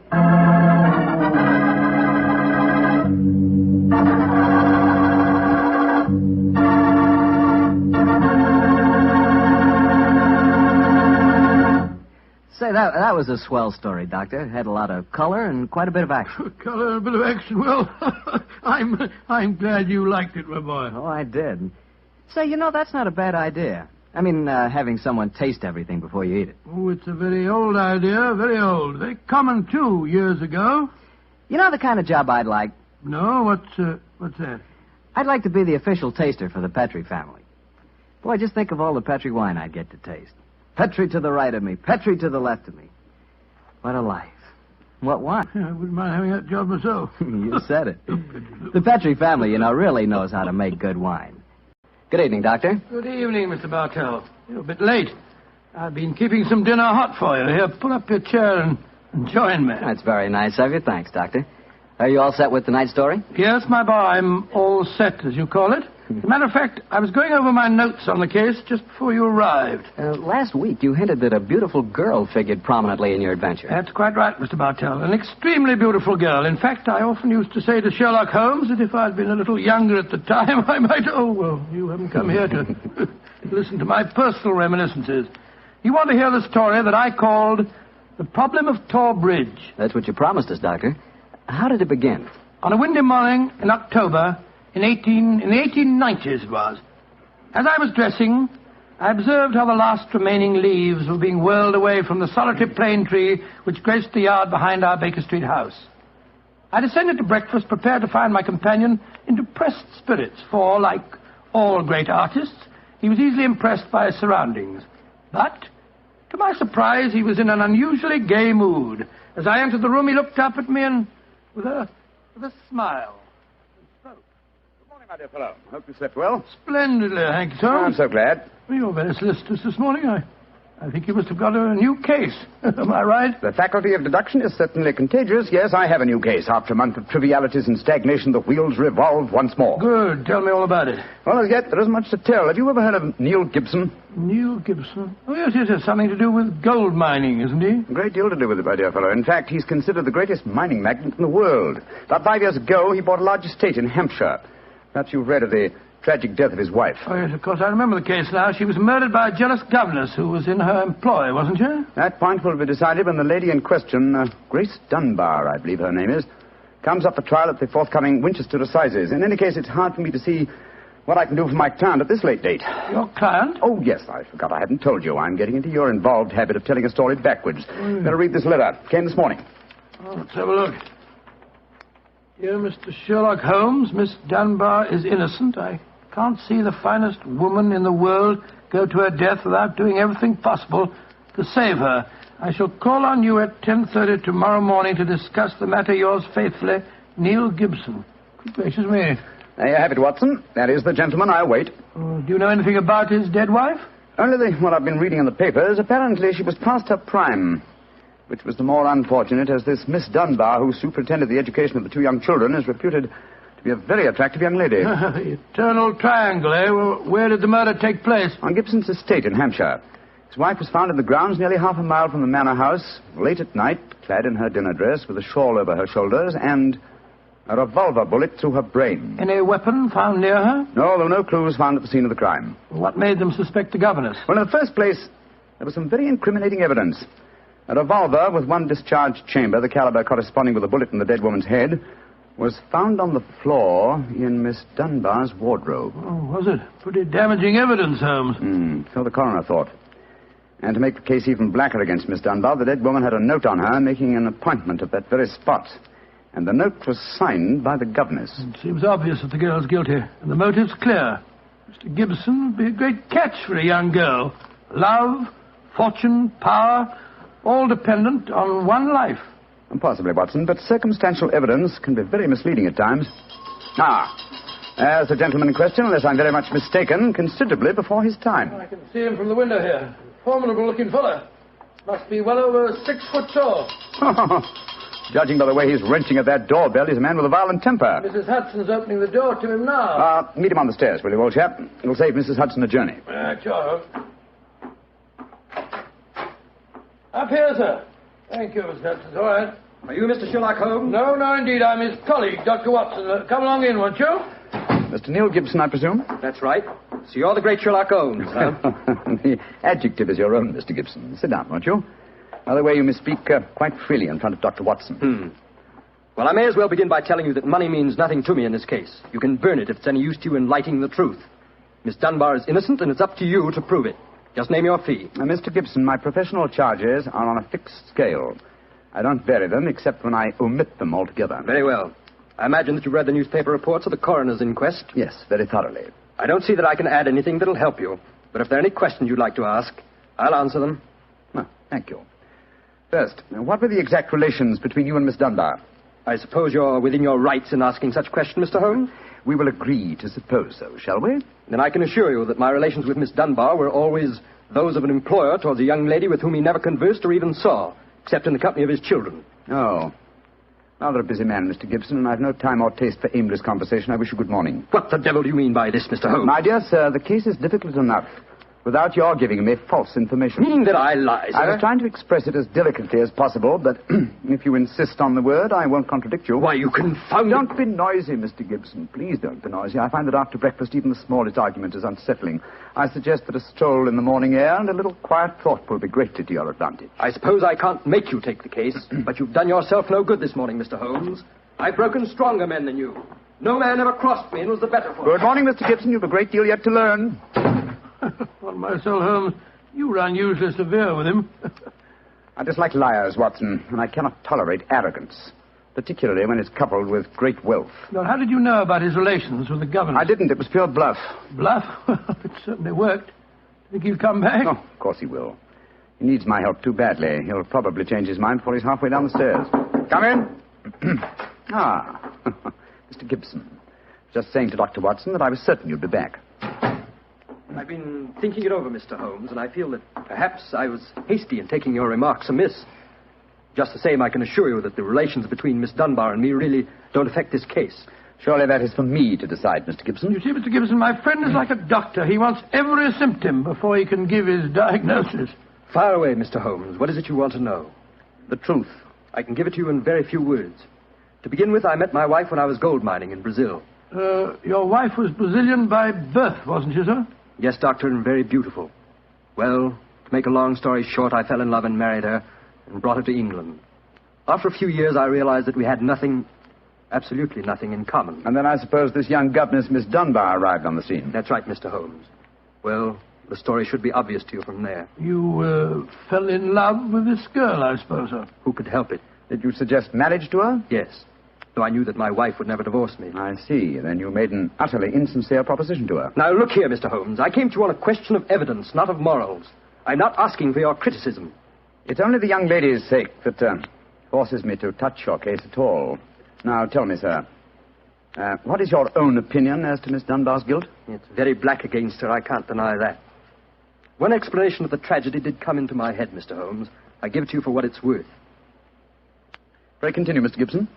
My wife was bitterly jealous. She was half crazy with hatred. She might have planned to murder Miss Dunbar, or we'll say to threaten the girl with a revolver and so frighten her into leaving us.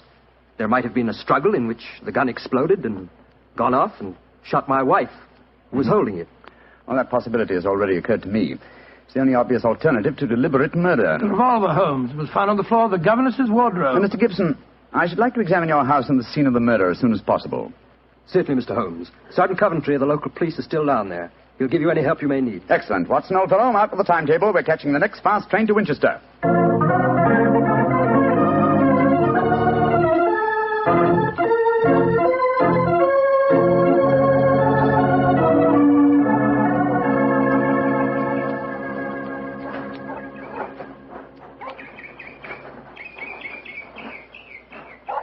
So if I have to have someone else on the case, I'd rather have you, Mr. Holmes. The yard gets called in, then we local police loses all credit for success. Generally gets blamed for the failures. Now I've heard that you play straight. I don't appear in the matter at all, Sergeant Coventry.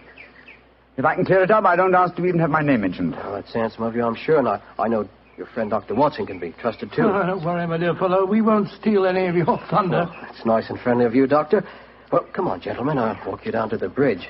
That's where we found Mrs. Gibson's body. It's not far from the house here. Well, I must say, Mr. Gibson has a beautiful estate. It must be 60 or 70 acres. Oh, nearly twice that, Doctor. The woods back of the house there belongs to him, too. Mr. Holmes. Yes, Sergeant? There's a question I'd like to ask you. A question I wouldn't ask anyone else. Then please ask it. Don't you think there might be a case against Mr. Gibson himself, sir? I've been considering that possibility. That there Miss Dunbar's a bit of all right. If you ask me, he wanted his wife out of the way, and the pistol she was shot with was his pistol, you know. Oh, was that fact proven? Yes, Doctor. It was one of a pair that he had. One of a pair? Where's the other? Well, Mr. Gibson has a lot of firearms. We never quite matched that particular pistol. But the box was made for two. Well, if it was one of a pair, surely you'd be able to match it. Well, we have them all laid out at the house if you want to look them over. And we'll do that later. Ah, this, I presume, is Tor Bridge. That's right, sir. Found Mrs. Gibson's body lying right here at the approach to the bridge. I see. I gathered from the newspaper reports that the shot was fired at very close quarters. Yes, sir, very close. Near the right temple, wasn't it? Just behind it, sir. How did the body lie, Sergeant? Oh, on spec, Doctor. No trace of a struggle, no marks, no weapon. The note from Miss Dunbar was clutched in her left hand. Clutched, you say? Yes, sir. We could hardly open the fingers to get at it. Ah, that's of greatest importance. It excludes the idea that anyone could have placed the note there after death in order to furnish a false clue. What did the note say, Sergeant? Little enough, Doctor. It just said, I will be at Tor Bridge at 9 o'clock, and it was signed Grace Dunbar. Did Miss Dunbar admit writing it? Oh, yes, sir. What was her explanation? She wouldn't say nothing. Said she was saving her defense for the trial. Yes, it seems odd that Mrs. Gibson was still clutching that note. Seems perfectly natural to me. Oh, come now, old fellow. Argue the thing out logically. If the letter is genuine, it was certainly received sometime before the tragedy, say an hour or two. Why, then, was the dead woman still clasping it in her left hand? Why should she carry it so carefully? She certainly didn't need to refer to the note at all at the interview. Doesn't it strike you as rather strange? Well, now you put it that way, it does seem a little peculiar. Hello. Did you notice this, Sergeant? Oh, you mean that chip out of that stone on the underside of the parapet of the bridge, sir? Yes, I noticed it. Didn't think nothing of it, though. It's a very large chip. Yes, but it's been done recently. That is how the stonework is white just here. It took some violence to do that. Hand me your cane, Watson, will you? Here you are, Philip. Thanks. Yes. It's a hard knock. And in a curious place, too. But it's 15 feet from where we found the body, Mr. Downs. Yes, Holmes, I don't see how it could have any connection with Mrs. Gibson's murder. Possibly it hasn't. But it's a point worth noting. There were no footprints, you say, Sergeant? None, Mr. Holmes. The ground was as hard as iron. It's been a very dry summer, and we haven't had any rain to speak of this pity. year. Well, Sergeant, I'm much obliged to you, and now I think we'll get back to the house. Right. Cesar, sure where the firearms are, sir. Oh, who is Cesar? Well, funny kind of a bloke. Brazilian he is. Brazilian, eh? Like Mrs. Gibson? Yes, Mr. Holmes. Comes from the same town that she does, as a matter of fact. Something very fishy about him, if you ask me. Now, if you'll excuse me, gentlemen, I'm going to take a little stroll around the grounds. You started me on a new train of thought in this case, Mr. Holmes. Oh, I'm delighted, Sergeant. I'll get back to the house.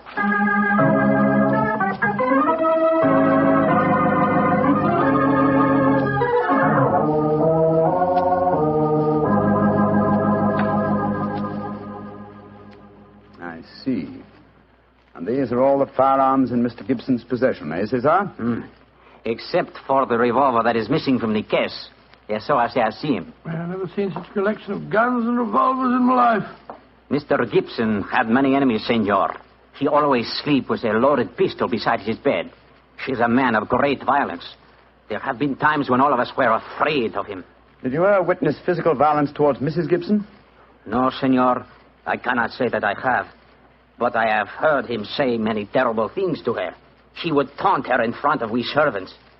I have heard him do it many times. Thank you, Cesar. That will be all. Muito bem, senor. You know, Holmes, I still think the case against Miss Dunbar looks very black. I should agree with you if it were not for one fact. The finding of the revolver in her wardrobe. On the soul, Holmes, that seems to me the strongest evidence of all. I think not, old chap. Huh? We must look for consistency. Where there is a want of it, we must suspect deception. I don't quite follow you. Suppose for a moment that we visualize you in the character of a woman who in cold, premeditated fashion is about to murder a rival. You've planned it. A note has been written. The victim has come. You have a weapon. The crime is well done. It has been workmanlike and complete. You mean to tell me that after carrying out so crafty a crime, you'd be so stupid as to forget to fling the incriminating revolver to the bottom of the stream? Or perhaps in the dense reeds that border it? Would you carefully carry it home and put it in the first place that would be searched? Your wardrobe? Well, perhaps in the excitement of the moment one... No, my dear chap, I won't admit that's even possible. When a crime is coolly premeditated, then the means of covering it are coolly premeditated also. Well, then if Miss Dunbar didn't shoot Mrs. Gibson, who the devil did? I hope I can give you the answer to that question, Watson, when we've made one further visit. Oh, Lord. Where are we going now? To prison, old chap. Prison? Yes, we're going to Winchester Prison to call on Miss Dunbar. I'm certain that the key to this strange mystery lies in her hands.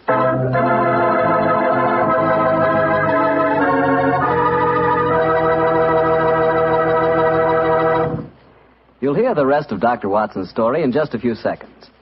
Just time enough for me to remind you that the easiest way to make good food taste better is to serve that good food with a good Petri wine. If you like a red wine, well, you want a Petri California Burgundy. If you'd rather have a white wine, then you want a Petri California Sauterne. But red or white, Petri Burgundy or Petri Sauterne, you're choosing a dinner wine that's sure to turn a simple meal into a feast. Your whole family and all your friends will love Petri, the wine that makes good food taste better.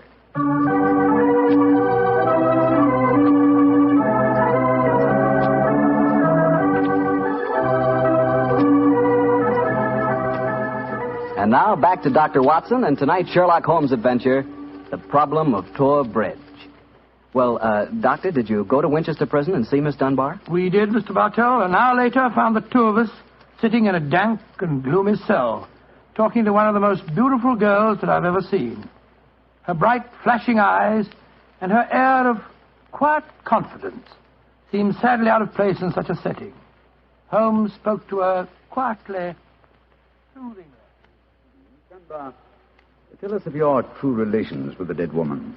She hated me, Mr. Holmes. She hated me with all the passion of her distorted mind. Please tell us exactly what happened on the evening of Mrs. Gibson's death. Well, I received a note from her in the morning.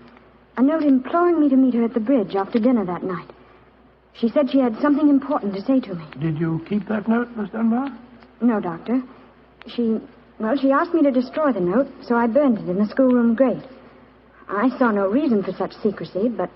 well, I did as she asked. And yet she kept your reply very carefully. It's interesting. Tell me what happened when you met her that night. When I reached the bridge, she was waiting for me. I won't tell you what she said, but she poured out her whole wild fury in burning, horrible words. I didn't answer. I couldn't. It was dreadful even to look at her. She was like an insane woman, standing there screaming disgusting insults at me. I put my hands to my ears and rushed away. Where was she standing when you left her? Within a few yards of the spot where her body was found later. And yet, presuming she met her death shortly after you left her, you heard no shot. No, I heard nothing. But I was so upset, Mr. Holmes, that I rushed straight back to my room. Did you leave it again that night? Yes. When the alarm came that Mrs. Gibson was dead, I ran out with the others. Did you see Mr. Gibson? Yes, Doctor. He had just returned from the bridge when I saw him. He had sent for the doctor and the police. This pistol that you found in your room, have you ever seen it before? Never, Mr. Holmes, I swear it. When was it found, Miss Dunbar? Next morning, when the police made their search. It was on the floor of my wardrobe where I keep my shoes. You've no idea how long it had been there. Well, it hadn't been there the morning before, How do you know? because I had tidied up the wardrobe that day. I see. Then someone must have come into your room and placed the pistol there in order to incriminate you. I'm certain of it. When could they have done that? Well, it could have been at meal times, or when I was in the schoolroom with the children. Yes. Miss Dunbar, on examining the scene of Mrs. Gibson's death, I noticed that a piece of stonework on the underside of the parapet of the bridge had been broken away. Can you suggest any possible explanation for that? Oh, surely it must have been a mere coincidence, Mr. Holmes. Possibly. But why should it appear at the very time of the tragedy and at the very place? Could it possibly be that... Why, yes, of course.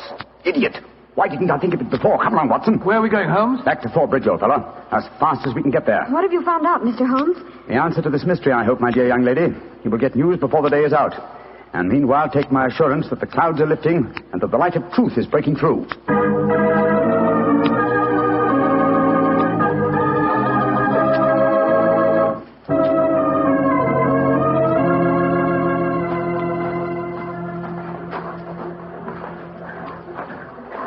Well, Mr. Holmes, you're soon back here. What have you found out? Sit down a few moments. You got my message? Oh, yes, sir. Here you are. Ball of twine. What you wanted for, I can't imagine. You'll soon see, Sergeant. Watson, I have some recollection that you usually go armed on these excursions of ours. Yes, I'm carrying my revolver. Why? Give it to me, old chap, will you? Thanks. I believe your revolver may have a very intimate connection with the mystery we're investigating. You're joking. Now, Watson, I'm very serious. We have a test to make. If the test is successful, Miss Dunbar will be free before nightfall, and the test will depend on the conduct of this revolver of yours. Yes, I'll take the precaution of unloading it. There we are. Now, Sergeant, ball of twine, please. Wish I knew what you was up to, sir. I tie one end of the twine like this to the handle of the revolver. So. Sergeant, see if you can find me a heavy stone, will you? Oh, right, sir. Holmes, what are you doing? Trying to reconstruct the killing of Mrs. Gibson. But you've seen me miss the mark before, Watson. I have an instinct for such things, and yet it has sometimes played me false. It seemed a certainty when it first flashed across my mind in Miss Dunbar's cell. But one drawback of an active mind is that one can always conceive alternative explanations which would make our scent a false one, and yet... Oh, well, we can but try. Here's a nice stone, Mr. Holmes. Thank you, Sergeant. Yes, now, sir. I tie the other end of the twine to the stone. Wait a minute. Like that. Splendid. Sergeant, will you please take this stone and stretch the twine across the parapet of the bridge there, so that the stone will swing just clear of the water on the other side of the bridge? Right, sir. I'll stand on the spot where Mrs. Gibson's body was found. That's it, Sergeant. Over the parapet. How's that, Mr. Holmes? The stone swinging about 8 feet above the water. Splendid. Now, Watson, watch closely. I raise the revolver to my head. Careful, Holmes, careful. Don't worry, old chap, it's not loaded. Now, let us imagine I am the late Mrs. Gibson. I raise the revolver to my head and fire it. Instantly, my fingers release their grip and... There's your answer, Watson. Great. Scott, the revolver flashed back out of your hand, struck the parapet of the bridge, and then the weight of the stone flipped it over into the water. Was there ever a more exact demonstration? Come on, old fellow. You're a blooming magician, Mr. Holmes. That's what you are. A blooming magician. Look at that. Observe the second chip on the stonework of the parapet here. Same size as the first. And the murder of Mrs. Gibson... Wasn't murder at all. It was suicide. What? We can follow the various steps quite clearly. A note was extracted very cleverly from Miss Dunbar, a note which made it appear that she had chosen the scene of the crime. Mrs. Gibson, in her anxiety that the note should be discovered, somewhat overdid it by holding it in her hand to the last. That alone should have excited my suspicions earlier than it did. So she stole one of her husband's revolvers and planted the other one in Miss Dunbar's wardrobe. Exactly. After discharging one of the cartridges, which you could easily do in the woods without attracting suspicion, she then went down to the bridge, where she contrived this exceedingly ingenious method of getting rid of her weapon. When Miss Dunbar appeared, she used her last breath in pouring out her hatred, and then, when the girl had left, carried out her terrible purpose. Then the missing revolver... You'll find it with the aid of a grappling hook at the bottom of the stream, and also the stone and the string, with which this vindictive woman attempted to disguise her own crime and fasten a charge of murder on an innocent victim. Yes, Sergeant, and don't forget while you're at it that my revolver's down there, too. No, don't worry, Doctor. I'll get some grappling hooks right away. I must say, Holmes, you've solved this case brilliantly. Quite brilliantly. I disagree, old chap. And I fear that you will not improve my reputation by adding the case of the Tor Bridge mystery to your annals. Oh, nonsense, but that's ridiculous. Oh, no, it isn't, old boy. I've been sluggish in my mind and wanting in that mixture of imagination and reality which is the very basis of my art. I confess that the chip in the stonework was a sufficient clue to suggest the true solution, and I blame myself for not having attained it sooner. Well, Holmes, personally, I agree with the sergeant's opinion of you. Oh? What was that, old fellow? You're a blooming magician, Mr. Holmes. That's what you are, a blooming magician.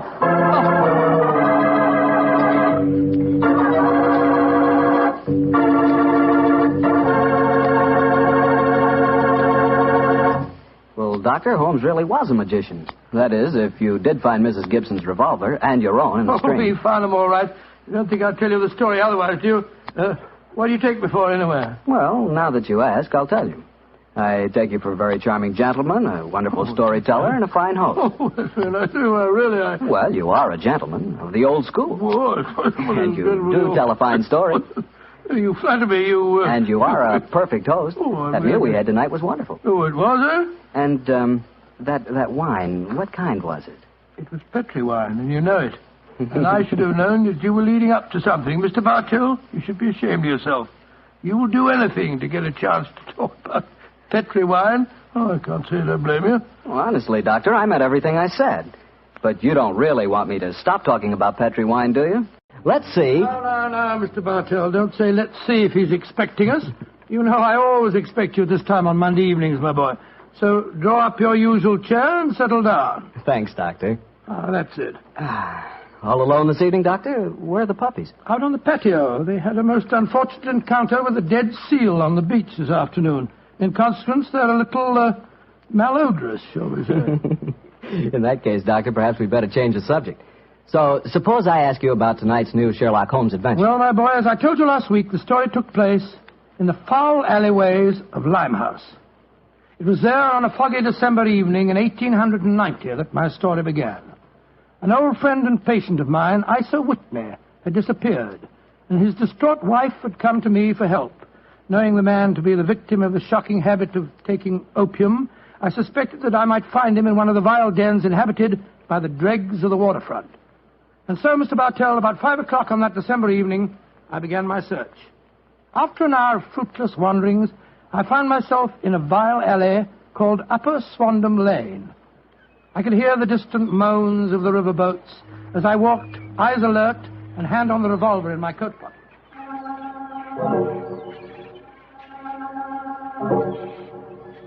Suddenly, I saw a steep flight of steps leading down to a black gap, like the mouth of a cave. I walked down them.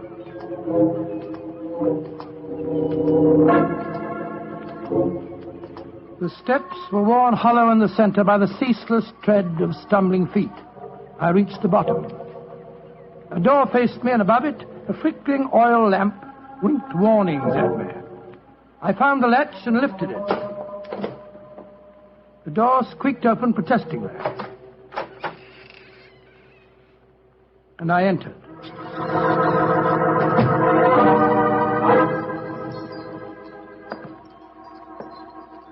There was a tinkle of Chinese wind bells as I walked towards a long, low room.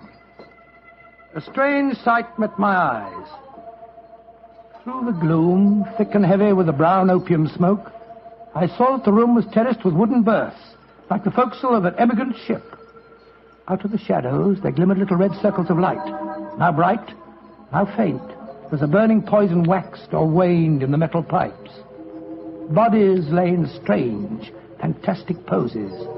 Bowed shoulders, bent knees, heads thrown back.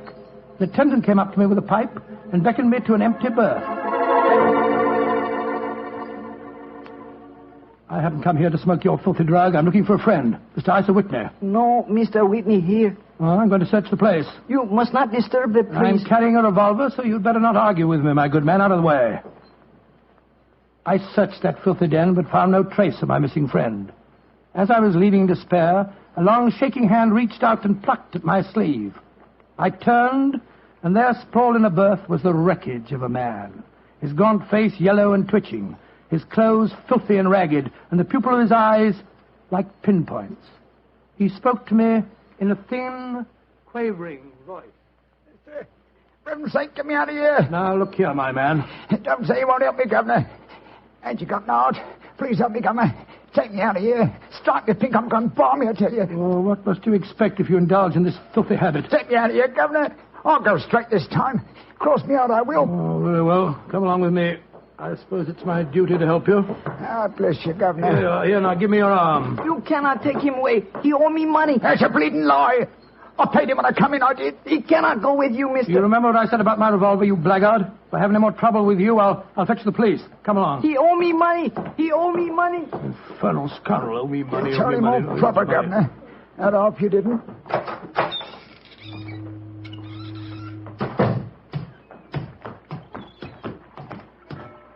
Now, look here, my good man. I'll give you a square meal, some advice, and some medical attention. But the rest... Never mind the advice, Watson, but I'll take you up on that square meal.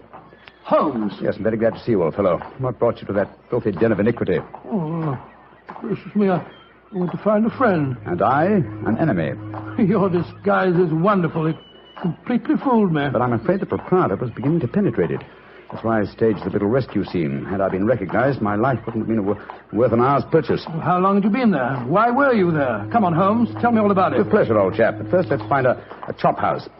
I want that square meal you promised me.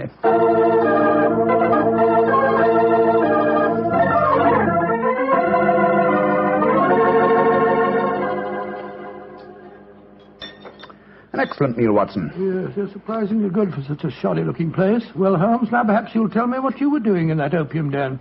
I've already told you my story. I'm shadowing a most unusual criminal. A man who haunts the opium dens. Yet I know that he himself is not an addict. Oh, I don't see anything very criminal about that. He might be looking for a thrill, or perhaps he's one of those writer fellows or something. But this man pretends to be an addict. I've watched him closely. He fakes his smoking, and grease paint has enabled him to simulate the characteristic pallor of a drug victim.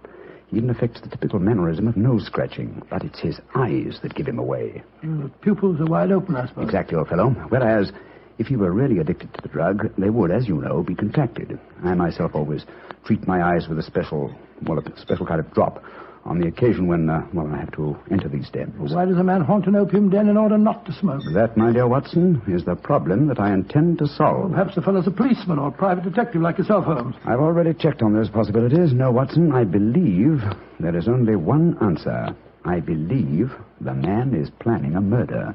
A murder? It's a tempting setting for a murder.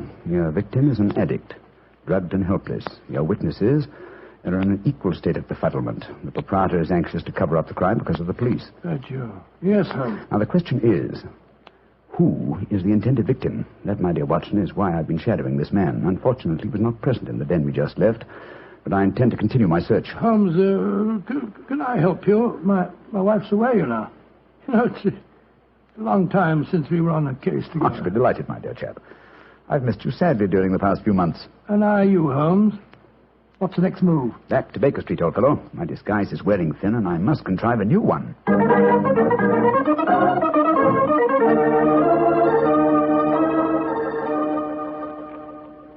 New disguise, eh? Well, which one shall it be, Watson? Well, how about the old flower seller? I love that one. Well, it's pretty impressed about it. Oh, no, my dear fellow, no. Hardly appropriate for an opium den. In any case, the clothes are so wretchedly uncomfortable. Well, how about the music hall singer? Oh, that chap, yes. Oh, I don't want to be beside the seaside. Oh, I don't want to be beside the sea. I don't want to stroll along the prom where the brass band plays tiddly-um. Oh, confound it. Who can that be? You weren't expecting anyone, were you? No. This is just like the old days. The doorbell ringing, Mrs. Hudson toddling off and bringing up some poor devil in trouble and... You say that rather wistfully, old fellow. Don't tell me that you repent of marriage. No, of course not, Holmes. Mary's a perfect darling, and I couldn't be happier. Just the same. It is rather fun to be back here again. Come in. Yes, Mrs. Hudson? It's a gentleman, sir. He gave me this card. Says he's very anxious to see you. Wayne J. Leyton, President, Leyton Corporation, Chicago, United States. Ask him to come up, will you, Mrs. Hudson? Aye, sir. Well, it's quite like old times to see you back here, Dr. Watson. That's just what I was saying myself, Mrs. Hudson. Mr. Leyton has scribbled a message on the back of this card. If £1,000 for a week's work interests you, you'll see me.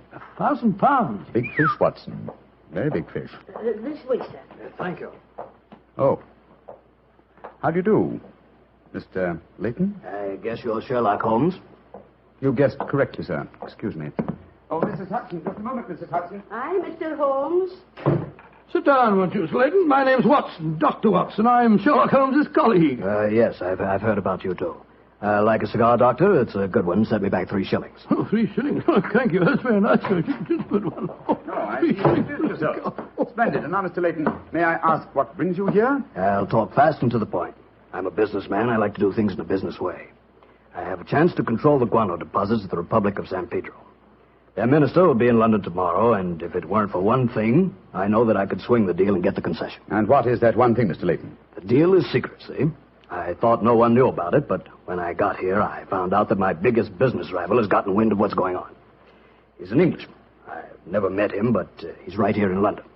Now, I'm not going to tell you his name, not until you give me your word that you'll work for me. Just what you wish me to do, Mr. Leyton. Get this rival of mine and keep him out of circulation for a week. I don't care how you do it, and I won't ask. In a week's time, I'll give you the other half of this 500 pounds I brought with me. Oh, good Scott. What kind of Watson, detective give you... Mr. Leyton his hat and gloves. That's it. Thanks, old fellow. Goodbye, sir.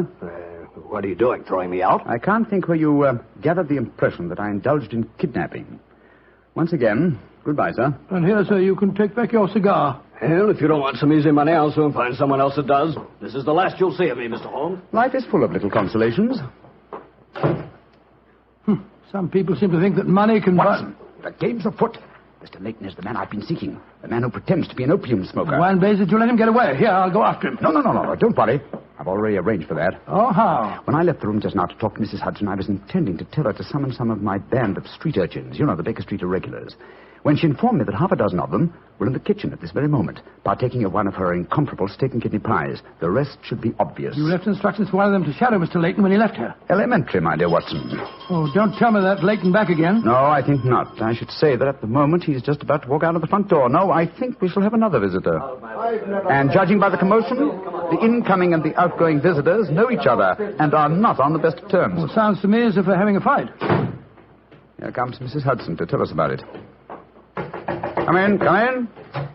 Oh, Mr. Holmes, you've got another visitor. So I gathered. Mrs. Hudson, you gave my instructions to one of the boys? I did that, sir. Young Wiggins was going to follow the gentleman. Mrs. Hudson, what was all that commotion about downstairs just now? Oh, it was the 2 gentlemen shouting at each other. Him that was leaving and the one that was waiting on the doorstep. And who is our new visitor, Mrs. Hudson? Here's his card, sir. Oh, thank you. Linton Chumley, 9 Belgrave Square. Well, ask him to come up, will you, Mrs. Hudson? Very well, Mr. Holmes. Oh, one thing more. Yes, sir. Please instruct another of the Baker Street irregulars to follow this Linton Chumley when he leaves here and report to me. All right, sir. You're taking no chances, Holmes, eh? You're having this fellow shadowed, too.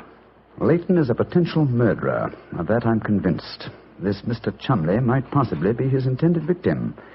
While we're talking to him, Watson, old fellow, I want you to be sure to look at the condition of his eyes. I certainly will. Come in.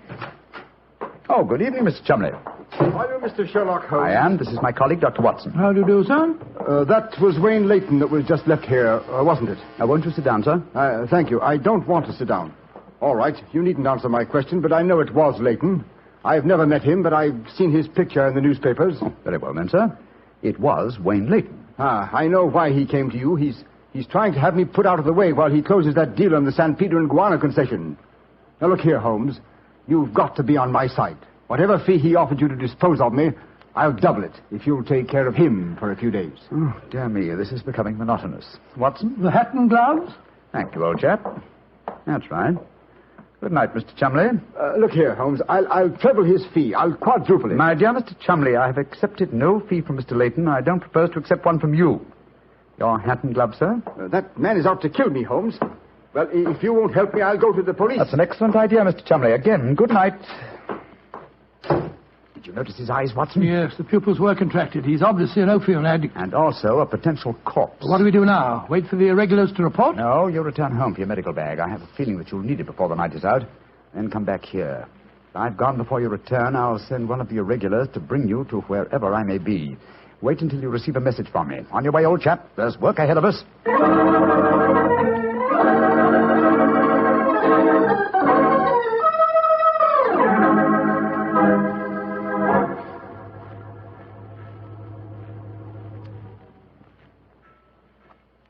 Wiggins, you're certain that this is the place that Mr. Holmes told you to bring me to? Oh, yes, Dr. Watson. The corner of Swanham Line and Brixton Street, Mr. Holmes said. Yeah, well, this is the spot, all right. I don't see any sign of him. Hello? This old woman coming towards us. So that's the disguise he chose. Oh, spare me a few coppers, will you, mister? My feet hurt something awful, and I ain't had a bite of food all day. No, you don't, Holmes. You can't fool me this time. As a matter of fact, your makeup isn't very convincing. You hardly look like a woman, and nobody's nose could be quite as red as that. Don't look like a woman, don't I? Your nose is too red, is it? I'll take that. No, steady, look Might here. seem funny, but poor old woman has quite a me. I'm sorry, madam. I didn't mean to insult you. Well, matey, she gave you a bit of what for, all right, didn't she? Boxed your ears. No mistake about it. You mind your own business. And anyhow, why aren't you aboard your ship at this time of night? Because I'm not a sailor, Watson. It's Mr. Holmes. Great heavens, Holmes. I wish you wouldn't confuse me like this. I'd never recognized you. My dear Watson, when you're able to recognize me, it will indeed be the beginning of the end. When your eagle eye penetrates my disguise, I shall realize that my retirement is imminent. But enough of this.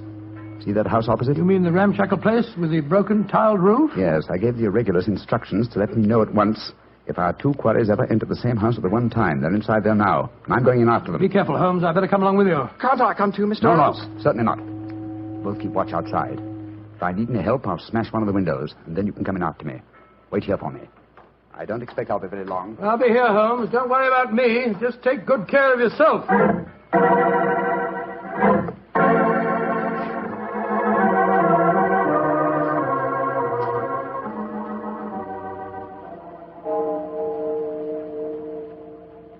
It's 1 o'clock, Doctor. Yes, I know, Wiggins. He's been in there half an hour. I'm beginning to get worried. Start going off, No, Wiggins. You know Mr. Holmes. When he gives orders, he likes them. There's the signal for help. Keep watching the house, Wiggins. I'll be out in 5 minutes. Go for the police. Right you are, sir. All right, Holmes, all right. I'm coming.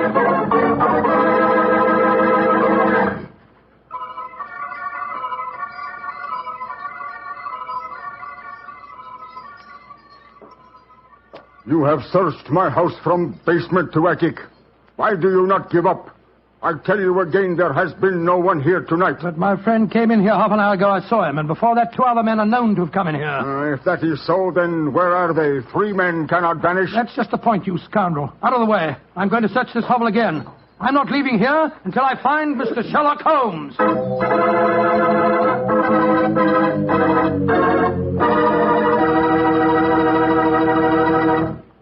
You'll hear the rest of Dr. Watson's story in just a second. And if you don't mind, I'll take that second to say just one word to the ladies. And that word is muscatel. Petri California Muscatel. I want you women to know about it because Petri Muscatel is one wine that practically every woman likes. Maybe because it's such a beautiful color, like pale gold. But I guess really because Petri Muscatel brings you the wonderful flavor of luscious, sun-ripened Muscat grapes. And that's a flavor. Try Petri Muscatel after dinner, or any time as a change from Petri Port. Remember, if it's a Petri wine, you know it's a good wine.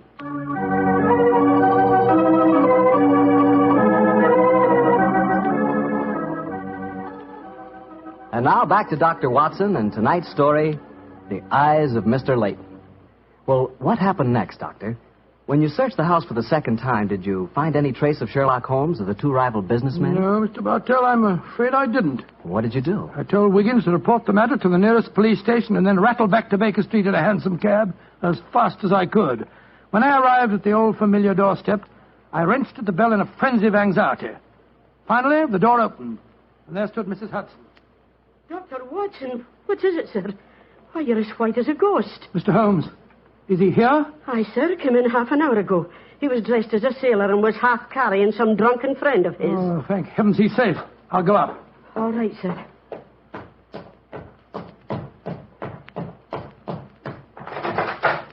Now, what's more, chap? There you are. Holmes, I can't tell you how glad I am to see you. Who's that lying on the sofa? Well, up with your bag, Watson. Oh, I'm afraid the poor devil's done for. Great Scott, it's Wayne Leyton, the American fella. With a knife wound between his ribs. See what you can do for him, will you? All right. This is extraordinary, Holmes. You said that Leyton was a potential murderer. And now he's a victim himself. The biter bit, eh, old chap?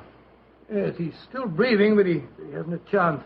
I'll try him with an injection of strychnine. Holmes, how did you get his body out of the house? I searched the place from top to bottom. I found no trace of any of you. When I went in, I found the stabbing had already taken place. The proprietor then bribed me, or rather the broken-down cell he took me for, to smuggle the body out through the secret stairway leading to the wards at the back of the house. Oh, there's no trace of Chumley there? No, he must have left before me by the same exit. Well, then you smashed the window and bolted. Yes, I knew that I could count on you to hold the fort while I was getting the body away.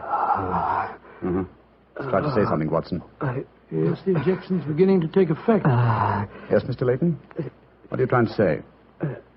Tell us, who stabbed you, sir? Shh. Lips are moving.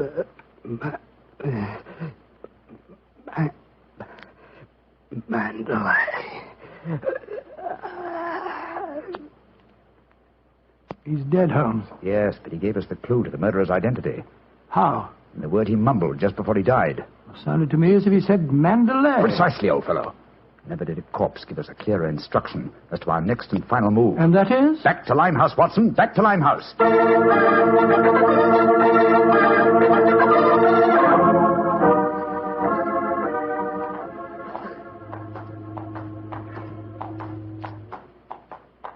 Here we are. This must be the place. What's this?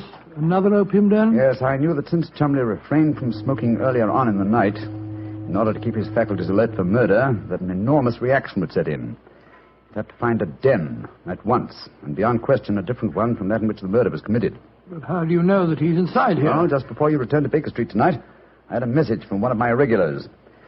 He tracked him here after he escaped from the scene of the stabbing. That was a couple of hours ago. He might have slipped away again. No, Watson, tonight he came to drown his senses with a wretched drug. He'll be here. Come on.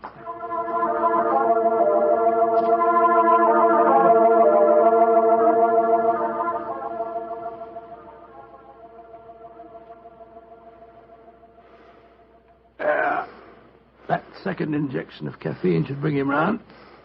He's heavily drugged, but I think it'll work. Surprising what a £5 note will do, isn't it? Yes, the proprietor let us bring Chumley into this private room, and he's coming too. Who are you? What do you want? Remember me, sir? I'm Sherlock Holmes. Oh, yes, I remember you. You're in serious trouble, Mr. Chumley. Very serious trouble. Trouble? What trouble? Wayne Leyton didn't die. Oh. He's badly wounded, but he's going to live. He's at Baker Street now. He wants to go to the police and give evidence. You've got to get me out of this, Holmes. I'll pay you anything. 10,000, 20,000. Why did you stab Leyton? He was in my way. I wanted the San Pedro concession. I meant to kill him. But we can fix it up now, can't we, Holmes? We can fix it up now. Yes, we can fix it beautifully, sir. As neat a murder confession as ever I listened to, Holmes. Exactly. Come along, Mr. Chumley. I think some night air will be good for you. We'll take you for a nice drive to Scotland Yard.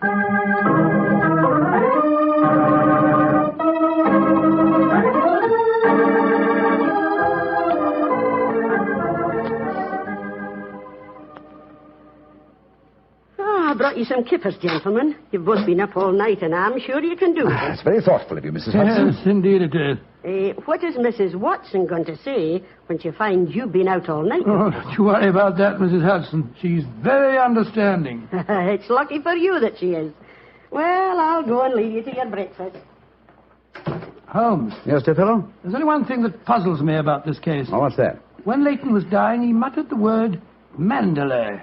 How did that give you the key to the murderer's identity? Oh, the dead American had never met Mr. Chumley, you remember, except when they bumped into each other in our hallway. Yes, he told us that he recognized him from the newspaper photographs. Being an American, he had no reason to know that the name Chumley is in no way pronounced the way it is spelt. Oh, Joe, I never thought of that. Chumley. That name's spelt C-H-O-L, Chol, M-O-N, Mon, D-E-D-E-R, L-E-Y.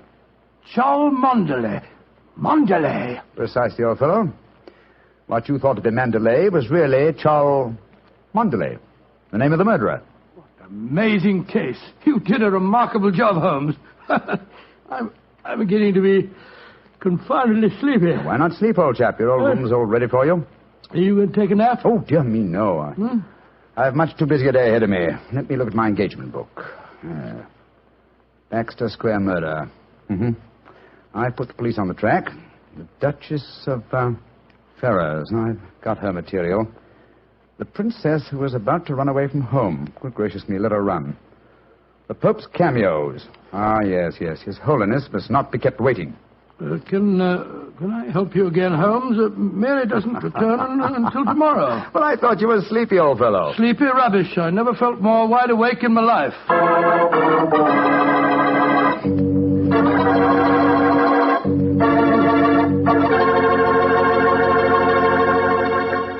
That was a swell story, Doctor. I'm glad you enjoyed it. And it was really funny when you mistook that old lady for Holmes and she slapped your face. It wasn't very funny at all. Ah, sure it was. Come on, admit it, Doctor. Well, she did look like Holmes in disguise, you know, and you would have made the same mistake that I did. Okay. Her nose was ridiculously red, and she did look like a man. Look, Doctor, forget I ever said anything. Huh? I won't say another word. I'll keep my mouth closed forever. Oh, come on, I wouldn't do that. Mr. Bartell? Mr. Bartell? Won't you even open your mouth to finish your wine? Your Petri wine? Okay, you win. You know I'll open my mouth for Petri wine anytime. That Petri wine is always good wine. And for good reason, too. The Petri family has always owned and operated the Petri business. They've been making fine wines for 3 generations, since way back in the 1800s. That adds up to a lot of experience. Experience handed on down from father to son, from father to son. The Petri family really knows how to turn luscious California grapes into fragrant, delicious wine. And that's why, no matter what kind of wine you want, I'm sure you'll like it better if it's a Petri wine. Because Petri took time to bring you good wine. And now, Dr. Watson, what story are you going to tell us next week? Well, now, next week, Mr. Bartell, I'm going to tell you a most unusual adventure that Holmes and I had in the heart of the English countryside. It concerns a corpse, a missing revolver, and a beautiful girl who was frightened of her own shadow.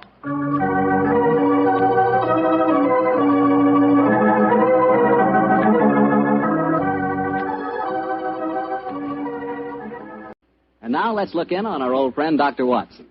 Doctor? I'm out here on the patio, Mr. Bartell. Come out and join me. Quiet, Winnie. Quiet. Down, Monty. I see the welcoming committee's here. Yes, little scoundrels. They begin to think they own this patio. Scoop them off the chair, Mr. Bartell, and settle yourself down. All right, off you go, boy. Off you go. Go on, off you go. That's it, my boy. As a matter of fact, it's rather appropriate that the puppies should be here tonight. As in the story that I'm going to tell you, a dog played a most prominent part. A dog? What kind of a dog, Doctor? Now, my boy, don't get me anticipating my story. For once, I'm going to start at the beginning. Which was? On a summer morning in 1890, not long after my marriage. I'd gone back to my private practice, you know, and Sherlock Holmes was living alone in our old Baker Street rooms. You still saw him, I suppose. Indeed, I did, Mr. Bartell. In fact, occasionally I even persuaded him to forego his Bohemian habits so far as to visit my wife and me. But to get back to my story, I've been exceptionally busy that summer.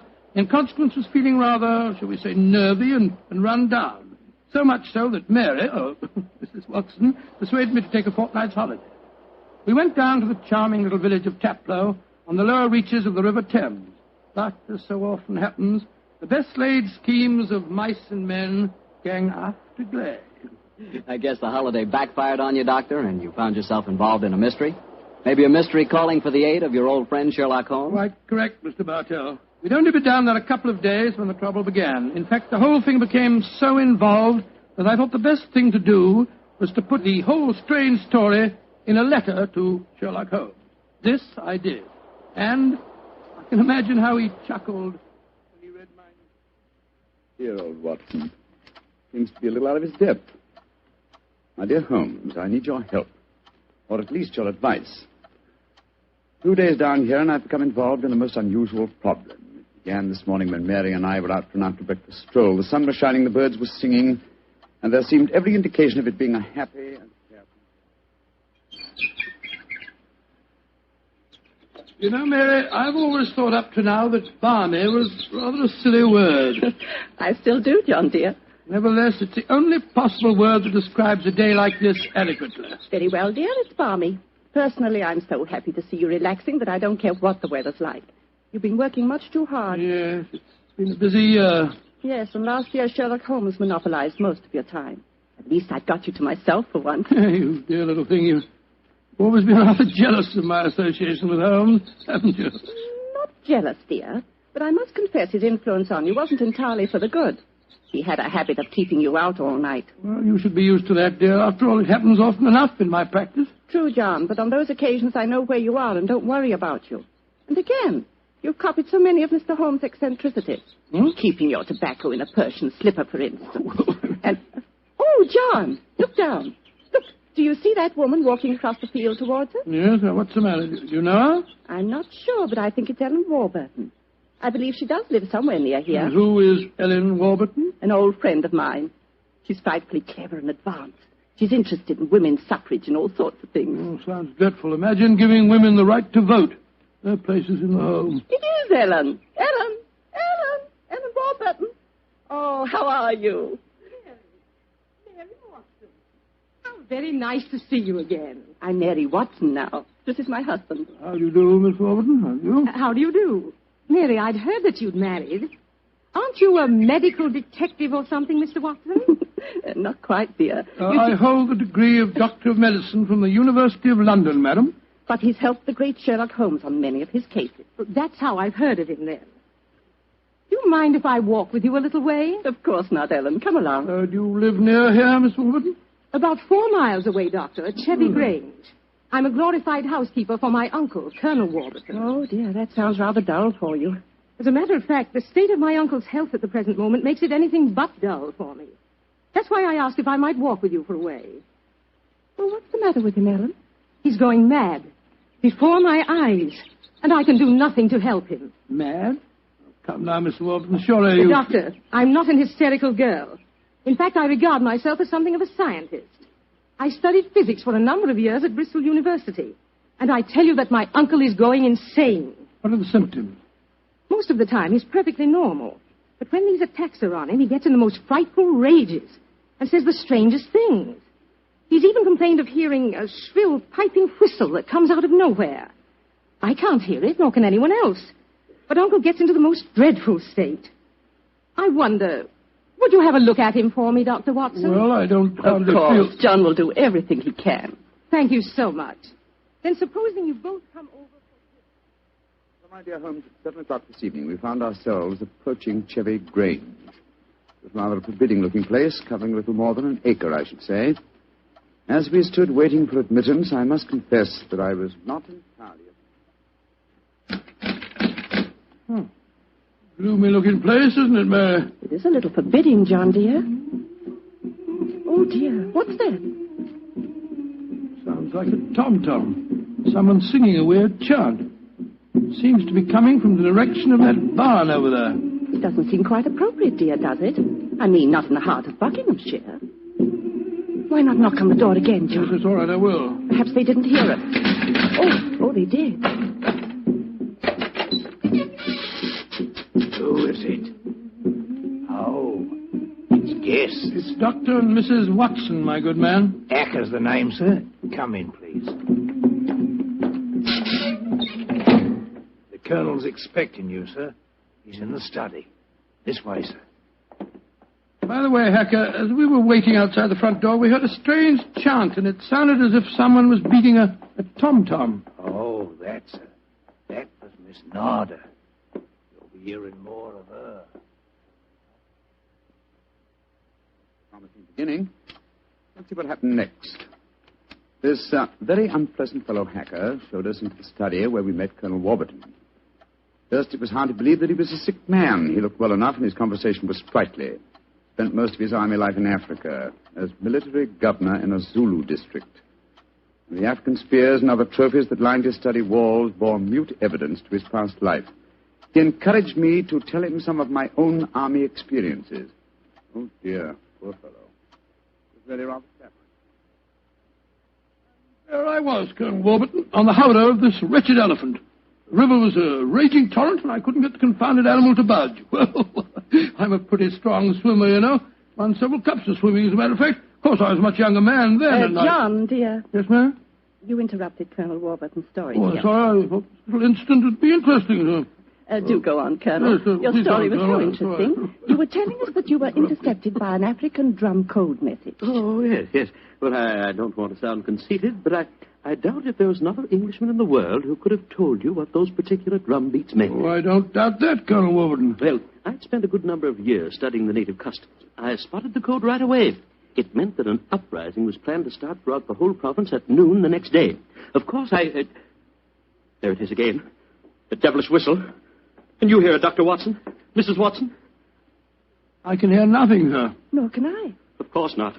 No one can hear it but me. Now, Colonel Warburton, don't get so excited, It's sir. black magic, that's what it is. Oh, really, sir? Black you magic. must realize that the powers of jungle witchcraft are completely unknown in this country, Dr. Watson. But I know of them, and I can think of many people who might wish to employ them against me. Come in. Oh, it's you, Nada. Great Scott, she's very beautiful. Nada, I want you to meet some friends of Ellen's, Dr. and Mrs. Watson. I am very pleased to meet both of you. How do you do? How do you do, Miss Nada? Nada's father was a Chagajula, one of the greatest Zulu chieftains I ever had the privilege of knowing. He did me the rare honor to swear blood brotherhood. So when the missionary sent Nada to England to complete her education, I insisted that she spend her first few months here under my wing. Listen. What is it, Colonel? That whistle again. For heaven's sake, say that you heard it this time. Please say that you did. I didn't hear a thing, sir. Well, I did, and I know where that sound came from. Now, put down that spear at once, will you, Colonel Warburton? The devils are trying to kill me. I'll kill them first. No, don't throw it, sir. Don't throw it. Someone's opening the door. Uncle! It's Ellen. Great Scott. The spear missed her by an inch.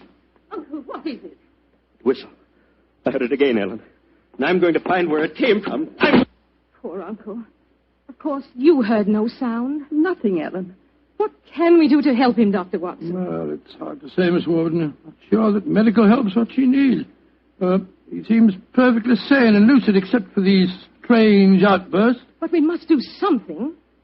I propose to, madam. As soon as I get back to the inn, I think I'll write to my old friend Sherlock Holmes and ask his advice. There's a problem. I can't feel that the man should be committed to an asylum, and yet obviously when these attacks are on him, he's as mad as a hatter. Well, fascinating problem, and one that calls for speedy action. I think a telegram to my friend Watson might help to clarify some aspects of the case. Yes. Let's see. Dr. John H. Watson, Red Lion Inn, Taplow, Bucks. I suggest that you ascertain one important fact. Does the Warburton household have a dog? Telegraph reply, Holmes. Oh, my soul, Mary.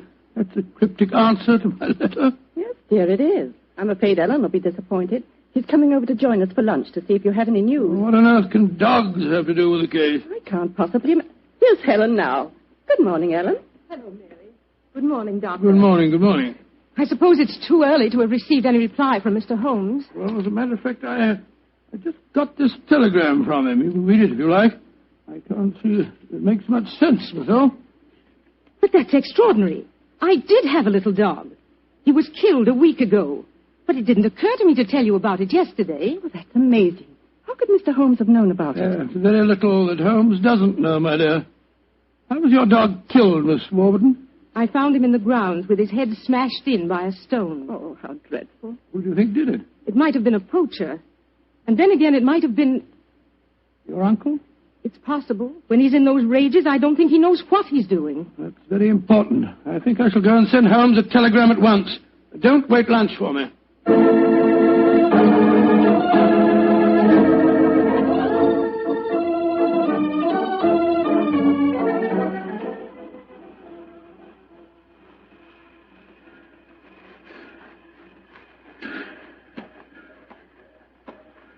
Why did we have to walk over to the station, John, dear? To see if there was an answer at the station telegraph office to the wire that I sent Holmes. Oh, it's only 4:30, dear. It's hardly possible for him to have answered as quickly as that.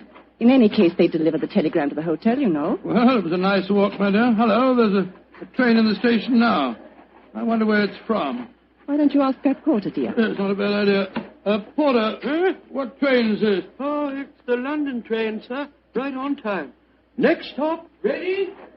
Not many people getting off, where are there? Great Scott! Look who's here. Oh, dear, it's Mr. Holmes. And he's got a dog on a leash. Oh, what? My dear fellow, how are you? Mrs. Watson, how nice to see you again. Thank you, Mr. I'm Holmes. delighted you're here, old fellow. We walked over to the station to see if you'd answered my telegram, and here you are in person. It occurred to me that I could be down here in the same time that it would take a telegram to reach you. And I decided that a day or two in the country would make a pleasant change, apart from the fact that Colonel Warburton's problem interests me enormously. Why on earth did you bring a dog? I thought that this was a case in which a dog would be of invaluable assistance. Oh, be careful, John. Yes, look out, old chap. I think it would be safer not to pat him. I picked him up on the Mile End Road for a couple of florins, and I fear he's a dog that should have remained in London. A singularly unattractive nature seems to have been entirely ruined by an hour's train ride. Unpleasant brute. Isn't he? By the way, Holmes, what do you make of the case from my letters? Well, I should prefer to reserve my judgment until I've met the Colonel. However, I will vouchsafe one opinion. Oh, what's that? To paraphrase a proverb, don't disbelieve all you don't hear.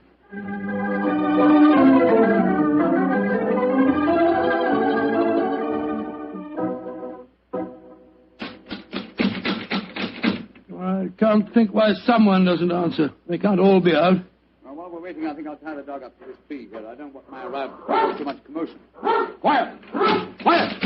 Don't you think perhaps we could try the door, John? Yes, certainly. It's a good idea. Hello. It's unlocked. Then let's go in, old fellow. Let's go in. Colonel Warburton? Colonel Warburton? Ellen? Ellen? What was the name of that butler fella? Hacker. Yes, of course, that's it, Hacker. Hacker! We appear to be in an empty house. The dog! Oh, fool that I am, I shouldn't have left him here. Come on!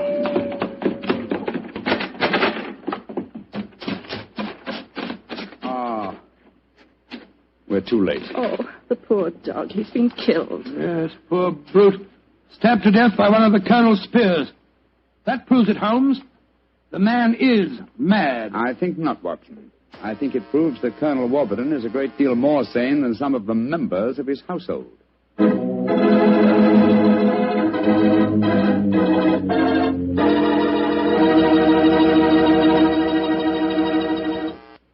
You'll hear the rest of Dr. Watson's story in just a few seconds. Time for me to remind you that there's one secret every smart woman knows. Simply, good wine makes good food taste better. And by good wine, naturally, I mean Petri wine. Try a Petri wine with your dinner. If you want a wonderful red wine, try Petri California Burgundy. If you want a perfect white wine, try Petri California Sauterne. In fact, try them both. You'll agree, I'm sure, that next to your good cooking, nothing can do more for a meal than a glass of good wine. A glass of Petri wine.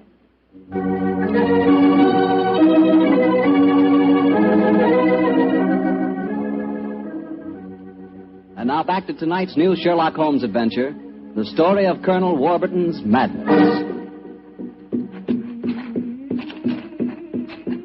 Holmes, why are we heading for this barn? Seems to me we should be back in the house. Why, old chap? Found the house empty. Besides, I thought I heard. Shh. What is it? Listen. It's the same sound that Mary and I heard yesterday. Oh, once more, it's coming from the barn. Come on, Watson, but quietly.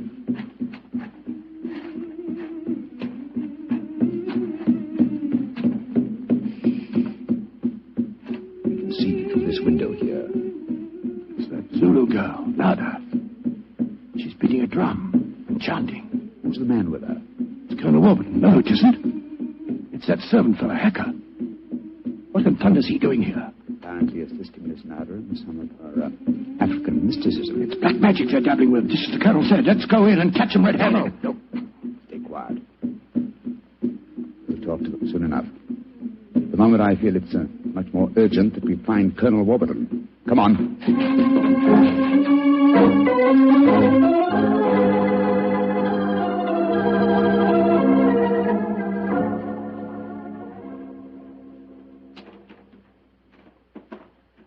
There's the Colonel, pacing up and down in front of the house with Mary and his niece, Miss Warburton. We shouldn't have left the women alone with him, you know. The man's dangerous. I don't think the women have been in any danger, Watson. John, dear, where have you been? Oh, well, Holmes and I decided we'd take a little walk. It proved very interesting. Miss Warburton, this is Mr. Sherlock Holmes. How do you do, Mr. Holmes? I'm so glad you're here. How do you do, Miss Warburton? And this is Colonel Warburton, Mr. Sherlock Holmes, eh? I suppose you think I killed your wretched dog. Well, I might have done it. When I hear that whistle, something seems to snap in my brain.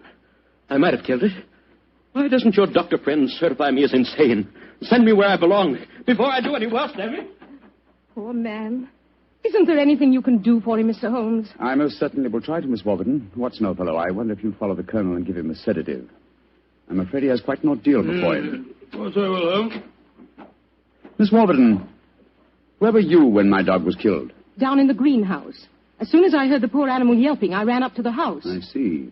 Mr. Holmes, you are going to be able to help the Colonel, aren't you? I'm convinced of it, Mrs. Watson. That is why I brought a dog with me from London. But now that he's dead, I must obtain another one before I can proceed further with the case. Now, I wonder where on earth I can find a dog. Look. Huh? Down by the gate. There's a little girl walking with the dog. That's Sarah Entwistle, the daughter of our neighbors. Sarah, eh? Oh, excuse me, will you? Just a moment. Sarah! Sarah! Yes? Sarah. Sarah, my dear, what a pretty dog you have there. What's his name? It's a her. Her name's Boojum. What's your name? Holmes. Sherlock Holmes. Sherlock? That's a funny name. Yes, it is, isn't it? Look here, Sarah. Here's a nice, shiny half-crown for you. Why are you giving me money? Well, because I love dogs, and I want to borrow, what did you call him? Boojum. Boojum, oh, yes. I want to borrow Boojum for half an hour. Why? Well, I want to play with her, Sarah. You can play with her here. She's awfully friendly. Well, you see, I really want to take her for a nice walk. Why? She's just had one. Now, look here, Sarah. It's a beautifully shiny half-crown. Mommy's told me I mustn't take money from strangers. I'm not a stranger. I'm a friend of Colonel Warburton. Having trouble, Mr. Holmes? Yes, I am, Mrs. Watson. You see, I want to give Sarah half a crown for borrowing Boojum for a short while, but she doesn't want to do it. Sarah, does Boojum like bones? Oh, yes. Loves them. We've got a lot of bones up at the house we'd like to give her. Have they got plenty of meat on them? Plenty. She can have a wonderful feast, and then we'll bring her back in half an hour. All right. Go on, Boojum. Now, promise you'll bring her back in half an hour. We promise. Yes, Sarah. And Sarah, what about the half crown? Well, I'll take it home and ask Mommy if I may keep it. Good. Goodbye. Goodbye. And take care of Boojum. Oh, she's a sweet little girl. Mr. Holmes, you're not going to expose Boojum to any danger, are you? None, Mrs. Watson. Otherwise, I shouldn't have borrowed her. I'm convinced that Boojum will give us the clue to what appears to be Colonel Warburton's madness.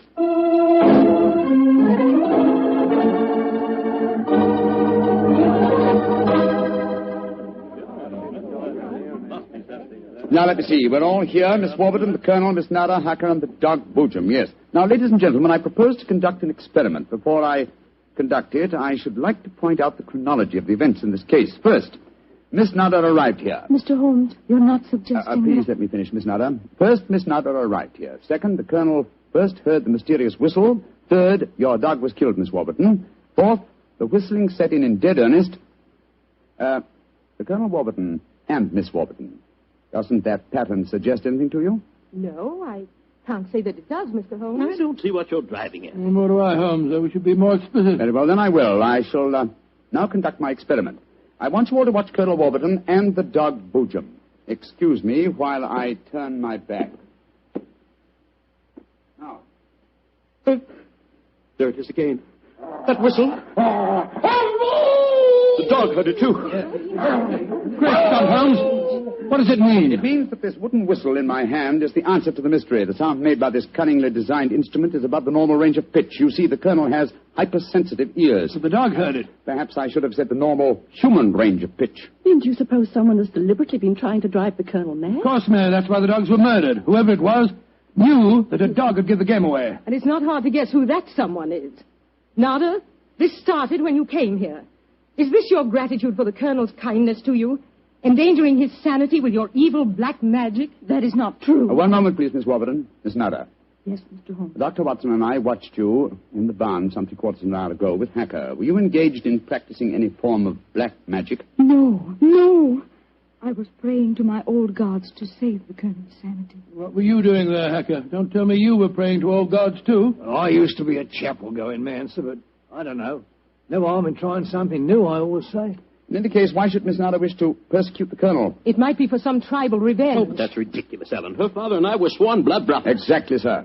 No, it should be obvious. Who had a motive for making the Colonel appear mad?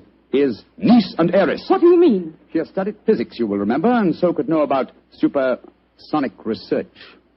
Possibly she was afraid the Colonel might leave his estate to Miss Nada, and so wished him to appear insane and thereby invalidate a new will. What? In any case, I found this whistle in a drawer in your room, Miss Warburton. Ellen, how could you? I did it for your sake, to save you from Nada. She's just an adventuress, only you won't see it. Colonel Warburton, what action do you wish me to take regarding your niece, Miss Warburton? My niece? I have no niece, Mr. Holmes. Come, Nada, my dear.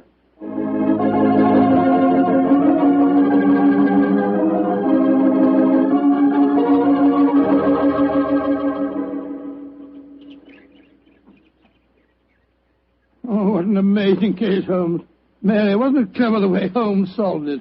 It was very interesting, dear. I was quite enthralled. Oh, now I think I shall return to London and let you two finish your holiday in peace. Before you do that, Mr. Holmes, there's one thing we should do. What, Mary? Boojum. We promised, you know. Oh, yes, of course. I think the three of us might walk her home. But before we do that, I suggest we rummage through the kitchen. The kitchen? What on earth for? Bones, dear. Exactly. And bones with plenty of meat on them.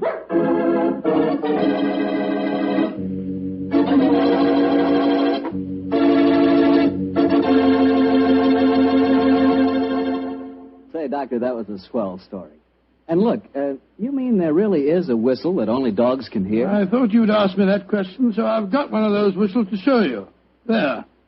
Well, there's nothing unusual about it. Blow it, Doctor. Well, listen, Mr. Bartell, if I want you to come quickly, I don't just have to whistle. All I have to say is, would anybody like a glass of Petri wine? And hey, presto, there you are. Well, can you blame me? And now let's look in on our good friend Dr. Watson and see if he's expecting us. Come in, Mr. Bartell. You're just the man I've been expecting. How are you, Dr. Watson? It's good to see you again. Thank you, my boy. It's very nice to see you again, too. I've missed our Monday night visits during the last 3 months. Sit yourself down. Would you care to join me in a glass of port? Well, thanks, Doctor. That'd be nice. You know, it seems to me after our summer vacation, a toast to the great Sherlock Holmes would be in order. That's an excellent idea. Here you are, young fellow, my lad. Thanks. You propose the toast, Doctor. To Sherlock Holmes, master detective and loyal friend, whose adventures have brought considerable, shall we say, fame to a certain retired doctor now living in Northern California. I'll drink to that. Well, now, suppose I might as well get on with tonight's story. Which particular adventure have you selected, Doctor? One that I call the Limping Ghost. Sounds exciting. And, as usual, you find me saying, how did it begin?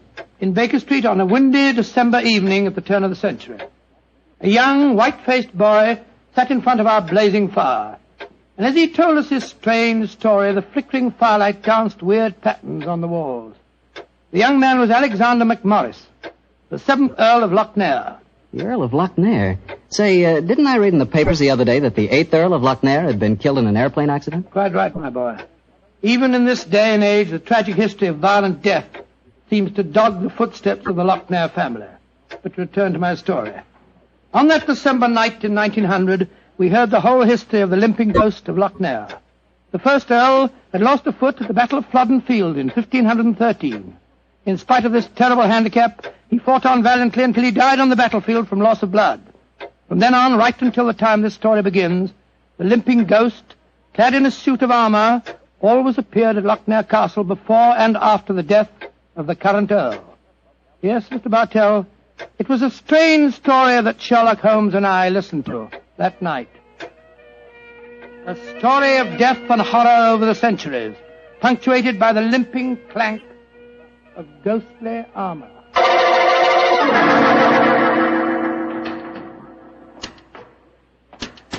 Milady, I have terrible news for you. Your husband, the Earl, was killed in the explosion that destroyed Lord Darnley.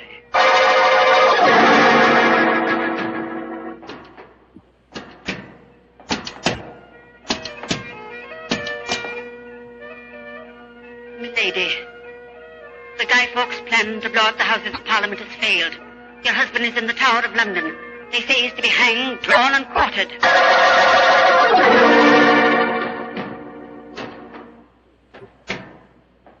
Madam, I regret to inform you that your husband, on my instructions, has been arrested for murder. I have no doubt that he will hang. And that's the story of the Lochnares, Mr. Holmes. You were instrumental in sending my great-uncle to the gallows, a fate which he richly deserved, I'm told. So it seemed only natural to come here to Baker Street and consult you now that I'm in trouble. I shall be most happy to do anything I can to help you, sir. I don't remember anything about your sending the Earl of Lochnair to the scaffold, Holmes. Well, he did, Dr. Watson. Mm-hmm.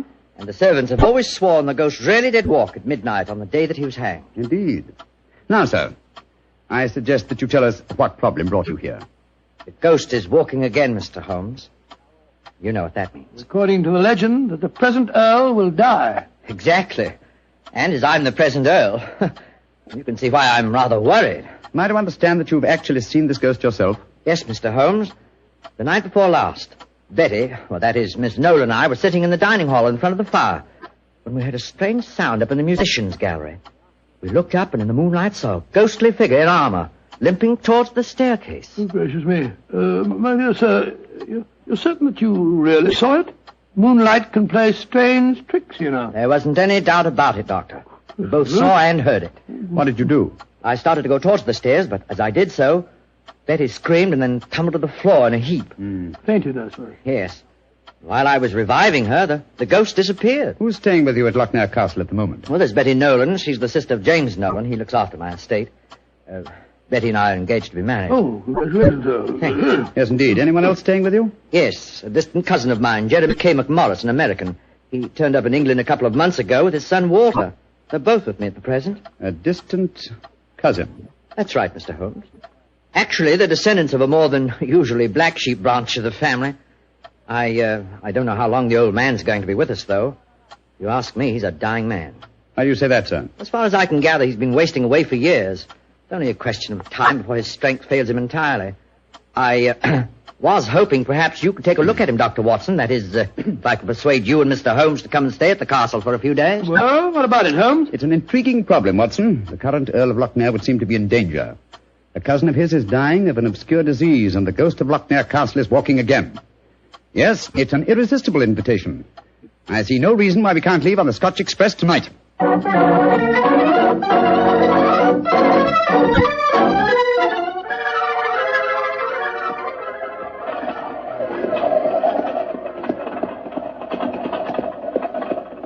It's been quite a heavy fall of snow here in your absence, young man. Quite so, and judging from the colour of the sky, there's more to come.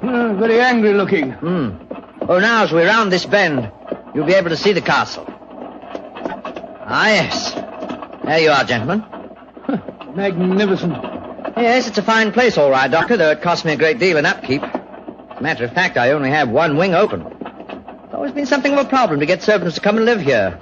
See, the local villagers have a great respect for the Lochnair ghost, you know. What servants do you have at the castle at present? Well, cook housekeeper, Mrs. McClintock, fine old lady who's been with me for 6 years now. And then there's old Tammas. He served my family for as long as I can remember. Well, as a matter of fact, there he is now. Hello, Tammas. I'm glad to see you back, my lord, and that's a fact. Oh, thank you, Tammas. Oh, these gentlemen are Mr. Sherlock Holmes, Dr. Watson. Good day to you, gentlemen. How do you do? Good day, Thomas. Good day. Before I take the trap round to the stables, I may as well break the news to you. Yes? What's happened, Tammas? It's your cousin, my lord. Poor old Mr. McMorris. He's dead. What? Died early this morning. God rest his soul. Dead? I'm very sorry that I arrived too late to be of any help. Well, thank you for telling me, Tammas. Oh, you may take the trap round now. Aye, sir. I'll bring the baggage up later. So he's dead. Well, I can't say it's unexpected, but it is a shock, nevertheless. I'm sure that it must be, particularly as you yourself told us you saw the ghost of Lochnair the night before last. In which case, Watson, I think we may reasonably expect another visitation. Perhaps before the night is over. Shall we go in?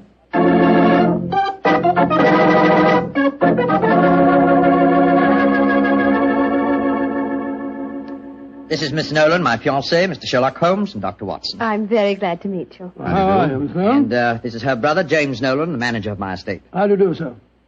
How are you, Mr. Nolan? Much better for seeing you both up here. I'm sure it won't take you long to lay this ghost business by the heels. Oh, well, I trust you don't overestimate our abilities, Mr. Nolan. Alec, you've heard about your cousin, of course. Oh, yes, my dear. Tammas told us as we drove up. Where's Walter? He went into the village with the doctor and... the body of his father. Oh. He should be back soon. How's he taking it? Very quietly. Too quietly, if you ask me. Those Americans are pretty demonstrative people, you know, and Walter has been no exception. But he behaved very strangely this morning. When the doctor told him his father was dead, he just said, now things will start to happen, and then shut up like an oyster.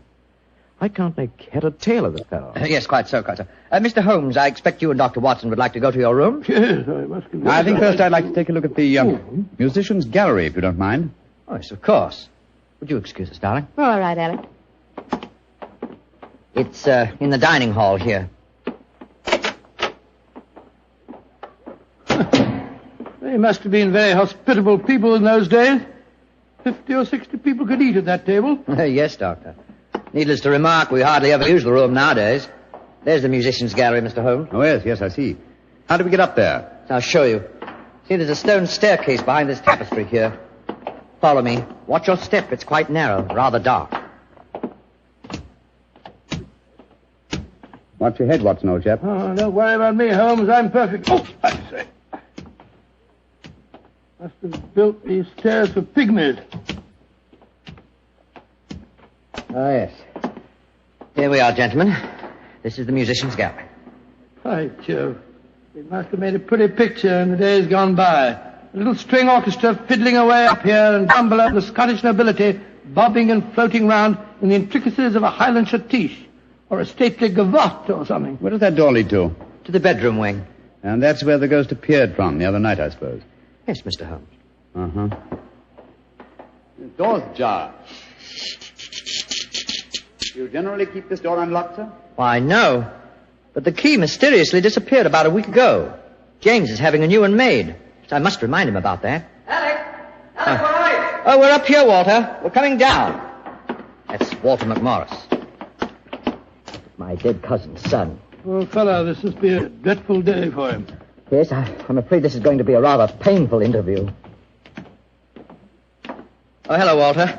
This is Mr. Sherlock Holmes and Dr. Watson. How do you do, sir? How do you do? Sherlock Holmes, huh? I've heard about you and your friend, Dr. Watson. Walter, old man, I'm dreadfully sorry about your father. Are you now? Isn't that nice of you? Well, you'll be sorry enough when you hear that I'm going to take you to court and prove that I'm the real Earl of Lochnair. Why, Walter, you're out of your mind. Am I? No. Father was out of his because he kept quiet all these years. But I'm going to have my rights. I've looked up the records. I've had genealogists working for months. And I've got all the facts that prove you're an imposter. Oh, man, what are you talking about? You know well enough.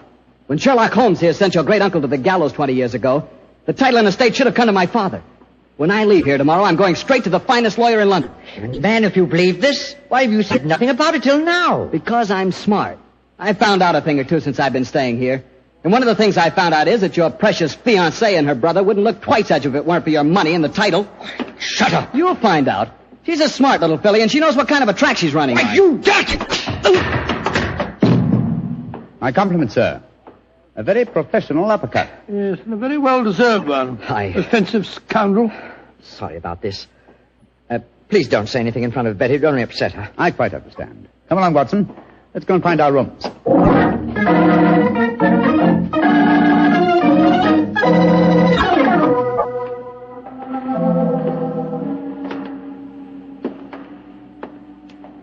Holmes, it's nearly dinner time. Why are we wandering about here in the dark instead of having a glass of sherry with the others in the library? I'm a conscientious practitioner, Watson. I like to earn my fees.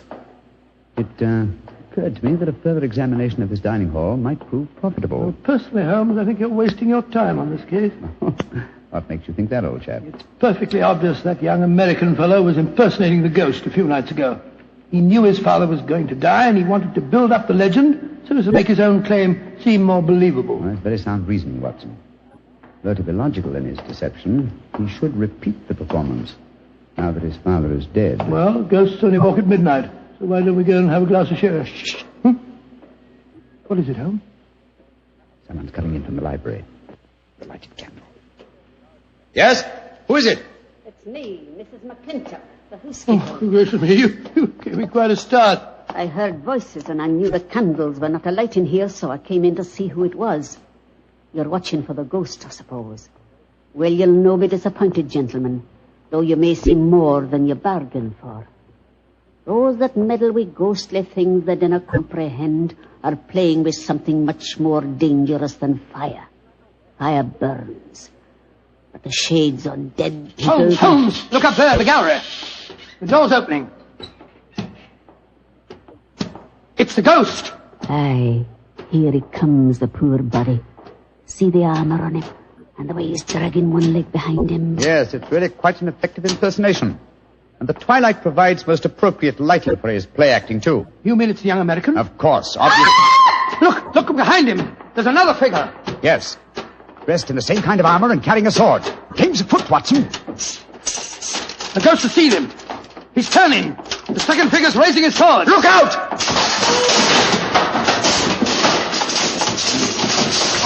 Great heavens. He's knocked him through the railings. That must be a 20-foot fall. Come on, old fellow. Help me open his visor. Just a minute. Yes. It's Walter McMorris, the American.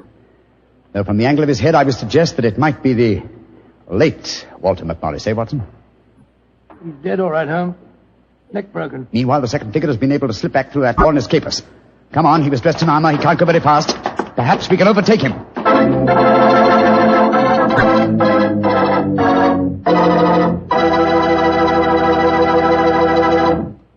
Dr. Watson's story will continue in just a few seconds, which is all the time I need to tell you about Petri California Muscatel. Ever try Petri Muscatel? It's a wine that looks like sheer gold, and it's made from big, plump, juicy Muscat grapes. Boy, pop one of those Muscat grapes into your mouth, and you know you've got something delicious. You know that. And you get the same flavor in Petri Muscatel. It's a perfect wine to serve a lady. Women love it. And that best time to serve it is after dinner or on a Sunday afternoon, you know, times like that. But just make sure it's Petri Muscatel, because that's the way to make sure it's going to be good. Remember, Petri.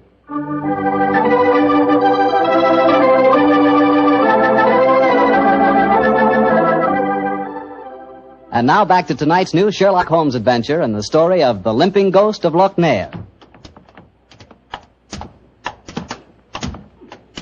Confound it, Holmes. There's no trace of the ghost in the musician's gallery. We gave him too much of a start, I'm afraid. Of course you didn't find him. You'll never find him because he's not mortal. Mrs. McClintock, is the original suit of armor the one worn by the first Earl of Lochnair still in the castle? Aye, sir. It's in the library through that door there. I'll take you to it. Don't bother, thank you. We'll find it. Come on, Watson. Bring that candle with you. Right, Joe, Holmes. If you know what's good for you, you'll stop dabbling in matters you dinna really ken. Holmes, what do you make of the second ghost? Another imposter, obviously. But who could it have been? That's what we have to find out, old chap. Undoubtedly someone knew that the American Walter McMorris was impersonating the ghost and used this macabre method to kill him. But why kill him? Possibly his claims to the title and estate were valid. Or perhaps some fanatic was so devoted to the Lochnair legend that he assumed the role of ghost and killed him for his sacrilege. Hold the candle a little higher, will you, old chap? Yeah. Hello. Here's a suit of armor, Holmes. Lying in a heap on the floor. Oh, on the floor, eh? Whereas it obviously belongs on that stand over there. It's perfectly clear what's happened. The second figure used this armor and slipped it back in here while we were examining the dead man. Possibly, Watson, possibly.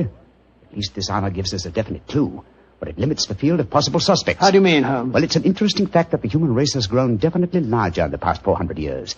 Very few modern men can wear authentic ancient armor like this. For example, take the first item on the top of the heap lying on the floor here. These gauntlets of chain mail. Try them on. Well, that's too small for Exactly. me. Neither you nor I could have worn this suit. No, nor could young Nolan, the estate agent. Whereas his sister could have done. Yes, so could Thomas the butler. He's a small fellow. And if it comes to that, Watson, our distinguished client, the young Earl of Lochnair, is himself a small man. By Jove, so he is. And he might easily have had a motive. Young McMorris had disputed his right to the title earlier in the day. But we mustn't jump to conclusions. Nevertheless, you see what valuable evidence this armor has become. Hello. It sounds as if the rest of the party are on the scene. Yes, I suggest that we join them without making any reference to this suit of armor. Remember, old chap, one of them in there is a murderer, and we may have to set a trap to catch him.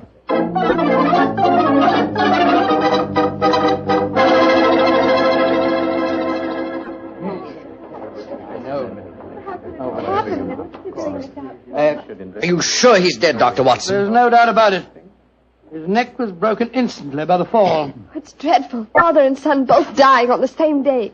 And you said the real ghost came up behind him, Mr. Holmes, and struck him so they crashed through the railing up there. I said another figure dressed in armor and killed him, Mr. Nolan. 'Twas a real ghost.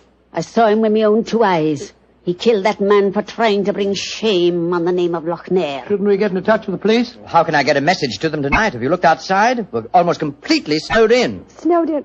Oh, Alec, I'm frightened. Hush, darling. There's nothing to be afraid of anymore. No, at least we have the assurance that the ghost will not limp again. Why? Well, the murderer has no further motive for impersonating the ghost. To walk now would be to support the dead American's claims. No. We shall spend a quiet night, and tomorrow I shall communicate with the proper authorities as to my quite definite notions regarding the murderer's identity. But if the ghost should walk again, Mr. Holmes? Well, then, sir, I shall know that at last I've encountered a truly supernatural crime and shall retire from the practice of detection.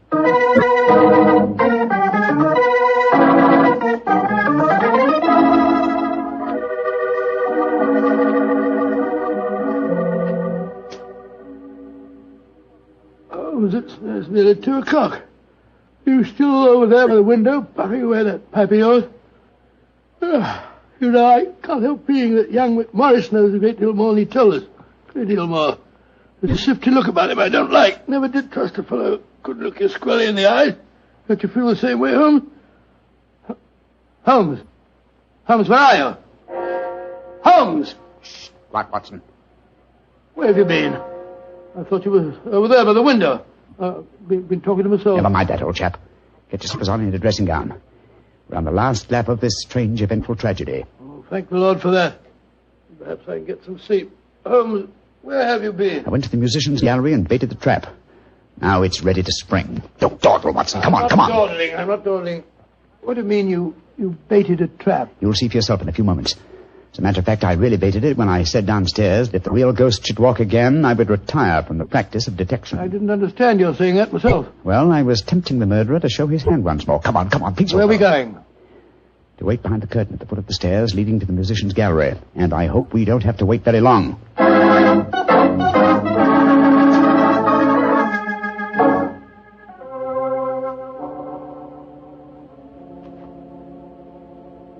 Holmes, I'm getting a crick in my neck trying to peer through this wretched curtain. How much longer do we have to wait? Until our murderer arrives. You certain you'll come? Not certain, but hopeful. Extremely hopeful. You know who it is, don't you? Yes. But my proof is too thin for a court of law. I must catch him in the act. Here he comes. Splendid. Let's go up and grab him. No. They walk into my trap. He's coming towards the head of the stairs. Oh! Great Scott! Exactly. A simple piece of wire stretched across the gallery is remarkably effective, even with ghosts. Come on, Watson. Help me off with this visor. There we are. Good Lord, it's James Nolan. Exactly. What happened? You walked into a simple trap, my friend. I'm afraid the next trap will be more lethal, for it will undoubtedly prove to be the one beneath the gallows.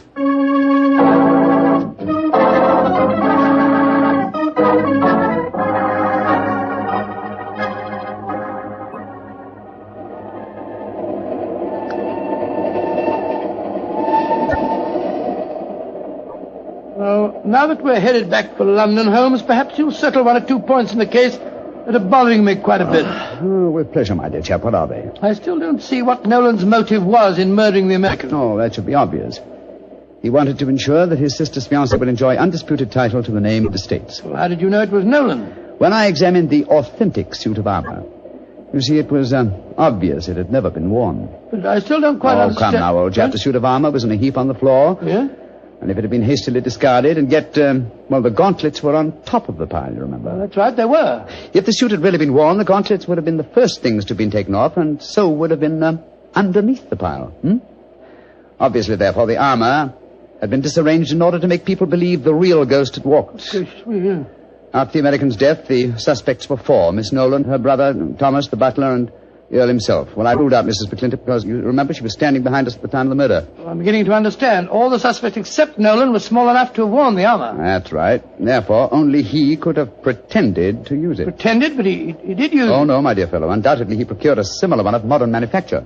An amazing case, Holmes. An interesting one, at any rate. And once again, old fellow, I'm forcibly reminded of an old Scottish litany. Scottish litany? Which one's that? Oh, you remember it. From ghoulies and ghosties and long-legged beasties and things that go bump in the night. Good Lord deliver us.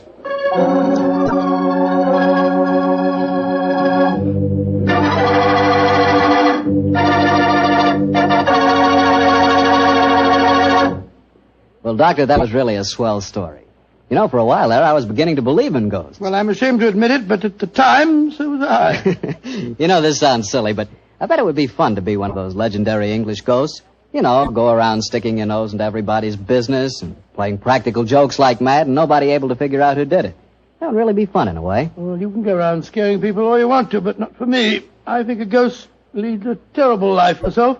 For instance, a ghost can't have the pleasure of eating a nice, juicy steak. Yeah, or drinking a glass of really good wine. Ah, now you're talking, young fellow, my lad. Petri wine. Yeah, still talking, young fellow. You see, when I say good wine, I always mean Petri wine because you can depend on Petri. I know. Why, the Petri family has been making wine for generations. Let's knock on his library door and see if... There's no point in doing that, Mr. Slattery. I'm right behind you. Oh, hello, Dr. Watson. Don't tell me you've been stalking me. No, my boy, I was on the patio and I heard your footsteps, so I thought that I'd come in and fetch you. Let's go back and sit out there, shall we? It's a beautiful evening. That's fine with me, Doctor. Here we are. Now, settle yourself down in a chair and light a cigarette, if you have one. I'll get on with my story.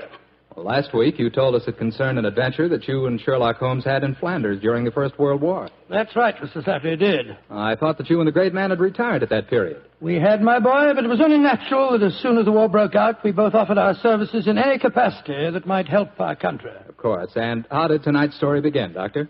It was in the winter of that first year. Things weren't going very well for the Allies. The Germans were advancing on Paris, and the picture was looking very black.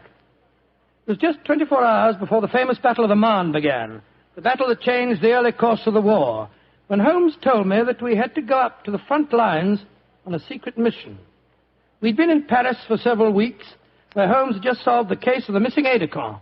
I was anxious to get back to England and my work in the war hospitals, but of course this new summons was in the nature of a command. And so, late on a rainy September afternoon, Holmes and I, with the boom of gunfire in our ears, found ourselves in the front seat of a staff car, sloshing and jolting its way towards the battlefield. Am I driving too fast for you, gentlemen? No, Sergeant, not at all. No, you're doing a splendid job. Oh, my man, look out, considering the state of the road. Thank you, sir. Hello? The gunfire's getting nearer, Holmes. Yes, old fellow. I imagine we haven't much further to go, have we, Sergeant? No, sir, we're nearly there. Did you notice the two civilians in the back seat, Holmes? Yes. Handsome woman and a distinguished-looking man several years her senior. I wonder who they are. I'll tell you. He's a Shakespearean actor of some note, though he never achieved the fame to which he thinks he's entitled. I shouldn't be at all surprised if he feels that he's been slighted in not receiving a knighthood. But, Holmes, that's amazing. How can you possibly deduce all that from just looking at the man as we got into the car? Elementary, my dear fellow, I didn't deduce it. We saw him twice last year in the London Theatre, if you remember. What? His name is Maitland Morris. As for his biography, he's a friend of my brother, Mycroft's. He told me about him. Well, what do you suppose he's doing up here near the front line? His brother is General Sir Stanley Morris, who's in command of this particular front, and it would seem reasonable to presume that his brother has come up here to give a performance for the front-line troops. I suppose this hut is as far as we can drive, Sergeant. I'm afraid so, sir. We're 4 miles from the front line now. You'll have to clear your papers here. See that ruined farmhouse there, sir? Yes, Sergeant. Is that the General's headquarters? Yes, sir. Come on, Watson. Good Lord, it's pelting with rain. Yeah, let's make a dash for it.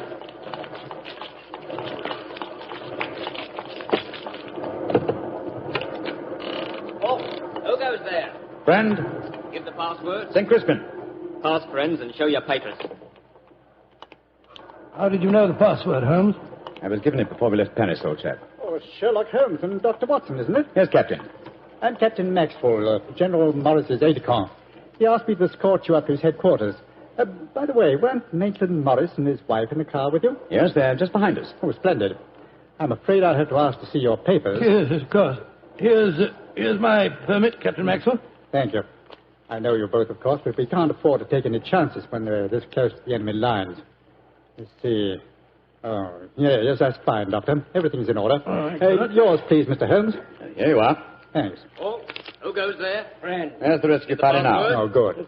This is quite in order, Mr. Holmes. Show your papers. Oh, there you are, Captain Oh, Maxwell. hello, sir. Hello, Mrs. Morris. How are you, Captain Maxwell?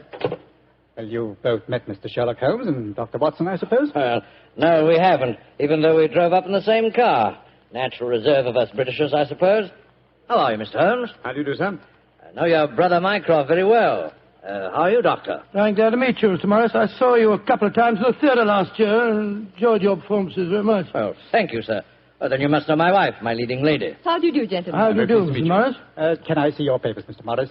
Just a matter of form. You understand. Yes, of course. Mrs. Morris, I presume you and your husband are going to give a performance tonight for the men going up the front line. Yes, Doctor. We're very flattered. They've asked us to do some Shakespearean scenes. Oh, yes. Although I should have thought something a little lighter would have been more appropriate.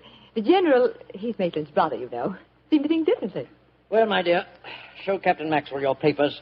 Then we can all go along and see my brother Stanley. Very well, Maitland. Mr. Morris, I shall look forward to hearing your reading of Shakespeare's St. Crispin's speech from Henry V tonight. Well, bless my soul, Holmes. How did you know I was planning to do it? Well, the setting is so perfect and the time so appropriate, I can't conceive an English actor who could resist the temptation. Oh, right. I noticed that your brother appreciated the fact in naming today's password. Yes, it's amazingly appropriate. You know, it's almost 500 years ago to the day that the Battle of Agincourt took place. Well, let's hope that the results of the forthcoming battle will be equally successful for England. Yes, indeed. Oh, by the way, Holmes, this will probably seem rather silly to you, but I'm an inveterate autograph collector, and I have my book here with me. I wonder if you'd mind signing. I should be very glad to, Mr. Morris. Give me a pen, will you, Watson? Here we are, Holmes. You'll find yourself among quite distinguished company in that book, sir. So I see. Adelina Patty, Crown Prince of Norway. Oh, no. Field Marshal von Tauchnitz. Oh, yes. He was one of my admirers when I played in Munich before the war. I suppose now that our countries are fighting, I should tear that page out. You know, I cannot help but feel that art and the appreciation of art are independent of national hatred. Quite so, sir. I myself still have a medal presented to me by the University of Leipzig for some trifling services. There you are, Mr. Morris. Oh, thank you very much, Mr. Holmes. A notable addition to my collection. I shall be very glad to sign your book for you, Mr. Morris, if you'd like me to. That's very kind of you, Doctor. Oh, Captain Maxwell, if our permits are all in order, don't you think we should be moving along? Just what I was going to suggest myself. I'll take you all straight over to General Morris's headquarters.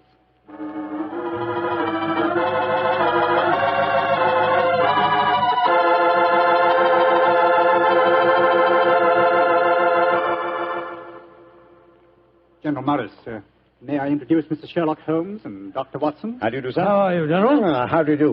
Know a lot about you. Long way from Baker Street, isn't it? Yes, indeed, sir. Where's that brother of mine? Ah, there you are, Maitland. Cynthia. How nice to see you both. Oh, it's good to see you again, Stanley. Hello there, Stanley. The men will be glad you arrived. They're looking forward to your show tonight. We're very flattered that they want to hear us do some Shakespeare. Oh, rubbish, old boy. With you and Cynthia up there on the platform, you could read the telephone book and they'd love you. Oh, very kind. By the way, you'll find the stage very primitive. Just a few trestles and a large tent and a curtain made of army blankets.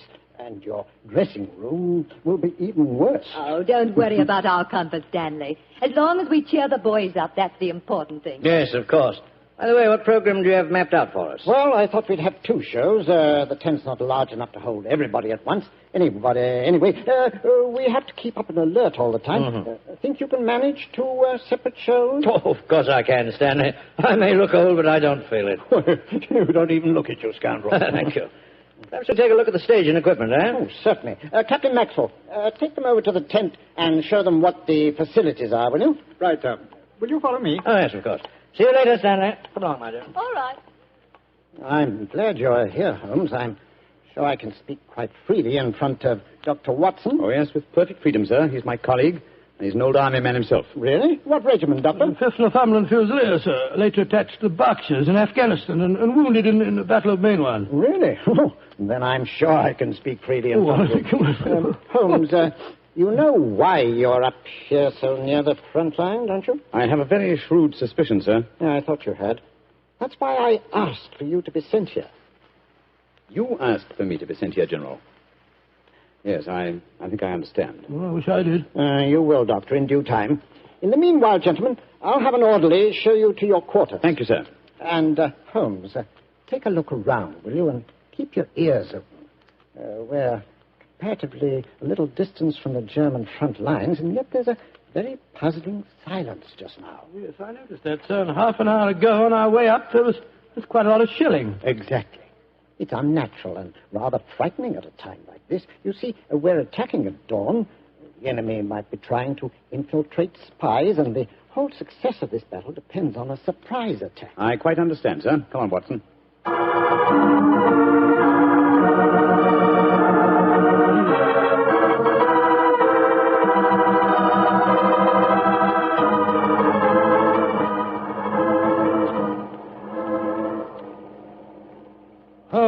Holmes.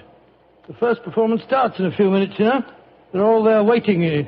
Why are we tramping about out here in the mud and the rain? I thought a pipe or two in the open air would clear our brains. Yes, a pipe in the open air is one thing, but a pipe in a downpour of rain is another. Was it raining? Oh, didn't even notice it. I was listening to the silence. What do you mean? Thousands upon thousands of Germans. Armed Germans. Full of a blind fanatical hatred and desire to kill. Are crouched in trenches only a mile or two from here. Surrounding us are an equal number of English boys, also armed. And with the will, if not the desire, to fight. Because they know their cause is the cause of freedom and justice.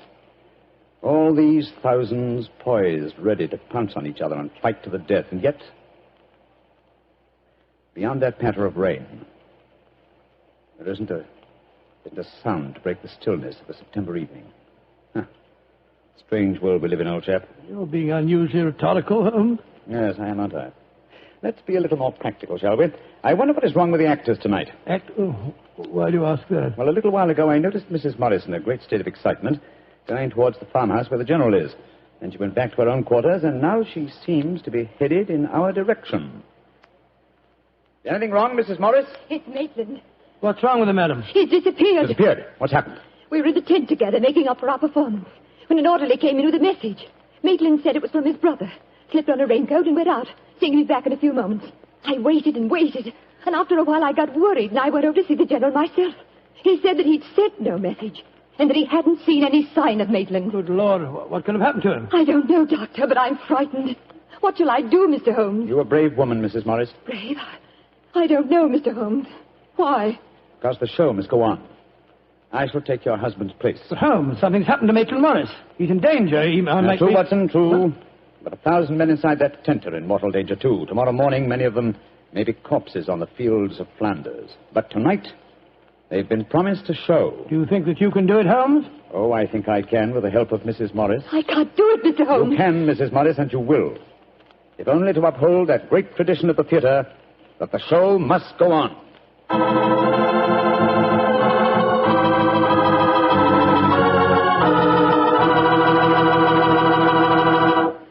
We'll hear the rest of Dr. Watson's story in just a few seconds. Time I'd like to take to tell you that if you've got a butcher who has meat, and you've got the points to get that meat, don't forget to bring home a bottle of Petri California Burgundy. Tell you why. That Petri Burgundy is a rich red mealtime wine that's wonderful with any meat or meat dish. That's a fact. Petri Burgundy can make a banquet out of a hamburger. And boy, Petri Burgundy and old-fashioned Irish stew are bosom companions. Just get yourself some Petri Burgundy and share it with your family. Petri Burgundy is the best friend a good meal ever had.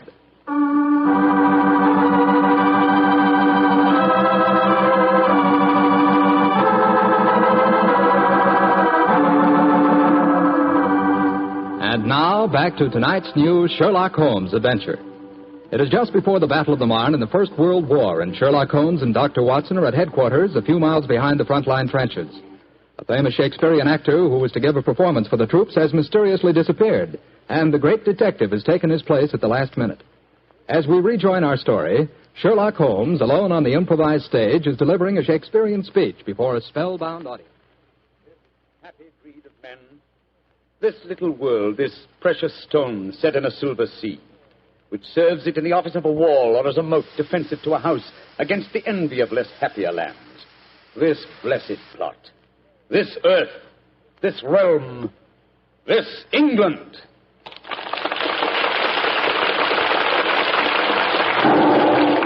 Holmes! That shot, are you all right? Yes, old chap. Fortunately, I started to leave the stage as the shot was fired. The bullet just missed me. I heard it splinter some wood nearby. But who on earth would want to shoot you? That's what we've got to find out, though I think it more likely that the shot was intended for me. It was not intended for me, but for Maitland Morris, the man for whom I'm substituting. Well, even so, who'd want to shoot him? Oh, don't ask me so many questions, old fellow.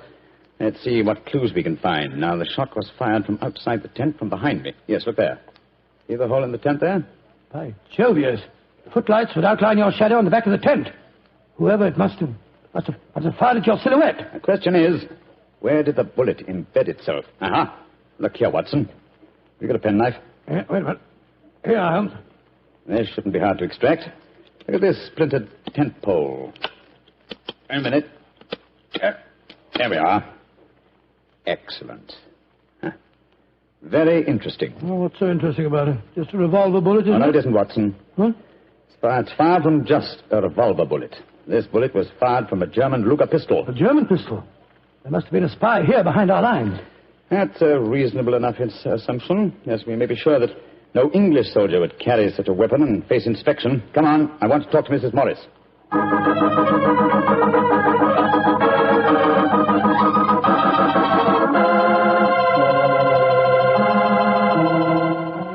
Mrs. Morris, I want you to be very frank with me. But of course, Mr. Holmes. You know why your husband's missing, don't you? No, I don't. Have you found out anything? Come, madam. Why keep up this pretense any longer? I know that your husband is a spy, or at least a great sympathizer with the German cause. The General's brother a spy? Good Lord. How dare you say that? Because it's true. Foreign Office have been suspicious of his sympathies for some time. His own brother knew it. That's why he asked to have me sent up here to keep an eye on him during his visit. It is true. Why should I keep up the pretense any longer? You see, Maitland was a disciple of Stuart Houston Chamberlain. Oh, who was this Stuart Houston Chamberlain? An Englishman who married one of Richard Wagner's daughters and became a German citizen, and an arch-enemy of England. I tried to dissuade Maitland. I implored him to consider his British heritage, his brother's name and mine. But Maitland was a strange man. His life was one of frustration and envy. Envy of his brother, I suppose? Yes. When Stanley was knighted, it hurt Maitland terribly. He said it was typical if the English would knight a soldier and yet leave a great artist like himself unrecognized. That in Berlin, they really understood and rewarded the artist. Well, if the authorities knew that, it's amazing they allowed him to come so close to the front lines at a time like this. Oh, it was at the General's request. He wanted to plead with my husband to warn him that his secret was known.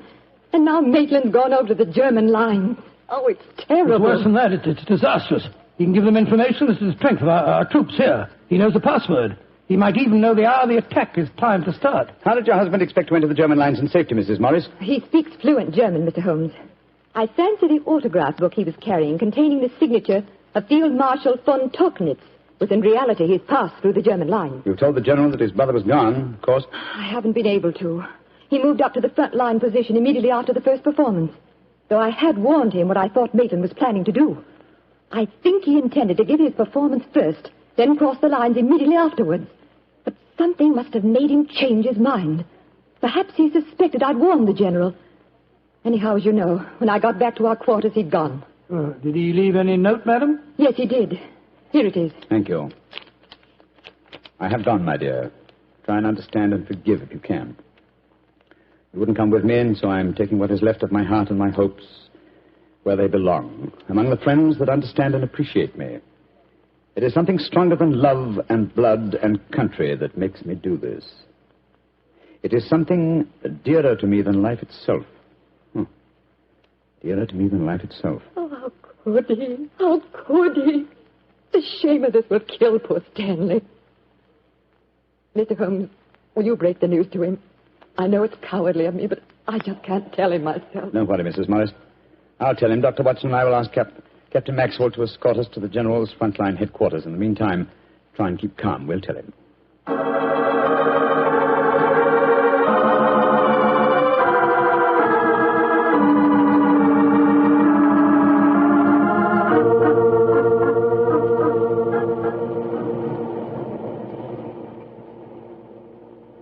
If you will wait in the dugout, Mr. Holmes, I'll tell the General that you're here. Thank you, and be sure to let him know the urgency of the matter. Yes, sir. Holmes, this is a dreadful business. Yes, it is, Watson. So if my plans work out correctly, I think the success of tomorrow's battle may not be imperiled. What plan? Listen. You know, Holmes, a strange silence from the German line since we came here might be accounted for by the fact that they knew Maitland was making his getaway. They wouldn't want to risk wounding such a valuable spy. Quite possibly. What I still don't understand is who shot at you with a German pistol and why. You're being very dense, old fellow. Surely it's obvious that... Here comes General Morris now. Poor devil. This is going to be a dreadful shock to him. Hello, Holmes. Dr. Watson? General Morris, I'm afraid that I've bad news for you. Your brother has gone over to the German lines.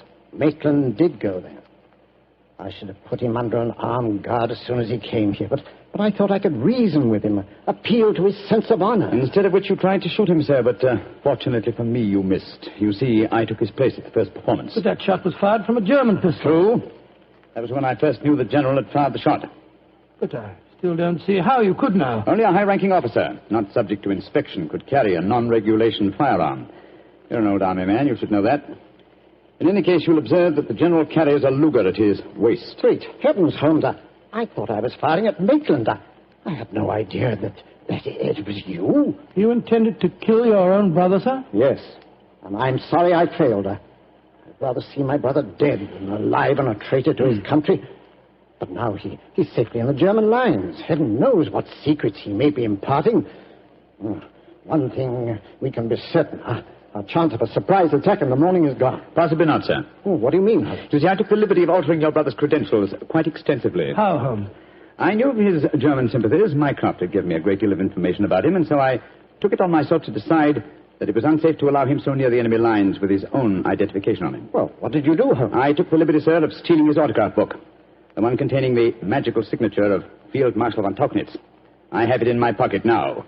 I think we shall find within its pages a code concealed in the various autographs, giving valuable information to the enemy. Good Lord. I also switched military permits on him. I felt that in the event that he did go over to the German lines, his welcome might be less cordial if they were under the impression that they'd captured Sherlock Holmes. To make that identification doubly sure, I also slipped in his pocket a slight souvenir of my own. Well, Joe Holmes, you mean that medal that was presented to you by the University of Leipzig? Exactly, old fellow. I no longer wish to own a decoration given me by a country of barbarians, and it seemed a rather neat and effective way of returning it to them. So the Germans will think they've captured Sherlock Holmes? Yes, sir, and unless I'm much mistaken, he'll receive very short shrift at their hands. Yes, they hate you. There's your answer, sir. I'm sorry. Well, don't be sorry, Holmes. It's better that way. Now his secret can die with him. Excuse me, sir. Yes, Maxwell, what is it? Would it be in order for me to return to headquarters now, sir? It's very nearly time for the second performance, and I've still been unable to trace the whereabouts of your brother. Well, my brother will not be acting tonight, I'm afraid. Holmes, I wonder if I might ask you to take his place once again. If you want me to, General. I do. Maitland had planned to do the St. Crispin speech from Henry V. He knew how much I loved him. I realize that, sir. When I was told the password up here. Well, can you remember the speech, Holmes? Oh, I think so. At any rate, I can try. Then do it for me, my dear fellow, will you? For me. I'll be very proud to do it, General. Goodbye and good luck. Thank you, Holmes. Captain Maxwell, take them back to headquarters, will you? The men will be waiting for the performance.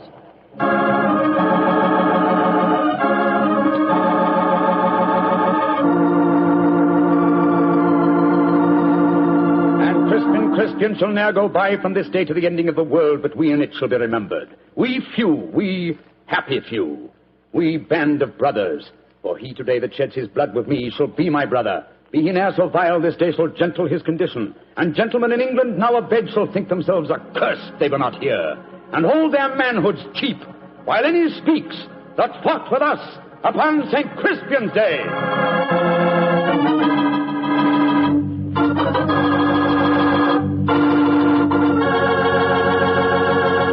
Well, Doctor, that was a bit of an exciting adventure. I can still remember that awful feeling I had when I heard the shot in the tent and realized someone had tried to kill Holmes. He did have a narrow escape, didn't he? Well, Holmes always said there was no such thing as a narrow escape.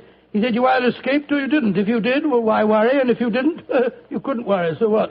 Quite a philosophy. I'd like to discuss it with you further. Over a bottle of wine? How else? What kind of wine? Naturally. Naturally. You couldn't ask for a more delicious wine than Petri. That's because the Petrie family knows how to make good wine.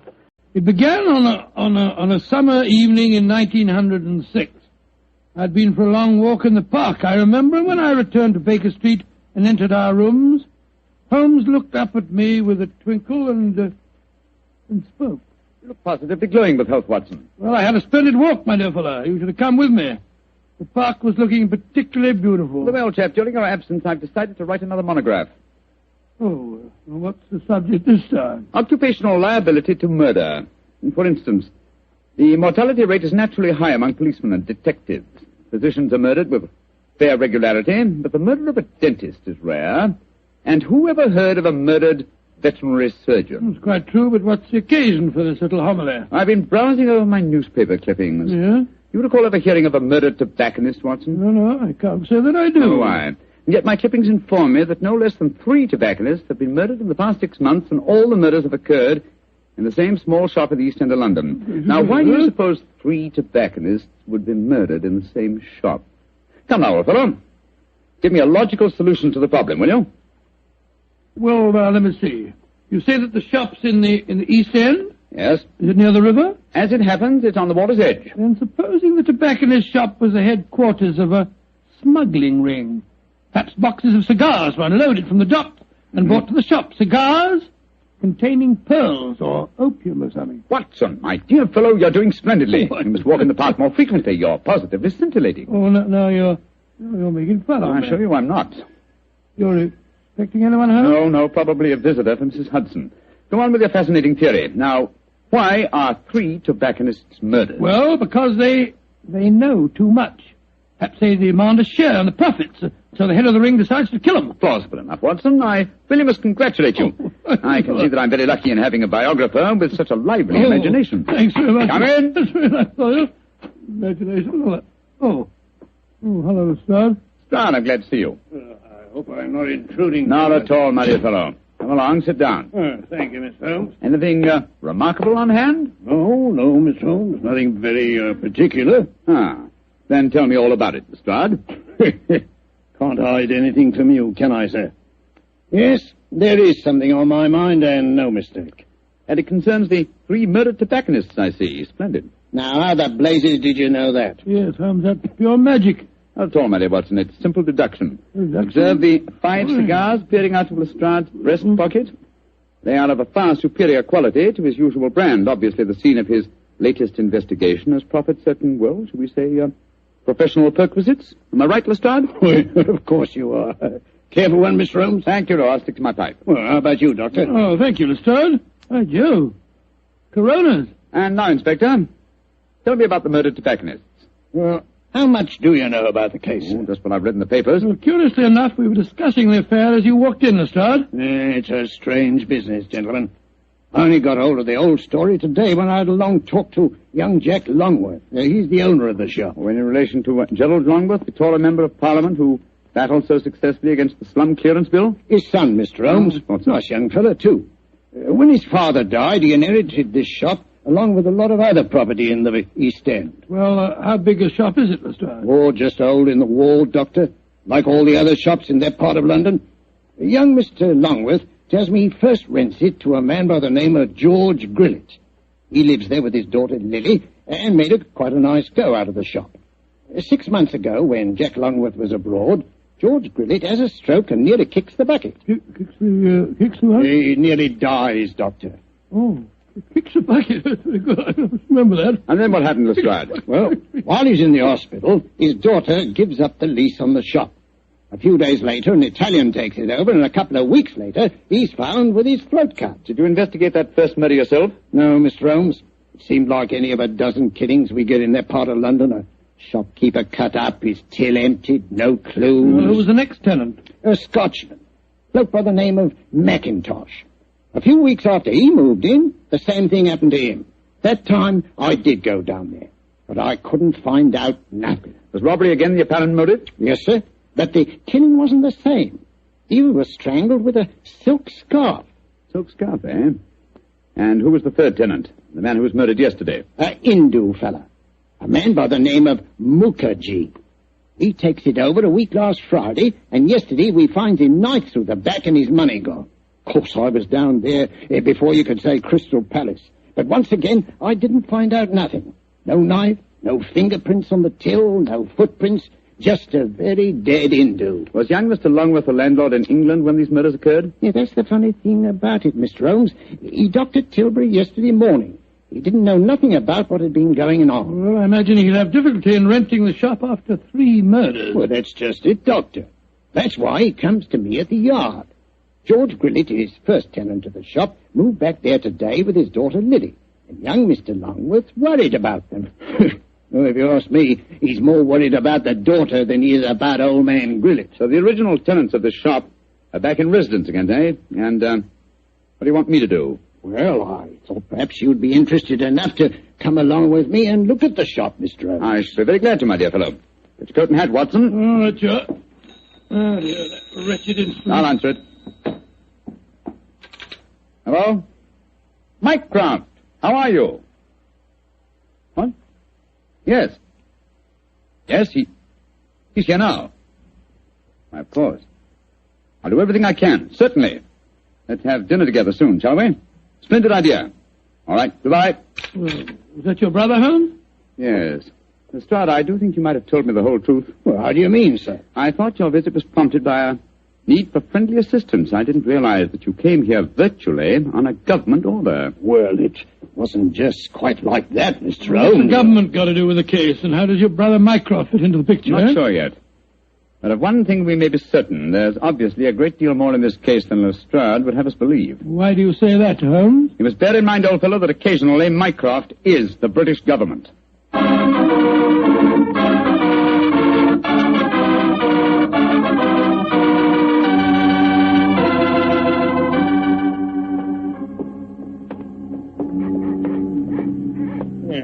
Nice part of London to take a walk in on a foggy night, ain't it, gentlemen?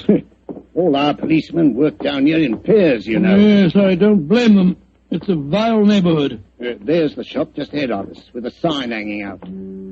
Hello, there he is again. Oh. See that bearded Hindu skulking off around the corner there? Oh, yes. He's been haunting the place ever since I came down here. So a bearded Hindu haunts the place, eh? Yes, and yesterday, Holmes, the Hindu proprietor of the shop was murdered. Exactly. Well, here we are. I'll go in first. Depressing-looking place, huh?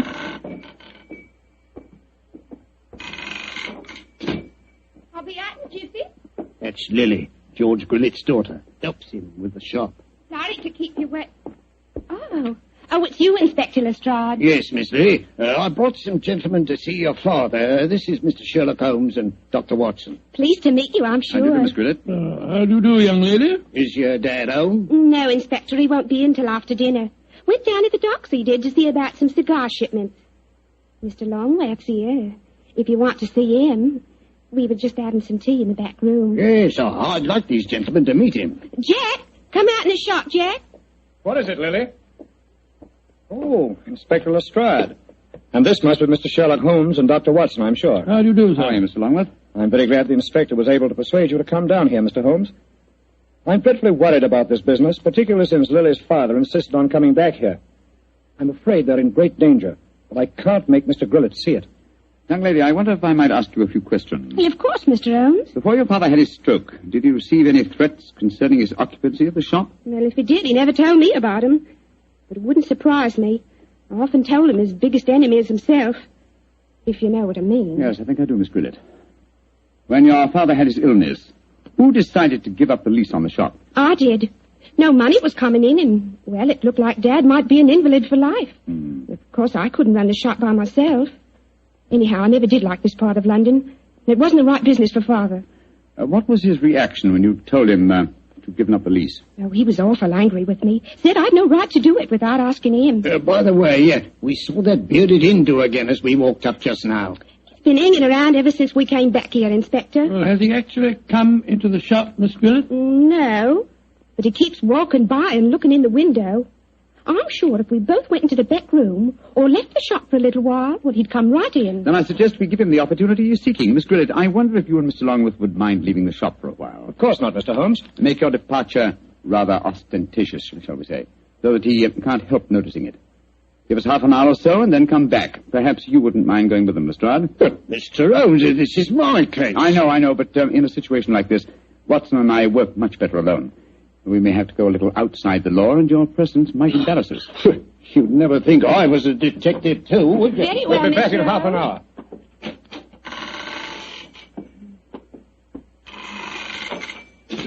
hour. Poor old Lestrade. He gets very touchy as the years roll by. See, I blame him. I'm leaving him completely in the dark. Come on, Watson. Behind the counter. No, my dear fellow. Not under it. Not under it, old chap. We lift the flap. So. Now it's just we crouch down behind here. Come on. That's it. Have you got your revolver, Watson? Yes, it's in my pocket. Good. In the meantime, make yourself as comfortable as these cramped quarters will permit. We may have quite a wait ahead of us.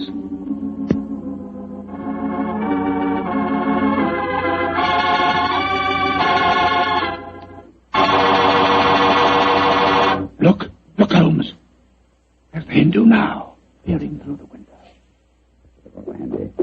Yes, sir. Here he comes.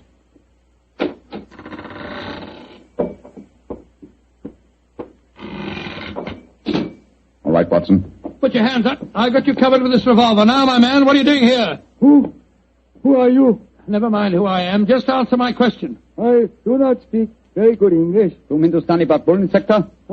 सकता है। Eco तुम इधर आया? देखने को आस्ती है। तुम्हारा भाई हमको हुक्म दिया। तुम्हारा भाई? तुम जा नहीं सकता? बहुत अच्छा।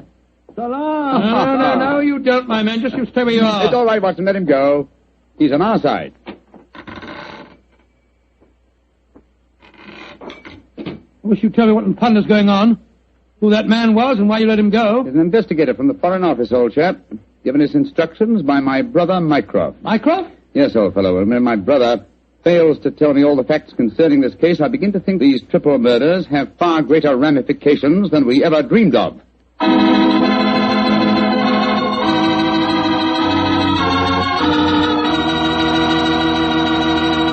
Dr. Watson's story will continue in just a second. Just about time enough for me to mention that any meal becomes a better meal when you serve it with Petri wine. And say, you'll find that Petri California Burgundy and Petri California Sauterne are just made to go with food. That Petri Burgundy is a rich red wine that's bosom pals with any meat or meat dish. Boy, what a flavor. And that Petri Sauterne is the delicate white wine that's just perfect with chicken or with fish. Yes, sir, with food, you just can't beat a good Petri wine.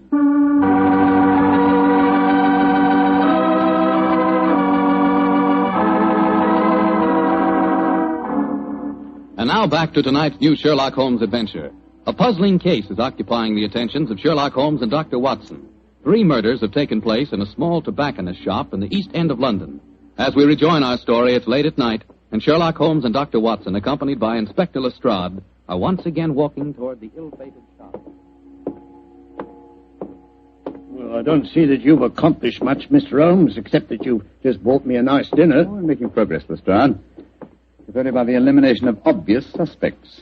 But there's a pattern to this case, and that should give us a clue. Well, how do you mean, Holmes? My dear fellow, consider the obvious motive of these murders, and particularly observe the results they've obtained. Well, the motive was the same in all 3 killings, robbery. Oh, no, Lestrade. Don't let the theft of a few pounds from the till blind you to the real motive. Look. Here's Miss Grillet now. She's coming out of the shop. Good evening, Miss Grillet. Hello, Mr. Holmes. Is your father home yet? Yes, he is, Mr. Holmes. And I can't tell you how anxious I am for you to talk to him. I'm going to meet Mr. Longway. He's taken me to the music hall. I should be home just after 10. I hope you'll be able to stay with Dad until then. Well, don't you worry, Miss Grillet. We'll keep an eye on him. Oh, thanks ever so much. Oh, Mr. Holmes. Yes, Miss Grillet?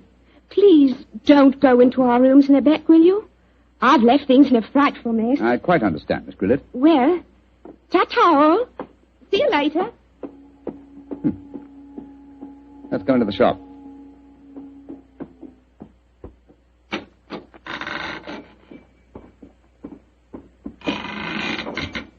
Who is it? Oh, it's you, Inspector. Yeah, these gentlemen, Mr. Sherlock Holmes and Dr. Watson. How do you do, sir? Good evening, sir. Good evening. Did you meet young Lily just now? Yes, she told us she was going out to the music hall with Mr. Longworth. Yes. I'm afraid we had quite a set to about that.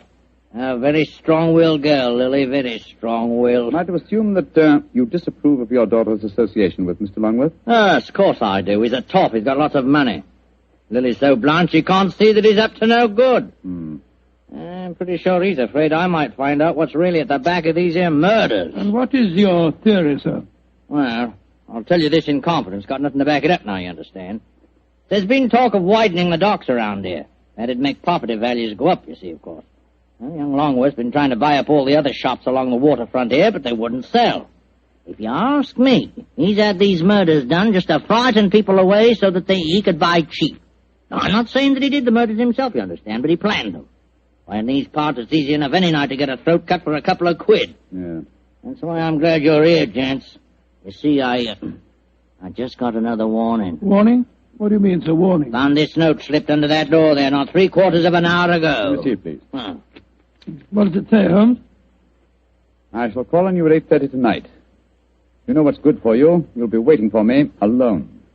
If you try any funny tricks, you'll go where I sent the rest of them. Well, that's obviously from the killer. Possibly. What's the time now? Look, it's 8:20. I was hoping you gentlemen would wait in our rooms back of the shop. You can hear what's going on in here, and if he tries any rough stuff, you can pop in and nab him. Just what I was about to suggest myself, Mr. Grillet. Either way, will you? Oh, yes. Just step behind the counter, gents. Now, through here. Here we are. Ain't exactly Buckingham Palace back here, but you can make yourselves comfortable, can't you, gents? Oh, don't you worry about us, Grillet. Oh, I better turn out the gas.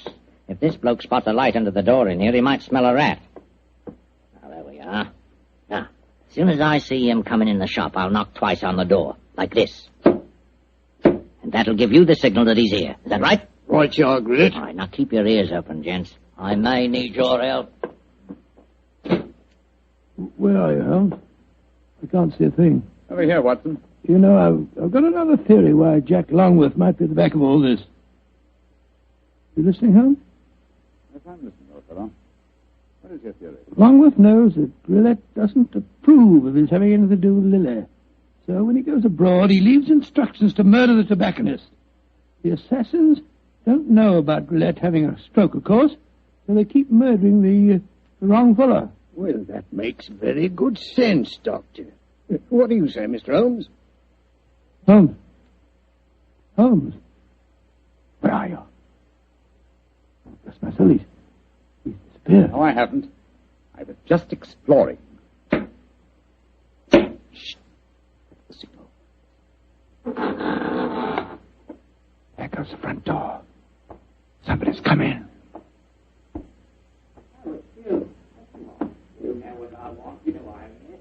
We'd better go in. Listen.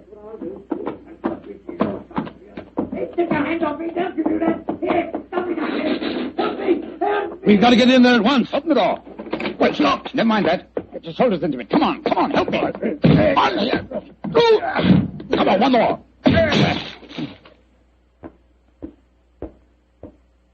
Poor devil. He's been slashed with a knife. Grillet! Grillet! What, the killer got away? I'm going after it. Lestrade, conserve your energy. Your murderer lies there. But that's Grillet. Of course it is. Search his pockets, Watson. I think you'll find a blood-stained knife. Let's have a look. Good Lord. Here's a razor in his pocket. It's covered with blood. You mean to say that he slashed himself? Better slip the handcuffs on him, Lestrade. While he's still play-acting, he may be more difficult to handle when he realizes the game's up. Take your hands off of me. Come on, quick. Come on, yes. Hey. Come on. Very neat, Lestrade. Yeah. Well, now that I've knocked a wounded man out cold, perhaps you'll tell me what's going on, Mr. Holmes. Yes, I'm completely in the dark, too. Oh, it's very simple, really. Grillet has just staged a fake attack on himself. Fool us into believing that someone else is the murderer. Yeah, but the threatening note he received... Composed by himself for the occasion. Yes, but we heard voices. We heard the shop door open. We heard Grillet talking to himself. And as for the shop door, that's how he gave himself away. Well, how do you mean, Mr. Holmes? Whenever the shop door opens, there's a bell that jangles. You will notice... So. Yeah, that's right, there is. There's no bell jangle when we were in the back room. Gillett got us in there, locked the door on us unobtrusively, and staged his little drama. Yes, but we heard the door creak open and close, Mr. Holmes. The creak of this flap in the counter would sound exactly the same, my dear fellow. Now listen. Yes, but why, Holmes? How did you spot that Gillett was a man? It was obvious from the beginning that since nothing had changed about the shop except the ownership, that the attackers were directed against any tobacconist who was not Gillett himself. Of course, his daughter, Lily, obviously knew what was going on. Well, I don't see how you figure that one out, Mr. Holmes. Every remark that she made showed that although she loved her father, she knew his failings. In any case, she gave me the final clue. Well, what clue was that? In very pointedly asking me not to go into the back room of the shop. Of course, she meant the reverse of what she said. I followed her advice when you were explaining your theory to Lestrade. Well, what did you find, Mr. Holmes? Miss Gillett had obligingly left a secret door open, a door leading to a passageway that seemed to go down to the waterfront. We'll examine it more thoroughly in a minute. Yes, but I still don't understand Gillett's motive, Holmes. Neither do I, old chap. No, I suspect that from the interest of the Foreign Office in the case, this shop has been the headquarters of an espionage ring. I'm afraid the final answer to that question will have to be given by someone else. Oh, who, Holmes? By my elder brother, Mycroft. Humiliating, isn't it, Watson?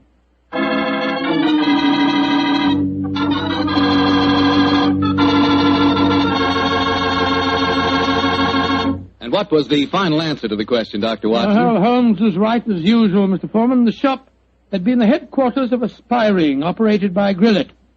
Many international criminals had been smuggled in England or foreign ships moored up the river. And did Mr. Gillett hang for his crime? No, he didn't, my boy. Before he came to trial, he had another stroke and he died. Probably just as well for his daughter's sake. Oh, his daughter. A lovely girl. Did she marry Longworth? Indeed she did. As a matter of fact, I danced at her wedding.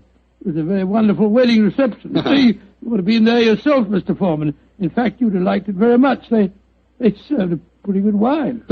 Was it a Petri wine by any chance? Oh, well, it was so good it easily might have been.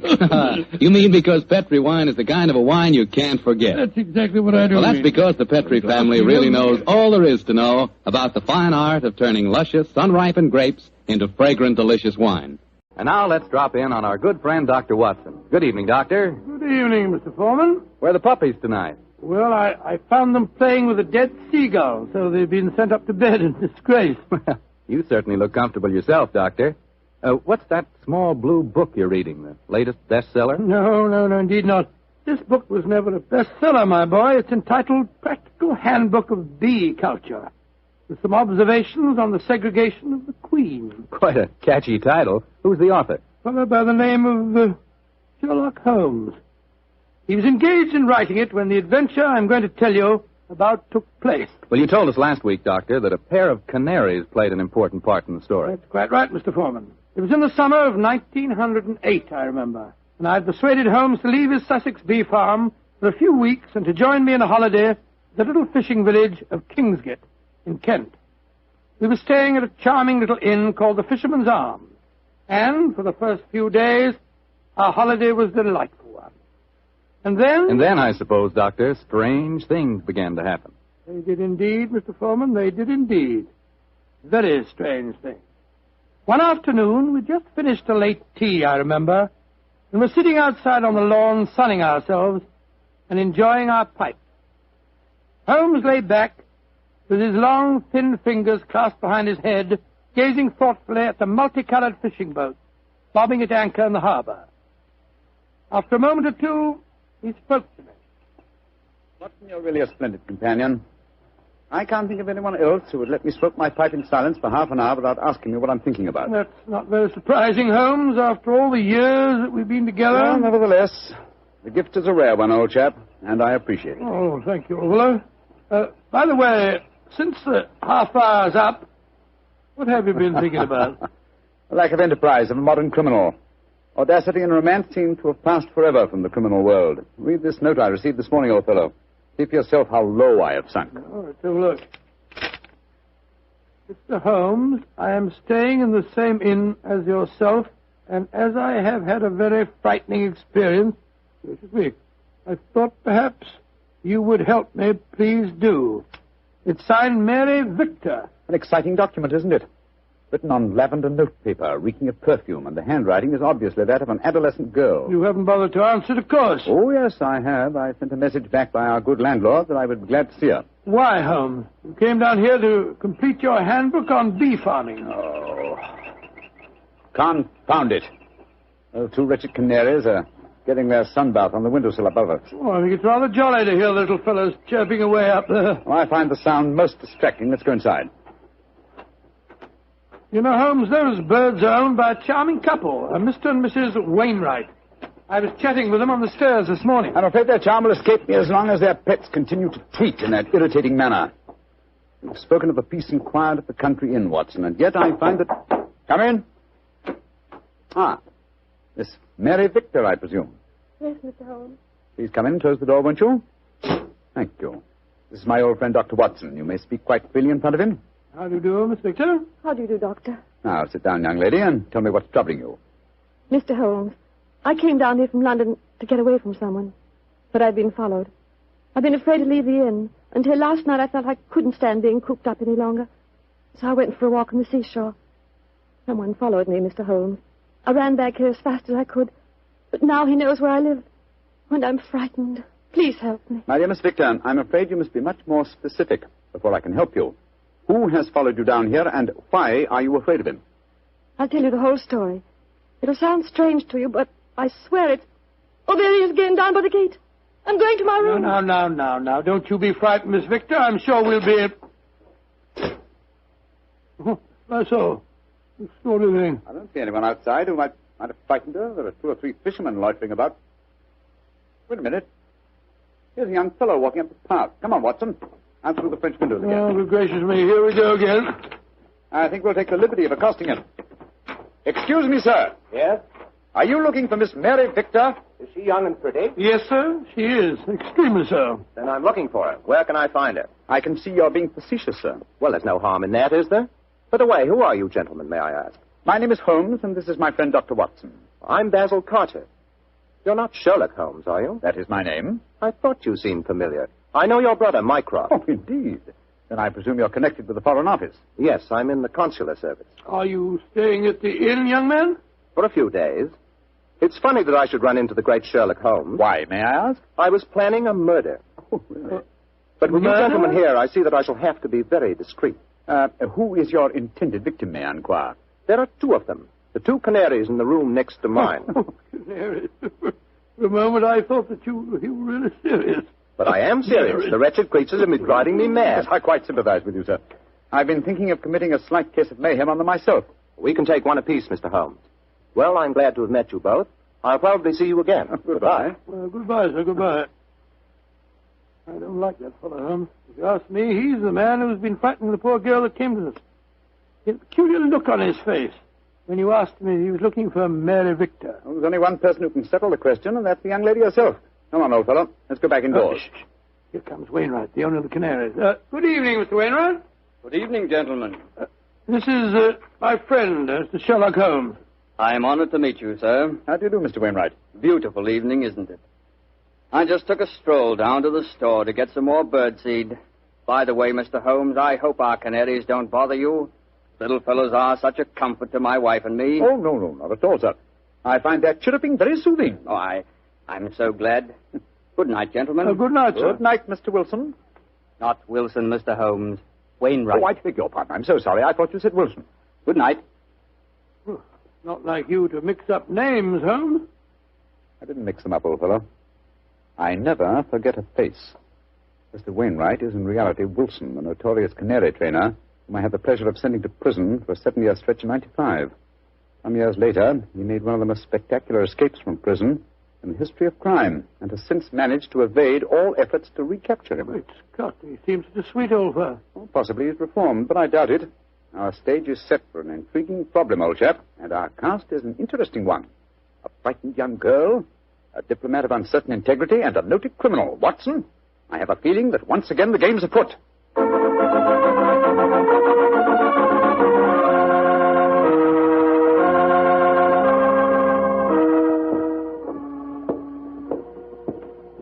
Holmes, why are we strolling along the pier instead of staying at the inn?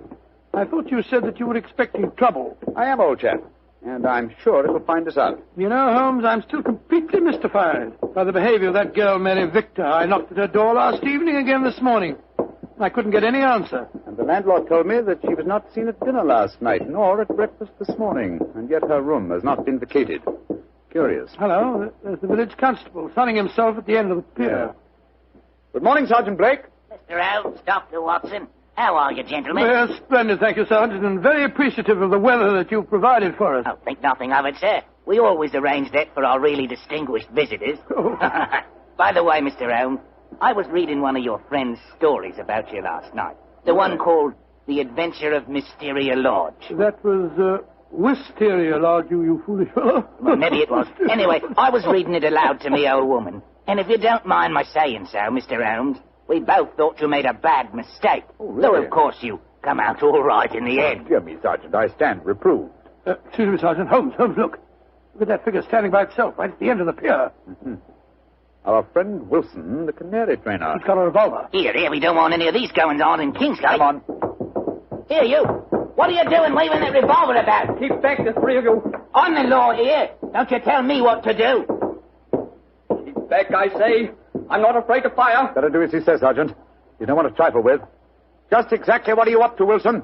You caught up with me once again, Sherlock Holmes. But this time you're not going to send me back to a prison again. And maybe the gallows. If I can't escape you, then I'll take my own way out with this revolver. Wilson, what in thunder are you talking about? The murder at the inn last night. I did it. Murder? I'm confessing in front of the three of you. So you leave my wife alone. She didn't know anything about it. Now, I hope you're satisfied, Mr. Sherlock Holmes. He's pointing the revolver as he heads. Wilson, you fool, stop it! Strike me pink. He done it. Over the pier and into the sea. Get help, Sergeant. It's possible he isn't dead. Right, sir. Come on, Watson. We're going back to the inn, I suppose. Of course we are. We've just heard a murder confession, but we don't know who has been murdered.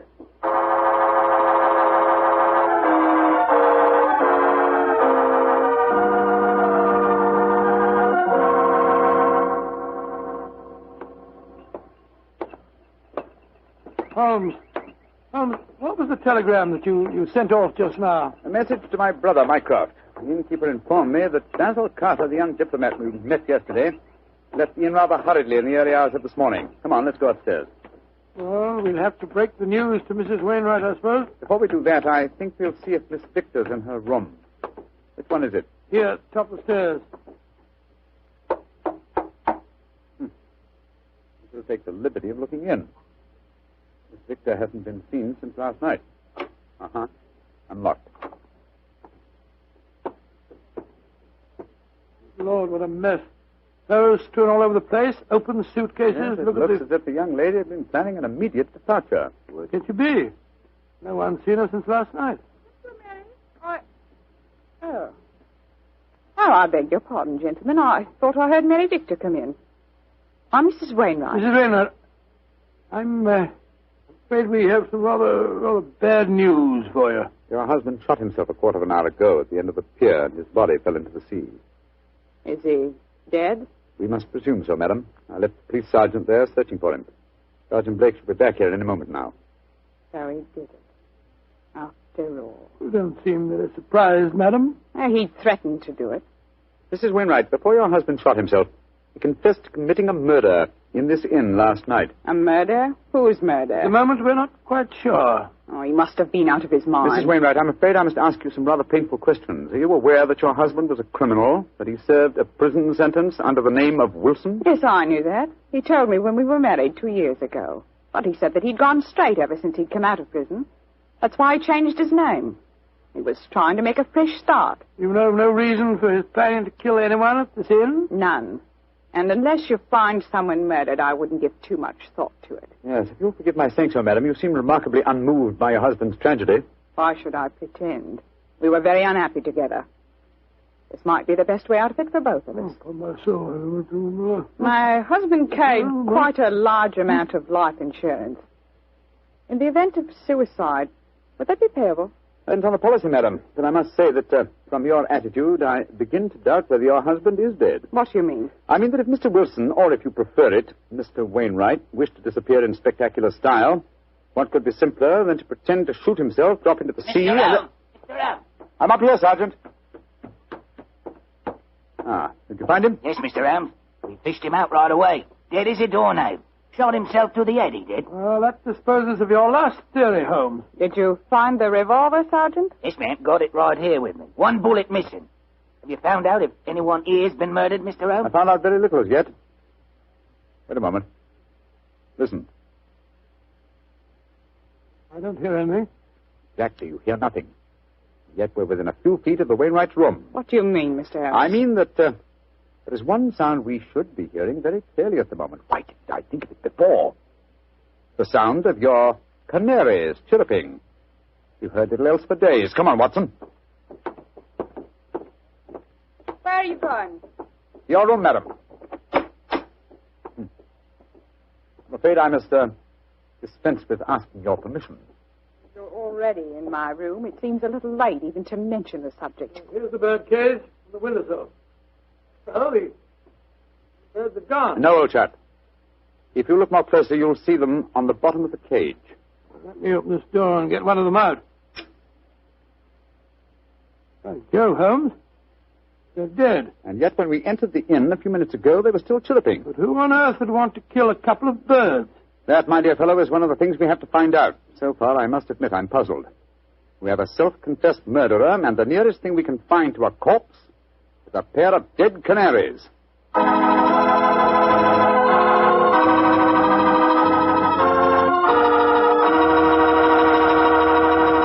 We'll bring you the rest of Dr. Watson's story in just a second. A second I'll take, if you don't mind, to ask you if you've ever had a glass of Petri California sherry. Because if you haven't, boy, you want to remedy that situation pronto. Try that Petri sherry before dinner some evening. Look at its clear amber color. Smell the fragrance of those luscious grapes. And get a sample of that Petri flavor. That Petri sherry can turn the usual before-dinner lull into a main event. And say, if you like your sherry dry, as I do, wait till you taste Petri Pale Dry Sherry. Is that ever good? But after all, when it's a Petri wine, it's always a good wine.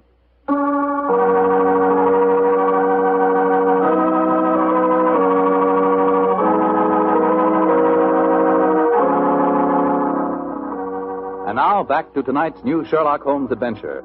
Strange events are taking place in the Kentish fishing village of Kingsgate. A self-confessed murderer has committed suicide, but his victim cannot be found. As we rejoin our story, the great detective and his old friend Dr. Watson are once again examining the room of Mary Victor, one of the missing guests. You know, Holmes, the murder that Wilson confessed to before he committed suicide might have been the killing of those two canaries. I think not, old chap. Wilson obviously loved the creatures and kept them in spite of the fact that they were dangerously apt to identify him with his criminal past. Interesting. Very interesting. Huh? What have you found? This note lying on Miss Victor's dressing table. Here. Have a look. You think you can hide from me, Mary, but you can't. Wherever I go, I shall follow you. So why not get wise to yourself and stop running away? Sounds as if the poor girl was in danger, all right. Possibly, but the writer of that note was certainly obliging. Though the letter is unsigned, he at least gives us a clue to his identity. Oh, what clue? The phrase, get wise to yourself, is very un-English. It's American. Come on, old chap. Well, where are we going now? The envelope to this letter has the Kingsgate postmark on it. I should be surprised if that fount of all knowledge, the village postmistress, can't help us find an American visitor.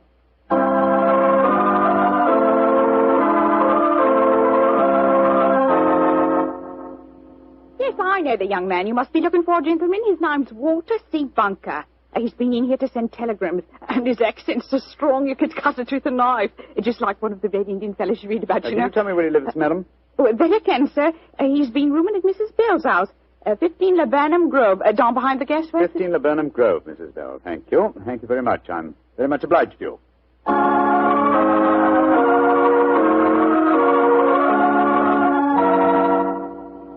Mrs. Bell? Yes, sir. What can I do for you, gentlemen? Well, we understand that Mr. Walter Bunker has been staying with you, madam. Yes, he has. A nice young American gentleman. Is he at home, may I ask? No, sir. And I'm worried about him. This morning, when he goes out, He asks me where the nearest cemetery is. Cemetery? Gracious me. Huh? I tell him, and then he gives a queer kind of laugh. I'm not sure I'll see you anymore, he says. And then he walks off, and I haven't seen him since. I tell you, I'm worried about him, gentlemen. And where is the nearest cemetery, Mrs. Bell, the one you directed him to? About 3 miles from here. Mm-hmm. Just this side of Branson Woods. Thank you, madam. Come on, Watson.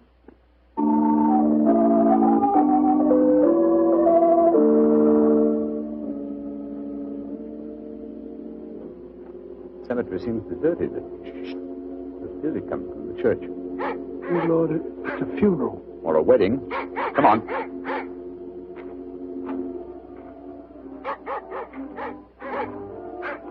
By Jove, it is a wedding, Holmes. I'm afraid we're on the false trail, but we'd better make sure.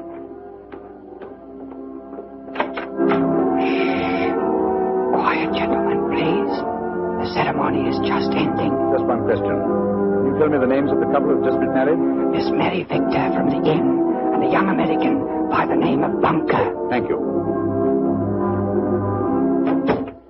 Yes, we have been following a false trail, confound it. The frightened young lady was merely frightened by her persistent American fiancé. Threatening letter that he sent her. Ambiguously worded, when you come to think of it. Anyway, we can cease to worry about Miss Victor. She is now Mrs. Bunker. I think we can assume that she's out of all danger. We've got to start all over again. Oh, no, my dear fellow. The field is narrowing. We'll head back to the inn now, and I have a feeling that we're on the last lap of our strange adventure.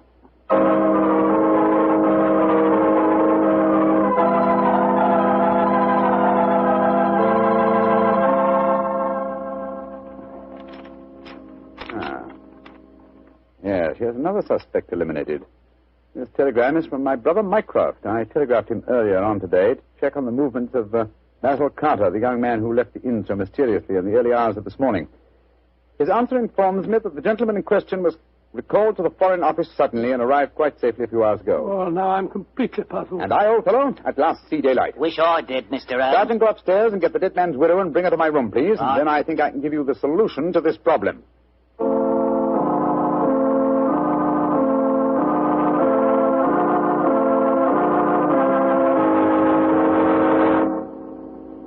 What do you want with me, Mr. Holmes? Sit down, madam.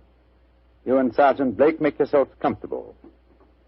Now, in the first place, the murder occurred this morning and not last night. I know what you're hinting at. The Canaries. I admit I killed them. But you can't do anything to me for that. Why did you kill those birds? I hated them. As much as my husband loved them. And when I knew he was dead, their singing drove me mad. So I killed them. But they must have been already dead when we told you of your husband's suicide. True, Watson, but the lady was fully aware that her husband was dead when we informed her of the fact. You see, she murdered him. You're talking rubbish. Yes, Mr. Holmes. How could she have murdered him? We saw him shoot himself before our eyes. Because when Wilson raised that revolver to his head, he was convinced that it contained blank cartridges. Unfortunately for him, his wife had deliberately replaced the blanks with live cartridges. But great heavens, why? How? Let me reconstruct the case for you. Wilson, with the connivance of his wife here, had contrived a disappearance plot. He knew that I had spotted his real identity, and so he planned this rather dramatic exit. Confessed to a non-existent murder, and then, well, had his plan materialized, he was to shoot himself with a blank.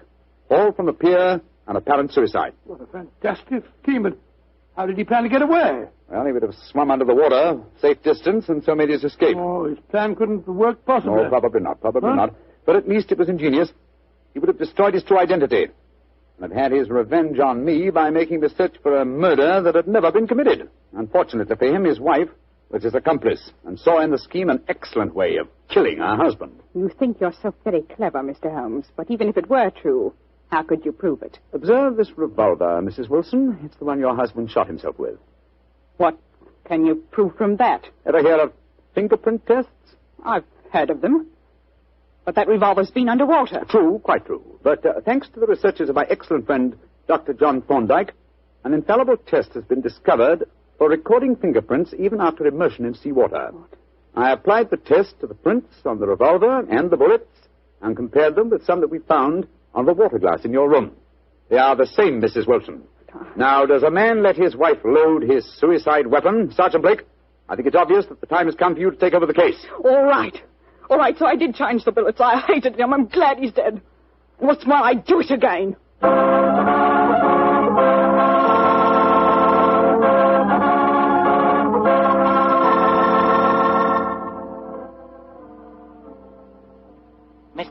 Yes, Sergeant Blake? Well, now that I've taken Mrs. Wilson to the station and booked her on a murder charge, I wonder if you'd mind answering a question. With pleasure. This fingerprint test. I'd like to know about that. I never heard of being able to take prints after a revolver has been handled 2 or 3 times and soaked in salt water. Yes, Holmes, and I'd like to know when you performed the test and took the prints off the glass in her room. I thought that I was with you all the time. You were, my dear fellow. Well, then, I can give you the answer in one word. Bluff. What? There is no such test, my dear Watson. It would be almost impossible to expect clear prints after so much handling, and totally impossible after submersion. Fortunately for us, though, Mrs. Wilson was gullible enough to believe me and give me a confession. And there's no such person as Dr. John Thorndyke? Oh, yes, indeed there is. A great success last year in the case of the red thumb mark. You didn't tell me about that case, Holmes? No, I didn't. It was deliberate, old chap. With your taste for writing sensational stories, I was afraid you might publish the affair. Oh? Would it have mattered if I had? Oh, yes, it would. Hmm? You would have given away, what shall I say, professional secrets. You would have provided the public, and in particular the criminal public, with a complete education on fingerprints. And when that happens, my dear Watson, we shall have no tricks left. That will be a sad day for detectives.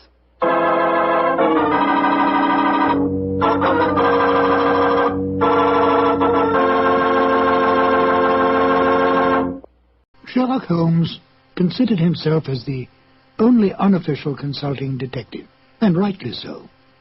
In point of fact, Holmes worked outside the law. If he'd been a policeman working for Scotland Yard, he would certainly not have had the freedom that allowed him to use his unorthodox methods. This both pleased the police and frustrated them. Pleased them because he almost invariably let such men as Inspector Lestrade and Inspector Gregson take the public recognition for a case that he had solved. Frustrated them because he could literally work on a case using his own specialized abilities while they had to stay within prescribed limits. Yet Holmes did respect the law, for he was in fact an amateur, and felt it best to have a healthy